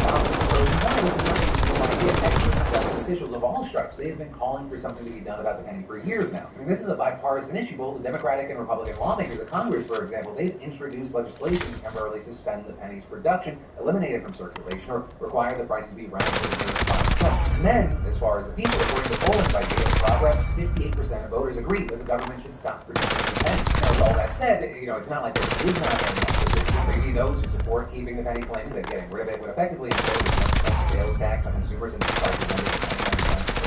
There's also arguing that the penny helps charities with fundraising. And then, finally, another argument is that the elimination of the penny might increase the demand for nickels, which notably are actually even more expensive. So there, it turns out, each 5-cent coin, it costs nearly 14 cents. But even with all that, proponents of eliminating the coin say that the cost savings are worth it, and they also point to the benefits like speedier checkouts and cash registers. And all of this is, there have been a lot of real-world cases where low-value coins have been discontinued without major consequences. I mean, Australia, for example, they withdrew their 1 and 2 cent coins from circulation back in 1992. And even earlier, countries like Sweden and New Zealand, they stopped minting their 1 cent coins, and more recently in 2012, Canada stopped minting their coins. The most recent just in the last year was the UK actually opting not to produce any new coins at all after officials decided that they were already enough in circulation. But then also, besides those examples from abroad, this wouldn't even be the first time the US has been coin. But a long time ago, there used to be a half-cent coin that got discontinued by Congress back in 1967. But also, that there, right, that's actually a key thing for this year, because Congress discontinued that coin. And currently, it's just unclear whether Trump can do the same with the penny by himself. Right, currency specifications, including the size and metal content of coins, are dictated by the House and the Senate. Now, with that, I will say you have people out there, like one economics professor at Northeastern University, for example, arguing that there might be some wiggle room. I'm saying discontinuing the penny would likely require an act of Congress, but the Secretary of the Treasury might be able to simply stop the minting of new pennies. And then adding, it will be important to have rules in place regarding how cash transactions that are not divisible by 5 cents should be handled, most likely by rounding to the nearest 5 cents, and also regarding how existing stocks of pennies can be used in exchange. So it's going to be very interesting to see what actually happens from here, because while this is kind of benign, it is yet another example of Trump testing the limits of his power. But just to add, however we do it, yes, let's kill that fucking penny. And then we'll get some more news in just a moment, but first, let this be the year that you take that side hustle or passion project to the next level. And I know how that procrastination line goes. I've been sitting on my book club idea for ages, but thanks to our friends and sponsors, Squarespace, DeFranco's book club went from a dream to done in under an hour. Seriously, if I can do it, you can too. Especially because Squarespace has the templates and tools that you need to do anything, whether it be create and sell content, courses, or products, physical and digital online, or just showcasing what you're doing. You simply upload and customize your content with a powerful Fluid engine editor. You can just do so much, including whether you want to charge a one-time fee, sell subscriptions, and if you need a starting point, they've got a ton of stunning professional templates with drag and drop editing. Site design incredibly simple with no coding required. And Squarespace has been a trusted partner to PDS for years, and if you still haven't given them a try, ask yourself, what is holding you back? We even leverage Squarespace for our very own daily newsletter with over 50,000 users to keep up with our coverage in your inboxes, take part in daily polls, giveaways, and even access our PDS show notes and sources and links. So take like digital space today with a free trial at squarespace.com or scan the QR code on screen. When you're ready to launch, just use code Phil for 10% off. That's squarespace.com/Phil. But then, shifting gears, let's talk about how you can kiss the Consumer Financial Protection Bureau goodbye, at least for now. And that because over the weekend, Trump's Office of Management and Budget Director, Russell Vogt, he sent an order to the CFPB, for which he's also the acting director, instructing all of the agency staff not to come to the office and flatly stating, please do not perform any work tasks, which is effectively tantamount to shutting down the entire agency. And for some context, Background here, the CFPB is an agency tasked with protecting consumers against unfair, deceptive, or predatory practices by large financial institutions. It was actually created in 2010 after the subprime mortgage lending meltdown in 2008. But its authority covers more than just housing loans. You've got credit cards, medical debt, auto loans, currency, internet, and other financial products. And really, ever since then, we've seen many Republicans, tech executives, and financiers bitterly fighting to repeal the agency. The marketing is using it of overreaching, claiming that it's regulations for business. Also, according to regulations, car dealerships and loans to pawn shops and gun makers is evidence that the Bureau's exceeded its mandate by targeting supposedly legit businesses. So not only did Vote order staff to cease all supervision on Saturday, it's officially announced that the agency's DC headquarters will be closed from Monday through Friday of this week. It was notably mirroring what the Trump administration did to the USAID headquarters last week. And also, like a lot of the USAID's website, the CFPB's website, shut down this morning. And this is Vote said that he told the Federal Reserve that the CFPB would now accept withdraw federal funding for the men, saying that it, quote, is not reasonably necessary to carry out its duties, saying the Bureau's current balance of $711.6 million is excessive in the current fiscal environment. The spigot, long contributing to CFPB's unaccountability, is now being turned off. So now, the government expects the CFPB to get the USAID treatment of the Department of Government Efficiency headed by Trump. We were seeing on Friday that Vote staff reportedly entered the Bureau's building computer system, with Musk even posting on X that afternoon, CFPB RIP, which in case, like, his intentions weren't clear enough, he also said back in November that he wanted to delete the CFPB. And so with all this, you have people saying, there's arguably a conflict of interest there, right? And that's part because X and Visa are reportedly working on a new business relationship to offer direct payment solutions to customers through social media, with X money reportedly being meant to allow users to instantly fund their X wallet and connect their debit cards for peer-to-peer payments. Did I get a new... Did someone just leave a new message? Sometimes if someone leaves a new message, it glitches out and doesn't read yours, but reads literally the first ones from the beginning. Which proposed abolishing the CFPB. But then also, as we're seeing this play out, on the other side, we're seeing Democrats and consumer advocates mobilizing to keep the Bureau alive. For example, Senator Elizabeth Warren, who is the architect of the CFPB in 2010, saying, if you have a bank account or a credit card or mortgage or student loan, this is code red. I am ringing the alarm bell. The CFPB is the little agency working to shut down scams and fraud on payment apps like Zelle and PayPal and Cash App. It's the agency that steps in when the big bank trips up and repossesses your car. It's the agency that's working to cut those crazy fees that banks and credit card companies bury down in the fine print, and then you gotta pay for it. Already, this little agency has forced giant banks and corporations to give back more than $21 billion directly to families they cheated. You can also have the National Treasury Employees Union, which represents the CFPB for up to 1,700 workers, filing 2 lawsuits against Vote on Sunday. The first seems to block businesses' access to private and sensitive information, with the agency explaining there. The CFPB collects and maintains a vast amount of data, including sensitive information about individuals and businesses, including banks and other financial institutions. And then, the second suit alleges that Vote's orders reflect an unlawful attempt to thwart Congress's decision to create the CFPB to protect American consumers. They're basically arguing there that since the CFPB was created by Congress, the executive branch can't just legally shut it down. But then also a notable thing is that unlike many other agencies, it receives its funding directly from the Federal Reserve rather than through the congressional appropriations process. And that's something that's meant to shield it from political pressure, but it's unclear whether that gives Vote more leeway in turning off the spigot, in his words. Face a lot of resistance. Then to move to some on the right wing into a major foreign policy priority for the Trump administration. At the center of the situation is a controversial land appropriation bill that South Africa signed into law late last month. Right on the surface, the law gives the South African government a mechanism to take land away from owners without any compensation under permitted circumstances. With this, including property that isn't being used and where there's no intention to develop or make money from it, as well as land that might be a threat to people. One of the big issues that's sticking out for many is that landowners won't be getting anything for land that's taken. That's something that in many parts of the world just can't happen in the U.S. Yes, the government can forcibly take land for things like public roads, and under our Constitution, there has to be fair compensation for it. Well, technically, the South African Constitution has a similar clause. There are arguments there that zero money is actually fair considering the severity of the question. Also, looking at the situation, right, South Africa didn't just go straight to taking people's land. Its entire policy stems from a constitutional requirement that pushes the government to try and right the wrongs of white apartheid rule, with land being one of the biggest points. Because during apartheid, laws favored white land ownership to the point that it was almost impossible for non-whites to own land.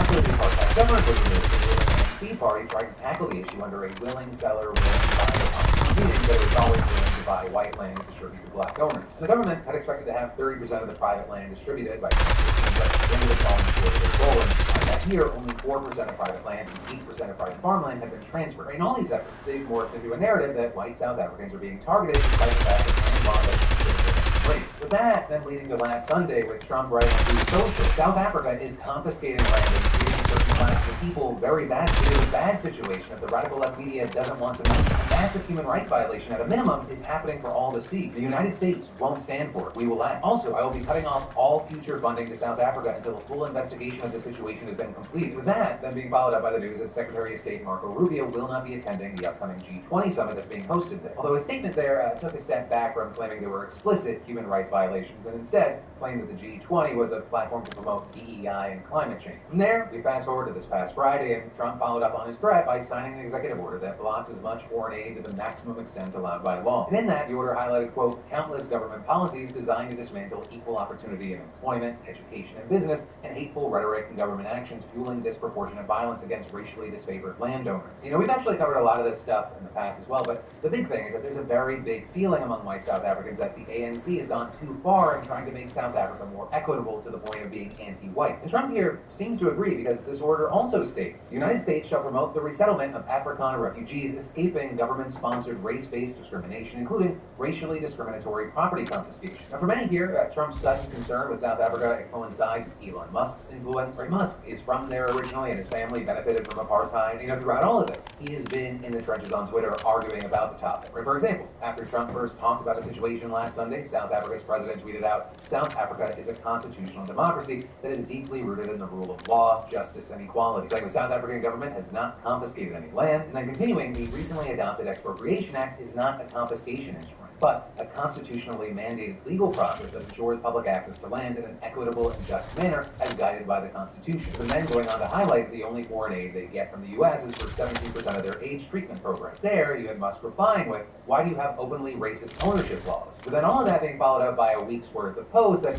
South Africa is not only racist against white people, but actively calling for their genocide. And the person that many used as kind of the poster boy for the situation was Julius Malema, who's the leader of the EFF party. And yeah, he has said some pretty crazy things, like at a rally a few years ago, he chanted, the poor! And in general, a lot of the speeches have talked about slashing the throat of whiteness and similar rhetoric. There, you had some defending Malema's chant as a long-standing rallying cry for anti-apartheid activists against the system itself. But all of that then leading to Musk yesterday tweeting out immediate sanctions for Malema and declaration of him as an international criminal. With Malema then responding, I really think you have entirely lost your left brain, a typical spoiled brat and direct beneficiary of apartheid whiteness. And then going on to say that he was proud to be an international criminal if it meant fighting for black people to be equal to white people. But then also with all this, you have some going, it's kind of crazy that there's so much focus on Malema at all. And that because he's actually part of a fringe Marxist-Leninist party that has had some success but is nowhere near big enough to be in power. In fact, it's not even part of the ruling coalition, it's an opposition party right now. And with all that said, you also have others out there that have been pushing back against Musk and Trump. There's been more and more talk that Musk has been pushing for the Trump administration to tackle South Africa because of a personal vendetta. That possibly connected to his company Starlink trying to set up service there, but it's run into issues. Because notably, there are rules that 30% of the business has to be owned by disadvantaged groups, meaning black or mixed race people in South Africa. And so with that, we saw tweets like digging out Julius Malema's old videos to push white genocide propaganda because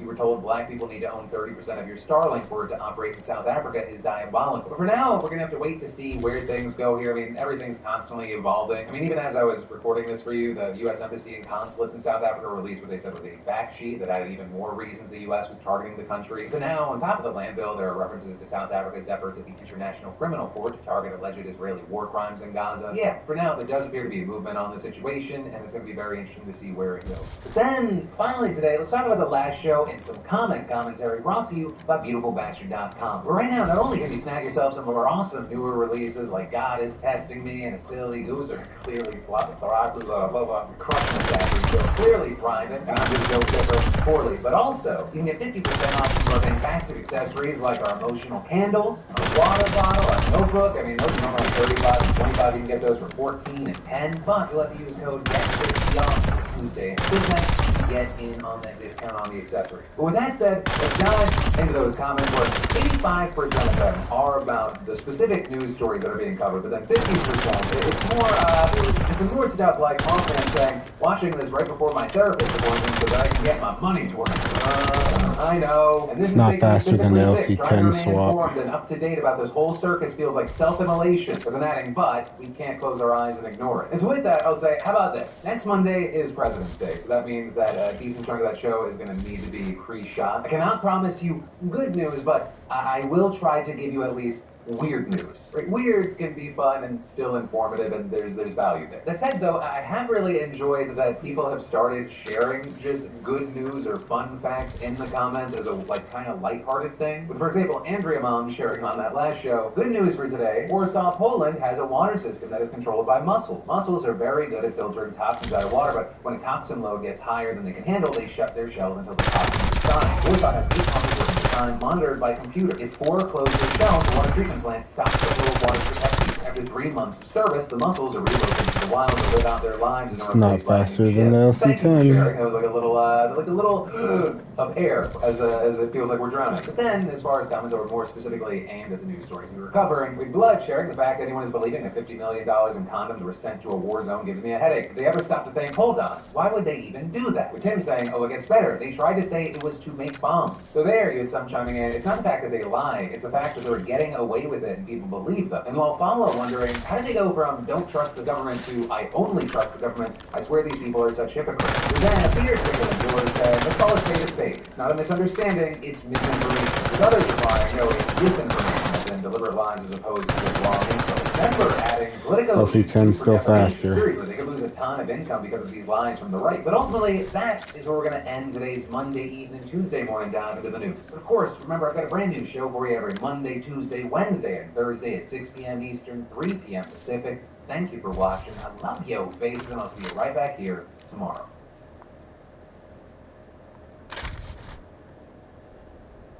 Now saying all bets are off and hell will break out if all the hostages aren't returned by Saturday. Elon Musk, Sam Altman, OpenAI situations only get worse, bigger, and pettier. We've got big updates on Andrew Tate's legal battle. We're talking about all of that and much more on today's brand new Philip DeFranco show. Daily dive into the news, how it's being covered, and how people are reacting to it. Starting with this. All hell's going to break out if Hamas does not free every single hostage by Saturday at noon. That's what Donald Trump is saying right now. Remember, that's just one of the comments that he's made this week, because the whole situation feeling like even more out than usual. With all that, of course, the Israel-Hamas ceasefire is taken on by a fucking threat. There are reportedly 73 hostages remaining in Gaza. Most Israel has declared 34 to be dead, and notably, slated for Saturday, it was set to see 3 more hostages released. But then, we had Hamas yesterday saying it would be indefinitely postponing the next hostage release.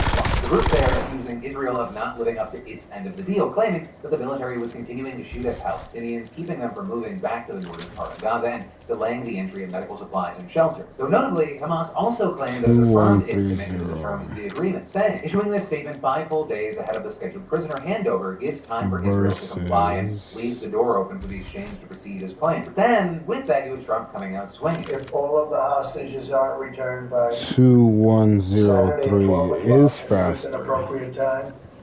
I would say cancel it and all bets are off and let hell break out. When you say all hell is going to break loose, are you speaking about retaliation from... You'll find out. And they'll find out. Hamas will find out what I mean. So as far as what he means, far-right Israeli politicians think they have a pretty clear idea. We're seeing, for example, the former Minister of National Security who resigned last month to protest the ceasefire writing on X, Trump is right, and adding that it was time to go back to Gaza and destroy. And this, after he responded to Hamas postponing the hostage release by calling for a full-scale assault on Gaza, writing, Hamas's announcement should have one real-life response, a massive assault on Gaza from the air and land alongside a complete halt to humanitarian aid to the Strip, including electricity, fuel, and water, and including the bombing of aid packages that have already been brought in and are in the hands of Hamas, saying we must return to war and destroy. And also with that, you have the Israeli defense minister reportedly instructing the IDF to prepare at the highest level of alert for any possible scenario in Gaza. I'm also calling Hamas a complete violation of the ceasefire agreement. And now we're reportedly seeing Israeli troops moving to the border with Gaza to enhance the readiness for various scenarios in the region. But with all this, it is very important to also note that many hostage families are desperate for the ceasefire to stay in place, with one mother, for example, saying, President Trump, I am asking you with all my heart to do everything in your power to ensure that this deal continues. So of course, even before this, the fate of the ceasefire is questionable. Talks on the media that phase 2 were meant to be underway last week, but Israel reportedly had officials without a mandate to negotiate that part of the deal. Plus, you also said Netanyahu suggested that he won't even pursue the second phase, but means the war will end. And of course, all of this is also affected by Trump's repeated statement that he wants to permanently remove Palestinians from Gaza so that the U.S. can take over and develop. From there, as we talked about, many have said that Trump's plan may be considered a call for cleansing, and experts widely agree that it would violate international law. Specifically, you have him saying that it would be a war crime and a crime against humanity. And all of this, of course, is the U.S. has staunchly supported Israel while it has been accused of war crimes, crimes against humanity, and genocide. And of course, the report has directly killed nearly 50,000 people in Gaza, possibly though many more. You know, with all that, Trump has not backtracked. He's really only stepped up the rhetoric. With him, for example, in a interview with Fox News' Brett Baer, saying unambiguously that Palestinians does not have the right to return to land. Well, it's essentially a demolition site. There's practically no building that's livable in the whole thing, in the whole Gaza Strip. I say, we go in, we knock them all down, we just create some, no more Hamas, there's no Hamas there, there's nobody there. We move them into beautiful areas of the Middle East. I'd like to go to Egypt. They have a lot of land. I'd like to go to Jordan. I'd like to go to others. And we'll build beautiful communities for the 1.9 million people. We'll build beautiful communities, safe communities. Could be 5, 6, could be 2, but we'll build safe communities a little bit away from where they are, where all of this danger is. In the meantime, I would own this. Think of it as a real estate development for the future. It would be a beautiful piece of land. Would the Palestinians no have the big right to money return? spent. No, they wouldn't, because they're going to have much better houses, much better.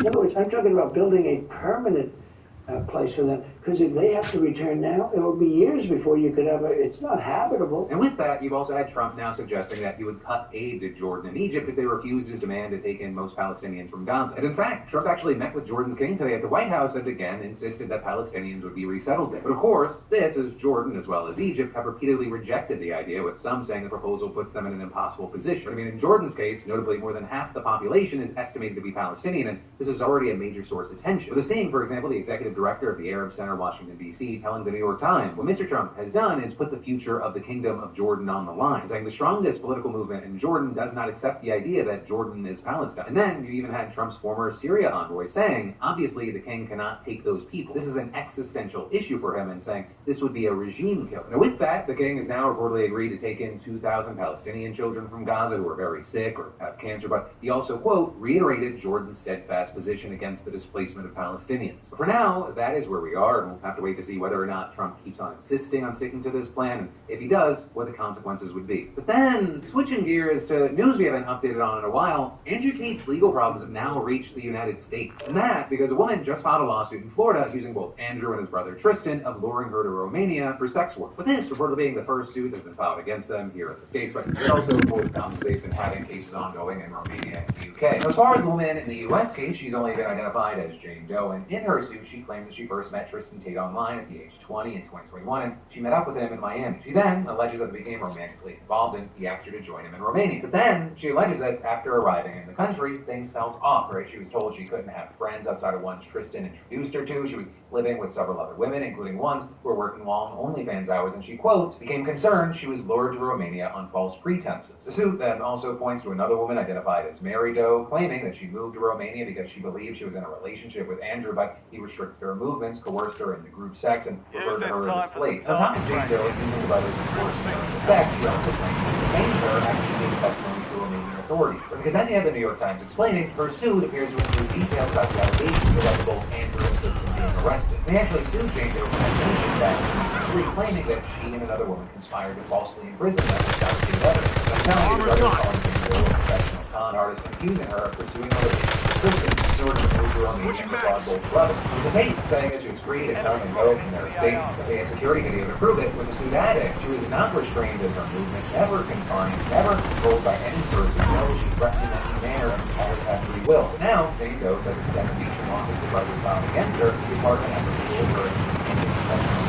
The suit that further claims the Tates have sought to overrule overwhelm her with harassment, court cases, invasion of privacy, defamation, by including her family in court cases without merit. With all that, alleging they brought this up in public by attacking her on social media and suggesting she could go to prison. With Doe also telling the New York Times, I look forward to my day in court where evidence and facts, not narratives, will decide the outcome. With that, you also had a lawyer representing the lead shooting back, telling the outlet that, quote, the fact that these people are now doubling and tripling down on what is nothing more than an abject lie is absolutely hilarious, saying there is no chance in hell that they're going to win. But for now, we'll have to wait to see where this goes, especially because it comes not too long after the case So how are you controlling the FFAR like that? First criminal case against them in Romania back in Is December. that how it is with recoil springs? Fucking kind of knowledgeable. They face U.S. lawsuit. And moving on from that, I want to talk about Elon Musk, because Elon Musk has been on the news for a number of reasons, right? He's waging wars left and right, but I want to talk about what's specifically happening with the one on AI. And that, because we're now seeing this news that a group of investors, led by Elon Musk, just made a bid to control OpenAI for the price of $97.4 billion. And they reportedly made this completely unsolicited offer to OpenAI's board of directors through Musk's attorney yesterday, with a statement from Musk also reading, it's time for OpenAI to return to the open source, safety-focused force for good it once was. We will make sure that happens. And with that, the bid was very promptly shot down by OpenAI's CEO, Sam Altman, who reportedly didn't even look at it before saying on X, no thank you, but we will buy Twitter for $9.74 billion if you want, which Musk responded by calling Altman a swindler. Which also, I'll say, it is worth noting that this is just the latest move in a long-running battle between Musk and Altman. With Altman even referencing the history in an interview with Bloomberg Television. I mean, look, OpenAI is not for sale. The OpenAI mission is not for sale. Elon tries all sorts of things for a long time. This is the latest on this week's episode. Also here, there's been some speculation that Elon's bid here is somehow tied to the fact that he owns a direct competitor to OpenAI called XAI. And actually, with that, we saw Bloomberg Television even directly asking Altman what he thought about Elon's book. Your team leader, set a drop point for your squad soldier. And hello everyone, Anthony Fantano here, Internet's busiest music nerd. I hope you're doing well. Let's talk about music discourse, baby. I will kick it off like this. I saw this clip I'm about to show you recently. It stopped me in my tracks and made me feel some feelings. Before we get to any music, I have an announcement. Warning, I am not a music expert, I am a bum. I have never claimed to be a judge of music, but I have my own opinion. Warning, I am not a music expert, I am a bum. I have never claimed to be a judge of music, but I have my own opinion. So if you have no context for what you just saw, let me explain it for you. That is a clip from famed streamer Kai Cenat, who is one of the most successful, sought-after, and popular and relevant live streamers on the internet right now. The guy has countless viewers and supporters, has won awards, and is currently in the midst of a massive career that I can't fully break down right now, not just because I don't have time, but it's not really the point of this video. What is the point of this video is that Kai does a lot of different stuff on his streams. From gaming to interviews to IRL streams, as well as reactions. And sometimes what Kai is reacting to on his streams is music. Now, despite that not being a main focus of Kai's content, a lot of people have noticed that his opinion still has a lot of sway in the music community in terms of like what people or projects his fans will take seriously based upon his endorsement. And this has led to some certain things like labels and PR people wanting to work with Kai to promote certain artists around their album cycles, and also Kai being mentioned toward the top of really significant lists that basically put together everyone who's like relevant in the sphere of internet hip-hop media, including me, which I'm much lower on this totem pole than Kai Cenat is. Now, a lot of people are really starting to take notice of this influence that Kai has over the music space and the hip-hop space, and they're beginning to be just a lot of complaints about how undeserved it is, how clueless and uninformed Kai's opinions are, and how he shouldn't really have any say over anything going on in hip-hop music or just music broadly. And sometimes I see this phenomenon discussed as if like Kai is basically eroding the very fabric of music journalism itself, that he's a blemish on the industry, overshadowing the hard and much more in-depth work of actual music commentarians and their writers. I'm here to say I don't think it's that serious, and we need to calm the fuck down. Kai clearly doesn't want people. I didn't know I was the last one alive. That's my fault. He's openly acknowledging that they're not super in-depth or well-informed. I will be playing that in between every song, my nigga, because for some reason, niggas think it's not cool to have a picture. And that shit is annoying, man. I want to go ahead and tell you niggas. Glare off that paper is killing me. I don't give a fuck if y'all niggas value my opinion. Well, That's a lot better. I didn't even realize I was being blind.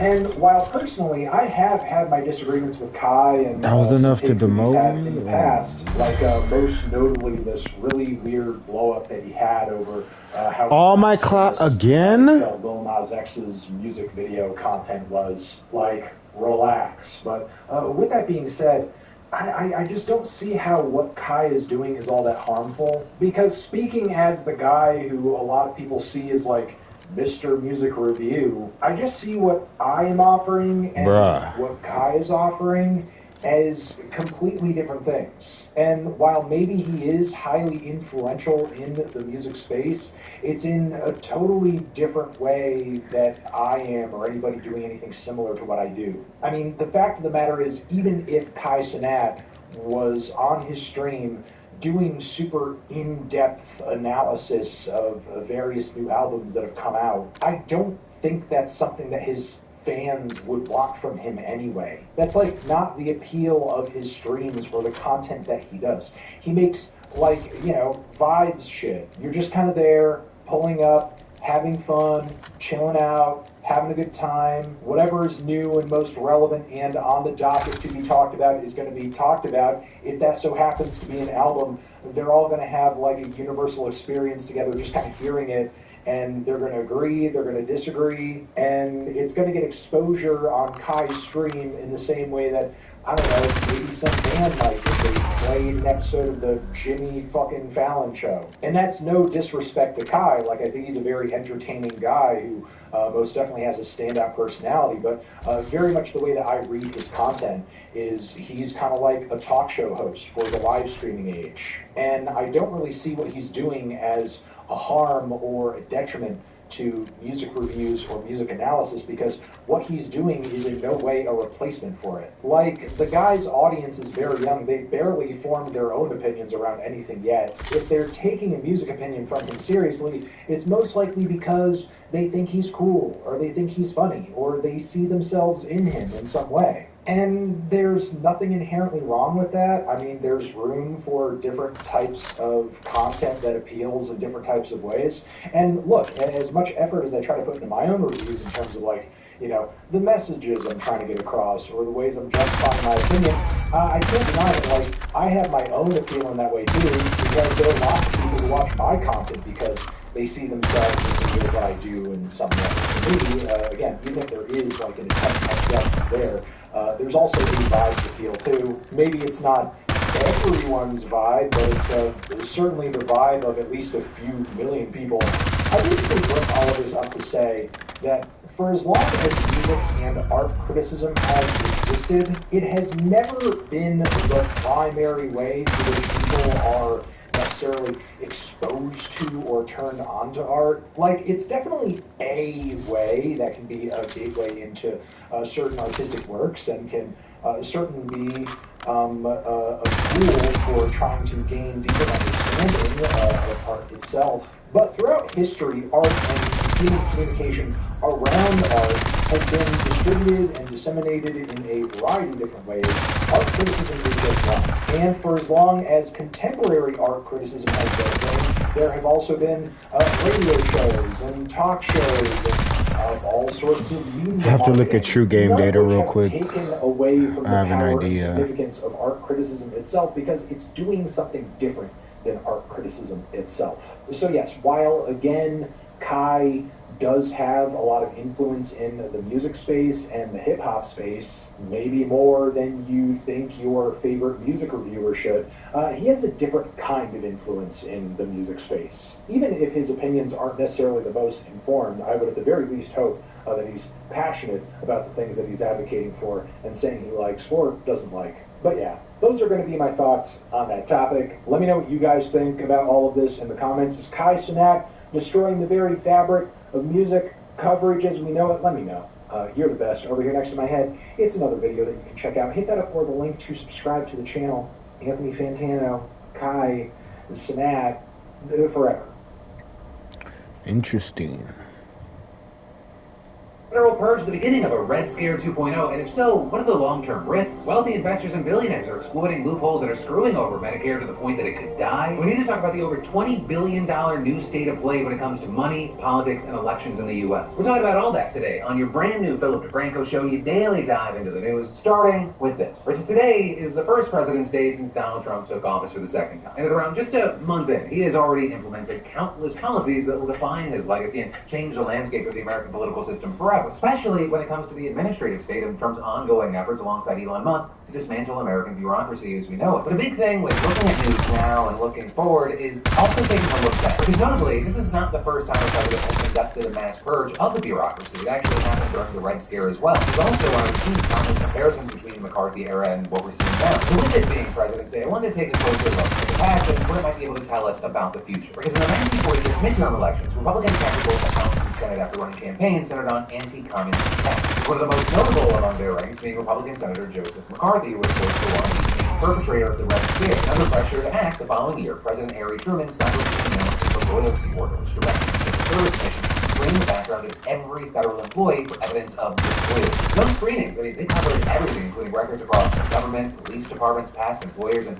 even college transcripts. Truman also instructed his Attorney General to come up with a list of what he said were subversive organizations that would be a huge red flag for anyone found as any current or former member. But if anything came up in those screenings, the FBI would then lead a full-fledged investigation into the person's life with any possible damaging information going into a file that was given to the department it worked for. And while hypothetically, the department was given the ability to decide what to do with the employees, discipline, or reassignment, most people who reached that point in those probes, they lost their jobs. So we're seeing examples like a vet who lost both his legs in World War II being fired from the veterans because he had been a member of the Socialist Workers' Party, an anti-Stalinist organization that was part on the subversive list. Also, other employees who were involved in pro-labor activities faced invasive probes after dozens of black workers who were involved in civil rights organizations. Gay and lesbian employees were also probed and purged as part of a parallel campaign that became known as the Lavender Scare, which targeted homosexuals because they were security threats and communist sympathizers. And beyond that, these inquiries targeted top experts on U.S. foreign policy in China, a group of academics and foreign service officers known as the Chinaman. And in the late 40s, those experts talked to the U.S. to get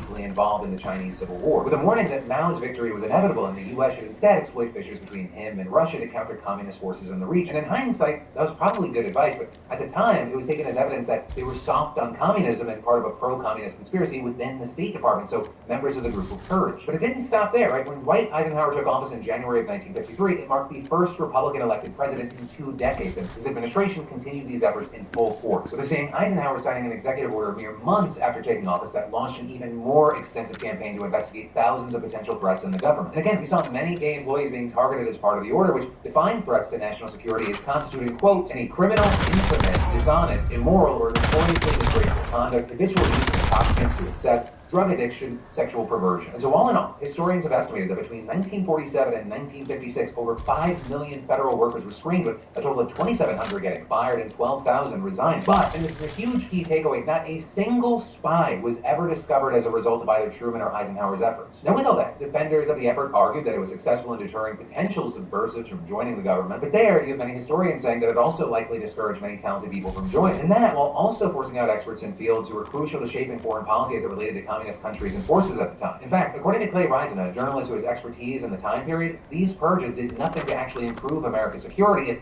anything, they actually had the opposite effect. With him writing that the U.S. effectively kneecapped itself by removing thousands of valuable employees and forcing those who remained into unhappy conformity at a time of deep geopolitical turmoil. As well as noting that while it's impossible to know exactly how big of an impact these purges had, the cost, quote, was clearly enormous and played out not just over subsequent years, but over decades, and going on to explain. For instance, had expertise not been purged and dissent not been punished so severely across the government during the early 1950s, wiser heads might well have raised the right objections to America's short-sighted anti-communism in East Asia, above all, its rush to intervene in Vietnam. Risen then asked the question at hand here, which is, does the Trump administration run the same risk of short-sightedness today? And that becomes especially concerning given the many parallels between the Red Scare and what we're seeing now. As many experts and historians have argued, DEI has effectively become become a stand-in for communism as a scapegoat used to purge government workers and fill entire offices, in many cases with questionable legality. This is also even more explicit one-to-one comparison between then and now. But while the Red Scare largely petered out eventually, there has always been a significant faction of the American right Do I want to level up the allegations of FFR? communism and socialism as scare tactics or to rile up their bases. Do I have You know, this is something that we've tokens? I seen do. Let's increasingly level more up the and more with the FFR rise real of quick. Trumpism and the growing polarization between left and right over the last decade or so. I mean, you can hardly go on X without seeing certain Republicans and Elon Musk decrying some policy as socialist or DEI. And that's something that's even been emulated in official government directives. Right? In the memo that attempted to freeze federal spending, the Trump administration explicitly said that it was trying to stop, quote, the use of federal resources to advance Marxist equity, among other things. So beyond the obvious parallels, there are also some very notable differences between now and then that make the stakes arguably even higher. And as Ryzen points out, one important difference is that loyalty then meant loyalty to the United States. Today, Trump demands loyalty to himself and his agenda. And in addition to getting rid of anyone who threatens his agenda, Trump is also installing his own loyalists to run government agencies. So they're seeing other experts here saying that this is an explicit attempt to expand the powers of the presidency by disrupting nonpartisan civil servants who provide essential checks on those powers and replacing them with yes men who will follow any orders. So they're seeing people like Donald Kettle, for example, a professor at the University of Maryland who studies the civil service, arguing that Trump's purges are, quote, focus much more on shifting the balance of power than they are on improving the results of government. And saying that taken together, Trump is demonstrating a blunt assertion of presidential authority, which the administration believes sits above everything else. So as a result, experts say that the impacts of these efforts are going to go far beyond national security concerns and geopolitical threats. In addition to potentially undermining democracy by centralizing power in the presidency, these efforts will also hamper our ability to respond to any future crisis, be it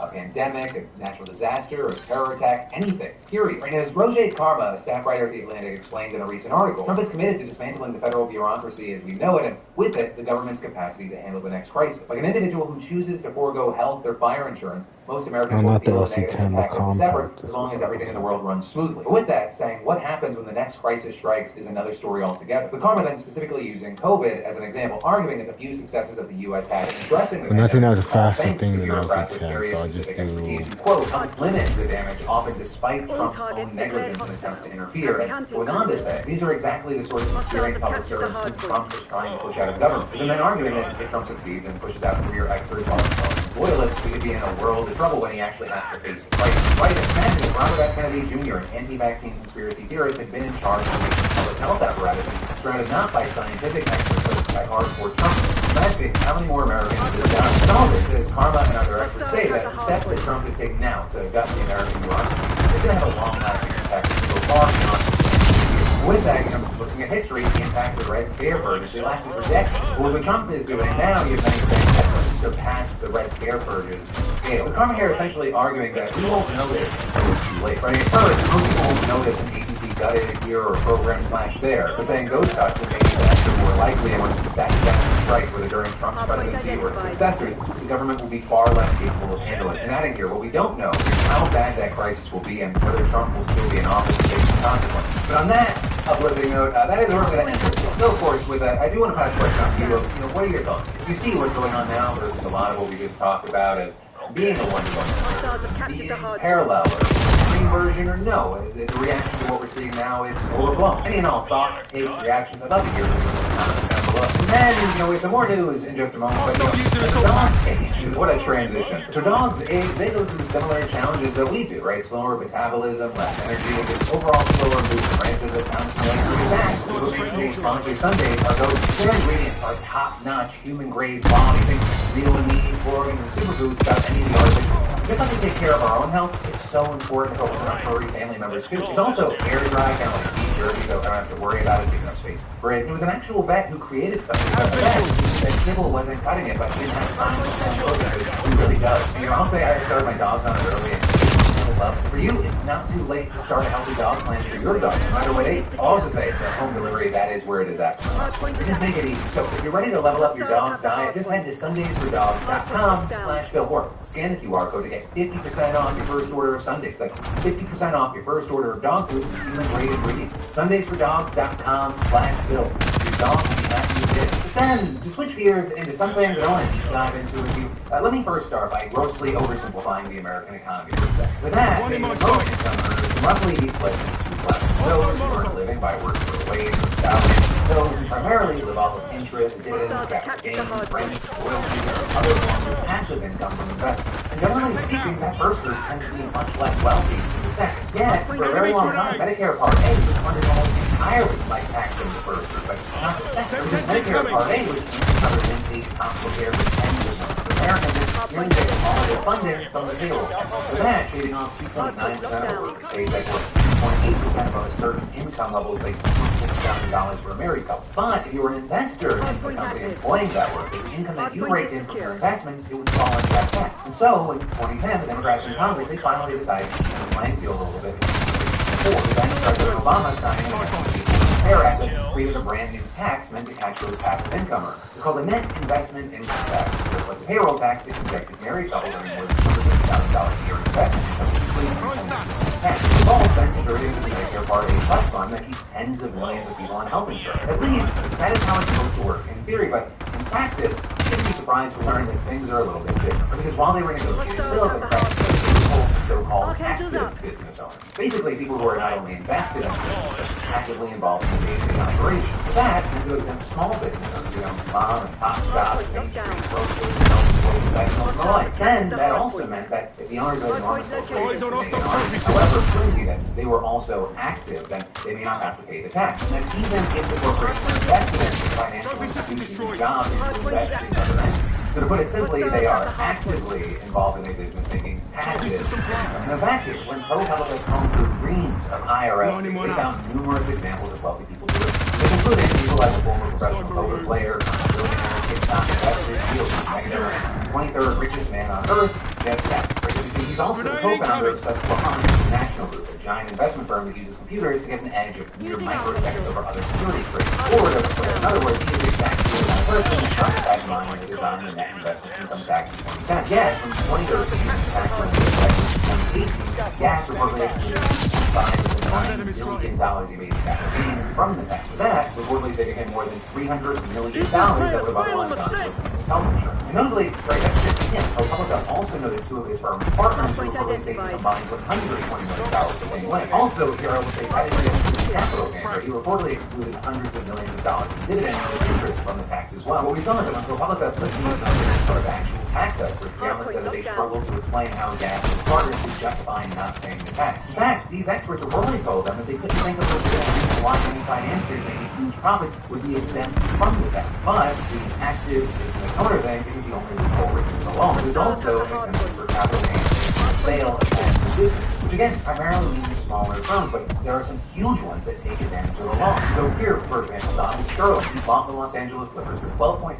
million in 1981 and then sold the NBA team for $2 billion in 2014, meaning that nearly all of that money was taxable capital gain. While he paid income tax on it, reportedly, he did not pay the net investment income tax, saving around $70 million that, of course, once again, would have gone to the healthcare system. The Republicans are also finding other similar cases where more fossil fuel billionaires each paid between $45 and $87 million in taxes after they sold off their empire. And all in all, the outlet here identified 17 billionaires who collectively saved about $1.3 billion in taxes using these loopholes over 6 years. But then you also have to consider that is just the top sliver of investors. The numbers get way bigger when you include non-billionaires as well. And there, according to ProPublica, closing the loophole will increase tax revenue by $250 billion over a decade. Now with that, some people will go, well, if the legal arguments for these rich folks who usually justify their exemption from the law are absurd, nothing happens, right? Why aren't we seeing the legality here as a report? Well, in there, you have reports saying, well, the IRS is just too underfunded and understaffed to pursue audits of all these investors and go to war with their team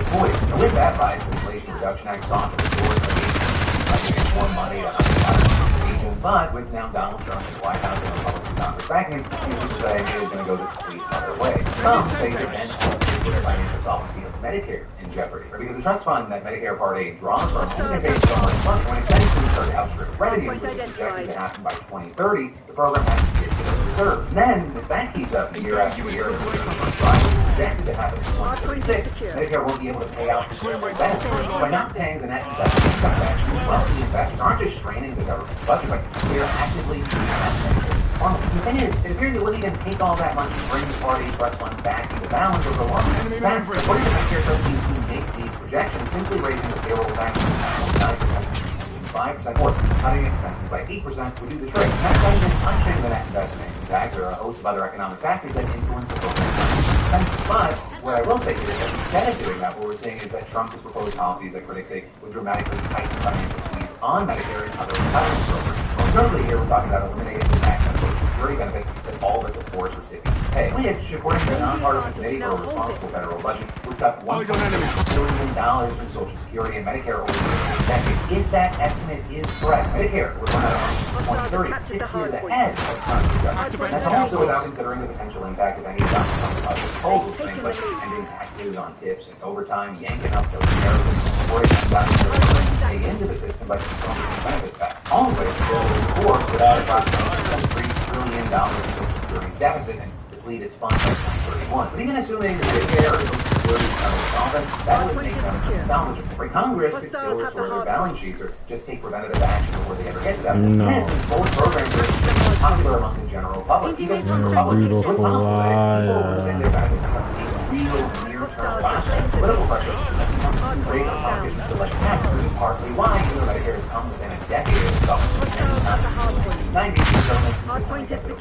doesn't mean that it can't chip away at its foundation. They already have been for just as long. So amidst all the other headline-grabbing chaos and political drama we may not see over the next several years, you want to keep your eyes on. And then, since it's President's Day, I wanted to also share with y'all a piece of report during the holiday break that I never actually got around to putting out. But because it's about just how much money was dropped on last year's election, I think it's very important to talk about on a day like this, especially as we think about the election. Congress needs one future presidents. We all know that elections in America are very expensive, but the details are insane. Starting with the top surface level fact that the 2023-2024 election cycle cost more than $20 billion. Right, that is the combined total that was spent on both federal and state elections, according to the combined tracking nonprofit secrets. And regardless of how you feel about the outcome of the presidential election, or really this is an astronomical number, and one that shattered many records. But also, with everything now said and done, I think it's important to take a deeper look at those numbers and who the money came from, where it was spent, how it was various times, and the numerous records that were broken. So let's break it down. Starting with first, the nonprofit finding that the vast majority of money that was poured into the election was spent on federal races, around $60 billion. Then the other $4 billion raised at state candidates, party committees, ballot measure committees, and all 50 states. But there's also, as big money does not always mean big wins. I mean, just look at the presidential race. Kamala Harris's campaign and outside groups outraised Donald Trump by hundreds of millions of dollars. In fact, according to the most recent federal election commission file, Harris' campaign raised over $1 billion through mid-October. That's almost 3 times million Trump's campaign raised in the same period. But also, very notably, that was just the money being brought in by the campaign. The dollar amounts raised by groups outside the campaigns, like super PACs, were actually much closer. Outside groups supporting Trump or the active opponents were about $1 billion spending on groups that were backing Harris or opposing Trump before spending $1.05 billion. Then also, beyond that, there was a significant discrepancy between Trump and Harris when it came to donations to the ultra mega donors that had oversized influence on our election. Right there, unsurprisingly, Donald Trump got way more of those donations. In fact, around 40% of all the money raised to support Trump came from just 10 individual donors. Whereas comparatively, the top 10 donors to elect Harris only made up around 8% of total contributions, both to her campaign and outside groups. Harris flowing in around $126 million to her top 10 donors, which is actually less than Donald Trump got from his biggest donor alone. But what's also wild is that the total donations that Trump got from mega donors, it could actually be even bigger as the final disclosure filed with the FEC. That's already something we're seeing with recent filings in December showing that Elon Musk actually contributed way more money to elect Donald Trump than previously known. With it being revealed that Elon Musk spent $260 million on outside groups for Trump, which would mean that Elon Musk's other candidate accounted for more than a quarter of all the money outside groups spent getting Trump's election, which is objectively a fucking wild figure. It's also notably more than double the 118 million open secrets that were reported before this most recent disclosure. With that new data officially making Musk the single biggest individual donor in the 2024 election cycle by a long shot. But again, what is the presidential election cost enormous amounts of money? Spending on federal elections as a whole also already ridiculous records of billions of dollars reported for the hundreds of House and Senate races that helped give Republicans narrow majorities in both chambers. I mean, one of the records that was broken was the totally unprecedented $4.5 billion spent by PACs and other independent groups outside the candidate campaigns. When I say totally unprecedented, I mean that is over $1 billion more than the previous record of $3.3 billion in 2020. And again, these are numbers that could also grow as the final filings rolled in. And with that, as far as how that insane amount of money was spent, the analysis found that the bulk of it went to independent expenditures, which are the funds that outside groups spend advocating for candidates with things like constant ads that you can see.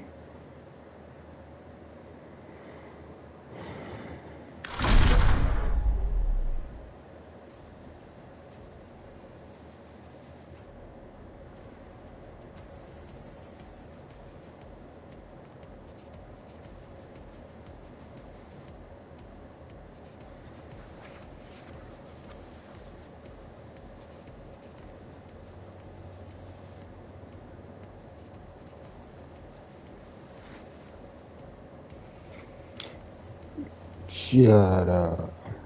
You know what to do. You know what to do.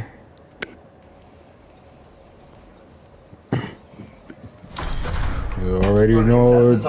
Do what your heart tells you to There was a do. guy who was on that show, The Amazing Race, and him and his wife were contestants on the show, and they were screaming and yelling at each other. The whole time on the show was disgusting. Like, yelling at each But you other, might feel better swearing if you at do each other, go. like hateful stuff. And they're in the middle of doing this stunt, and this other guy, Johnny Fairplay from Survivor, was I hate that guy. The kid was hilarious on the show because he was taunting him. While they were doing that, he was yelling at the guy, "She's dead, My lighter again? How many fucking times am I gonna do that? heckling and screaming. It's horrifying to listen to because he's saying, just the most ruthless stuff, trying to get them angry at each other. And it's working, they're screaming and yelling. So anyway, they get eliminated, they come off from the stunt, and the girl, I'm leveling up a walks gun right real up to quick, Johnny so and punches him I don't have to worry about as hard as she can, right in the stomach, and he falls over. And I go, hey, and he fell. He really got hurt. I go, what are you doing? I go, you can't go around hitting people. Because you hit your husband, don't you hit other people. Said I'm leveling up a gun so I don't have to worry about footsteps. So I turned you up more. Right here. Hey, and I push him, and he goes, I can't see the touch him again. I push him again, and then I'm like, what, bitch, what? Because I think now we're fighting. So it was never really a fight. Like I never really hit him, and he never really hit me. But I was trying to get him to hit me. Hey. You do. Hey. First day did I'm thinking this is all still gonna get on television, so I'm trying to like keep calm. You could go. Like, how am I gonna keep from killing this guy? Well, I don't know. If I didn't know, I probably wouldn't go, to be honest. Was building a city. I've done that before. That's I was right. like, yeah, This I'd radio rather. singer promised to build a $6 million futuristic city that was sold like a real-life fund. However, 5 years later, one single building has been built, and somehow there's also a bunch of angry investors who lost everything in a failed cryptocurrency project. And this is all revolving this one building. So, Enemy CUAV inbound.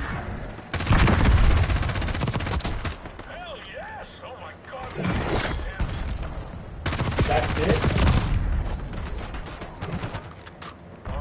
Okay, Wow. I mean, you gotta admit, that's kind of impressive, guys. Wow. So, today we're gonna take a look at what in the tomfire happened here, because it's safe to say we have quite the insane story to talk about today. And before we dive into what's wrong, it's worth understanding why people took this project seriously in the first place. You see, Akon isn't just some random celebrity making wild promises while throwing money around for publicity. He has a little bit of a track record of doing projects in Africa, which has done a number of very good things for Africa. It's not like this guy hasn't done anything good ever. But it's a little bit harder to build a whole fucking city. Building Wakanda is harder than, giving people water or something else. Let me get this contract to begin with. To go way back, he was born in Missouri and became a prominent name in the music industry after his single Locked Up gained popularity in 2004. However, although Akon is originally from Missouri, he actually grew up and spent part of his childhood in Senegal until he was 7 years old. So, more than a lot of people, he has some personal experience of what life is like without basic infrastructure, like most of us honestly kind of take for granted. So because of I this, don't know how the fuck Africa doesn't still have that shit. It's insane to me that, there are such big areas in Africa that just don't even have basic infrastructure. How does that happen? growing up, he experienced what it was like living in complete darkness once the sun went down. No running water, no electricity, and no power grid. The local businesses shutting down at night. Families were forced to use candles and kerosene lamps to get everything done, which was not only inconvenient, but dangerous as well. Moving forward, in 2014, after establishing himself in the music industry, Akon launched a project called Akon Writing Africa, in which he proved that he could deliver significant benefits to these people, not only in the country that he grew up in, but also across. Also, this is great. This is amazing. Good. W. Massive W. And this is where things actually started to get a little bit impressive. In the first year, he brought solar energy to 14 different African nations. There were certainly critics who questioned various aspects of the project, especially its involvement in Chinese government-owned construction firms. Oh, shut the fuck up. Suck my dick. Fuck you. I don't want to hear about that. Oh, but China! But you're tweeting but China on a phone made in China. You ain't going nowhere. Shut up. Still, ultimately, it was the communities themselves that benefited the most. You see, solar electricity enabled vendors to operate longer hours, allowed kids to study after dark, and provided solar-powered streetlights, which in turn decreased crime rates due to increased visibility. So, by 2016, Acom Lighting Africa had installed 100,000 solar-powered street lamps and 1,200 solar... Universal, massive fucking W. Nobody can take that away from them. That's amazing. W Acom. Microgrids, creating more than 5,500 jobs in the process, and as a result, an estimated 0.8 million people gained access to electricity due to his efforts. And honestly, that's not nothing. That's worth giving praise for, and it was a success that gave him the credibility to pitch his next very grand project. So when Akon announced he wanted to build an entire city, people listened. Following the success of the lighting project, Akon went on to this publicity tour in 2020, and during this, he announced this futuristic utopian city called Project Akon. From what I understand, the president of Senegal gave you 3 square miles of land.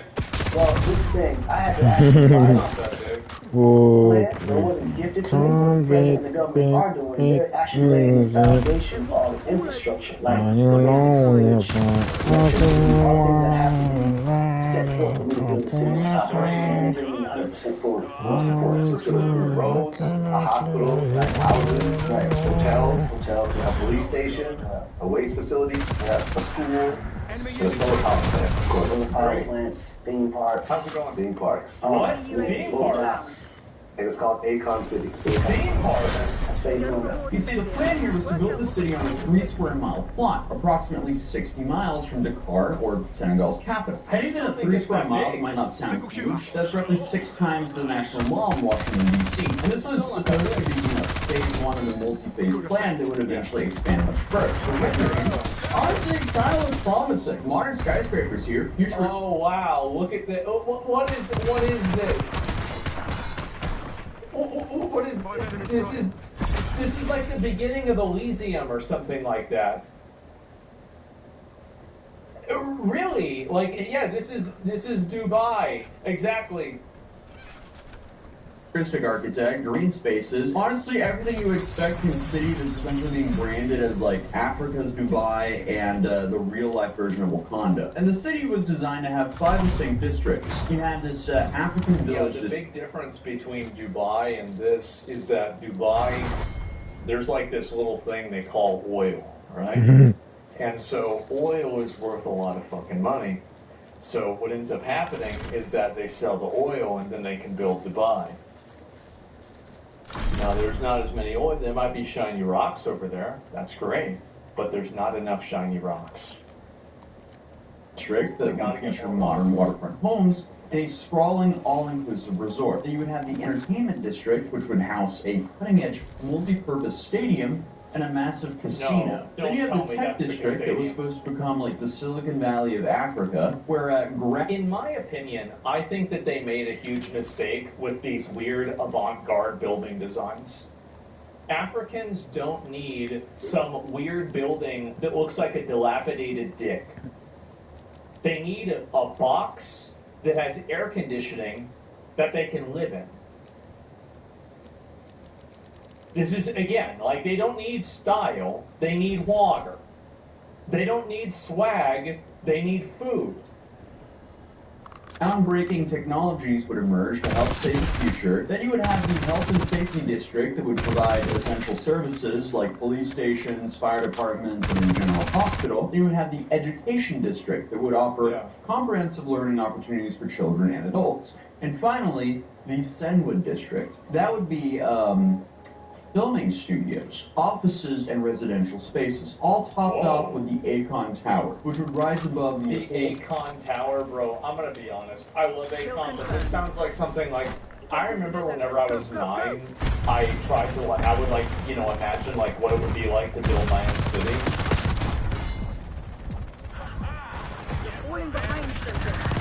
I mean, come on. Skyline. But if that doesn't sound bold enough, there were some red flags that started waving on the horizon, because shortly after the announcement of this new project, Akon also revealed that this city, it would operate with its own currency, or even better, it would operate... No, don't say it. With its own cryptocurrency. Oh, I knew it. Oh, God. Using scout pulse. Why did you do this to yourself? Nobody wants this. It gets better? No. Let's see, called A-Coin. It gets better. Oh my fucking god. A-Coin. Oh my, this was the year 2020, where everybody thought cryptocurrency was the new thing. I can understand, this is so dumb. This is the dumbest thing I've ever seen. This is so stupid. The A-Coin was intended to be a stellar-based cryptocurrency specifically designed for African entrepreneurs. And as soon as you attach identity to money, you pretty much know it's a scam. It was pitched like... As soon as you create a cryptocurrency, you pretty much know it's a scam. Here, I just want to fix that for you guys. Serve as like a more stable common medium of exchange between Africa's 54 countries, many of which struggle with volatile currencies. And while that may be true, there's nothing like trying to combat volatile local currencies with a speculative late-cap crypto coins. Come on! This has scam written all over it. That's just my opinion, though. And now, to be fair, Africa has a massive problem with banking. So, using digital currencies and apps makes sense rather than traditional banking. But that doesn't mean you go ahead and... Why didn't they just use something like Bitcoin then? Like El Salvador has huge amounts of Bitcoin. Why do you need to make your own new currency if there's already existing cryptocurrencies that have markets that are not extremely volatile? Like you have it, like I feel like you have the big. This is like, in my opinion, they're like big 3 or 4. You've got Bitcoin, Ethereum, and then Monero and Solana, and that's because they have different functions, right? Especially for buying and selling things that you're not supposed to. Why do you need 500 other ones? Heads down, sniper working. XRP? Oh yeah, that's another one, yeah. Get down, frag! Launch some low-cap coin, and saying that it's going to be the currency of the city that hasn't been built yet. That just comes across as a massive cash grab. Oh my god, I should have just chased him the everything first else I time. covered on this channel, it gets worse. Because I need 5 more before levels. launching A-Coin on a major cryptocurrency exchange, Akon's team announced a campaign called Token of Appreciation. And this... Hostile marksman in our AO.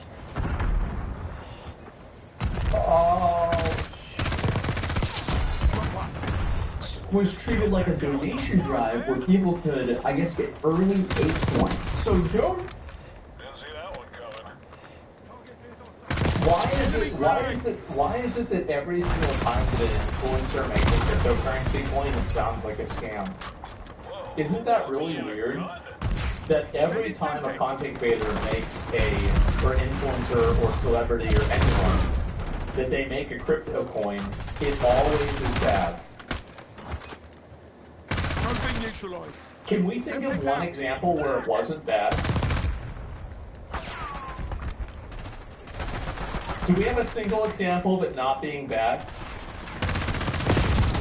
That's a kill. No. Okay. Yeah, I didn't think so. All right.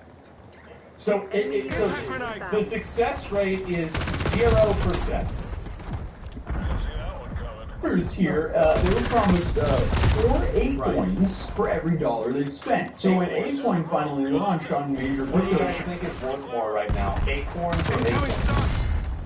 ranges in early 2021, it peaked at about 58 cents per point. And for the token of appreciation holders who bought it early, they made about 130% gain until, the thing that always happens with these coins when it inevitably dumps. So yeah, it didn't take long. The price began spiraling down roughly to 10 cents per coin, and then the TOA holders went from like 132% gain to a 60% loss practically overnight. People were understandably very upset about this. But no fear, because Acorn admins, they offered refunds to the initial donors. Right? Acorn was directly asked about these refund issues.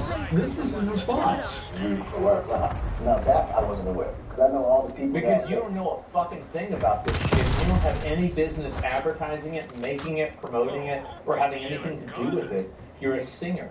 You did a great thing for Africa, and you were able to do that, but making an entire digital currency is a little bit more fucking complicated. Like, you should have never done this. Like, yeah, I mean, they're using his name. Yeah, exactly. That's the problem, right? He's a con artist, nothing more. No, you need to understand that a lot of people, and this is especially true during 2020, and 2021, 2022 to a lesser extent, a lot of people really thought this is the way things were going. And a lot of mainstream celebrities were pushing this. This was extremely common. You had even financial people like Kevin O'Leary talking about using other types of like big companies and stuff like that too. So yeah, Akon artist, yeah, no, I get that too, for sure. But like all I'm saying is that he's Akon art. Wait, what do you know that Akon? Akon artist.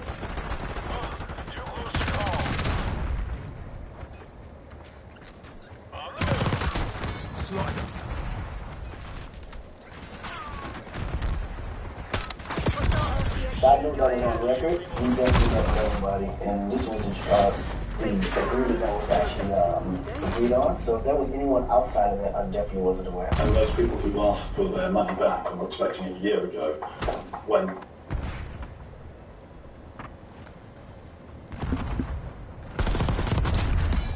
Matey, been a minute. Two doors and hide under your bed all you want. It won't protect you from a menace on the loose. A maniac at large that not even SpongeBob can catch.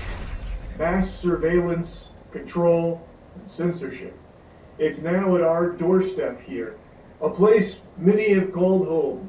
YouTube. They've just announced they're rolling out AI in the US to detect if users are actually under 18, ignoring whatever the account's stated age is, and will apply restrictions to users it suspects are teens.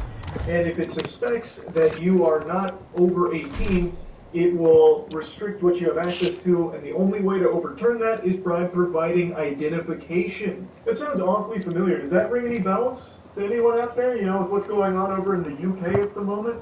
I would certainly hope so. If it doesn't, go give your doctor a huge pat on the ass and tell him that the lobotomy was very successful, because you have lost all fucking brain function. It's now U.S. citizens' turn to have the piss sucked from their balls here in all privacy, completely thrown in the shitter.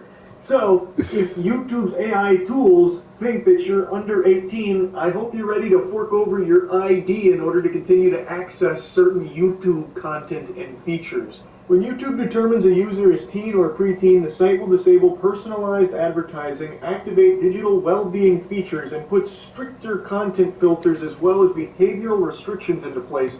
Basically, YouTube will pop its titty into your mouth and breastfeed you here because your parents aren't fucking raising you. What a joyful, pleasant future where these greasy, greedy, ghoulish corporations are now going to be LARPing as your parental figures, deciding what you can and cannot access based on their estimation of your age.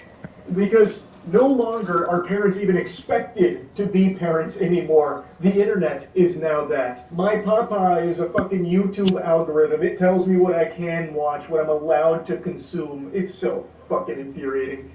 The only thing here that makes any level of sense is like disabling personalized ads for kids, which is something I'm pretty sure the YouTube Kids app already does.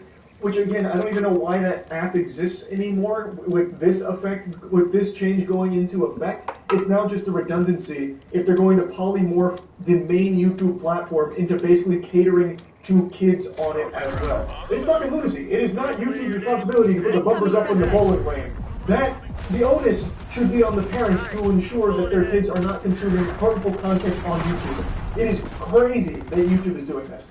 So they're using AI, which will assess a user's age via multiple behavioral factors, including what kind of videos the user searches for, the categories of videos they watch, and how long the account has been active per its blog post, which is very vague, and also going to lead to so many accounts getting flagged as being under 18 that definitely are not. There are so many people in the Pokemon community, for example, that are adults. In fact, pretty much everybody that does Pokemon content online is like late 20s and early 30s at this point. That is like entirely an adult market, but it is a child's IP. Like, it is an IP that is catering towards kids. So pretty much anyone that searches for like Pokemon cards, Pokemon Showdown, really anything with their account being deemed like under 18 or something.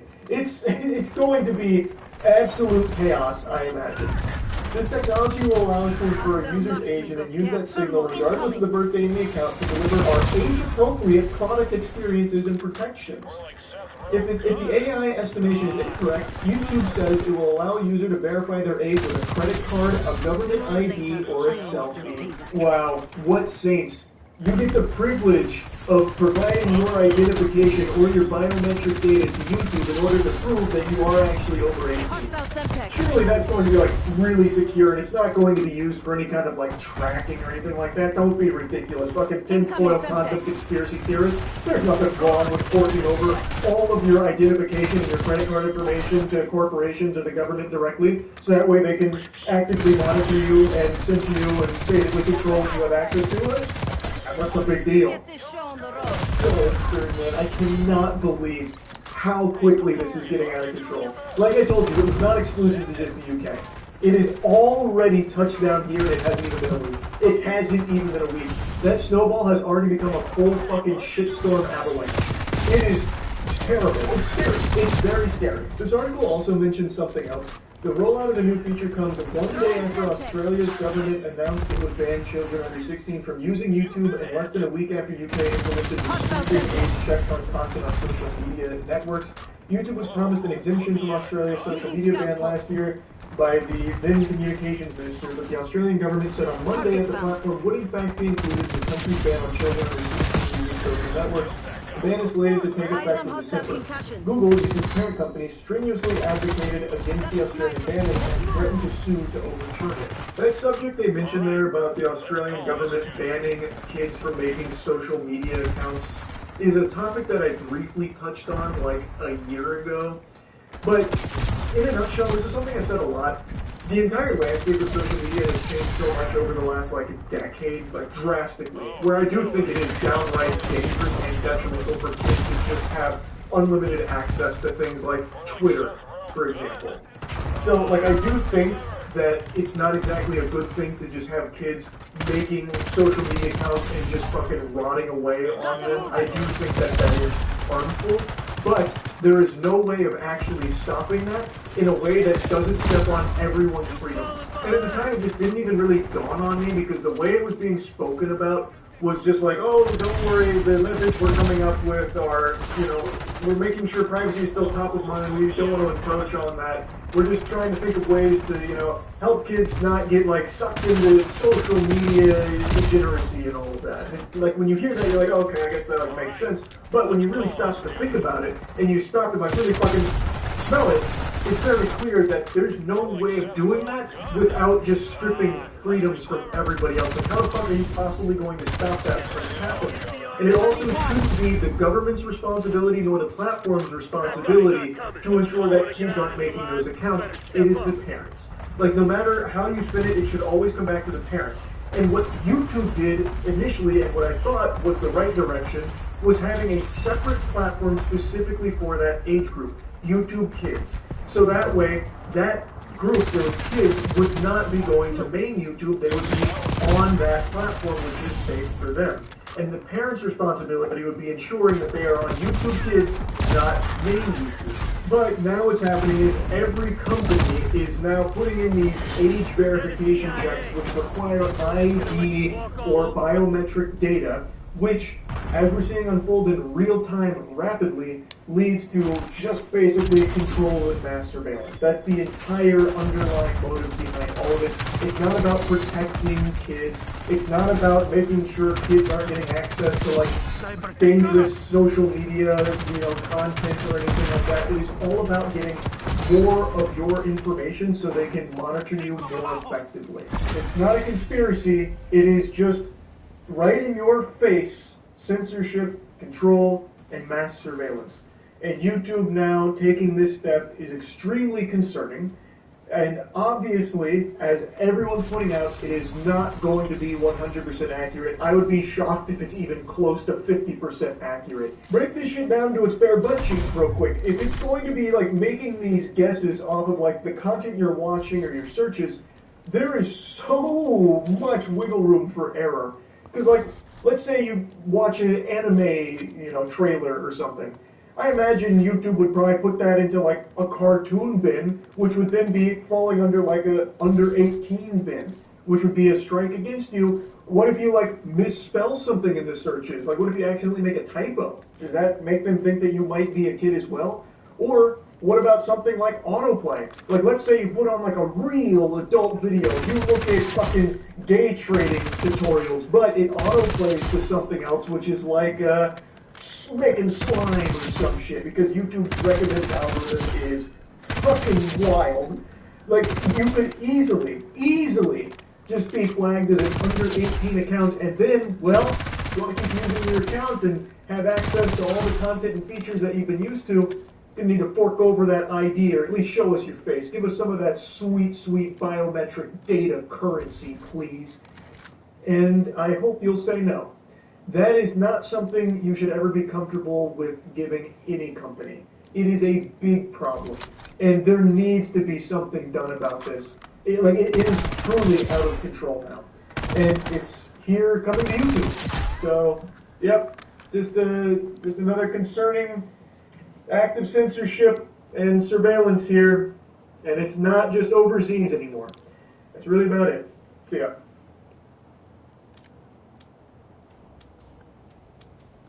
The amount of tomatoes I've thrown at Ubisoft over the last couple of years, I could run Heinz out of here.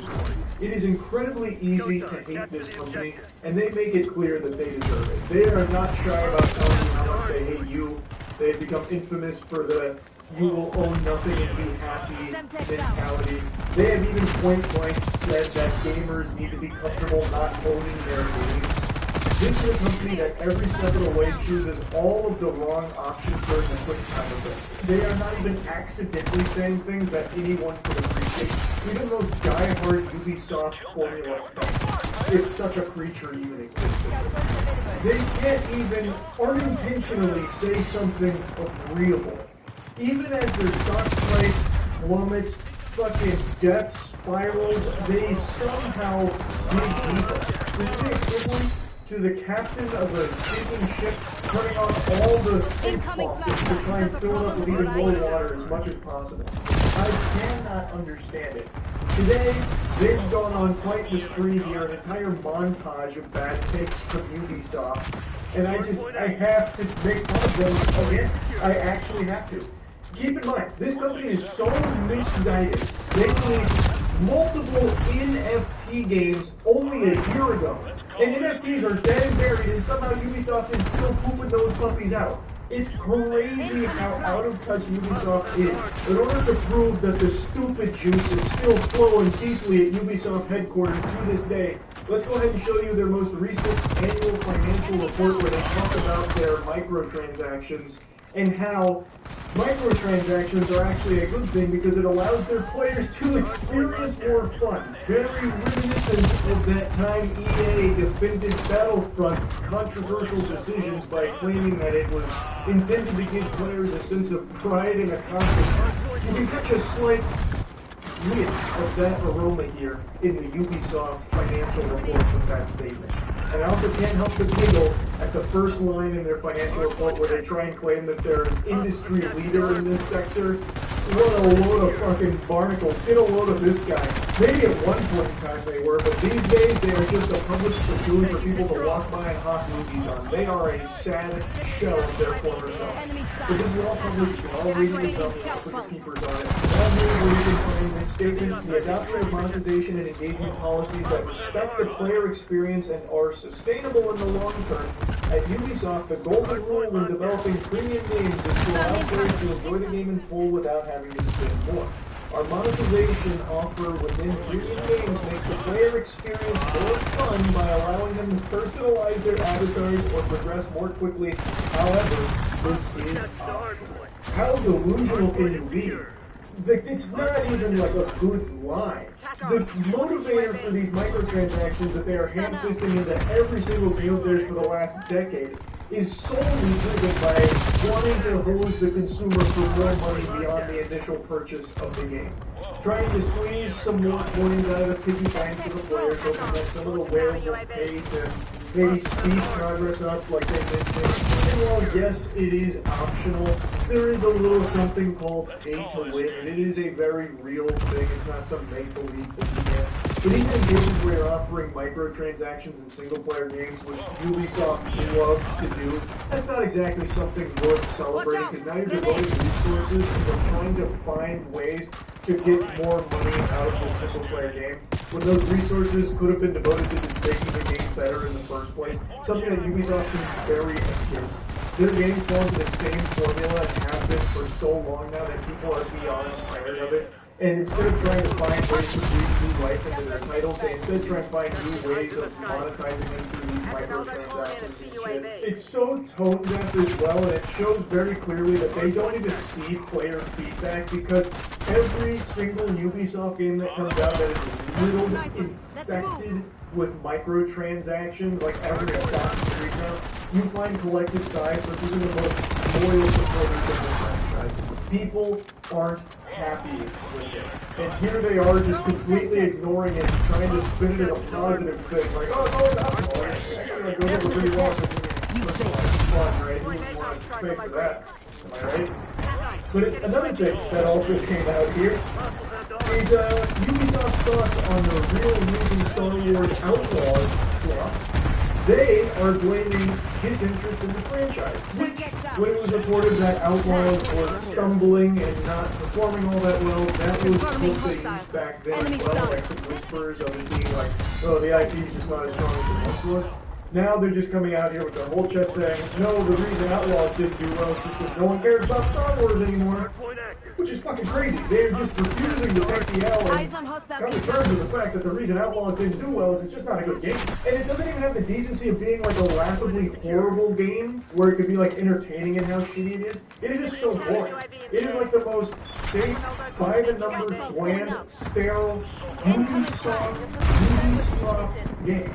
It is the same generic, open-world Ubisoft experience that we have seen 1,000 times before, and clearly people are tired of. The only difference with this one is it had a Star Wars spin on it. And also, some of the worst stuff you'll find. But outside of the worst stuff you'll find, everything else was just serviceable.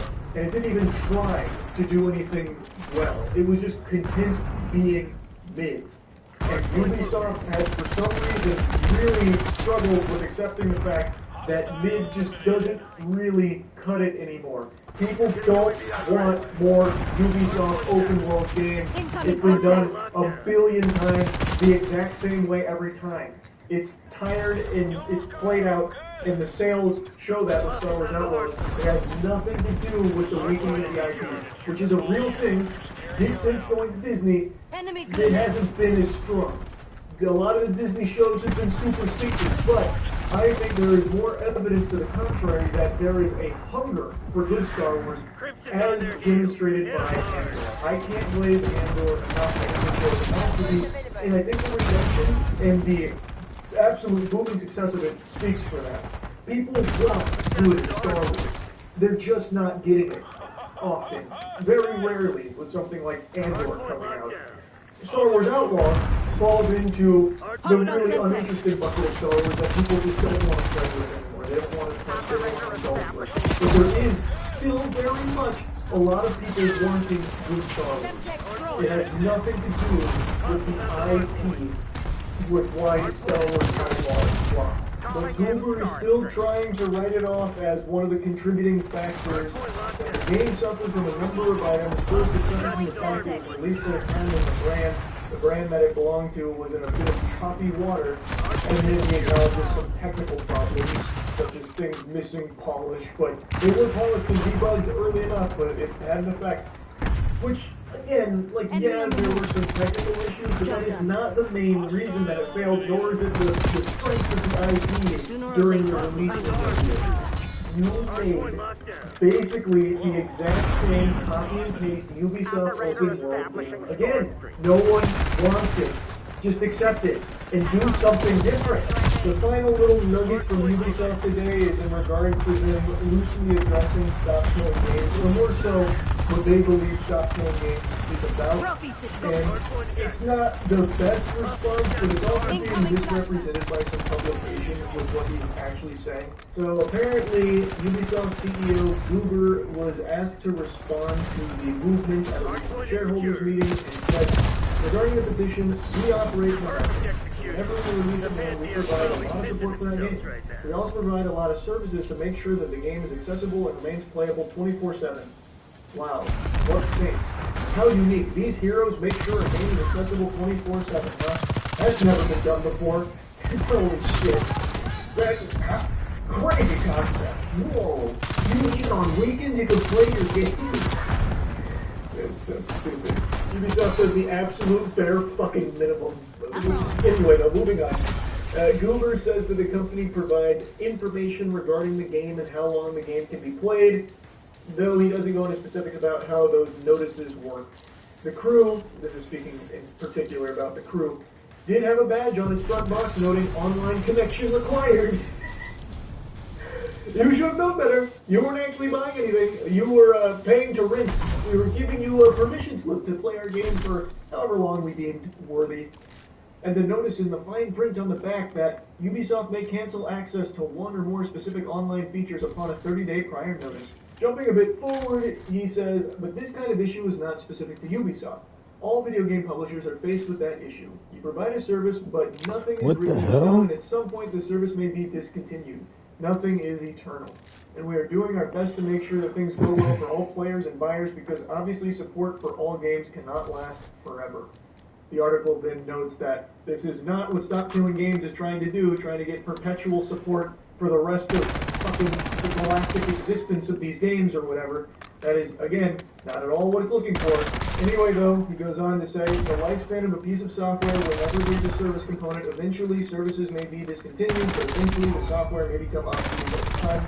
A lot of tools become obsolete 10, 15 years down the line. They're no longer available, and that is why we release a new version. So we have version 2 and then version 3. So clearly this is a far-reaching issue, and we're working on it.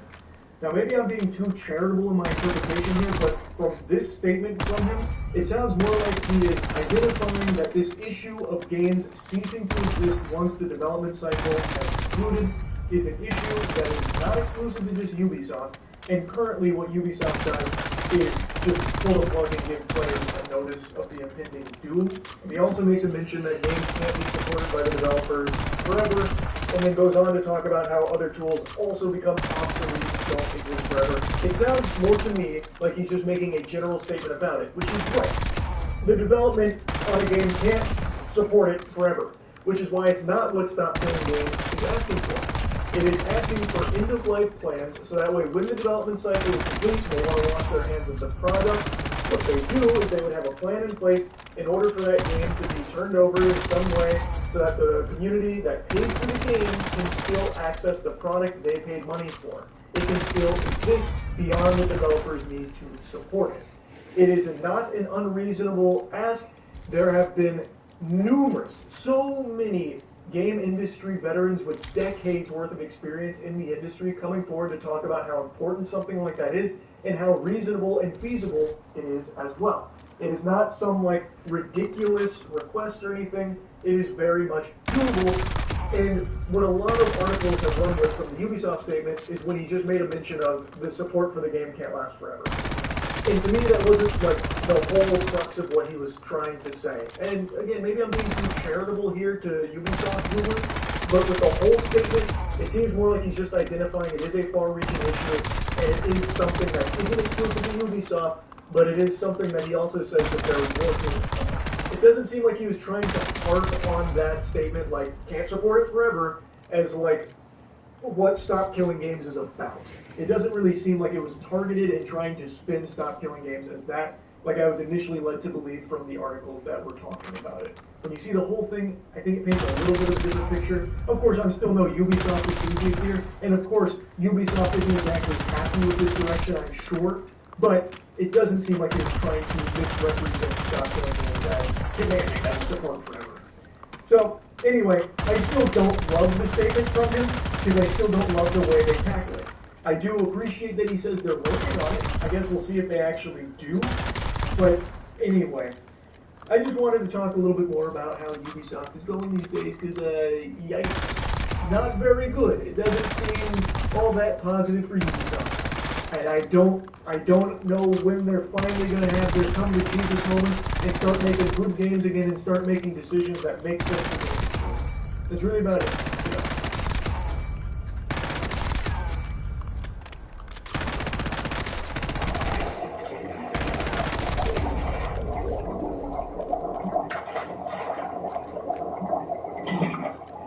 Hey, it's the Prison Snacks tier list.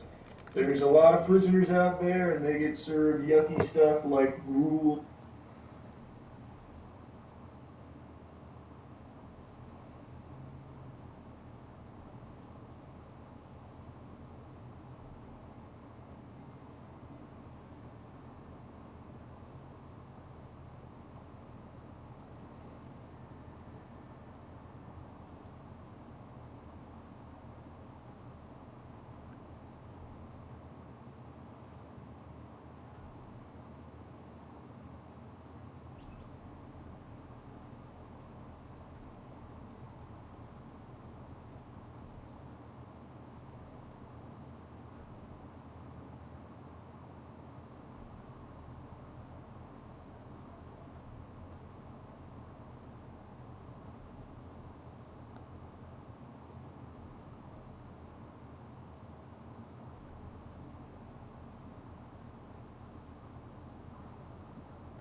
Ruck up, you're headed to the Warzone.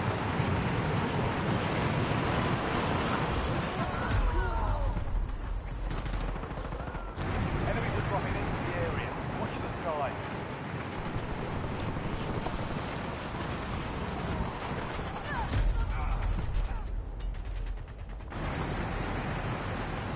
complimentary batch of crumble cookies on Wednesday. Monday.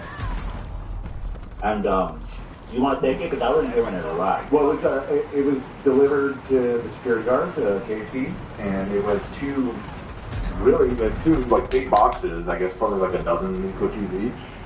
There was roughly 6 in each. Yeah. Oh, 6 in each. So there's a dozen of the crumble cookies, which are those like really bougie, like decadent cookie thing.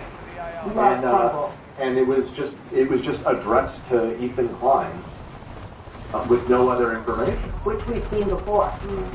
Right. Which other times the things have mysteriously shown up under your name in the past, or wasn't experienced. Not yet. So we were looking at it, and I was like, yeah, we should not eat this. Like, who the fuck knows if somebody is fucking with us? And they weren't even sure. Like, we asked Casey, like, was it an Uber driver? And he's like, I think so, but he was just a guy. It wasn't in a bag. It wasn't in a bag. It didn't have like a receipt on it or anything. So it just was very sussy. So I reached out to people I know. I reached out to Jablonski. I reached out to friends and family. Right. Nobody knows who it is. But they look delicious, by the way. Yeah, it was. Yeah, they were calling to us like the Ring. It was tough. We wanted to eat them. Some of us are Frodo, and some of us. I will take the Ring. Are Boromir. And I just want to say another reason we didn't throw them out right away is because Olivia's birthday was the next day, so we thought maybe somebody might follow up with what it is. Yeah, so we held on to him for a little bit. Kamara says, and correctly, this is part of what weirded me out too. Is that it said it was bought by Ethan K. Right, like you had purchased. Not for, right. Bought by Ethan K. So I sealed them back up and set them aside in case somebody later claimed who they were from, but didn't want anybody to eat it, just to be safe. Well, then, like an hour into the episode, here, I guess I can open on my screen 1 second. Wait, do we have the clip? Yeah, it's right here. Okay, let's just watch the clip. You need me to open it? So this is a moment, I got it. He's back. You just come back from going to the bathroom. Funny. All right. And he's telling us in Discord that he ate the cookies. No, we had a pact that we wouldn't mention it on the show in case someone was trying to poison us. Right. So I typed to them. Yeah. That's why I typed, didn't say it. I said I ate some. Yeah. I'm back. I said I had some of the cookies. It's happened. I was like, don't say it. It's happened. It couldn't not happen. Yeah, people had no idea what we were talking about. The most delicious looking crumble cookies. Like, let me show you what I'm talking about. These are the ones that were calling to me. You're really living on the edge. Yeah. Well, wait until you hear the follow-up. Chocolate chip, crumble. Somebody's going to listen to the story and then know exactly how to assassinate me. Exactly. Well, I really can't be trying. There was a box full of shit like this, okay? Yeah. Or this is a copycat crumble cookie. The cookies that Smokey was selling? And I'm just walking by those. And those ones are too expensive. We don't talk about them. And so I'm just walking by them here and there, and it's like, what are we doing? This isn't the first time we've had mystery snacks show up. And in my experience, I said it. In the next day or two. I guess spoiler alert. There's a happy ending to the story. But at the time, we did not know that, and it was pretty wild that you knew that. We have the Discord messages in the doc. Yeah, here all of it. I said, in a day or two, we will find out that this was sent by a benevolent force. Yeah, this is our conversation in the Discord behind the scenes. Said, we're eating the cookies if you want. I love that you offered. Thanks for the offer, bro. Nate, you jumped in. Yeah, well, and the girls back jumped in. And Nate's called that, or he outed himself too. I ate some. We all did. Isaac said we shouldn't say. He said it's a suicide pact. Nice knowing you. And then Olivia said, keep us updated on your heart rates, which evidently you then read, Ethan, and I had a panic attack. He started panicking. Which is so interesting. I know nothing about poison. So is that what happens? Is there I was trying to say something funny. I didn't mean to make you so scared. What made you think to say that? Just like keep me updated. Like I was thinking maybe I could have said like keep me updated on if you're feeling a little fatigued or if you're feeling warm. But I just, it's a good indication of something going wrong. Right. My heart rate started racing too. Even that I got two people just panicking panicking internally because they couldn't resist eating these fucking I cookies. staved it off. I was fine, but because when I start having a panic attack on camera, I'm like, oh god, I'm gonna freak out. I'm not gonna explain even what's happening.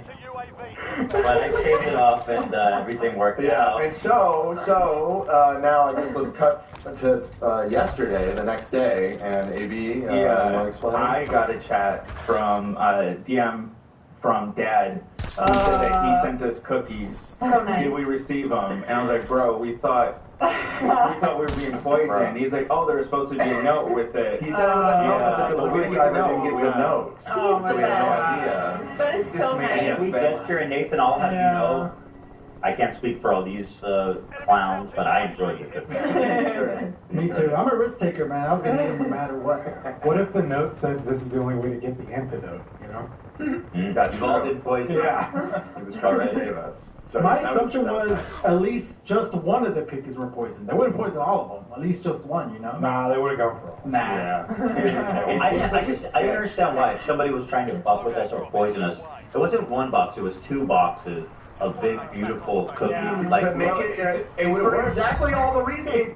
I don't know why you're questioning it. It worked. It worked, yeah. But I was right. Totally worked. But I was right. Yes, but now you can never do that again because we talked about it on the air and we realized your mortal weakness, which is that you can't help yourself from eating cookies. Well, why'd you put it on the desk? Then? If you really thought it was poison, you could have thrown it up. Because I explained it to you verbally. Don't eat these cookies. Here's why. You were like, oh yeah, good call. I thought it was worth the risk. I thought it was worth the risk. Ethan loves the taste of poison. I think the solution is to hire those people who test the food, like back in the day. We should have Casey try it. Oh yeah, He gets a little baby bite. Pay bump for that one. He examined it. He looked at it.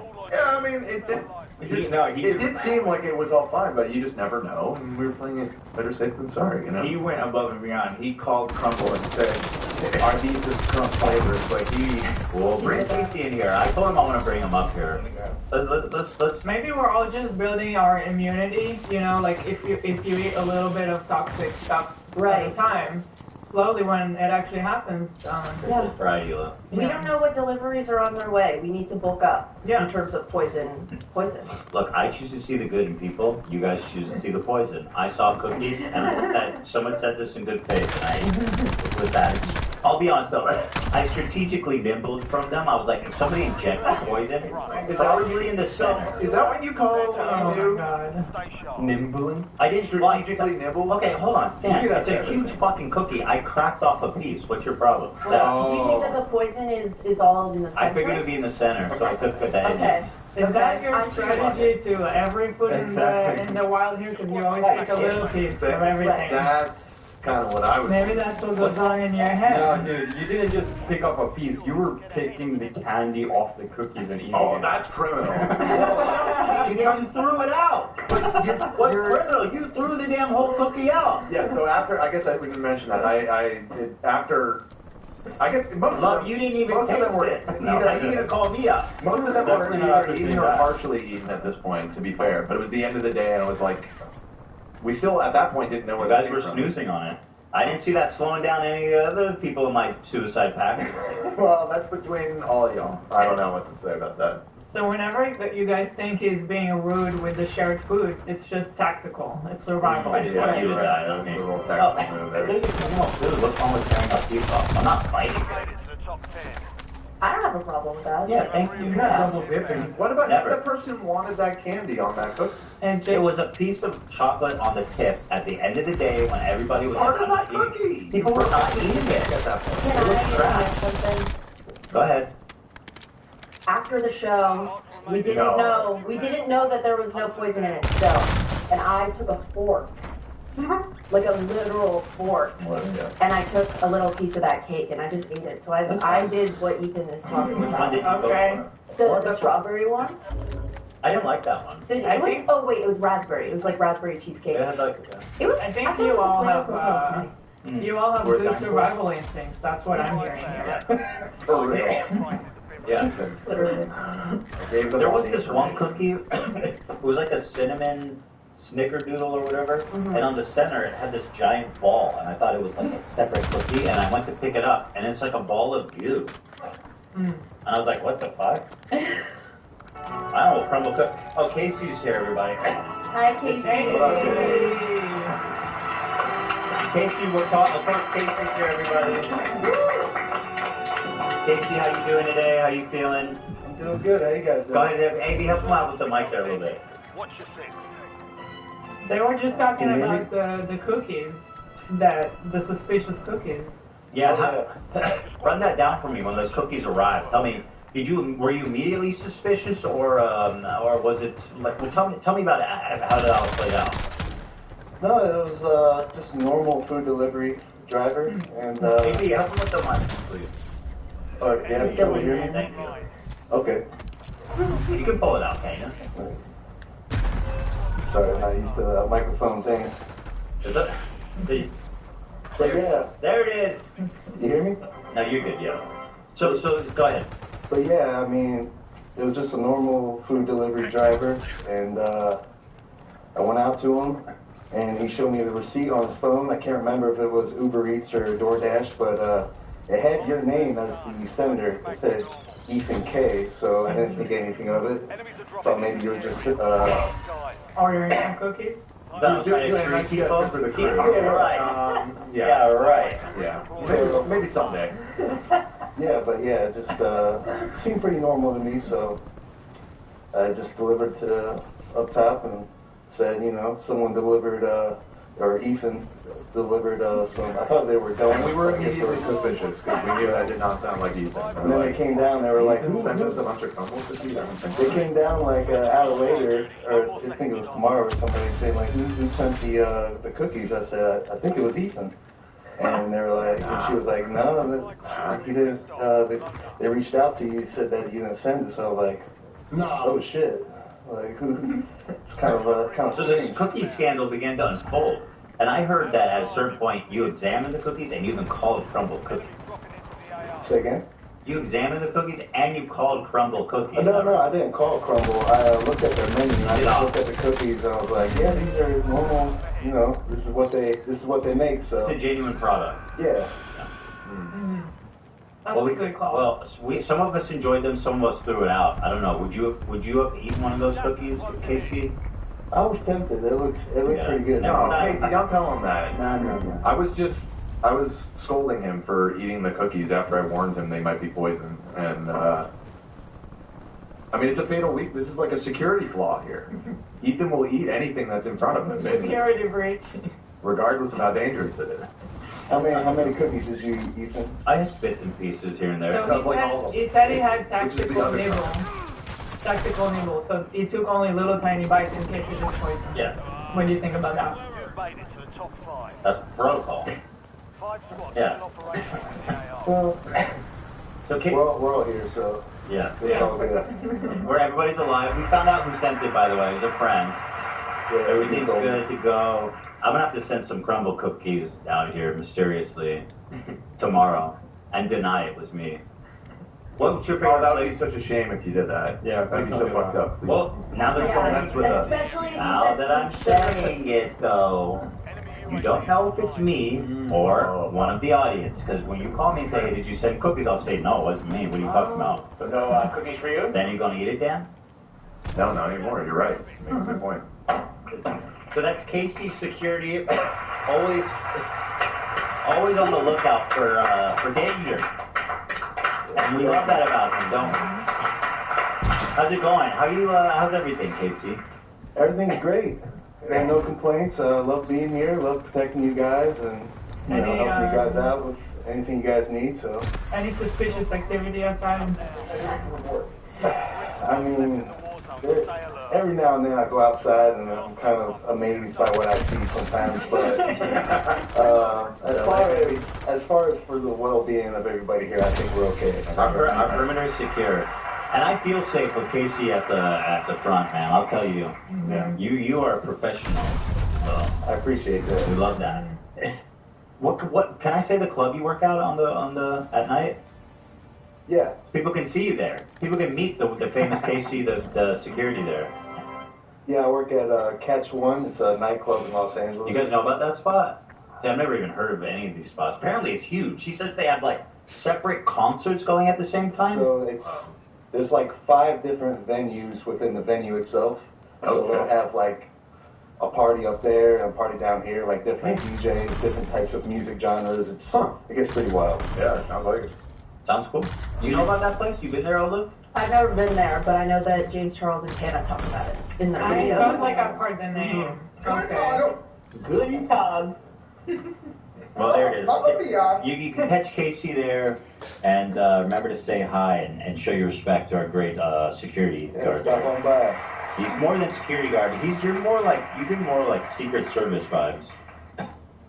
You know, that's one thing that like I always wanted to be, like when I was little. So you know, that's something that down the line, you know, once you guys are done with me, I hope it's not. I hope that's later than sooner, but much later. Much later. That's when. That's what you want. Oh, let's get you in there. How do you even get in Secret Service? You just apply for it. You put a package together and. The secret. They find you. All right, we'll figure it out. Thank you, Casey. I appreciate it. Thank you. Thanks for keeping us all safe. Casey, everybody. Thank you for your service. God bless you. God bless you. Good man.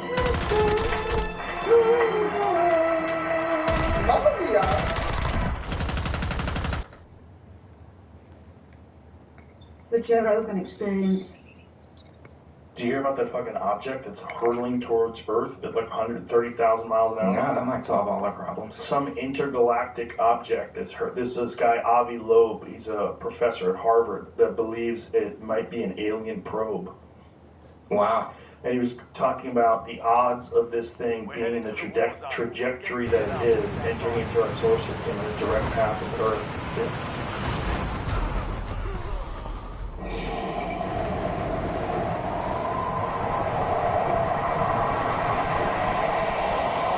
What was going to happen whenever you came over here? I'd rather not say out loud. What's the younger age you were attracted to? Maybe genes, genes. Have you ever seen where people that are under the age of 18? I tried to look that stuff up, but I can't find it. Why did you say you want to because you don't want to have kids? I wanted it to be safe.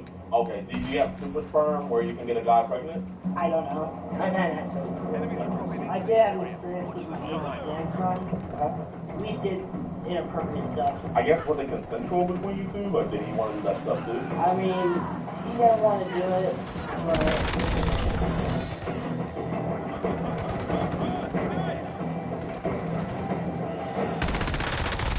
What's good, YouTube, man? Welcome back to a brand new episode of EDP Watch. And today, we're in Kansas, about to go visit our friend, Tap. Mr. Tap is not tapping around the right things, okay?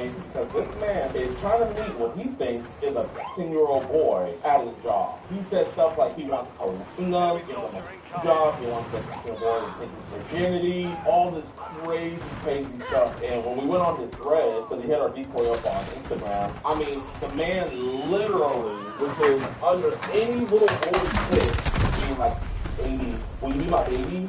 Baby, can I be your boyfriend? Please hit me up. Like, it was the most desperate thing. The even crazier thing is he wants to meet the boy during his lunch break. So shout out to Gardner, Kansas, man, because you guys are doing some weirdos. You can hit us up on our emails if you guys have any tips on any other weirdos or anything else like that, man. And let us know also if you're interested in becoming a decoy, man. We are hiring decoys all the time. Actually, a decoy that wanted to work for me, she got us this dude. So shout out to K, man. You know who you are, but I really ain't got nothing else to say. We're going to go on and head out over it.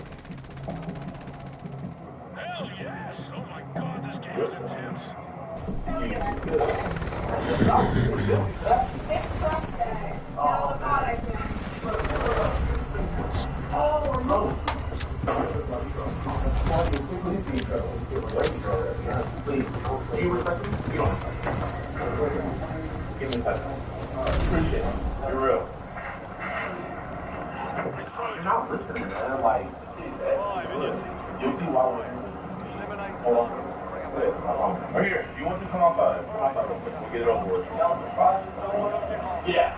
I love meeting y'all. shower and everything. He's like, you know, dude, like, and I tell you just to chill and hold off, bro. Just chill and hold off, bro. It's like, this ain't crazy on no more, bro. We're doing stuff important. You guys ever seen me? I'm giving you like that look of just going down. He's gonna be screaming. He's gonna be like, oh, like, calm down. I promise you, when we're done and everything, bro, I'll take all the pictures. I'll talk to you for as long as you want to. I can't confirm that bro was in there. Yeah, I feel like that. No, listen, I'm going to knock this out. Hey, Jerry. What's this? What the fuck is this? Watch EDP Watch episodes early and completely uncensored. Do you want to listen in on these disturbing one-on-one calls we have with these monsters? Do you like rub your computer And do you want to support our mission to protect those who cannot protect themselves? Then why not join EDPWatch.com? It's showtime! Get extended, early, uncut, and exclusive never before seen episodes, full uncensored chat logs, audio calls, access to the exclusive Discord, and the chance to be flown out and do an EDP cast with yours truly, DeMarcus Wilson. All for the low price of $4.45. So what are you waiting for? For more Keith Brown's, head over to EDPWatch.com. Look, the phone wants it made as soon as that's Hey, man, I just want to talk to you about some messages with Noah. What? I just want to talk to you about some messages with Noah and everything. It's cool, we just go outside real quick. With who? With Noah. Who's Noah? On Instagram. Him? No, I'm not him, but I just want to talk about these messages. I'm the coworkers finding out and everything. I'll be out there. I got stuff in my dude. I mean, I don't really want me to leave with this stuff, man. You know, like I said, I just wanted to come and talk to you about the messages, man, with Noah. The messages, yeah. Can we go outside real quick? I'll be out in a second. Okay. Are you calm? No, I'm not. I'm not. I promise you I'm not. No, I promise. No. You have reinforcements inbound. Yeah. I'll drive back to your house. I will be right back. We can just go over here. Yeah, I don't want anyone here. Okay, man, so who was supposed to be on the way to come see you? Well, he was gonna come here just to see me at work. Okay, do you know how old he is? Way more time. Do you know how old he is? I know how old he is. How old is he? Okay, man, I appreciate you being honest, man. Listen, obviously, I'm not here to put you on blast to your workers and stuff like that. That's why I wanted to come outside. Why do you think I'm here talking to you about this? Okay. How old are you? I still live at home. Yeah, that's fine. But, I mean, 26, 16, that's a No. very big age. It's either expensive late at night. When he told me he was 13, I knew something was up. You knew something that was up? I told him, are you sure about this? Because you do know you're I like 3 and like 11 if it's like a UFC night. He was going to come on Tuesday. We were going to do But if not, it's not. What was that something you guys were going to do? I'd rather not Well, say like 3, 4, 5. Yeah, that's like the busiest time. I'm just trying to see if you're going to be honest with me. Like, Sexual stuff. Sexual stuff? Okay. I guess you're a virgin. Twisted metal. And he's a virgin too, so you want to take his virginity? Well, maybe. Maybe. You nervous? Listen, man, you're good, man. Obviously. I'm here talking to you. Like, I'm not a cop in anything. The mom just wanted me to come and talk to you about this stuff first. So, I think. You gonna come talk to me? No. I think it's best that she doesn't come and talk to you because, how long have you been on, like, Telegram and Zangy and stuff? I download it, but I hardly ever use it. How long have you been attracted to younger boys? I'm gay, technically. I still don't know my sexuality. Well, I don't care about, gay, straight, whatever. I'm just wondering more about, like, how long have you been attracted to underage boys? I'm still looking for somebody that's around my age. So on your thread, I've been seeing you messaging a lot of young boys that are obviously young, asking them to hit you up. How are you getting access to my stuff? That's public, Why would commenting under little boys' stuff, asking them to hit you up and stuff? Listen, I don't really know you. Okay, my name is DeMarcus Cousins. Okay, how do you know me? Like I said, the mom, I just learned about you recently, man. I just don't want the cops coming after me. Okay, that's why we gotta get this addressed now, man, that's why I'm here talking with you, so we're on the same page. Yeah. Okay, awesome. what's the youngest age you attracted to? Listen, there's no wrong answer. You can be straight up with me. Probably under 18, but Okay, so like, what about you? no. Maybe teens, in their teens. Are those my messages? Yeah. You said right here after you knew he was 15, you said you wanted to him and hear him. So you want It's to. really sexting, basically. Yeah, I mean, should we be sexting with a 15-year-old? No. And this is your profile, right? That's my Instagram profile. Okay. So, I mean, why are we saying this to a 15-year-old? I wanted him to do it. But let's say he did come. Would you have done it? I want to get to know the person a lot more first. But let's say you guys get to know each other, all that jazz. You think you would have done it? If he was older, yeah. I mean, then why were you saying you would do it here when you knew he was younger? I'm just nervous to talk about this. We just need honesty here, man, you know? I just need to know where your headspace was, so there's no wrong answer. Do we watch? I do, yeah. Okay, you know, have we ever seen porn of, you know, where it's people that are under the age of 18? And there's no wrong answer, I promise you. I've watched where people under age 18. I tried to look that stuff up, but I can't find it. If I were to look on your Telegram or WhatsApp or things. You can check it right now. No, I'm not, that's all good. No, I believe it. So did you actually love? Probably we got to know each other, probably. Then why'd you say I love you? You good, man. You good. I was going to ask him out to see if he wanted to go out with me. So when he came by today, you wanted to ask him out? Yeah. I just wanted to meet him in person. So you wanted this to be your first relationship? Yeah, basically. So have you already got the hotel, or were you going to get the hotel? Well, actually, I can't get a hotel because I can't afford it. Then why'd you say you would get a hotel for a couple of days? Because I didn't want him staying at my house. I don't really want my mom and dad to know that I'm out gay because... Do they know you're gay? No, because they're both very religious, and my mom just told me before they weren't allowed it. Really? They're old school Christianity. I get that totally, man. And I was baptized in a Christian church. You were? So why are we going against it, man? It's hard Yeah. to get back to church. Yeah, you do. I mean, because, you're sending this to your boys. What's that right there? My private parts. So why are we sending our message? Enemies are dropping into the area. So right here, you said we can ride each other. We've been talking a little over a week and a half. So you wanted him to ride you and you want to come with him? If my mom and dad wouldn't let me leave the house, That's what you wanted to do with him? I wanted to leave with him to go stay with him. So you wanted to live with him? In my mind, I was thinking at the time, he's underage. How in the world are me and him going to be able to support and have our own place if he's underage? Yeah, I mean, how would that work? My mom and dad, they don't think I can make. Here, let's just sit down, man. Yeah. I think the stand makes a little bit more stressful. Yeah. How long have you had me know? Probably since I was little. I get it. You might want to make love with like a man, but like, why a child? For me, I'm still exploring different age ranges. Okay. When I it might be that he was part of my ADHD because now that I'm older, I'm on new medication to help me. Well, I mean, it sounds like it hasn't really been helping if you're saying it's a finger. I should probably tell my parents what's going on. I mean, do you want to tell your parents that you're talking to a If I have to, yes, I probably should. I mean, I'm not going to make you, but I mean, are you? At some point, yes. At some point, when do you think you'll tell them that? Well, my sister just had a baby. They had to take care of my nephew. Live and let die. It was private. I'm not gonna lie, man. You're making fine look bad. You know, you said a lot of sexual stuff, and you know, here. Now I regret saying it. So there's no child on your device or any other device. So you can even check it right now. Okay. But we are kind of attracted to younger boys. If they're attractive, yes. So only if they're attracted to you. Okay. How old do you think this boy is? Who's that? This is just a random boy you commented under, but how old do you think he is? Way younger than 18. Yeah, he looks about like 10. So you find him attractive? Kind of, sort of. But not like I would date him or anything. And this boy, obviously younger, you commented under, hey baby, he said he's 16 years old. I mean, It's a habit and it's something I need to work on. like that's 3 underage people you commented under, and you're telling me that you're not talking to any other. But we didn't exchange contact info. But that's just 3 people. I mean, how do I know you're not talking to any other kid? You know, you couldn't go to jail over this. You know that, right? That's what I told him. I said, you know I can go to jail for this. So it's like, why take that risk? Was the boy Lucy that worth it? Probably not, you know. I mean, what are we gonna do after this? After we're done talking? Probably just move forward and learn from this. Learn from this. Okay, what are you learning so far? Probably talk to underage kids and share dirty stuff with them.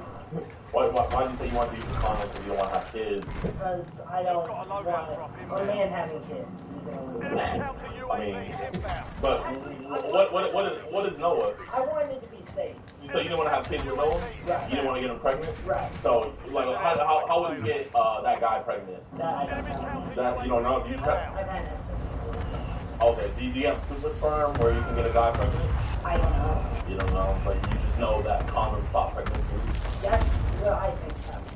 Okay, would you make him use a condom too? Probably. So let's say, like, you have sex with another gay guy. Are you gonna make him wear a condom because you don't want to get pregnant? Probably for the first time, yeah. I mean, do you have any guy friends that got pregnant that you know Not that I know of. of? Not, but you know other guys.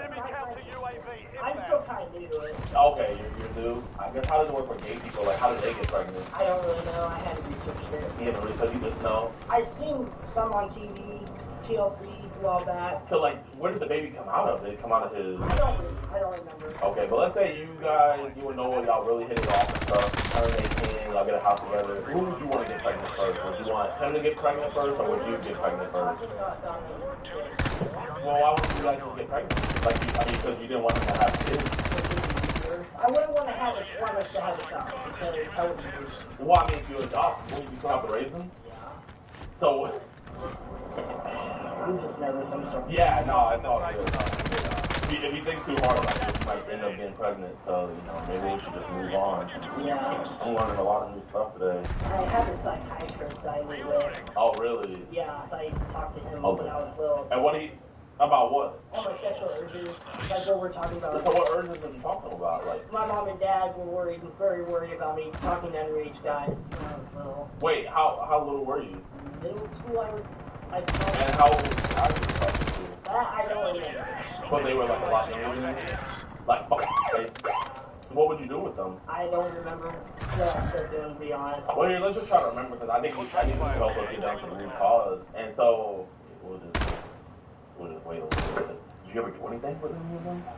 Did you ever babysit and like, maybe the kid touched you somewhere? I did have an experience with my neighbor. Inappropriate stuff, like it says in there. How far did you guys go? It's my neighbor, and I don't really know. Kobe. I mean, it's it's between you and me. Yeah, I haven't really Kobe. Mom and Dad. Just between you and me. But I think we need to talk about this. This was a while back when he was little. But I think we need to talk about this so we can like narrow it down. So like, what happened? Well, he was in high school at the time, and I was a freshman in college. Still, you're like the neighbor that you have to this day? What's the kid's name? I mean, I don't need to tell me. I don't know. I'm not fucking. Well, I don't want you to go contacting his grandfather. Okay. So, I guess was it consensual between you two? Like, did you want to do that stuff too? I mean, you don't want to do it, but... What did you, how did you... talk about it. Yeah, you talked about it. So you just touched him? Yeah. Was he mad when you touched him, or was he just confused? Okay, and like, how did you touch him? You do anything else, or you just touched him? I'm calling the police. And what, did he hit your hand away or anything? At first, yeah. So he was a minor and you were an adult at the time? Probably 19 or 20. He was just going to start high school. So he was a freshman? 8th grade, probably. Yeah. Maybe Renee called. What did it say? Like, we're just talking. One second. Good. Yeah, we're just talking. So, Jared, man, you're not going to invite 16-year-old boys over to your job anymore, right? And you're not going to send pictures of 16-year-old boys anymore? And when you were about 20 years old, you touched a freshman in high school since without his permission, right? Finished middle school. Okay, and you were in college, right? And you touched his penis? Okay, you touched his penis, right? Without his consent? Yeah. Okay, and all these messages, that is you talking? That's on me, yeah. And you're never gonna do this again? And you invited that 16-year-old boy to your job, right? I think that was going to come on. Okay, and you were talking about giving him a job, right? Okay. Can you look that officer in his eye and promise and say, I am sorry, and say all that stuff you did and I'll never do it again? I promise for saying all that stuff, man. What stuff? Can you say what it is? Job and all that stuff. And how old are you? You know what you're doing, correct? I have ADHD. I'm on the opposite. Do you take any medication for that? I do, yes. Okay. But you did know right from wrong, correct? Yeah, I do. Yeah. I have that, and I have everything on this flash drive right here. Yes, sir. All stuff that he was sent to. What he believed to be a casino. He also sent a picture of the genitalia. This is a pic that he sent. That picture, that is yours, right? Yeah. Okay. Yeah, and I'm gonna give you this flash drive. You know, this is kind of just like the highlight stuff of all the worst stuff. He also admitted to molesting his neighbor's grandson. Is that what you were capturing just like right Yeah, that's what I was talking to him about.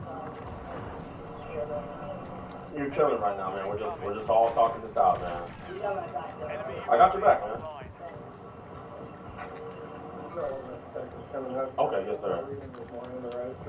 Yes, sir. Yeah. I mean, he's really straightforward. So my security was telling me that he'd be hitting on you.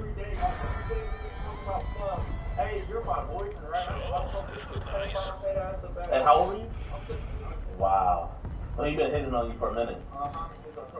Was he talking about his boyfriend coming to meet him? Did he say how old his boyfriend was? His boyfriend was 15. Yeah, that's crazy. Yeah, he's been hyping it up. He's like, I'm about to go Yeah, he wants to bring him to the parade, yeah. When the officers are done, make sure you guys let them know. The fact that he's talking to her about y'all, that's even better. Yes, ma'am. How you doing, detective? Okay, so this is Jared Tapp. I'll get all that information. You guys can hang out. Yes, ma'am. We're going to start getting everything ready. Yo, what's good, y'all, man? So we're currently heading to Oklahoma to go get this guy right now. He's kind of being a little flaky, but fingers crossed we're going to go get him. The update about Jared Tapp. So, I had called the detectives like back about a month ago, and they said they were still investigating. I haven't got an update yet. I tried calling back up there to ask for the detective, but she wasn't in. So, as soon as I get an update for you guys, I'm going to be putting it down in the comments. But I think it's clear cut and simple. I think the fact that they haven't at least interviewed the person that he admitted to doing something to is kind of outrageous. And I also think the fact that, you know, we haven't got an update from Gardner Police Department is a little bit, not even a little bit, really outrageous. But, you know, we have to wait and see, y'all. But I do have some good news, though. We have 2 convictions on some PDFs, man. So I'm thinking about doing a video soon. Going over the convictions, what they were charged with and stuff. They both got 10 years respectfully. They're going to have a lot of fun in there. And we got a lot more catches on the way. Also, if you guys can and want to support us, be sure to join us on watch.com, where for right now it's $4.45, and if you pay right now it'll be $4.45, or if you already paid it'll be $4.45. But we will be raising the price up to $6.50 soon, so go on and take advantage of that. I didn't say this in the last video, but I'll say it here now. We're going to be introducing live streaming to the platform. So we'll be having live catches that you guys can interact with, talk to each other in chat.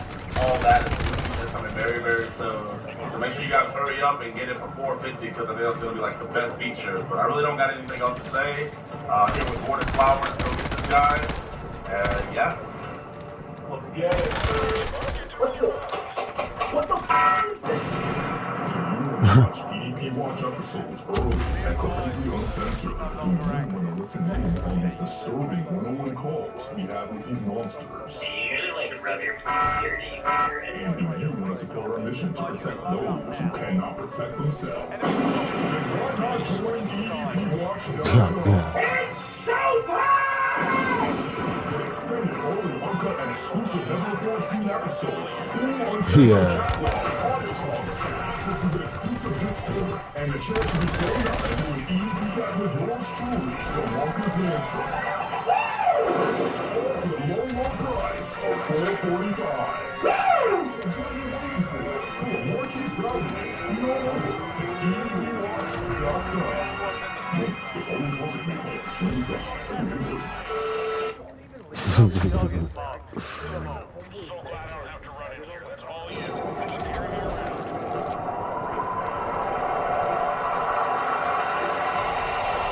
What would you say your favorite age range is? How many of those videos are on your phone from like when they sent it to you? Ballpark number. Probably like 20 or more. Maybe 100? Yeah, like around 100. Sometimes I see the best calls. I think I saw some imps in there. How young was the babies? I mean, you told them the consequences, right? I'll even tell you that I'll give you a hug right here, right now. No, hey. It's okay. Why are you sad?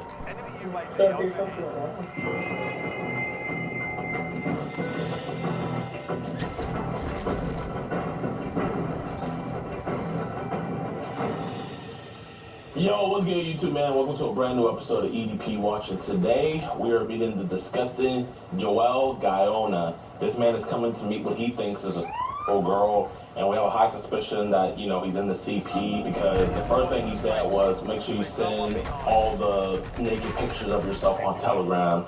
So if they're saying that stuff, you already know what the dealio is. If you guys seen the video that I posted before this, hopefully you guys did, your boy was looking at 6 months in jail, right? So I was thinking, you know what, I want to switch it up for this episode. Usually, you know, we're vigilantes and stuff, but what if we get someone that knows the law? Someone that knows the law even better than the police themselves. Someone that was once on the dark side, letting these predators out on the street, but now he has come to the light and keeping them off the streets. I want you guys to meet the one, the only, Mr. Dangerous himself, Jay Omer. Who's my friend? Jay Omer. And why am I best friend? Just they cases.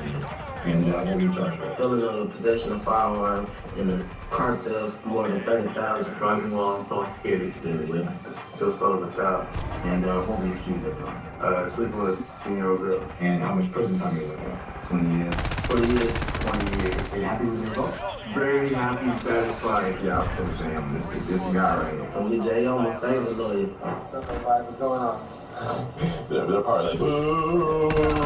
Funny enough, y'all, where we are right now, Tyler, Texas, he has a case for a Choma. I have cases everywhere in Texas, though. But so you're about to put away a Choma, and then you gotta come back up here and defend one. I'm about to defend anybody who charges a crime. You can do whatever you do.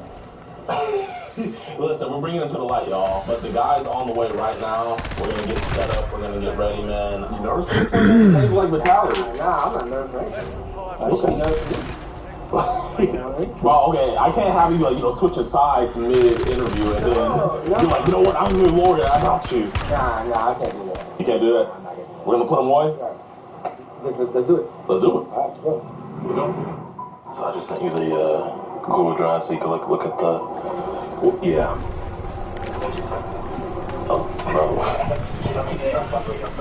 Oh, shoot. You got a lot here. Send me a new picture of you. Send a picture of you naked. I want that to you. Yeah. You said, you gotta warn me at least. You know, I'm just gonna be a freaking tan. It looked like a burned out cigarette butt. It was a reverse cigarette butt. how long do you think he's looking at? Maybe 20. Dang.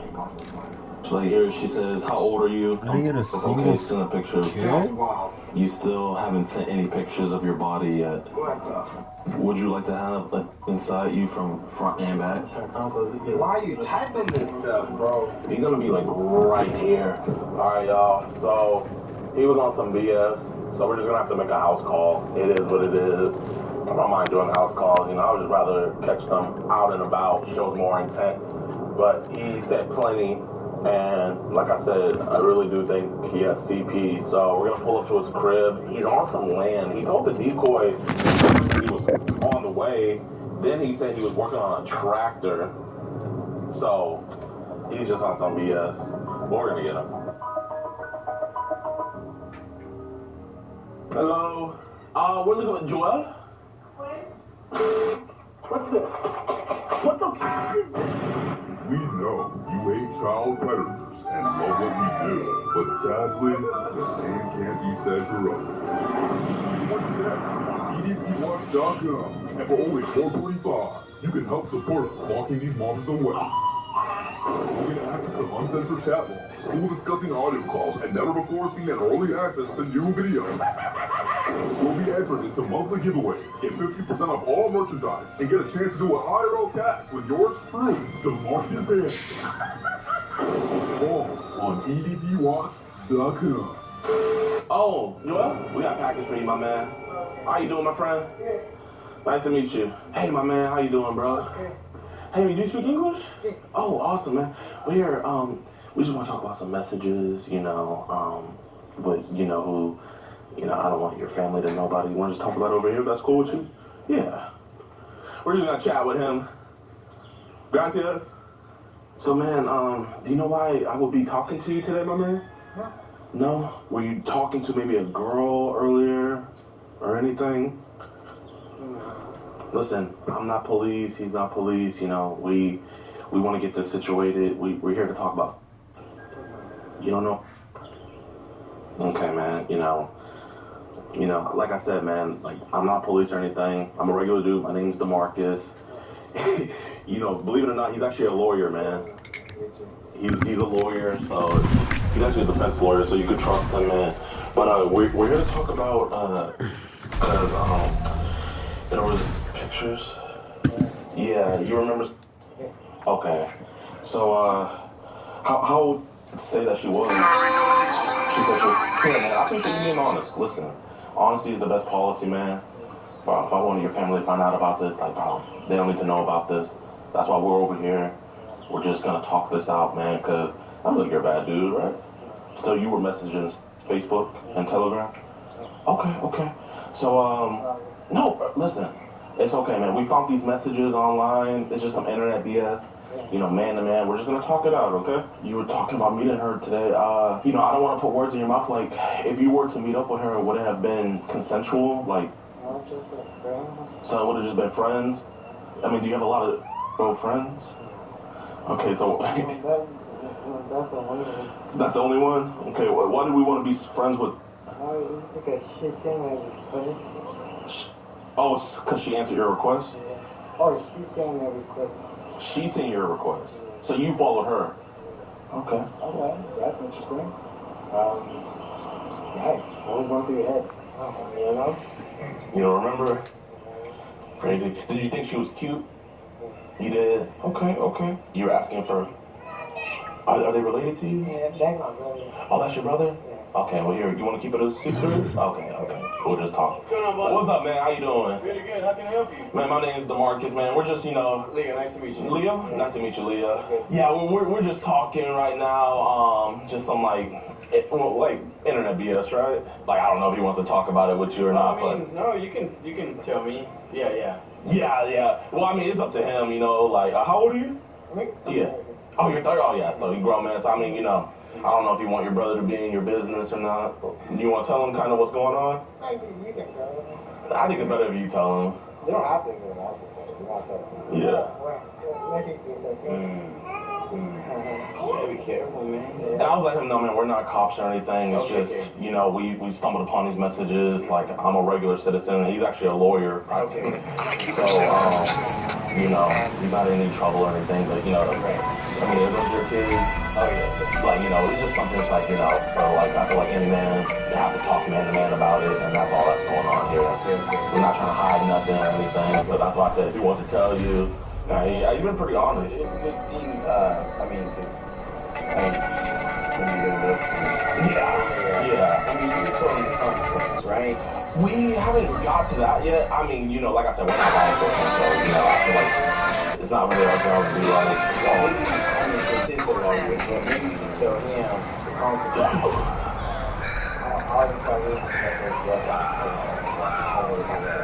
Especially trying to hold consent and stuff like that, you know. I deal with kind of the more psychology side of it because I think everybody, we all make mistakes, you know what I mean? I mean, that's probably the best thing. I mean, you know, me being this older person. Yeah. Like, are you gonna learn from me? Man, older? I thought you were younger, man. I mean, yeah. I'm a little bro coming in here. No. I'm like you older. Yeah, but I mean, you know, if you want to, you can stay by, but like, we're just gonna like talk about it. Yeah. I'm creating Babadook inspired to Boo Boo for a friend, or a la Boo Boo Doodoo, if you will. Okay, that sentence would have... Yes, sir. That's why my friend said I'm more like, I'm the emotional guy. Well, man, I appreciate you so much, man. Listen, bro, you have a great family, man. You know, and, bro, I really appreciate it. Like, bro, you're being an honest guy. So, when you kind of first started talking to her, you had told her you wanted, you know, those images and stuff. What kind of images were you wanting from her? I shot the You've been honest, like, this whole time, man. Are we sure? But I didn't shoot the monkey. Okay, man, because you said right here, I want to see your... Can you send a picture of your...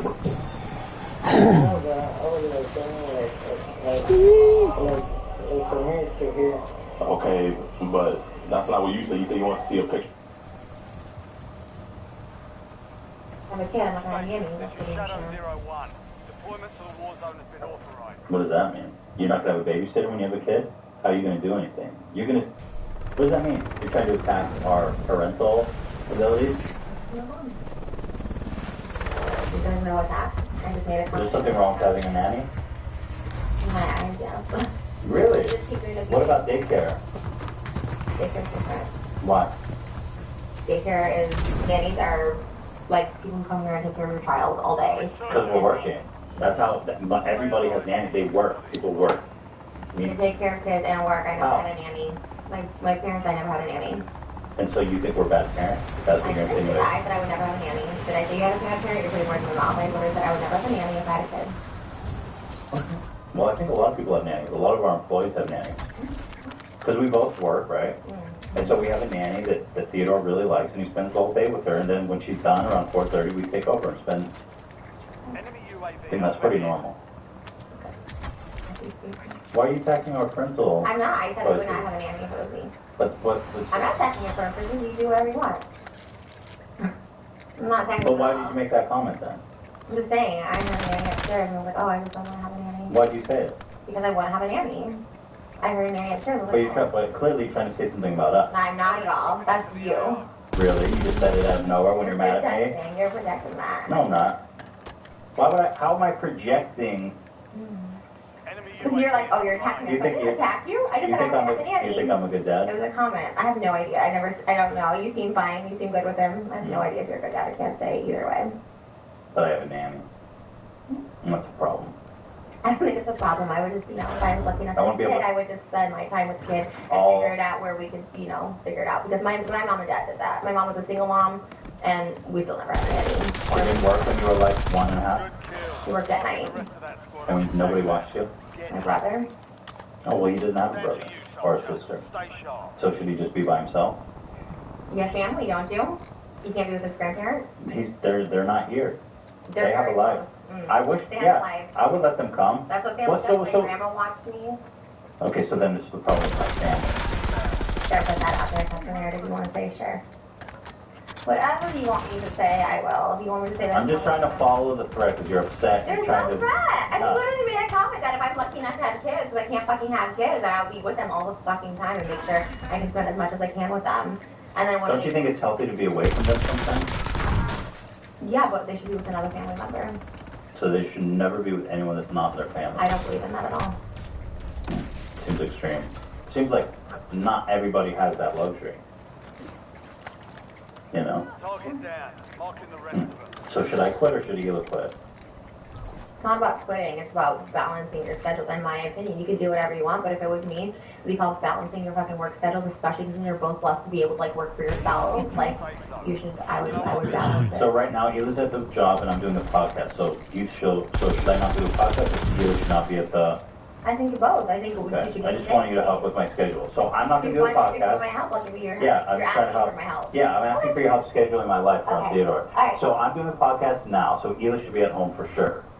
And then when I'm done with the podcast, she can go to the office and I'll be with Theodore. Yeah, I think that's Yeah. a great schedule. Okay. And do you know what it's like being with a 1.5 girl? Of course not, because I don't have a parent. Right. It's a little insensitive because I'm infertile, and it's a really issue that I struggle with. Well, I so- asked you because you know, No, I realize don't that have you can't kids, do so anything by when saying you're that, with you're saying, do you have kids? Throwing it in my face that I don't, so. No, that's not what I was It's doing. exactly what you're doing, because you know I don't have kids. No, so why my would you point, ask my questions point was you that know? you're assuming that it's so easy for me to be with a 1.5-year-old, not knowing how insane and nonstop it is that I won't be able to do anything else for the rest of the day when I have work to do. I have to work. I'm an adult. I have a job like most adults do. And what happens if you're two parents and you have to go Where's your mom and dad don't want to watch Theodore? They don't want to have They're here on Sunday. with him. I know my mom would be like, oh, let me, That's your mom. I'm just giving you my perspective. You asked for my help. So you're criticizing my mom. You said I gave you my perspective. No, I want your perspective. Okay, that's all I said. Well, I do wish you guys have a kid, and I'm sure it'll be great. And I hope that you quit doing everything you do in life just to be with that kid 24/7. Myself, and you know what? That's when you find someone. And I hope Moses quits every single thing he does to be with the kid every single moment when you are. That's totally fine if he wants to. If he doesn't want to, whatever he wants to do. Yeah, like everybody does with kids. They quit everything they do. When you have a kid, you should try to be with that as much as possible, not Be with it. strangers. Abby's not a stranger. Not family. Dan's not. I mean, Dan's not family, but I trust him. Squad mates back on station. Good work. Enemy soldier incoming. Good job, open experience. Do you hear about that fucking object that's hurtling towards Earth at like 130,000 miles an hour? Yeah, that might solve all our problems. Some intergalactic object. There's this guy, Avi Loeb. He's a professor at Harvard that believes it might be an alien probe. Wow. And he was talking about the odds of this thing being in the trajectory that it is, entering into our solar system in a direct path with Earth. The odds are extremely low. And at the place where it's doing it, it's when the Earth is the opposite side of the sun, so it's coming from behind the sun. And so it makes it difficult to detect. And that this object is in a direct line to come to Earth in 10 remaining. Do they have a trajectory of where it's going to land? I don't think they totally know that yet. I think they're trying to calculate whether or not it's actually hit Earth or come near Earth or pass by Earth or what it, what it is. But Why do they think it's an alien satellite or whatever? Well, there's this guy, Avi Loeb, this professor that I'm discussing. He also had an analysis of another object that passed by Earth a few years back that they named, and they said that this thing had a very bizarre metallic sort of a look to it that he did not think, based on the shape of it and the way it was traveling, that it was natural. So he thought that that could have been some sort of alien craft as well. Well, he wasn't there when she was born. It's too fun. But as it gets closer, we could probably decipher. Scientists give chilling update on mysterious Yeah, interstellar Coleray object was in the racing hospital through by our herself solar the whole system. As time. they warn, it's even bigger than we thought. Provide a chilling update on No. mysterious using data from the Vera C. Rubin Observatory. Experts have revealed just how big the object dubbed 31 Atlas really is. According to their analysis, the object measures roughly 7 Yeah, he even talked to her dad, like, what do you think about it? He was like, I don't, look, that stuff happens, just don't treat her bad or whatever, because her dad was also a piece of shit, rapper, cheated, has all these baby mamas, all these kids and everything, so he doesn't really give a The fuck. object could be an alien spacecraft. However, not everyone is convinced. Chris Lintott, an astronomer at the University of Oxford, told Live Science any suggestion that it's artificial is nonsense on stilts. He added that these claims are an insult to the exciting work going on to understand this object. But Harvard's legit, and Avi Loeb is a legit astronomer. Right. I mean, let's not rule anything out. Yeah. As it gets closer. There's something about it, about the way it's traveling, that it's bizarre. It doesn't have a trail like a comet does. Right. Scroll up a little so I can see that. The images of the comet were actually snapped by the Vera C. Rubin before it was officially discovered. However, since it was identified on July 1st, just a little bit ago, scientists have scoured back through data to find out more about the mysterious object. New study published on RXIV, whatever that is. More than 200 researchers have confirmed the likely size of the comet's main body, known as its nucleus. The nucleus has a radius of around 3.5 miles that translates in diameter or width of about 7 miles. To put that in perspective, bigger than Mount Everest, twice the size of Mount Kilimanjaro. Fuck. Yeah, so the, how do you say it?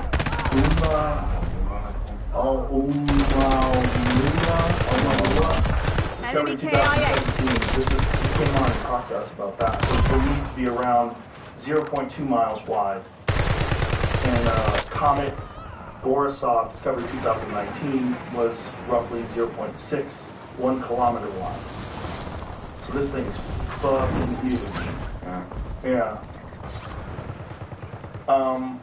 So previous speakers from LMR, Professor Lowe pointed out that its impressive speed of 130,000 miles per hour as an indication that it might be controlled by aliens. He said it's difficult to imagine a natural process that would favor a plunge into the inner solar system at 60 kilometers per second, he said. An alternative is that the object targets the inner solar system by some technological design. Oh, cool.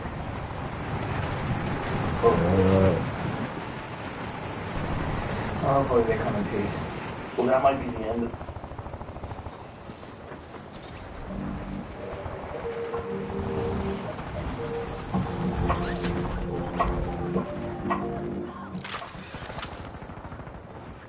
Rogan has been given a golden opportunity to beat Ethan Klein. Yes, I'm talking about a genuine victory against Ethan Klein. I have spotted with my illegal eye a soft spot in Mr. Klein, and we can exploit that with our dear sister Brogan today on here, The Legal Mindset. We're just using our judge. Of course, I'm Andrew, our American attorney, and this is a fast fact premiere bringing the quick version of the latest in the illegal news. If you like these versions, please make sure to smash the like button below. So as you know, I've been tracking the case of Ethan Klein versus Brogan, and I woke up today in the morning to see a very interesting video that was talking about Ethan Klein and his willingness or non-willingness to sell. But in this video, I spotted some weakness. I spotted a weak point that I think our dear sister Brogan can exploit if she wants to win. If she is committed to winning, I think she has an opportunity. And I think now is the time for Brogan to strike big. So let's watch the video, and then you guys are going to see exactly what I'm talking about. Does she think that she can give me that money and use it to give it to me in a settlement? That would he's talking about the money from her legal defense fund. So both Casey Tron, Denham, Brogan, they've all raised this settlement money. And at this point, yeah, they've got some money, but it's not that much money. The money that Ethan Klein will recover from the lawsuit is more than any of the legal defense funds. So just so you know, and also he's going to end up paying his lawyer more up front than even in their legal defense funds. So in terms of money, that money in and of itself, probably not the most compelling thing. Just throwing it out there. The ultimate irony for all these people that donated is that she just takes all of it and gives it directly to me. Would you accept that? Well done. Yeah. I mean, she owes me more than that, though. She owes me more than that. Okay. I'm garnishing. All right, well, so when he says garnishing, what he means is he wants to either garnish her earnings or garnish her going forward or garnish her videos, so that's saying that the money that is in those funds is not enough. He's going to want to inflict pain upon her over time. And that's something that Frogie probably doesn't want. She probably, listen, sis, you probably don't want that. You don't want this looming over your head for the rest of your life when you've got this guy Klein, this super villain. Like I said, he's like Dr. Evil's cousin here. Right? You don't want this guy in your life for 10 years, 20 years, taking every single penny that comes in. Right? If you can get rid of this guy in one clean cut, I would say do it. And I would say that is a win. That's a huge win. So let's see what he says here. You might have to negotiate it out a little bit, but there you go, Brogan. There's your get out of jail free card. Honestly, all you have to do is just rip off your fans. I had space in my heart to let her off with like creative settlement offers and stuff. Sure. But at this point, I think I'm not settling for. Okay, so here's the weakness, guys. You see that? Do you hear that? Words are important. He has space in his heart. He has a heart. He has a heart. Let's exploit that heart. Let's exploit that heart. All lawyers use your weaknesses, including your emotion.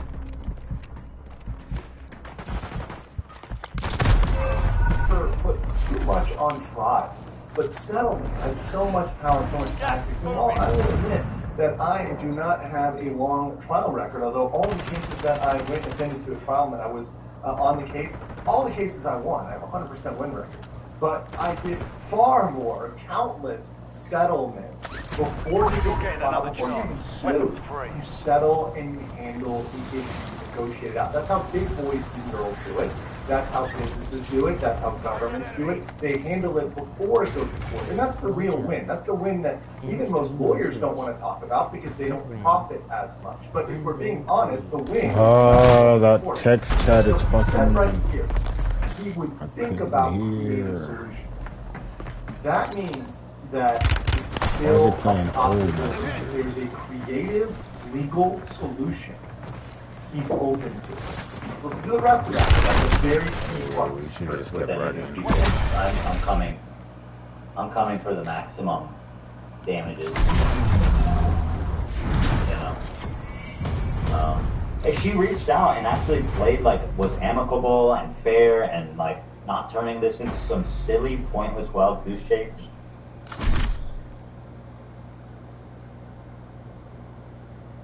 Not turning this into some silly, pointless wild goose chase.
Use this time as a target practice.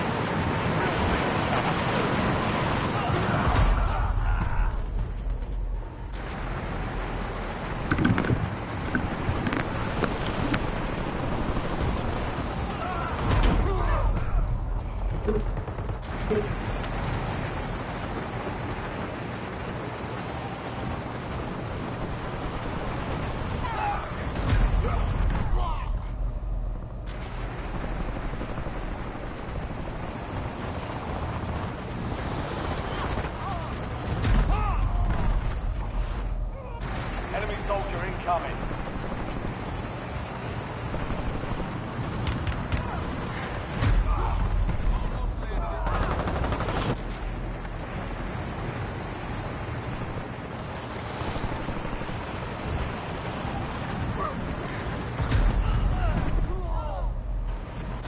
Enemies are dropping into the area. Watch the skies.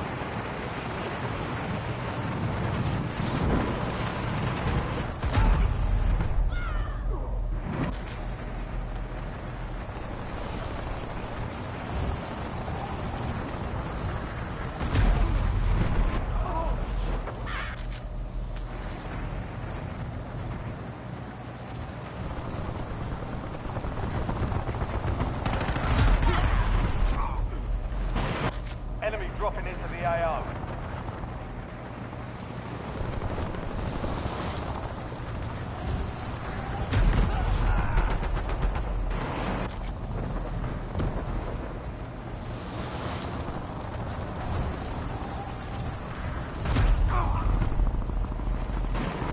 Enemies are dropping into the area. Watch the skies.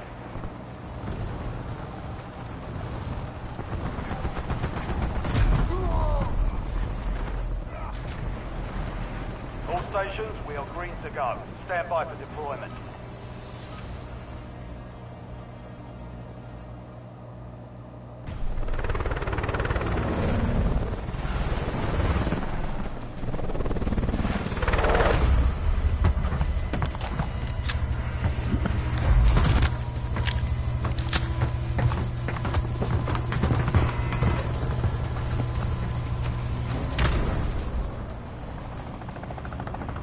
Resurgence. Survive and your team can redeploy. Eliminate targets to bring them back faster.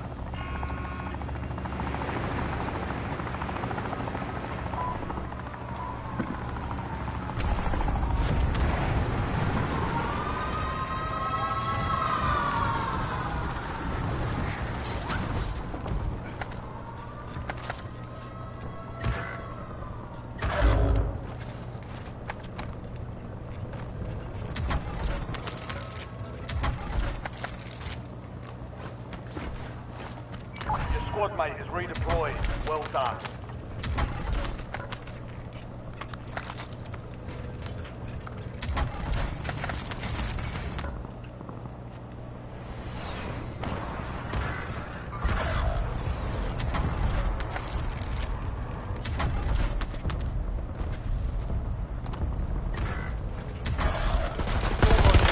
Stay alive so your squad can redeploy. Enemy destroyed. Use your tac map to hunt down the rest of them.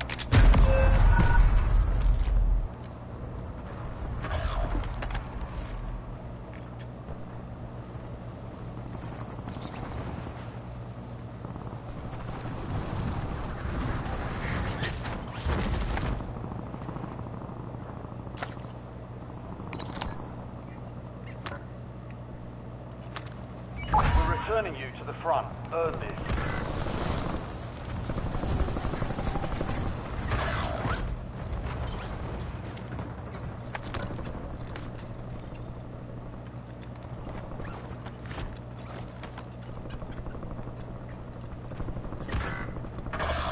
Your squad is down.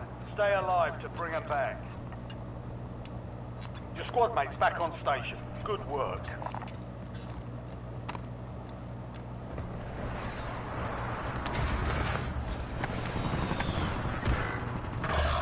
You're the last one standing, soldier. Survive until your squad can redeploy. Your squad mate is redeployed. Well done. Enemy soldier incoming.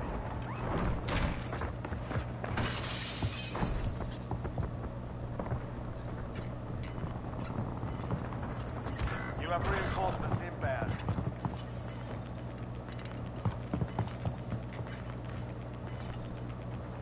All squad mates are in the safe zone. You're losing ground. Moving.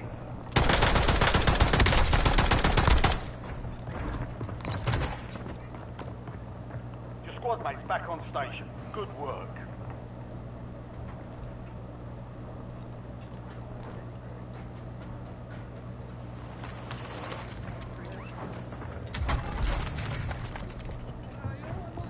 Enemy UAV overhead.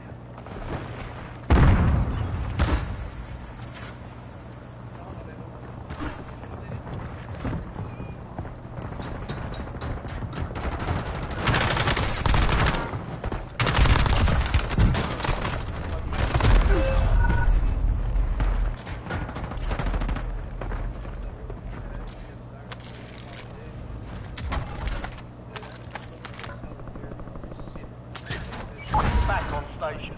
Go get after it. You have reinforcements inbound.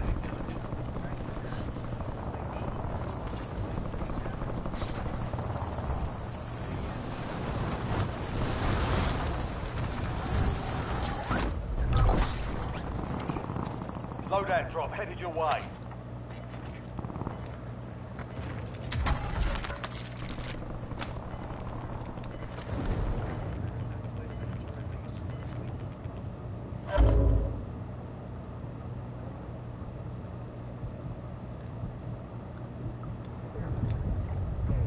Hostile UAV in the area.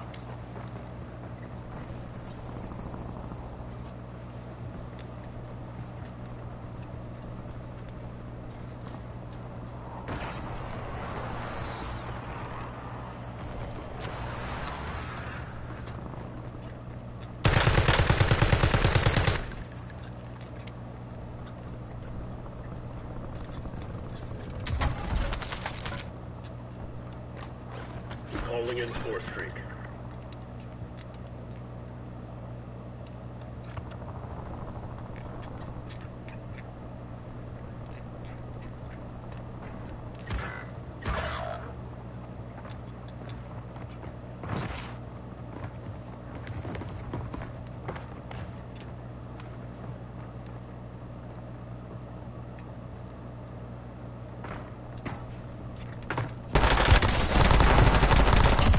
Remaining operators from that squad. Hunt them down. Squad mates redeployed.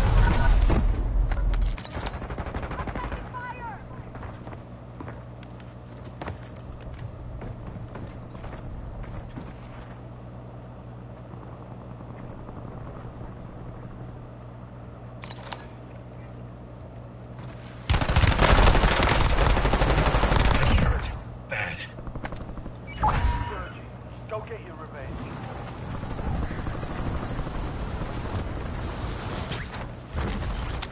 Oh my god, it pushed me all the way back like that. Still have squad mates outside the safe zone. Alright, let's call this duty.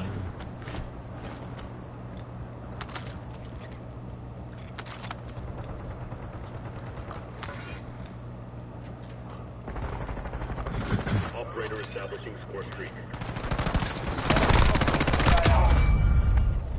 Target down. Open the rest of them.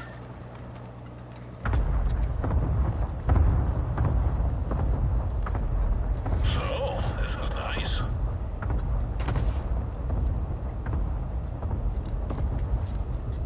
I'm so glad I don't have to run in here. That's all you. You just carry me around. Enemy UAV is online. That wasn't fair. What the fuck was the ref?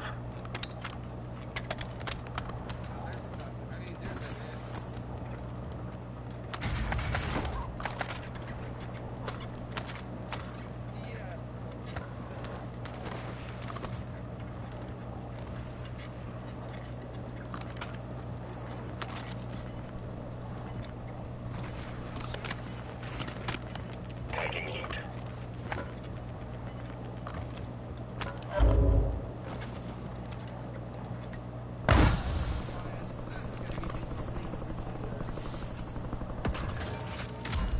Fire sale active. Buy station prices have been reduced.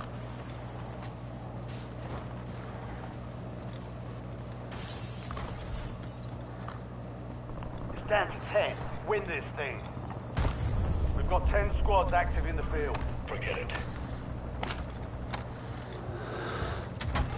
Enemy UAV overhead.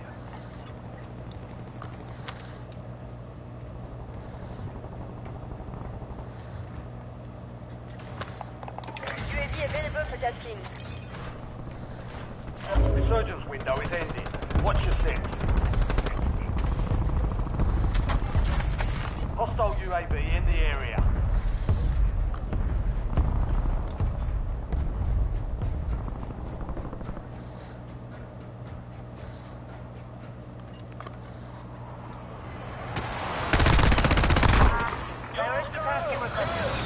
UAV exprimé. Squad's in the safe zone. You've got gas moving in. Enemy UAV is online.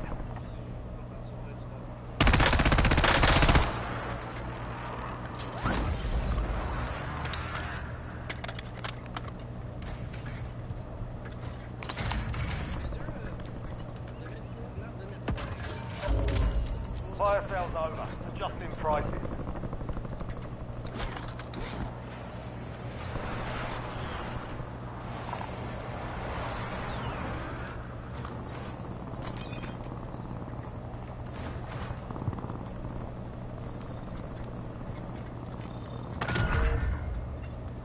Enemy UAV overhead. Positive ID on the bounty target. Hunt them down. Heads up. An enemy squad marks you as a bounty target. Be advised, insurgence is no longer active. This is for keeps.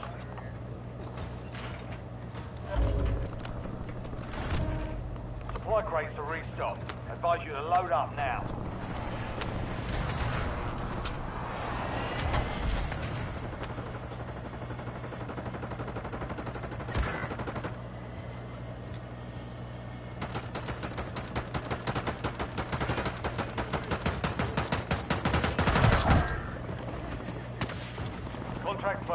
stand down.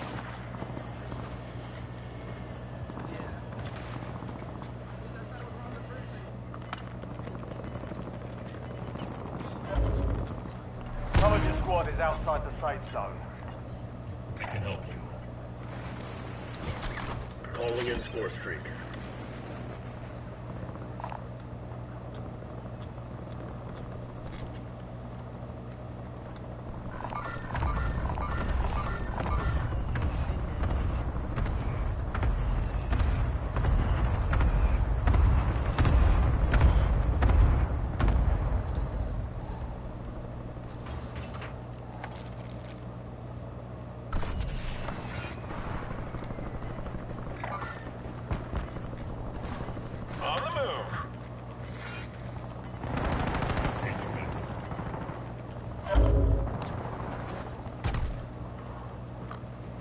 Enemy soldier incoming.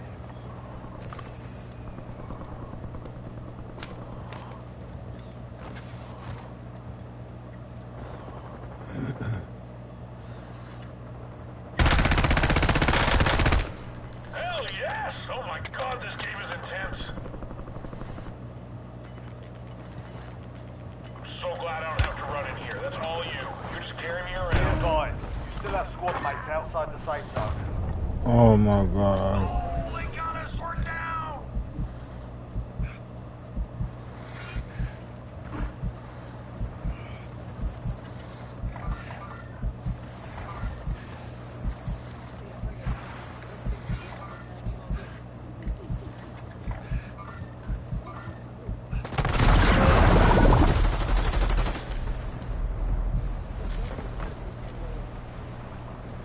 More like Seth Rowe. Good. That's pretty clever.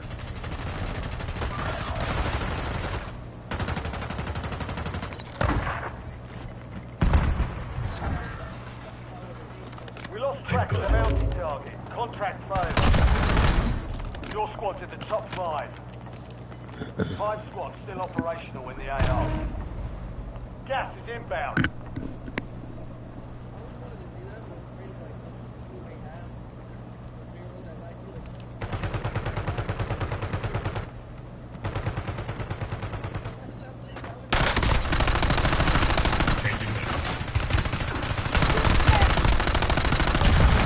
That is of no concern to me.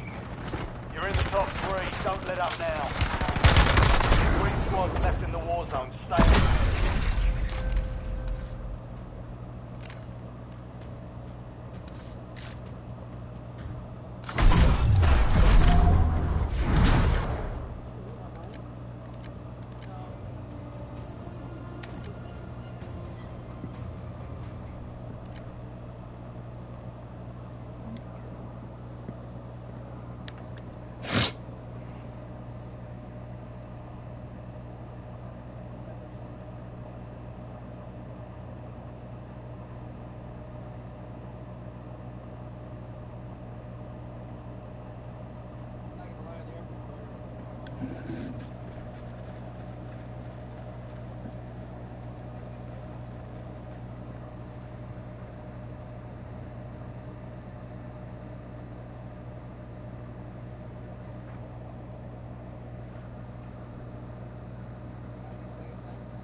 Andy Bryant, the CEO of Astronomer, is considering a lawsuit against Coldplay for being caught and totally exposed in terms of infidelity on the Coldplay Kiss Cam. We're going to talk about that tonight on The Legal Mindset. We teach you to be your own judge. Of course, I'm Andrew Esquire, American attorney, and this is a fast facts version, bringing you the quick and dirty of the latest in illegal news. So this one was very interesting to me when I saw it, because I'm like, wait, what? A lawsuit? And of course, most of you have heard of the Coldplay Kiss Cam incident, but just in case you didn't, during a Coldplay concert, there's a kiss cam. It goes around looking at people and glancing at them and, lingers on them for a moment. It allows them to smooch and show their affection in front of the audience, which is very romantic, typically with a romantic song playing. Of course, it's Coldplay, so they have that going on. So when these individuals over here, Andy Byron and the other director here, were caught together in a loving embrace, the kiss cam at the Coldplay concert thought this is the perfect moment. Look at these two, they're lovingly embracing the perfect moment for a kiss. But after the camera turned on them, it quickly revealed that this was the worst moment of their lives. And that's what it is. Completely exposed. And the worst part about it here is this poor girl here who's an employee at the company and knew everything was going on, knew about everything, and is redder than a beet. So this completely exposed these folks. They had to resign from the company astronomer, and they also are obviously facing some personal turmoil, where you have the wife here, Megan Kerrigan Bryan, the wife of the astronomer CEO, actually removing his surname from her Facebook profile. So there's definitely some trouble in paradise, probably a divorce brewing there very, very, very soon. So when I saw the news here, and I said, what are you talking about, bro? That this guy is indeed for real, considering a lawsuit. He's considering suing Coldplay. And why would he sue Coldplay? Well, he's saying that they ruined his reputation, that he's no longer, able, he lost his job, right? The damages, right? They're going to cost him his marriage. So there's all this sort of damage to him. But the question is, with everything, okay, you have damages, but part of the legal analysis for a lawsuit is, where's the breach? Where's the cause of action? What claim is he going to bring? And the best things I could think of, the three things I could think of, were defamation, invasion of privacy, and perhaps intentional infliction of emotional distress. But there's multiple reasons why those wouldn't work out, and really any claim wouldn't work out. Let's go through those. So defamation would involve destroying someone's reputation, particularly in America, by stating facts that people put out there that aren't true. So Coldplay themselves wasn't putting out any facts that aren't true. The only facts you have are the camera showing you what happened on the camera. So what about that is not true? And what about that is malicious? Because also he's a public figure, he's got out there. So what would be malicious and a lie about catching you on the camera? There's nothing about that camera that is malicious and defamatory. If anything, if you went into a defamation suit, you'd have discovery, you'd have people asking questions, and the truth would come out that he's indeed having an extramarital affair. This is indeed something he's doing. So the defamatory element really doesn't work here. I don't know where they will be coming from. Yeah, where you might have some left room is if you wanted to sue people reporting on this, because it might be possible that a third-party outlet added additional information that's not true. So, for example, hypothetically, if someone added, in the story, hey, he's cheating on his wife and he's a convicted murderer, and he's not a convicted murderer, then yes, you could sue him for defamation as to that part about him being a convicted murderer, right? Because that's not true. So, yes, that might be possible against third parties, but not against Coldplay. How are you going to get Coldplay to the camera? The second thing is, Coldplay doesn't really control the camera. It's really going to be a third-party contractor. It's going to be somebody that they pay to do that. So you're not really going to be able to get directly at Coldplay on that one. The next one would be invasion of privacy. And this one's curious because you're in public.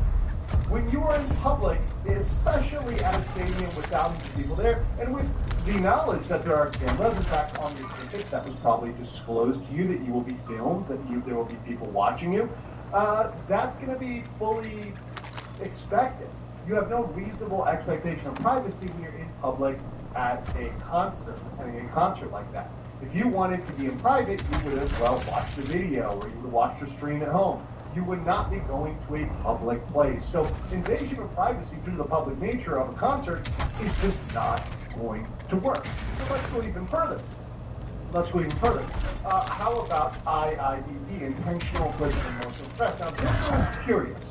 So if we can prove, if our way prove over here, that they indeed turned this kiss cam on him because they knew he was having an affair, and they intentionally were trying to expose that, and they were intentionally trying to inflict him with emotional stress. Maybe, but here's the problem. How are you going to be able to prove that? And how are you going to be able to prove intent? I don't believe at all, and I wouldn't believe for a second, that the cameraman here was intentionally doing this to get you. That is a, pinboard conspiracy theory that I think even the most, strong conspiracy theorists would have trouble with. How are you going to say, hey, hopefully it's out to get me because astronomer, the company, I don't know, didn't do business with them? What's your theory of the case there? What's your point? I really want to know where you came with that. And the good thing is, what I did learn here is most lawyers are in agreement with me here. They're saying, hey, look, this is something that, once again, is not going to have any expectation of privacy. And it sounds like he's trying to shift blame because his chances in court are slim. So really, this talk of defamation is really just somebody who is really mad and trying to shift the blame. Trying to say, hey, it's not my fault, it's the whole play's fault, it's the cameraman's fault. It's really somebody who wanted to create a public incident. Maybe they knew him, maybe they knew of him, and they wanted to create an incident. But that's going to be really hard to prove. And furthermore, like I said, when you get in these court cases, particularly defamation, IED, or invasion of privacy, all of your private facts are going to be open. So think of this, all of his DMs with this woman, all of his messages, his emails, all who knows how deep that went? Because we all know, look, if you're taking her to a Coldplay concert, that's not the first time you've been doing stuff together. Maybe they had a private vacation, going on other things, the company died, and then you're getting into charges against Mr. Byron. How much of this was personal expenses he was writing off his company expenses? How much of this was supposed to be, official meetings or whatever else, and in fact it was him, canoodling with this lady. And I think that could end up digging himself in deeper. So if anyone is thinking about a lawsuit here, I think Mr. Byron is the one who should be worried about getting sued by his own company. But let me know what you guys think in the comments below. On the next. Are you guys enjoying the stream today?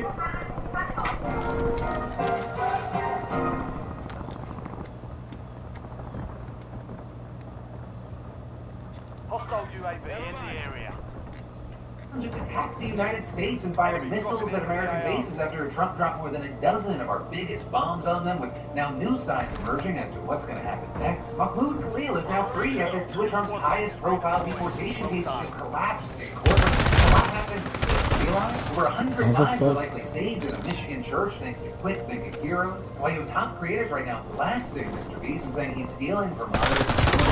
We're getting into all that and much more. Today's brand new Philip DeFranco show, the daily dive into the news, starting with this. Iran just attacked the largest American military base in the Middle East. Right, and that coming in response to Trump dropping more than a dozen of the U.S.'s biggest bombs on Iran. So with that, we gotta talk about how we got here and what the fallout has been and will be, both for you and I and in the Middle East, and what happens next. We're starting with the U.S. attack on Iran, because we had it coming only a couple of days after Trump said that he would take up to 2 weeks to make a decision. The White House press secretary Caroline Leavitt saying that the time frame was, quote, based on the fact that there's a substantial chance of negotiations that may or may not take place with Iran in the near future. And with that, you had the Iranian foreign minister actually responding by claiming that his country was absolutely ready for a negotiated solution on their nuclear program. But he also said that he wouldn't take part in the talks as long as the country remained under attack. And that is, he also claimed that the Iranian government had reason to believe that the United States was involved in Israel's attack on Iran from day one. Telling NBC News, we had come to the conclusion that negotiations by the U.S. was in fact a cover for what the Israelis did. And then with that, he suggested that Trump's negotiating window was just a smokescreen, which actually sort of turned out to be the case. Because you have multiple officials telling Axios that the public countdown was actually concealing a plan already in motion, with one saying it was a head fake. He knew the media couldn't resist amplifying. He knew the Iranians might think he was bluffing, and adding, well, everyone was wrong. And then with all that, you go as far as how the attack went down, well,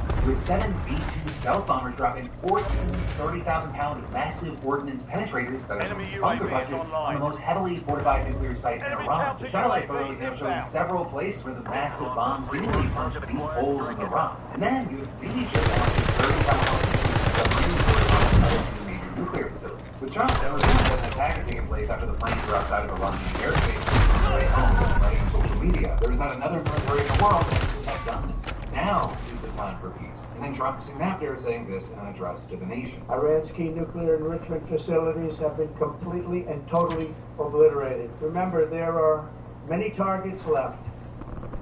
Tonight's was the most difficult of them all, by far, and perhaps the most lethal.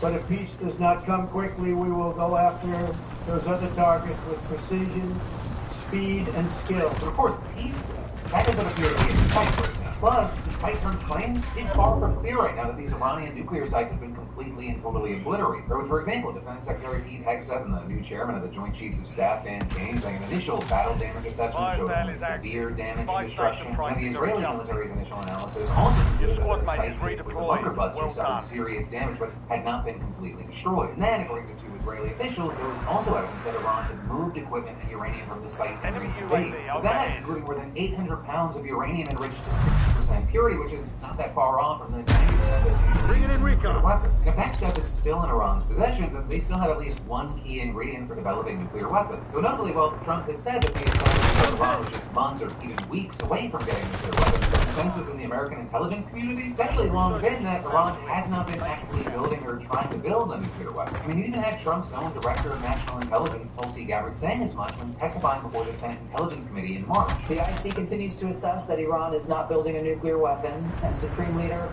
Khomeini has not authorized the nuclear weapons program that he suspended in 2003. Then you have Trump telling reporters before the U.S. attack that he believed that Iran was very close to having a weapon and that he, quote, didn't care what Gabbard said. What intelligence do you have that Iran is building a nuclear weapon? Your intelligence community has said they have no evidence that they are at this point. Well, then my intelligence community is wrong. Who in the intelligence community said that? Your director of national intelligence, Tulsi Gabbard.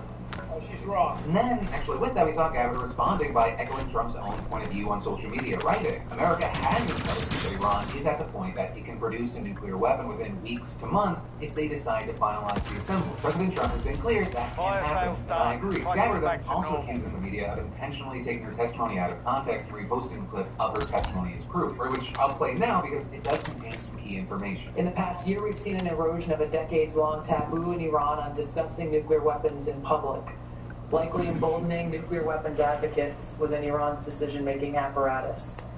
Iran's enriched uranium stockpile is at its highest levels and is unprecedented for a state without nuclear weapons. And so the fact that a regime like Iran's has been enriching uranium in amounts to levels far above what's necessary to bring civilian use is worrying because it's actually a position according to American intelligence to be able to build a functional weapon maybe in a matter of months, but also maybe in a matter of years. Or we just don't know for sure. You know, one of the big key things is that the assessment that Iran hadn't started building one, as far as we know, that had not changed. And with all that, you've had the Iranian foreign minister accusing the U.S. of violating international law, calling the attack outrageous, and saying it will have everlasting consequences, and adding, in accordance with the UN Charter and its provisions allowing a legitimate response in self-defense, Iran reserves all options to defend its sovereignty. We then see Iran following through on that statement, attacking the U.S. airbase on Qatari territory, holding more than 10,000 military and civilian personnel. Thankfully, there you have the DoD confirming that although Iran fired multiple short and medium-range missiles, there were no reports of U.S. casualties. So actually, with that, Iran reportedly gave advance notice of the attack as a way to minimize casualties, with officials saying that Iran needed to be seen striking back at the United States, but in a way that allowed all sides an exit ramp. And with that, Trump has now actually thanked Iran for giving early notice, saying perhaps Iran can now proceed to peace and harmony in the region, and I will enthusiastically encourage Israel to do the same. And then he added in a separate post, congratulations world, it's time for peace. So of course, we'll have to see if that's actually the end of it. Because Trump, he has warned previously that any retaliation made against the United States of America would be met with even greater force than what was unleashed in the initial U.S. attack. And if that were to happen, there are obviously concerns about how much more this could escalate, how involved the U.S. would get, if there's some version of events where we have another version of Iran or Afghanistan. So of course, even without the U.S., the situation is extremely volatile right now. Because you have Iran keeping up attacks on Israel, though no more reportedly been killed yet. And on the flip side, Israeli strikes have killed at least 400, 3,000 according to the government. But you also have one U.S.-based rights group claiming that the true number is closer to 950. And then beyond the death toll, Israel has continued expanding its campaign beyond obvious nuclear and military targets. So you're seeing them today, for example, striking the gates of a prison famous for holding political activists and the headquarters of the military force known for cracking down on protests. It's always sort of being seen as symbolic targets of the regime, although Israeli officials have continued to insist that they're not seeking to overthrow Iran's government, even as you have Trump hinting at the possibility of regime change. Though notably, here you had Netanyahu saying last night that Israel was objectives in the conflict with Iran, and saying that he would not be dragged into a war of friction with them. So, we're going to have to wait to see what happens there. And in the meantime, there's obviously a whole debate going on in the U.S. right now. There was one the moment that the news broke. The probably best scene was a news break for Bernie Sanders as he was giving a speech as part of this Fighting Oligarchy tour. Not only is this news that I just heard the second alarming that all of you have just heard, but it is so grossly unconstitutional. All of you know that the only entity that can take this country to war is the U.S. Congress. The President does not have the right. It might be a good idea if we concentrated on the problems that exist in Oklahoma and Vermont, rather than getting involved in another war that the American people do not want. Right, and his point there about Trump's actions being unconstitutional is one that we've seen echoed widely by lawmakers and experts across the political spectrum. Because the Constitution, it gives Congress the power to declare war and to raise and support armies. But it also makes the president the commander-in-chief of the U.S. military, which is language which presidents of both parties have cited to justify military action without congressional involvement. And this long-running debate over presidential war authorities has only been further complicated by the War Powers Resolution of 1973, which says that a president can introduce the armed forces into hostilities in only 3 situations. 1, a declaration of war. 2, specific statutory authorization, both of which have to come from Congress. Or 3, a national emergency created by an attack upon the United States. For presidents, they've often disregarded that language or argued for a narrow definition of the introduction of forces. And Congress has actually done very little to enforce the resolution. And so in this specific case, Trump officials are arguing that this was a limited strike aimed at dealing with an imminent threat, but that it isn't an act of war or anything else requiring congressional approval. There, you have many experts pushing back with, for example, John B. Bellinger III of the Council on Foreign Relations arguing that it's also necessary to look at legal implications of the Department of Justice's policy. The Council claiming that this discriminatory is substantial and go longer as opposed to U.S. forces or American civilians. So from attack by Iran or its proxies against U.S. interests, there is a good argument that it would require congressional approval consistent with Congress's authority in Article 1 to declare war. And that is an incredibly relevant argument now that Iran has attacked a U.S. military base. And then with all this, we've seen a number of high-profile Democrats also pushing back on the Trump administration's justifications here. With that, including Bernie's Fighting Oligarchy partner, Representative Alexandria Ocasio-Cortez, who called Trump's decision to strike Iran without authorization from Congress absolutely grounds for impeachment. Rather than adding, the president's disastrous decision to bomb Iran without authorization is a grave violation of the Constitution and congressional law and is compulsively risks launching a war that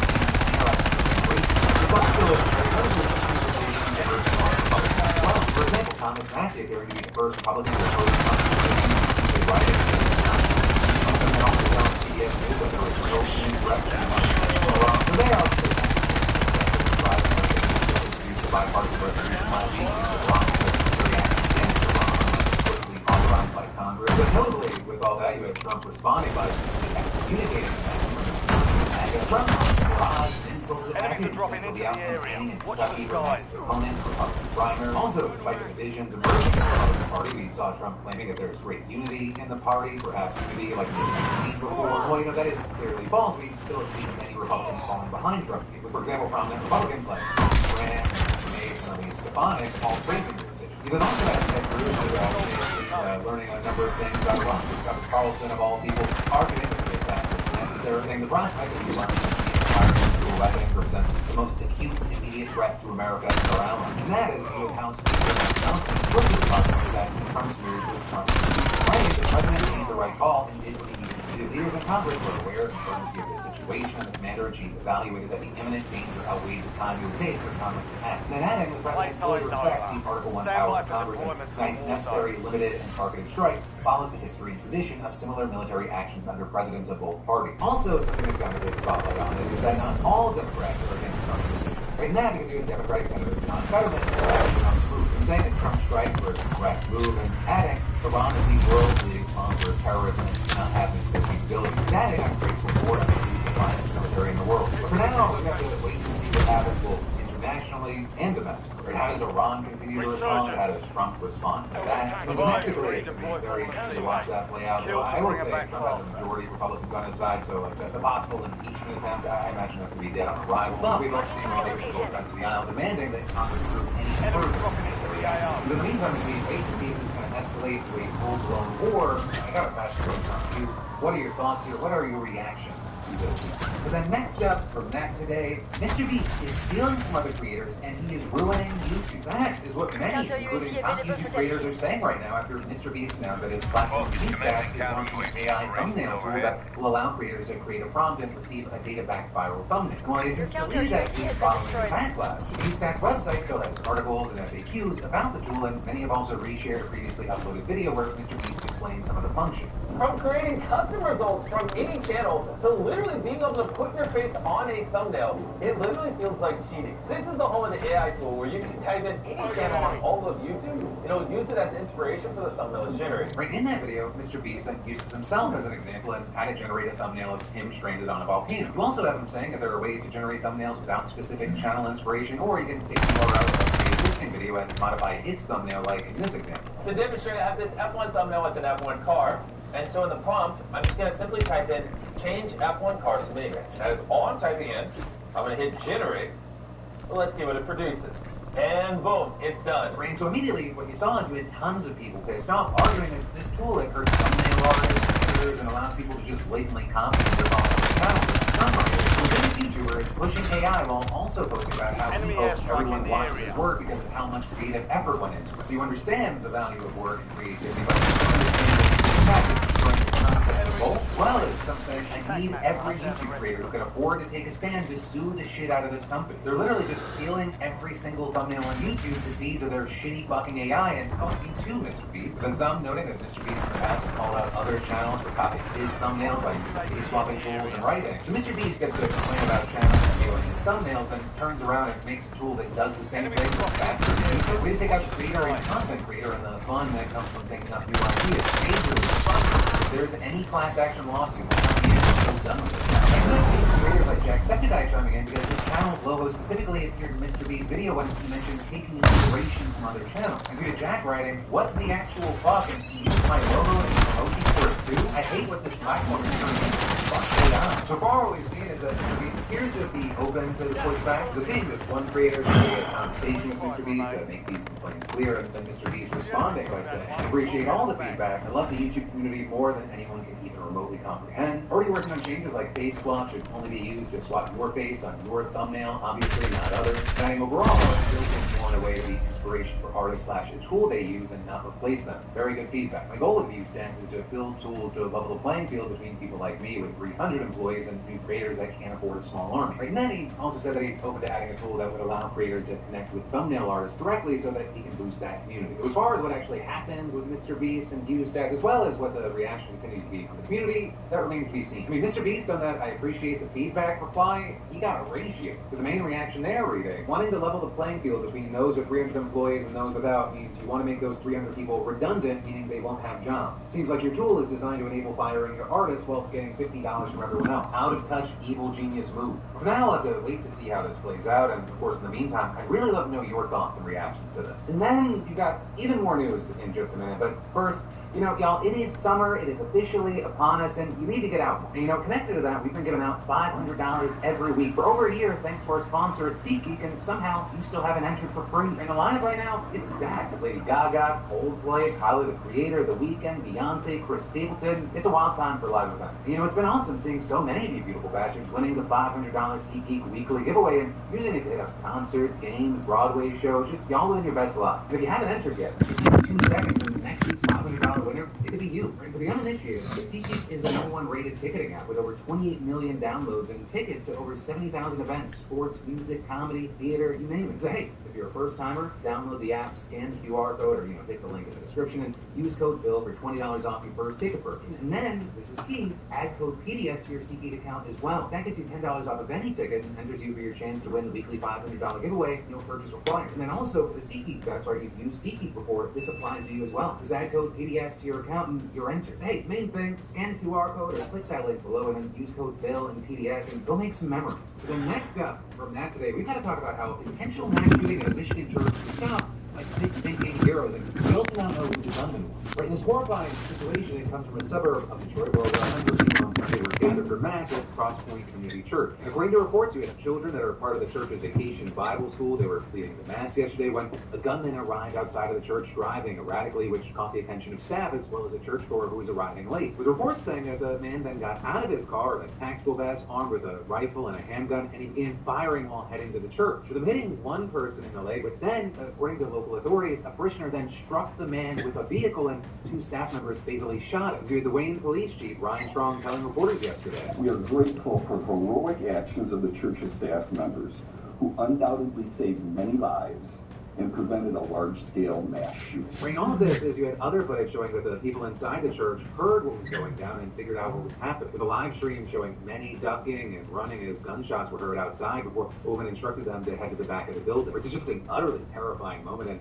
as far as the person who was shot in the leg, they sustained a non-life-threatening injury and they underwent a successful surgery. And so luckily, that was the worst of it. But as of this morning, we then got details about the shooter. And as it turns out, he is a 31-year-old whose mother was a member of that church, and he had been to a couple of masses with her over the last year or so. And with that, you had officers saying he may have been suffering a mental health crisis and had no prior contact with law enforcement. And so right now, we just don't have an official motive, though you have some outlets noting that he had mentioned the church in 2 Facebook posts, but it's unclear what prompted this. And so far, we're just seeing things like officers saying that there's no evidence suggesting it's tied to the conflict in the Middle East. We also had the church's pastor telling the AP that the suspect's mother wasn't present at the church during the shooting, but the pastor said that he had met with him before and told them. He seemed to really have some thoughts that were not threatening or anything like that, but he definitely had some thoughts as far as hearing from God. The pastor then applauding those who stopped him from getting inside of the building. And so all in all, while we wait to see if there's more to learn, we can just say, thank God that this is the worst that it was. Because truly, had it not been for the quick actions of a few, who knows how bad this could have gotten. But then next up from that today, we've got to talk about Trump losing ground in his most high-profile deportation case battles. I'm talking about Kilmar Abrego Garcia and Mahmoud Khalil. Starting with Abrego Garcia, he's that Maryland father who was mistakenly deported to El Salvador's mega prison back in March despite an order not to deport him. And the White House currently resisting orders from federal judges in the Supreme Court to facilitate his return. But then, earlier this month, after a lot of delay, he was returned, though only for the Justice Department to charge him with smuggling illegal immigrants across the country for nearly a decade. Something to which he has pleaded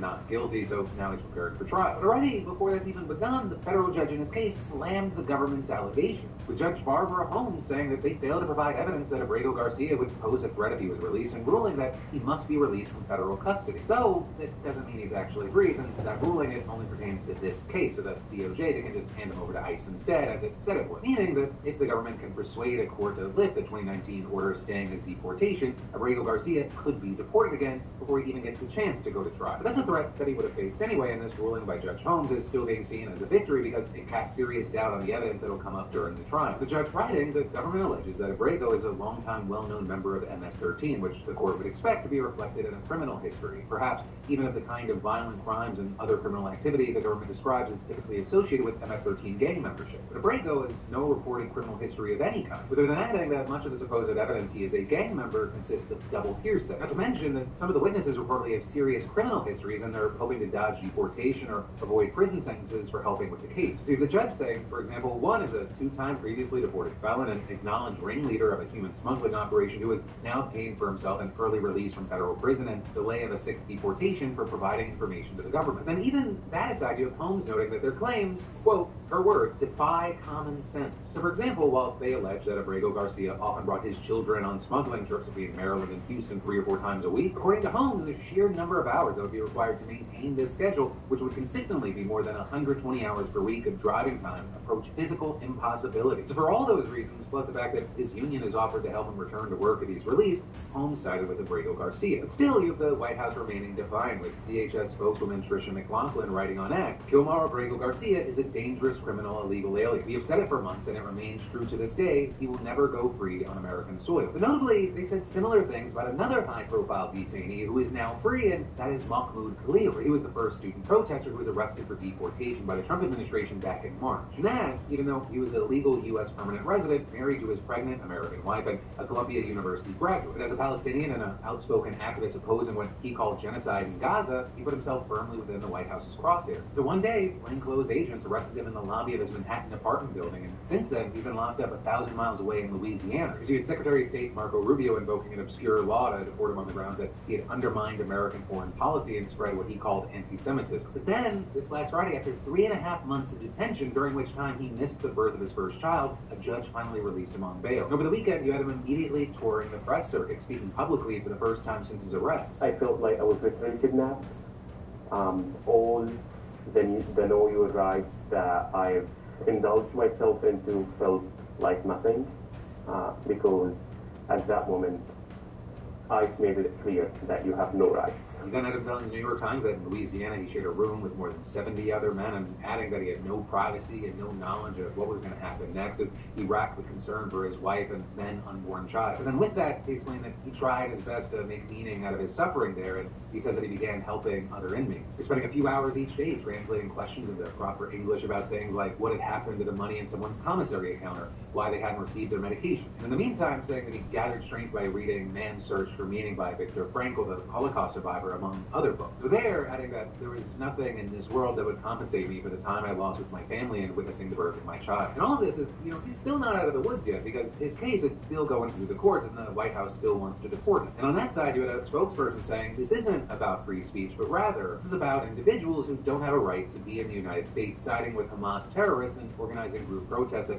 made college campuses unsafe and harassed Jewish students. To that end, the Trump administration won't hesitate to hold Khalil and others who mimic his tactics accountable. Of course, right now, there's not much evidence outside of a couple of vague slogans like "from the river to the sea" that Khalil is anti-Semitic or supports Hamas. And that is, he insists that he's definitely not. There's no place for any form of racism, including anti-blackness, anti-Semitism, in the Palestine movement. But also, right outside of his case, he says that the struggle for Palestinian justice, it still goes on, with him telling the Times, "I'm free, but those who made me go through hell are still free outside and actually emboldened." And he says that far from suppressing the pro-Palestine movement, Trump has actually inflamed it, and that he's going to continue doing his activism despite the crackdown on dissent. Mahmoud Khalil is a human rights defender.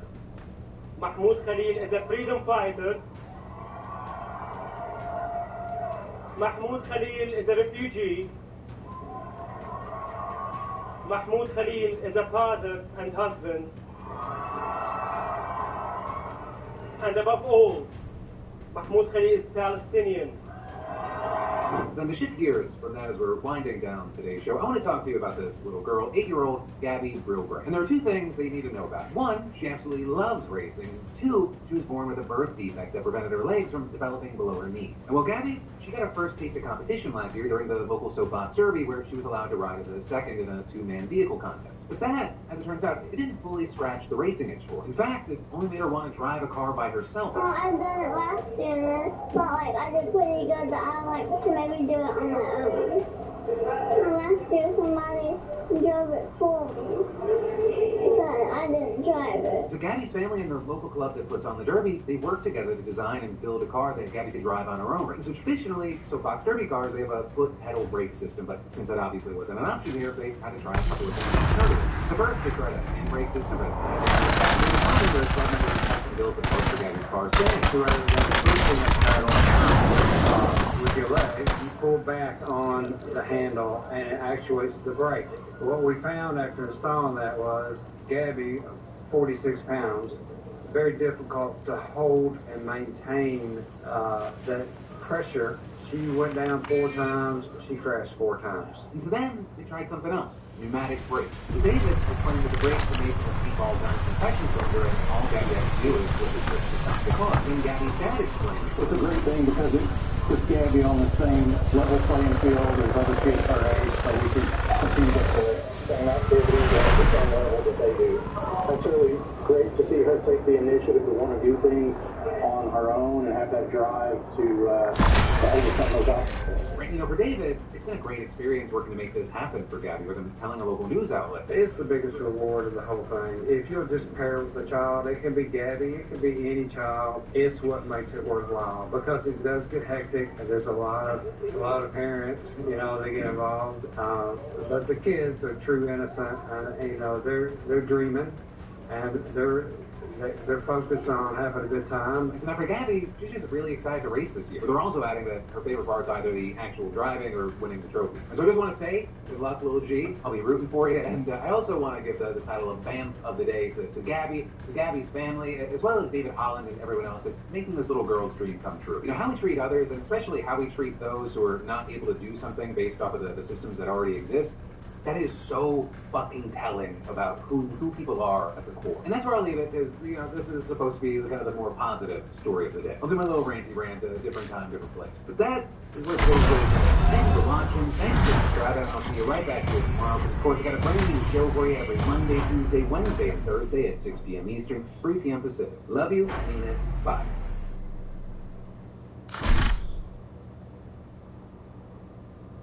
Announcing a ceasefire, then ranting that Israel and Iran don't actually know what the hell they're doing, and a new U.S. intel leak is suggesting that Iran's nuclear sites weren't actually destroyed. You've also got Ariana Grande Trump impeachment drama, RFK's new anti-vax CDC panel is now focused on the debunked autism conspiracy. Nearly every state could be forced to follow their lead, and so now states, insurers, and doctors are scrambling to build a replacement. And one of the most iconic players in Smash Bros. Just destroyed his own career because he got caught on camera drunkenly harassing women. You're getting all that and much more on today's brand new Philip DeFranco show. You daily dive into the news, starting with this. Israel and Iran have fully agreed to a complete and total ceasefire, but also Israel and Iran are two countries that have no idea what the fuck they're doing. Those are two statements that you got from President Trump himself in less than 24 hours. And so let's talk about what the hell is actually happening, because you had Trump announcing the ceasefire less than 48 hours after he dropped over a dozen 30,000-pound bunker-busting bombs on Iran's most important nuclear facility and attacked two other sites with precision-guided weapons. With that happened, leading to Iran retaliating with an attack on the largest American military base in the Middle East, which left the whole world fearing that this was just going to blow up. But now, well, ultimately it's still too early to tell. As of recording at least, it looks like we may have avoided the worst. Because to go back, you had Trump announcing the ceasefire on Truth Social at around 6 p.m. DC time yesterday. But we also explained that it wouldn't actually take effect until roughly 6 hours later, and it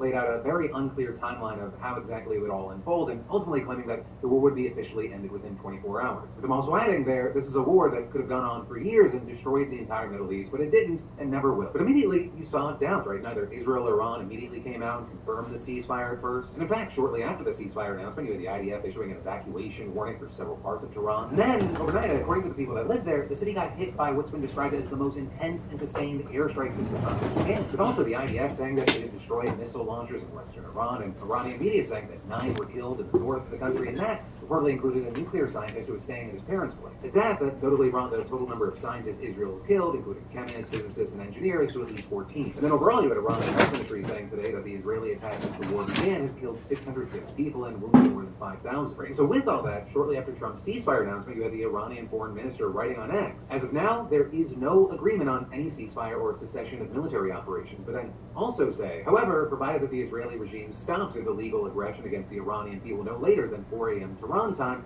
we have no intention to continue our response afterwards. Right, and with that, you had Iran also keeping up its attacks against Israel, with them reportedly launching 6 barrages of ballistic missiles at Israel and killing at least 4 people. Deaths that reportedly brought the total number killed in Israel to 28, along with another roughly 1,300 people affected, according to Israel's emergency services, most of whom were likely wounded or being treated for anxiety. And you know, soon enough, you had the Israeli government confirming that it had agreed to the ceasefire brokered by the Trump administration. Then, the Israeli military soon said they had detected another barrage of missiles from Iran after the ceasefire was meant to come into effect. And specifically, they said that the ceasefire was set for 7 o'clock in the morning, but that Iran launched 1 missile at Israeli territory at 7:06 and 2 more at 10:25, and saying that these missiles were either intercepted or fell in open areas and caused neither casualties nor damage. Still, you had the Israeli defense minister announcing that he had instructed the IDF to continue high-intensity operations targeting regime assets and terror infrastructure in Tehran in light of Iran's blatant violation of the ceasefire declared by the President of the United States. Iran, however, they denied violating the ceasefire and actually accused Israel of doing the same. And then Trump, for his part, this morning, he blamed both sides. Do you believe that Iran is still committed to peace? Yeah, I do. They violated it, but Israel violated it too. Israel, as soon as we made the deal, they came out and they dropped a load of bombs, the likes of which I've never seen before. The biggest load that we've seen. I'm not happy with Israel. You know, when I say, okay, now you have 12 hours, you don't go out in the first hour and just drop everything you have on them. So I'm not happy with them. I'm not happy with Iran either. But I'm really unhappy if Israel's going out this morning because the one rocket that didn't land, that was shot, perhaps by mistake, that didn't land.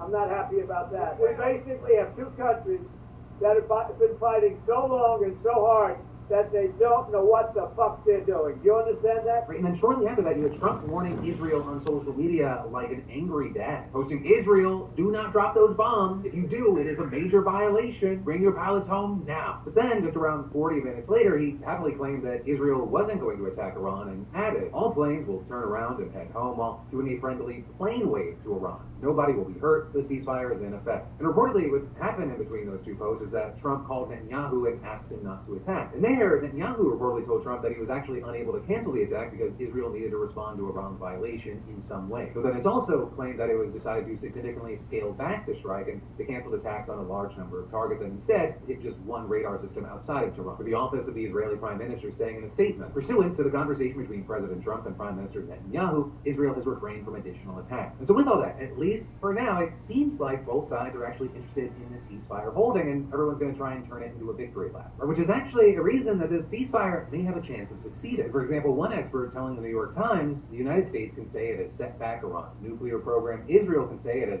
weakened Iran, a regional adversary, and Iran can say it has survived and pushed back against much stronger military power. To that point, you had Iran's Supreme National Security Council saying it was imposing a ceasefire on Israel by striking the U.S. base in Qatar and other targets, but then adding that it had forced the enemy to regret and accept defeat and unilaterally stop its aggression. And then Israel, I mean, it's been seen as so much of a win that it's actually leading to a surge in Netanyahu's popularity. So much so that he's actually thinking about calling snap elections. Here in the States, you've had Trump reposting his own praise, including a call by Charlie Kirk that he should get a Nobel Peace Prize. And then beyond just saying that he has set back Iran's nuclear program, he's claiming to have completely destroyed it, and saying in one post, Iran will never rebuild their nuclear facility. So very notably, a leaked U.S. intelligence assessment reportedly says that the nuclear sites aren't even close to being totally destroyed. And in fact, the reported leak said that they likely only set Iran's nuclear program back by a few months. So there you had White House Press Secretary Caroline Leavitt saying this alleged assessment is flat out wrong and was leaked by an anonymous low-level loser. Whatever the case may be, you have Iran's nuclear chief saying the country will restore its nuclear program, which,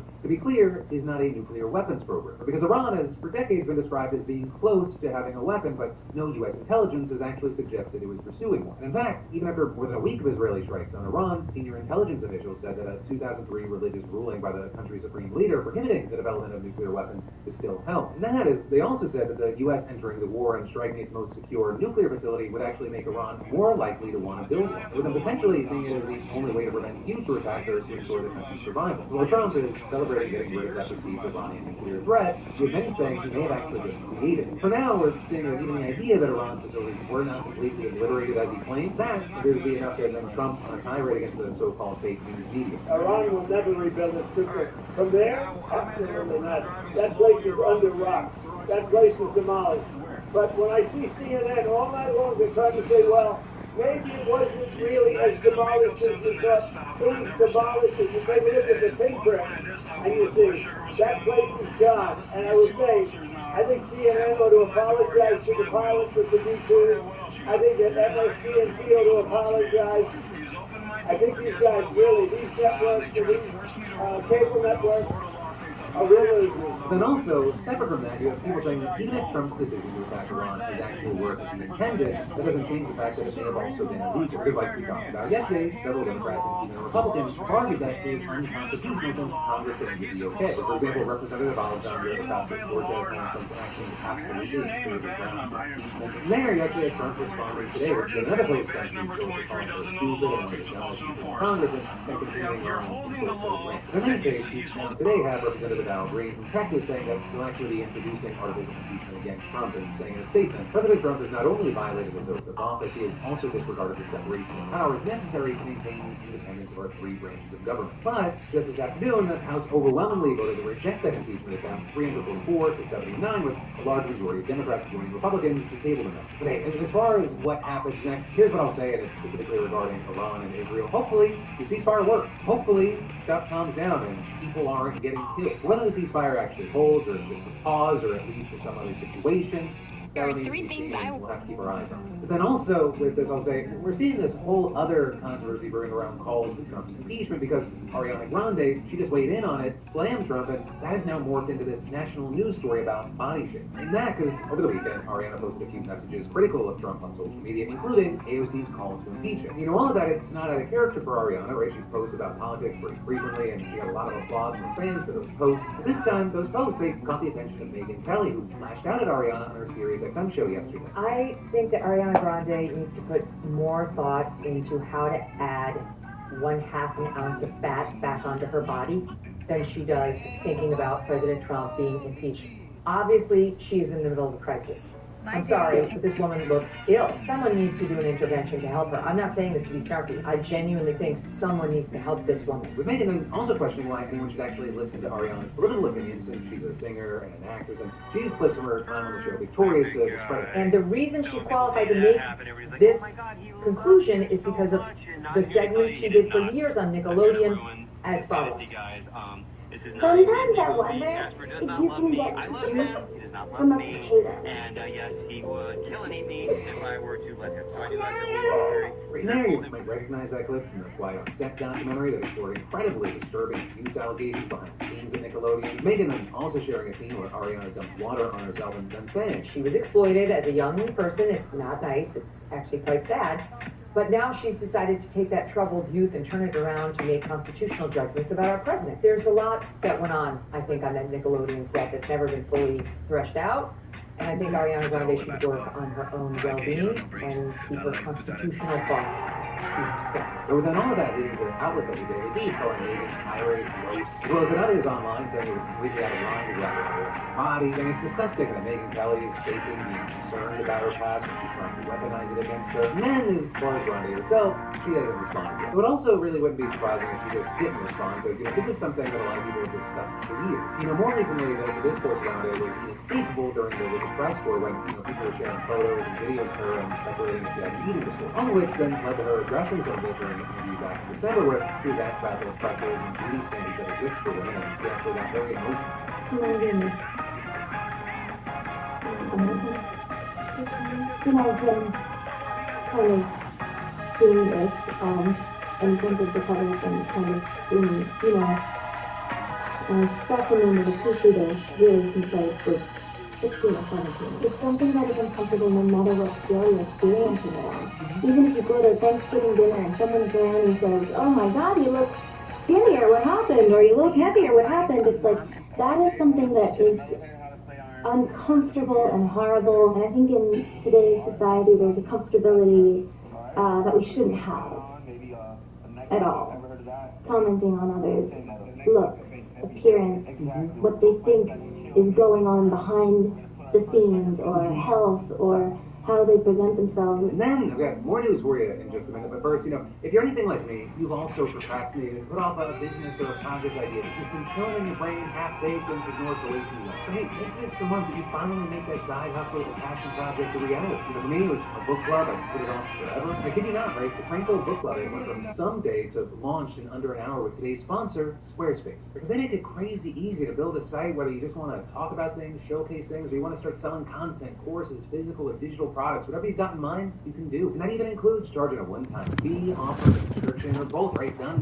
You can make it all look fantastic, right? You can utilize stunning templates that make it look like you hired a designer. And you can use their Fluid Engine editor that lets you drag, drop, and customize. No coding, no stress, no excuses. We use Squarespace for a lot of things. My team uses Squarespace for our daily newsletter, where tens of thousands of you get your PDS fix in your inbox every weekday. Or polls, giveaways, PDS show notes, they're all run through Squarespace. Just like clockwork, another daily dip issue went out this morning, and your project vision, it could be next. All you gotta do is take that first step today with a free trial over at squarespace.com/Phil, or hey, just scan that QR code and make today launch day. Just remember that when it's ready to go, use code Phil to get 10% off and let them know we sent you. But then shifting gears from that to a very different kind of news, this is big in the gaming and streaming space. One of the most dominant and famous players of the Super Smash Melee community, Mango, he just nuked his entire career after doing this on stream.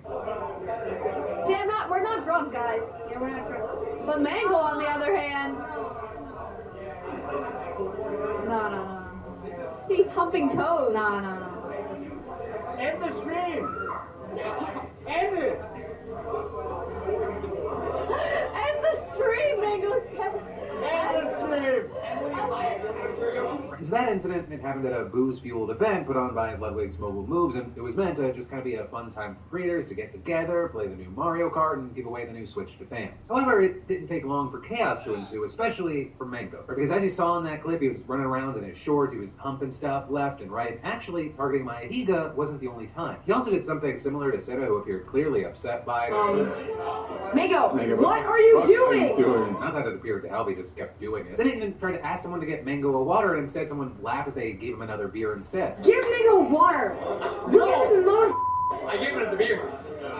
And in both of these clips, you can clearly see that the women involved, they're just not happy about it or comfortable at all. And so quickly, you saw people bashing Mango for what he was doing and calling for something to be done. People saying things like, why can't male streamers behave like normal people and get that man-child away from them? That's so fucking weird. However, there was also a lot of people that were defending Mango by claiming that no one told him to stop. But there, you had people pushing back, saying that the women in the clips, they're clearly uncomfortable, and they make it clear that what he was doing wasn't appreciated. You then also had people giving Extra Emily some flack for just laughing about it the whole time. Though there, in past controversy, she's mentioned that she laughs when she's uncomfortable to diffuse situations, and she hasn't responded about this situation specifically yet. Also, with this situation, you have people saying that Mango has a history of this, pointing to how he got banned in 2021 for humping a figurine on Twitch. Regarding what just happened, you had Mango seeming apologetic and tweeting a few times. First saying, hate waking up and seeing I was a drunk dumbass. I don't like using the drunk excuse because it's childish, but at the moment I think everyone is as drunk as me, and that's not usually the case. However, everyone else being as drunk as you isn't an excuse to hump them while nearly naked, which led to responses like, even back in the day in my early 20s when I was plastered, I still asked women for consent before dancing with them or touching them. Didn't matter how wasted I was, I still knew better than to make women uncomfortable. With them then adding, alcohol doesn't magically make you a different person, it removes inhibitions and makes you feel like you can get away with things. Then also at Mango's other tweets touching on reevaluating his relationship with alcohol and apologizing, saying everyone has coddled me for so long and kind of looked the other way when it came to my drinking. Don't want anyone to feel bad for me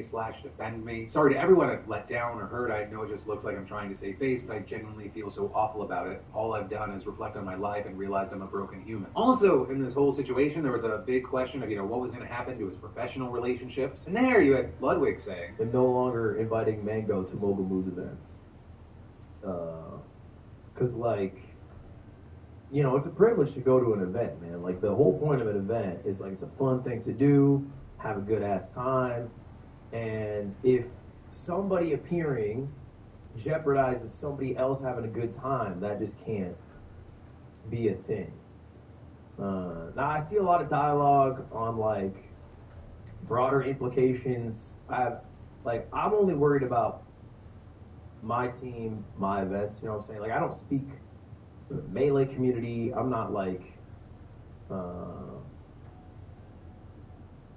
championing any other action. And Ludwig, he said he doesn't speak for any other orgs or communities. It was clear that they were not happy as well. But you're then also seeing Cloud9, which has sponsored Mango for over a decade, essentially forever in the esports world, ending their relationship with it. And in their post, which was pretty long, they made it clear that regardless of tenure or accomplishments, the behavior demonstrated is entirely unacceptable and directly conflicts with our organization's core values. And saying we maintain a zero-tolerance stance against harassment or any other form of inappropriate conduct. And while you had many supporting that decision, you also had others pushing back, saying things like, could have at least offered some rehab or something. He's an alcoholic, support your teammates. And regardless of how much you help build a company up, they will turn their back on you for social media clout.